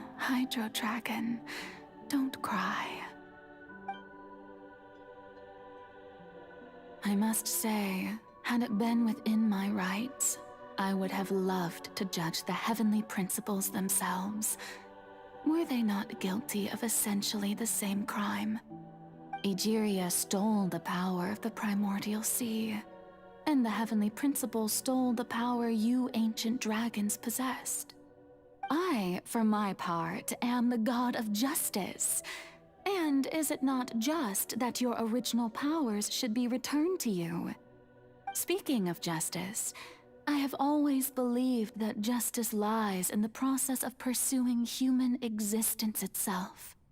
So, if the theft of the primordial sea's might was Fontaine's original sin, then, leaving matters of procedural right and wrong aside, the descent of the Fontainians as humans and their right to exist in this world would be Fontaine's original justice. In other words, existence was Egeria's justice, and to me, justice is the continuation of that existence. Defying the prophecy and ensuring that Fontaine's people shall live on, that should be the justice enthroned over all others. At this point, we, whether it be myself or all other Fontainians, have shouldered the burden of this sin for far too long. Iudex Neuvillette, the highest judge in our land. When you regain your full power as an elemental sovereign, what verdict shall you pass upon us? So when I was invited to the court of Fontaine to serve as Iudex, I see now that that was your idea too. At last, I now understand the true purpose behind this position. In the beginning, I was uninterested in human existence. But these 5 centuries of living alongside them have gradually brought about mutual understanding between us. And I have even attempted to feel as they feel. You are a devious one, Focalors. Things being as they are, surely you know that I could never declare them to be guilty.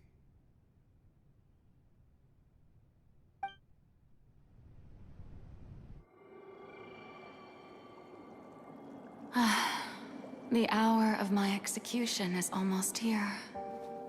For the sinner, the curtain call has come. I know I may not sound it, but faced with death, I find myself a little afraid. Perhaps this is one thing both gods and humans have in common.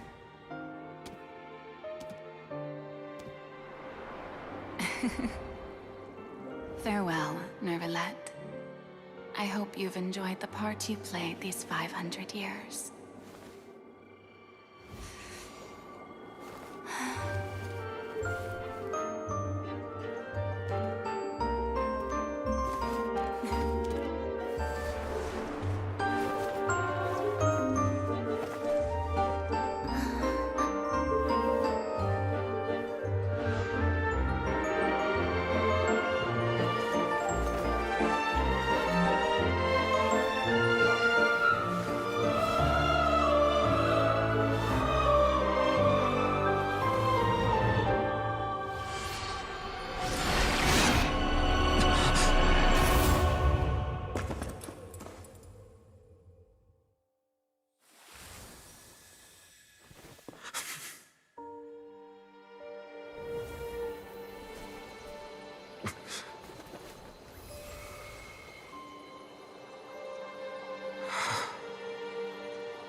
I, Iudex Neuvillette, hereby declare, people of Fontaine, your sins are forgiven.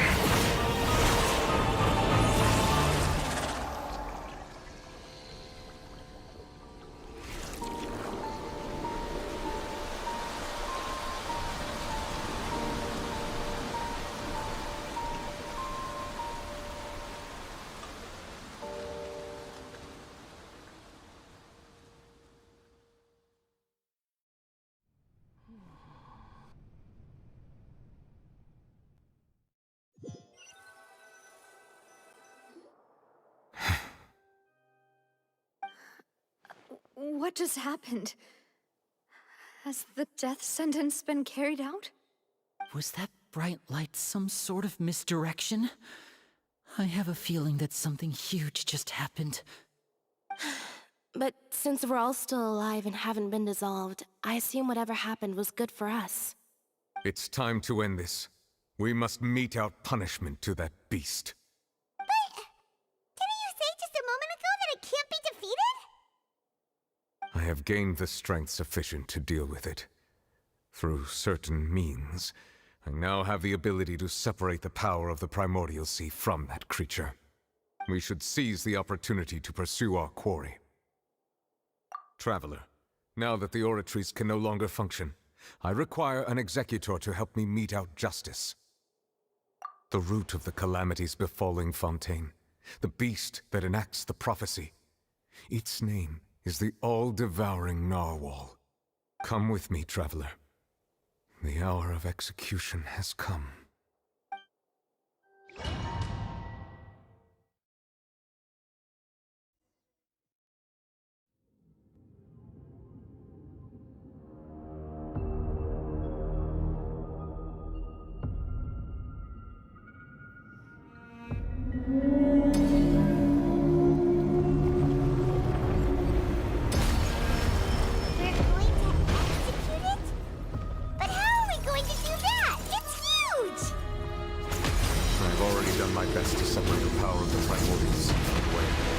Considering the size of the beast, I cannot reach the power source. Unless we can find a way to attack it from within. I shall share a part of the ancient dragon's power. We shall look for an opening together.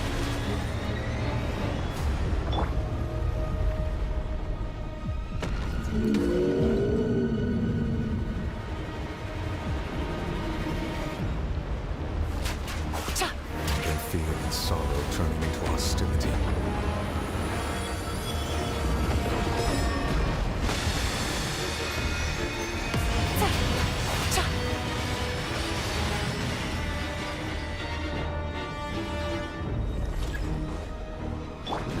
Wretched vermin!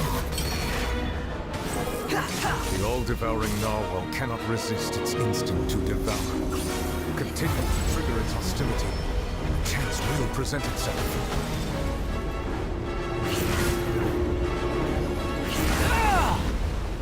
Quit following me.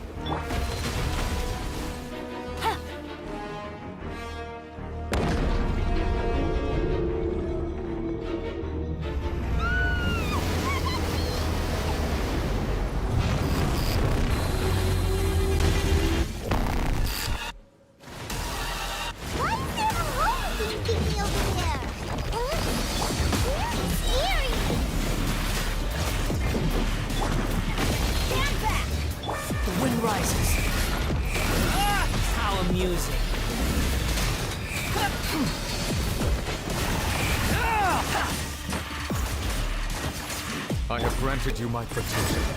Do not fear it. Seize the moment and use my power to suppress its root from within.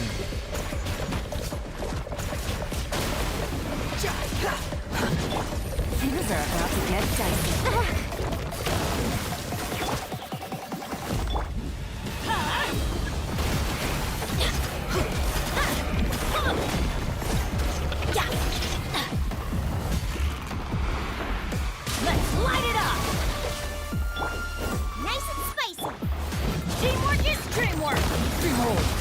Far enough!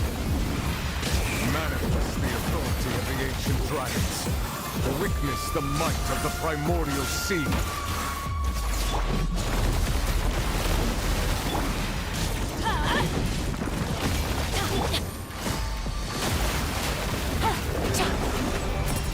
Squall Fury!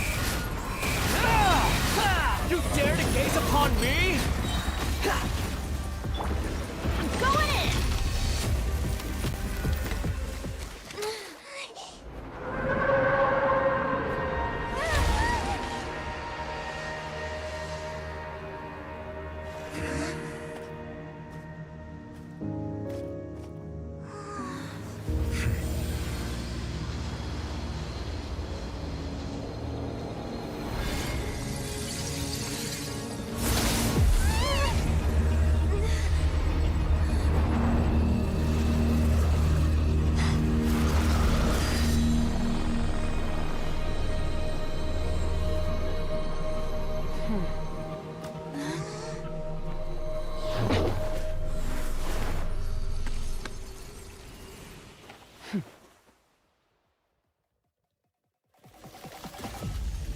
Thanks for helping with the cleanup.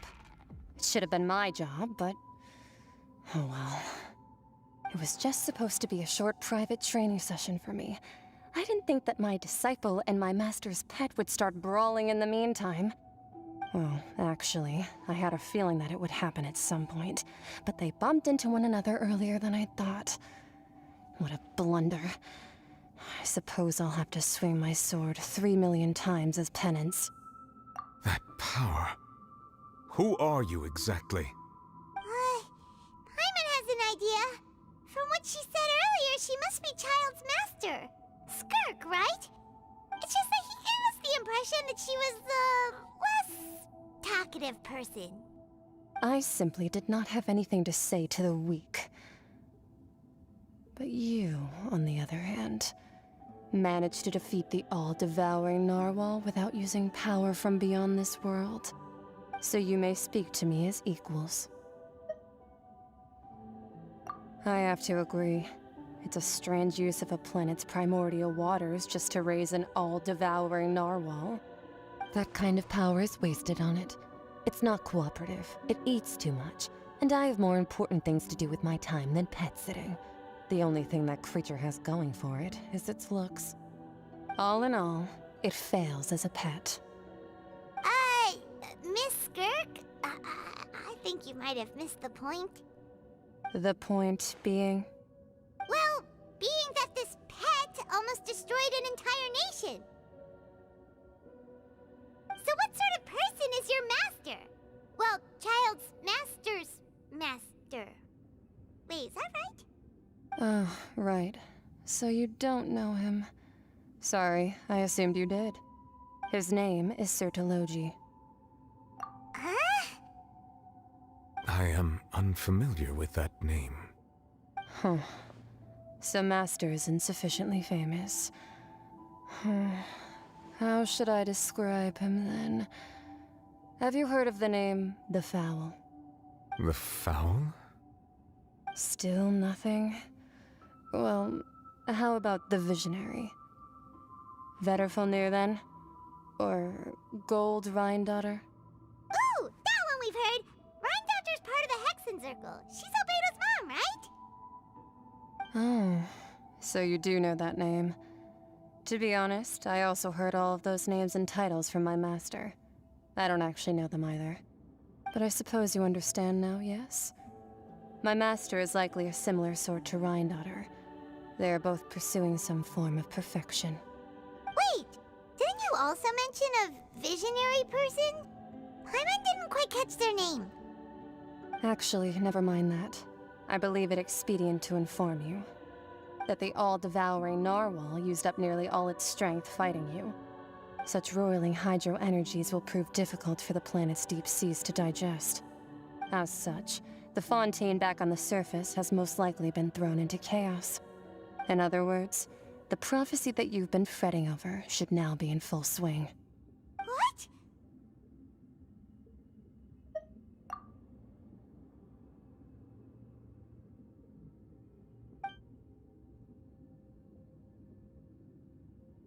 Not to worry. Focalor has already managed to deceive the heavenly principles.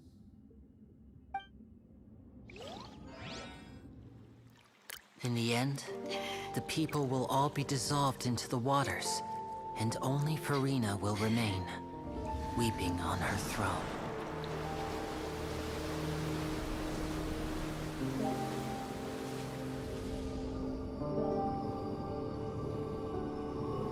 Only then will the sins of the people of Fontaine be washed away.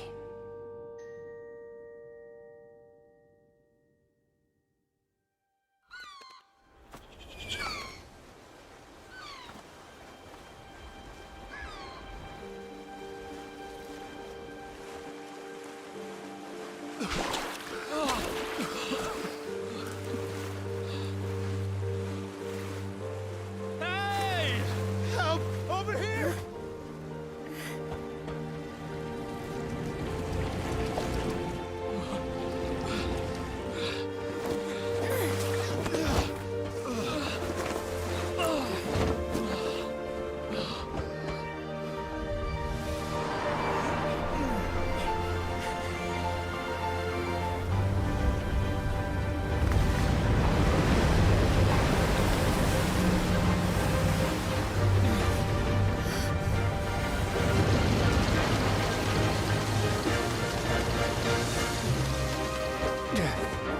All hands, initiate emergency rescue!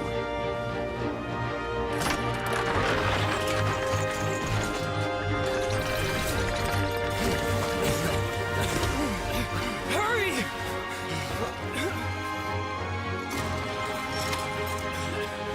Hey, lend a hand!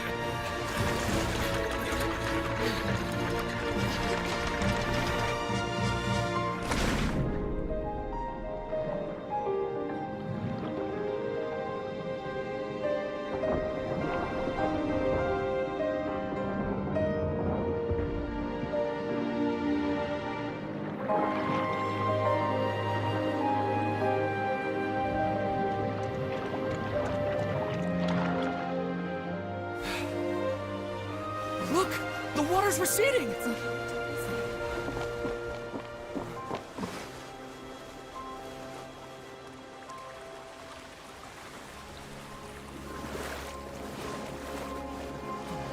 It's a miracle! Water's receding. We didn't dissolve. The prophecy was wrong. The prophecy was wrong.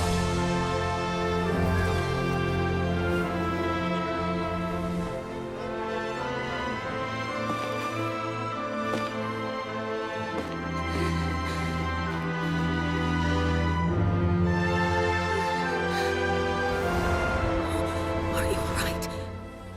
Yeah. We're saved.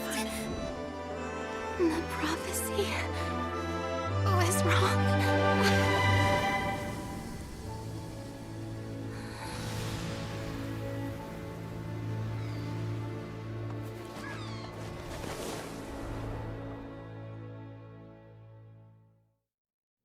Good things come.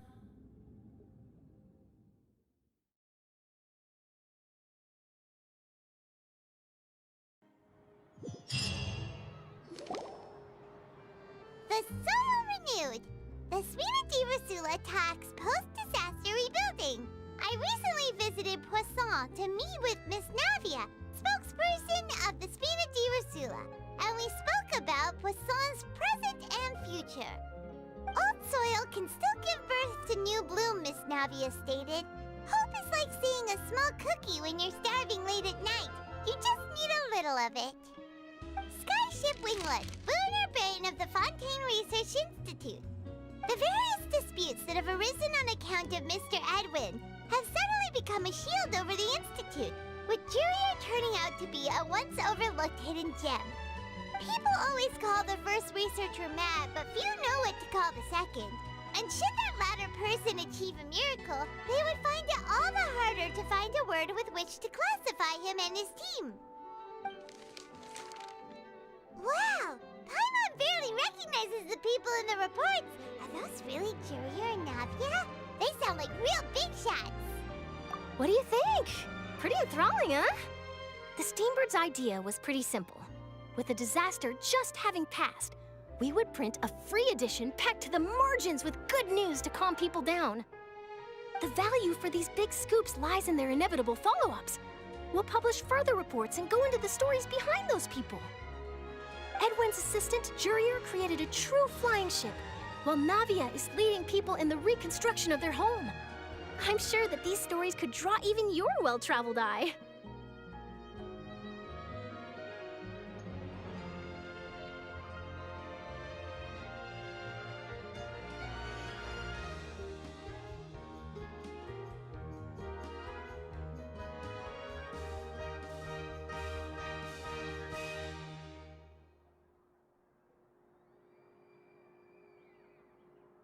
Paimon's curious too!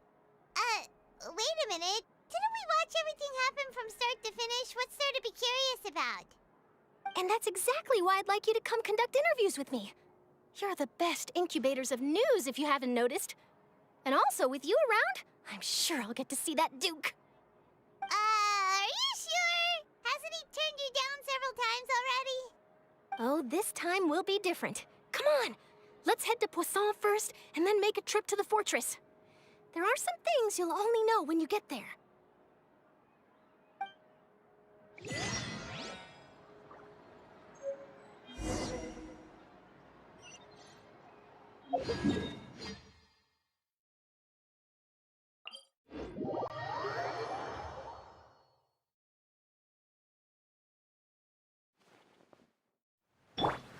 rises.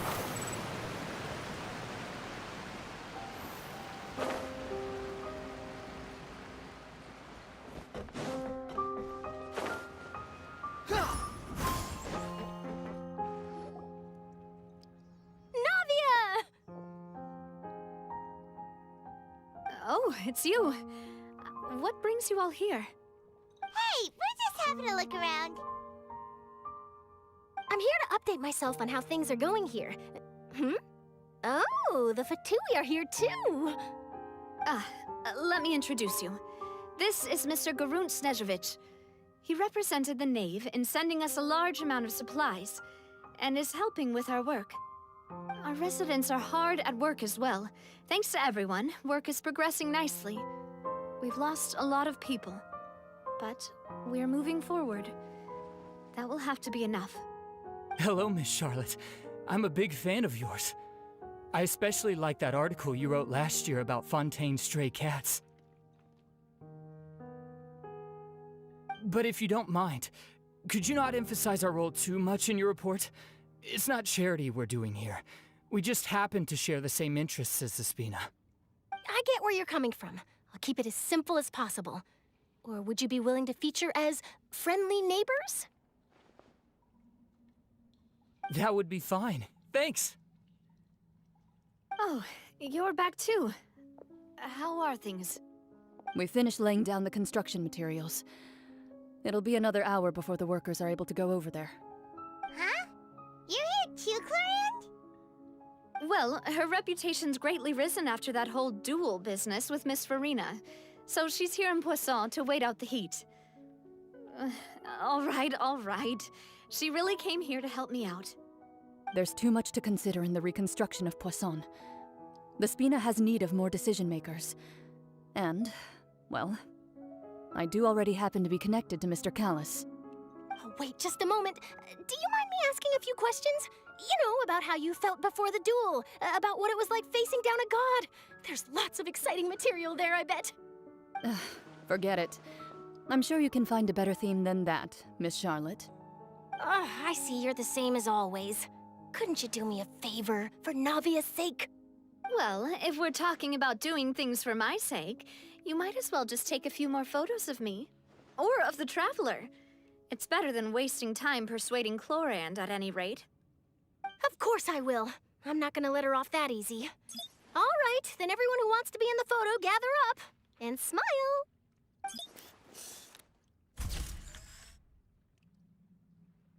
How did it go? Was it a good shot? Did Paimon look cute in it? Not bad. Your addition really helped the composition of the picture.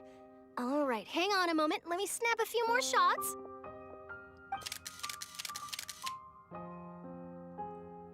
All right, that should do it. I'll be back here later anyway, so let's call it a day.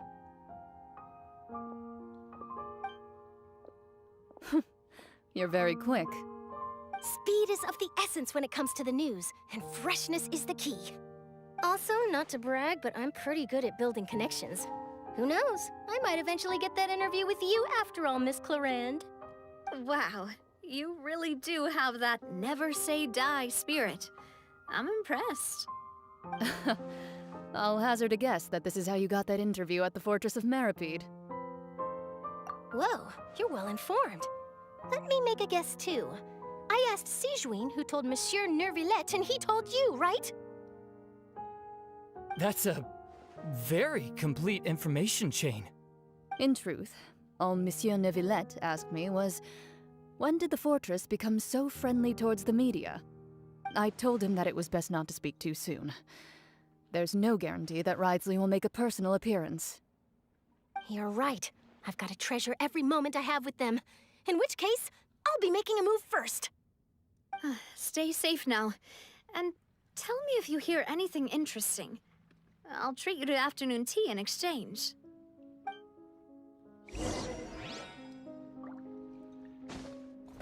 You seem curious about the fortress. Of course. That Ridesley. I still remember going down to the fortress to grill him for information on my father's case. Boy, did he take me for a ride. Without telling me anything, of course. But he did invite you to tea, didn't he? 2 large pots of it, in fact. It was good tea, though. I have to agree. The tea there is very good. Ah, speaking of that, would you like to have some today? I mean, you've got time, right? Well, I'd be partial to some shortbread. Wow, it's like we've got a menu or something. Sure. Good. What flavor of biscuits would you like, Mr. Snezhevich? Me? I'm fine with anything. But I would prefer chocolate, should you have it. All right. Leave it to me. I'll go over the newly arrived supplies with you later, Mr. Snezhevich. We should be able to finish the preparatory work today. That works great for me. Huh. Is it just me, or did you get a new lipstick? I did. It was a gift from Sijuin. Want to give it a try? I think the color would suit you, too.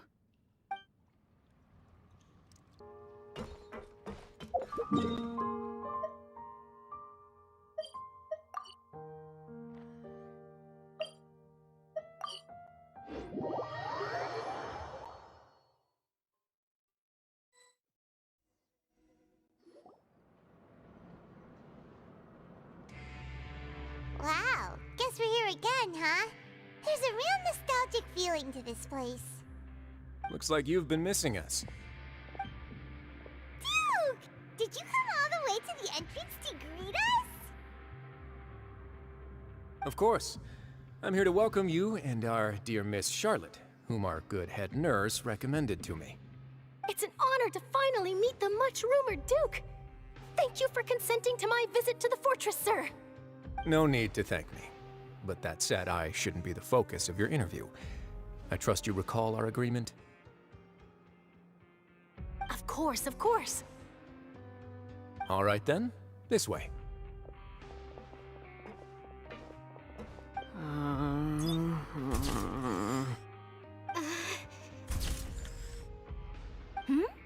Hey, no need to be so nervous. I've already taken all the photos we need.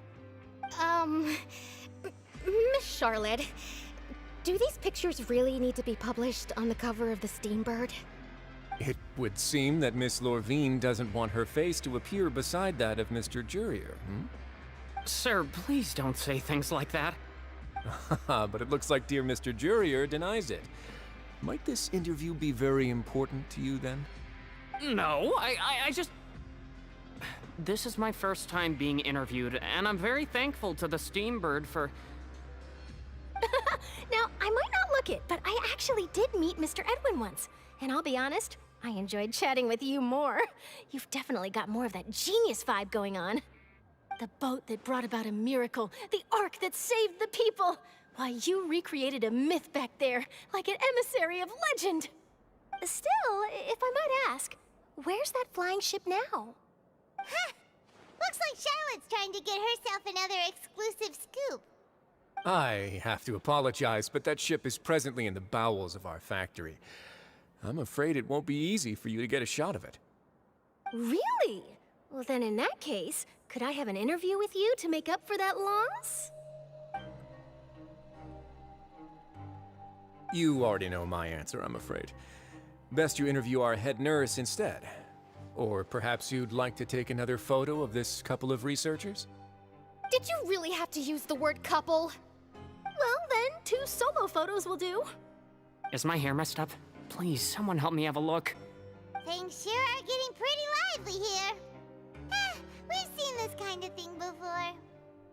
Oh, seems like everyone's here. Would any of you like to try this new drink I came up with? Ah, Sijuin. Hey, Miss Charlotte. Why don't you, take some pretty photos of our head nurse? Sure. Come on, Miss Sijuin. Over this way. Let's find a brighter spot. Huh? Sure. Do I have to smile? So, how have things been at the fortress?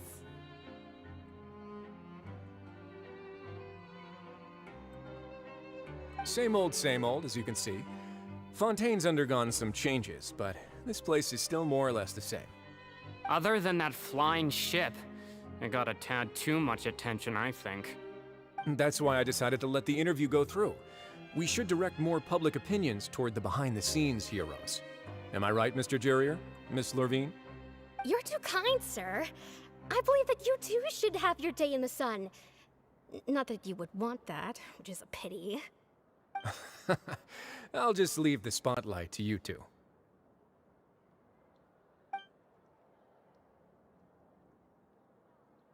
I see. Lots of things happened that day, huh? Anyway, regarding that Harbinger, I'm not sure you remember, but his 3 young followers are still waiting for his return. He sure did win them over, huh? I'll tell them that there's good news and bad news. The good being that their boss seems fine, and the bad being that they must face extended sentences for abetting his escape. Oh, actually, what about you? Are things gonna change for you too? What change can there be? The fortress will keep chugging along, and so will my duties. As to what Miss Furina's departure will mean for the nation, and if our laws and governance will be transformed, we'll leave those to the folks in the overworld. Hey everyone, the photo shoot's done. Good. In that case, let's call it a day here. Thanks for your cooperation. Come on, Traveler, let's go. Till next time, everyone. There'll be a next time? Maybe. Who knows? I might write a story about the underwater factory next time. Until then. All right, last stop, the docks. I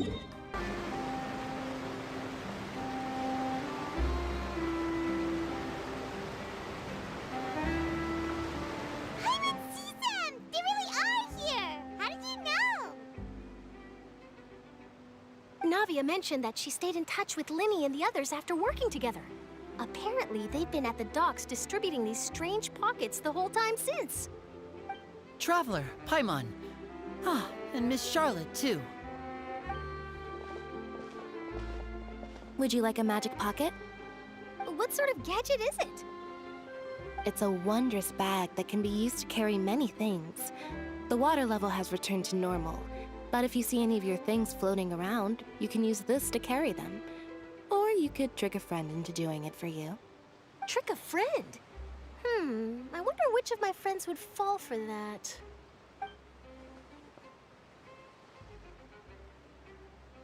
You could just make a friend like Fremine here. Isn't that right, Fremine? Is this what you meant by, I'll help you make some more friends? To be honest, that sounds pretty sweet. Could I have your contact, please? Sure. Please, write down my address. You sure are working hard to help Fremine socialize. He was the one who proposed doing this. He even wants to assist in our magic shows. Yes, I was planning to first introduce Pear as an assistant, and later Fremine himself. In the future, I think we can leave underwater escape magic to him too. That said, would anyone want to see a diver escape underwater? Oh, it'll work out. Every journey begins with the first step. He'll become a part of our show eventually. Lynette, could you come over? Miss Charlotte says she wants to take a picture of us. Got it. My, that Charlotte is rather perceptive. She got rid of everyone the moment she realized I had something to say to you. So, how have things been, Traveler? Father says that you did a great deal during the latest events. She's very grateful for your contributions to Fontaine. That's all right. We were more than happy to help. So, what's she doing now? Oh, I guess you haven't heard. Well, after Lady Furina left, Father and Monsieur Neuvillette opened negotiations, during which he gave Fontaine's gnosis to her as a diplomatic gift. A diplomatic gift? A gnosis? Yes, I was quite surprised at first myself. But when I thought it over, there were actually a number of things going for it. It could have been done as an apology for the incident with Lord Child, or as thanks for his help in tying the all-devouring narwhal down. Furthermore, Father did also lend significant aid to Fontaine and Poisson. Well, that's true, but this is a gnosis we're talking about. Doesn't this seem a bit irresponsible? I would agree, but I've also heard that it seems that Monsieur Neuvillette has had a significant change of heart regarding the matter. So there's some reason for this that only Neuvillette knows about? I suspect you'll have to ask him about that yourself. Ah, yes, speaking of which, I did see him strolling around the entrance to the Fortress of Meripede a while back. Isn't he real busy and stuff? Paimon didn't think he'd have the time for that. But back to the topic. The Gnosis was given to the knave, right? What about Child? They say that he's returned to Snezhnaya to recover from his wounds. I hear that the recent disaster really did a number on his health. That's true. When you think about it, we've had loads of run-ins with the Fatui. To think we'd be allied with them this time.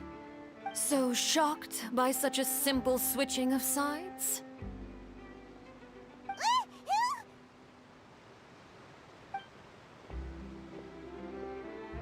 Father!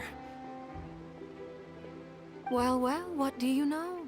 Come to the docks to see how my children are doing and meet the Traveler by chance. Please do not pay my accomplishments in Fontaine too much mind. I would have done them regardless. Are you going to take the Gnosis back to Snezhnaya? That is our duty as Harbingers, yes. Don't be too preoccupied with sides. The goal of the Fatui concerns not a single place or person, but the entire world. With such a grand goal in mind, it is inevitable that we must wear many masks.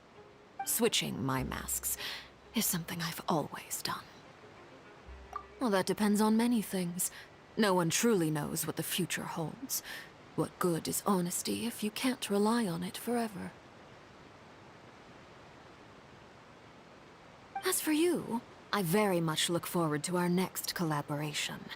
Good things cannot be achieved alone, and you've proved yourselves to be great partners.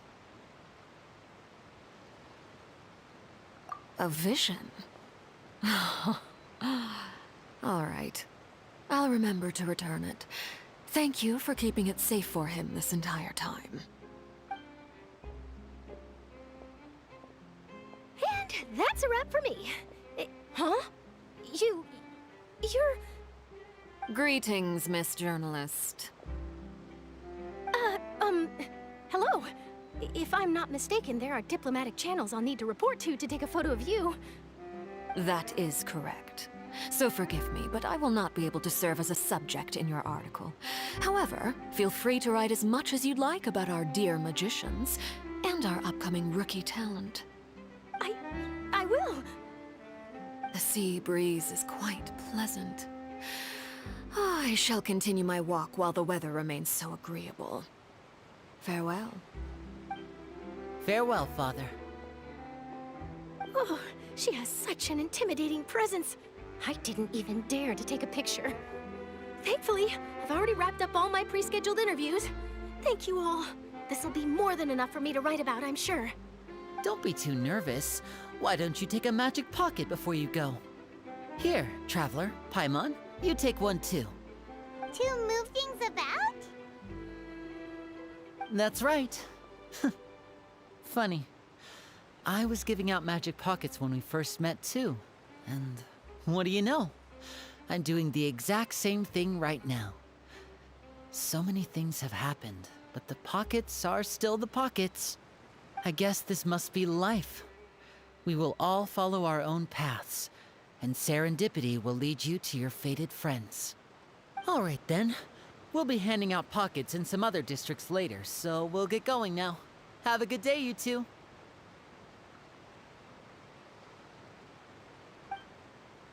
Well, guess we sent Charlotte, huh? Should we go see what Neuvillette's doing? As long as he's not so busy that he doesn't have time to chat anyway. The entrance to the fortress! Ooh, he really is there!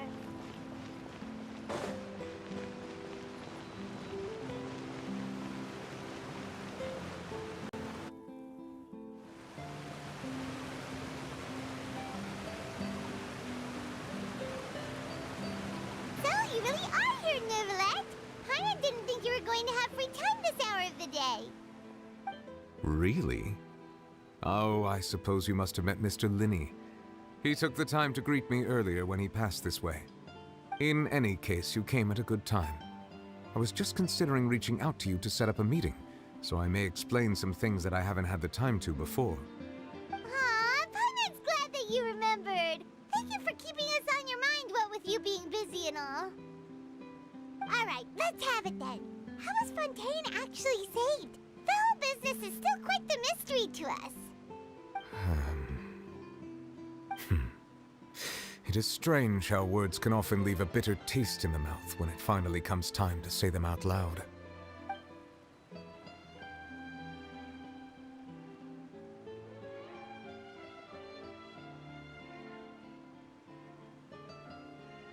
Whoa. So that's what happened?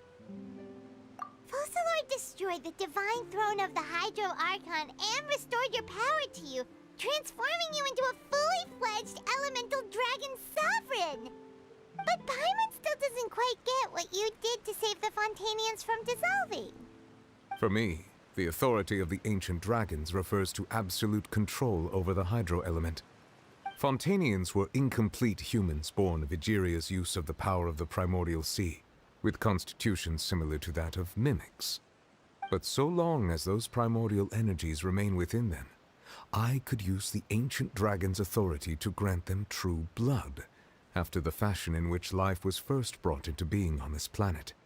In other words, when I gave my verdict, Fontainians became true humans, and thus would naturally no longer be dissolved by water from the primordial sea. Focalor must have counted on you to make that decision as well. Your verdict was the key to making the prophecy appear to have come true while saving everyone.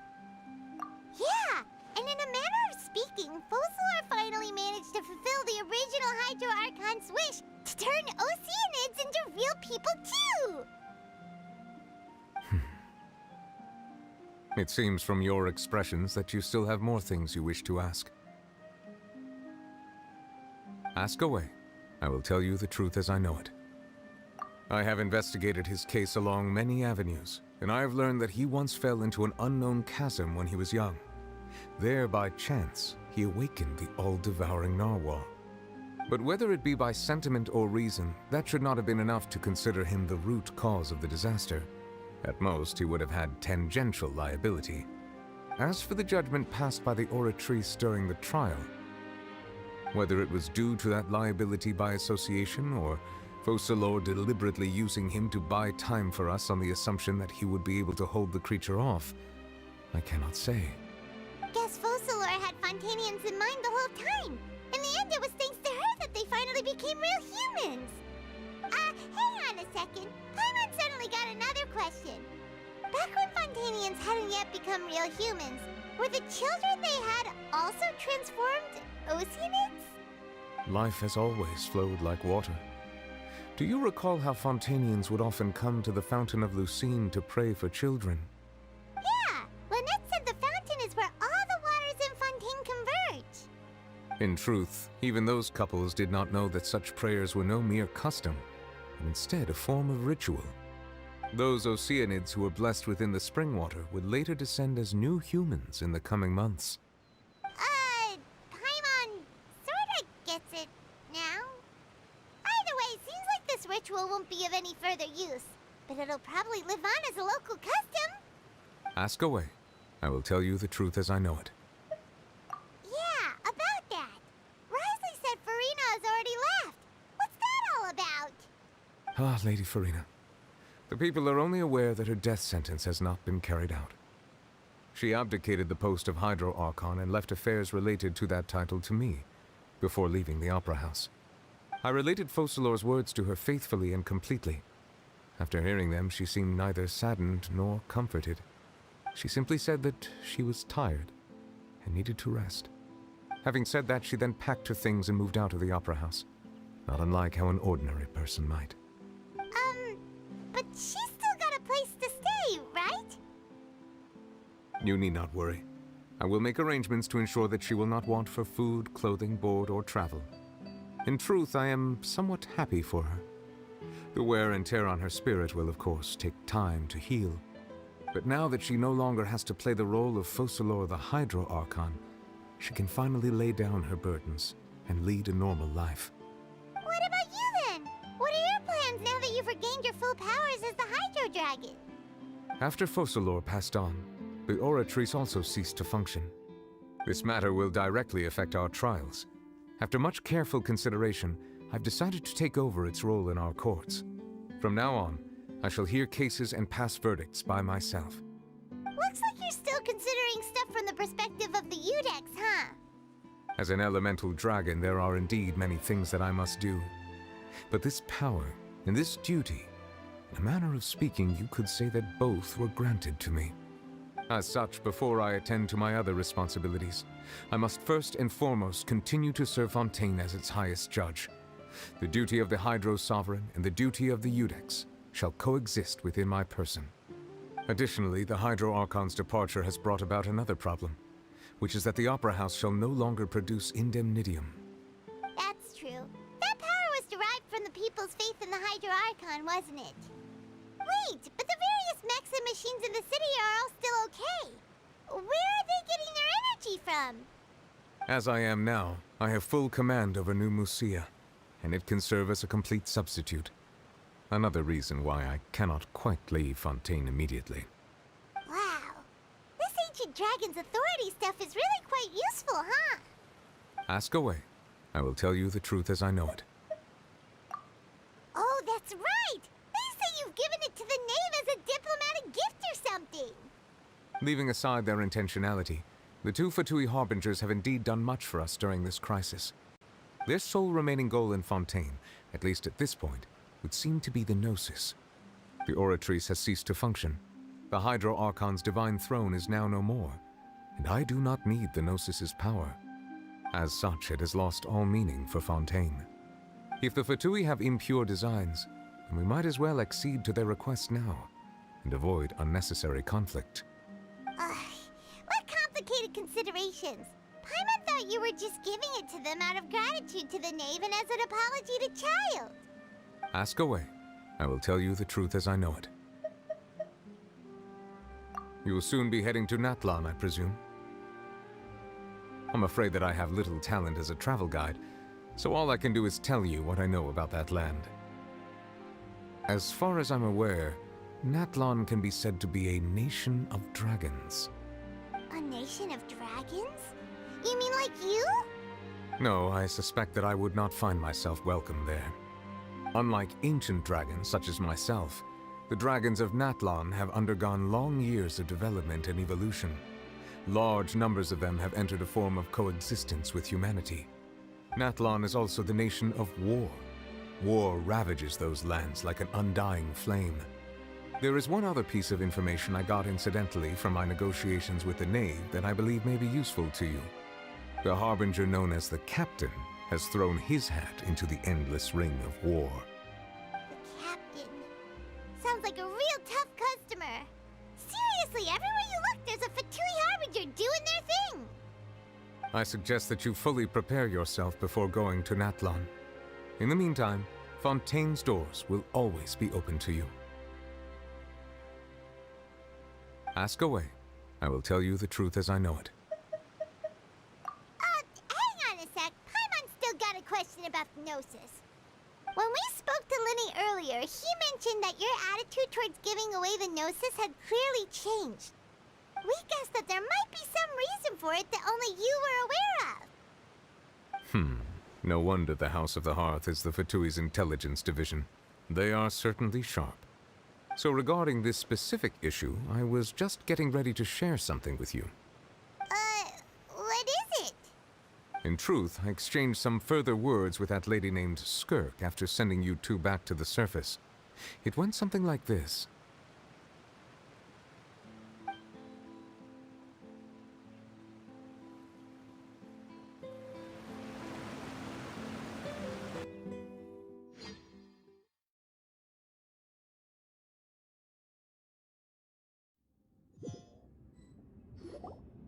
Well, we're going to head topside to see what's going on. You hurry over soon as well, all right, Nervalet?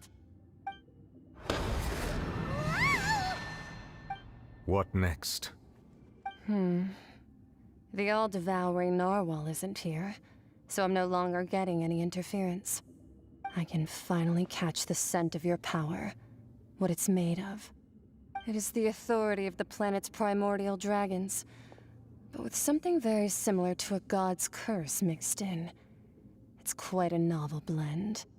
I'm sure I've encountered something like this before. What was it again?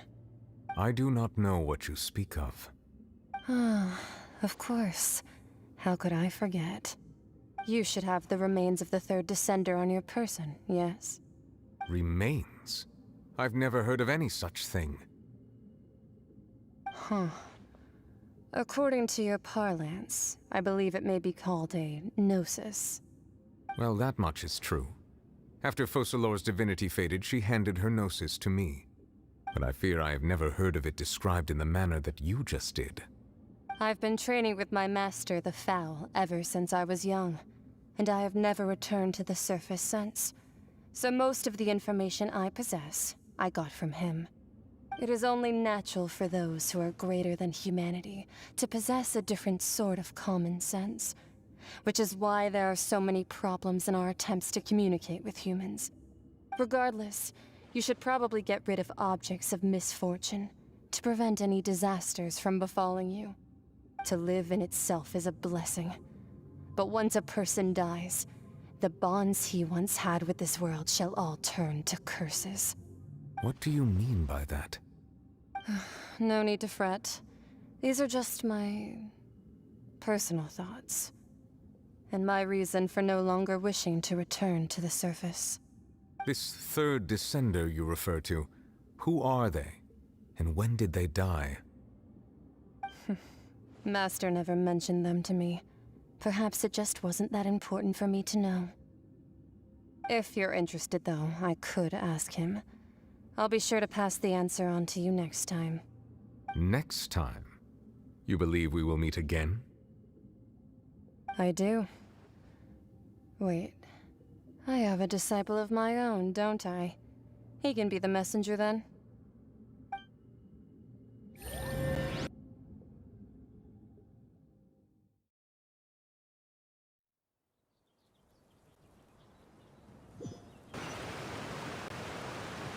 That's what she told me.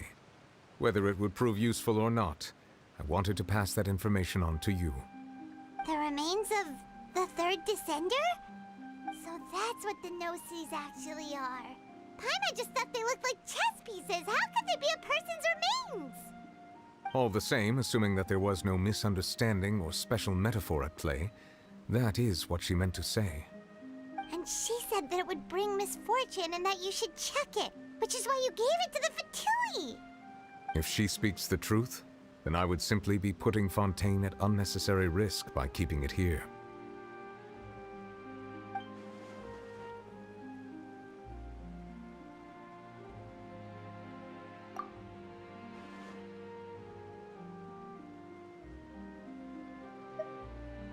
I had guessed that you might already be familiar with this concept, but I did not expect you to be one of them. That means that the Gnosis, which are exceedingly element-compatible and can even enhance elemental abilities, do indeed come from the third descender. I wonder, does your body also possess similar properties? Like being able to use elemental powers without a vision. That does sort of count as special compatibility, right?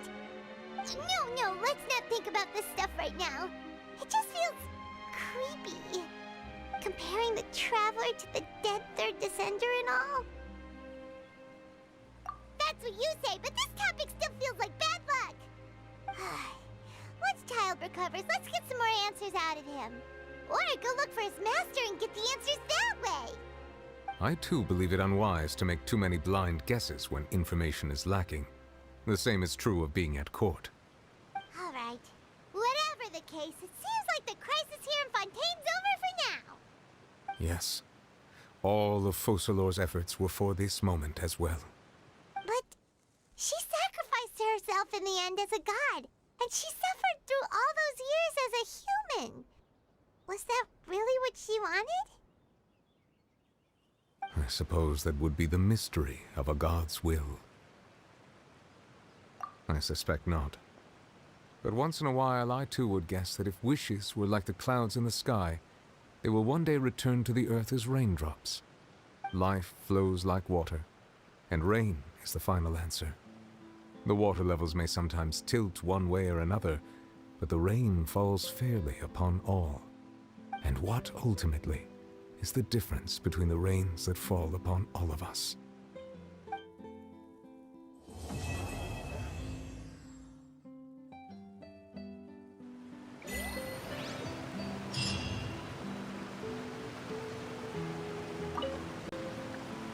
It seems from your expressions that you still have more things you wish to ask. Ask away. I will tell you the truth as I know it. I suggest that you fully prepare yourself before going to Natlan. In the meantime...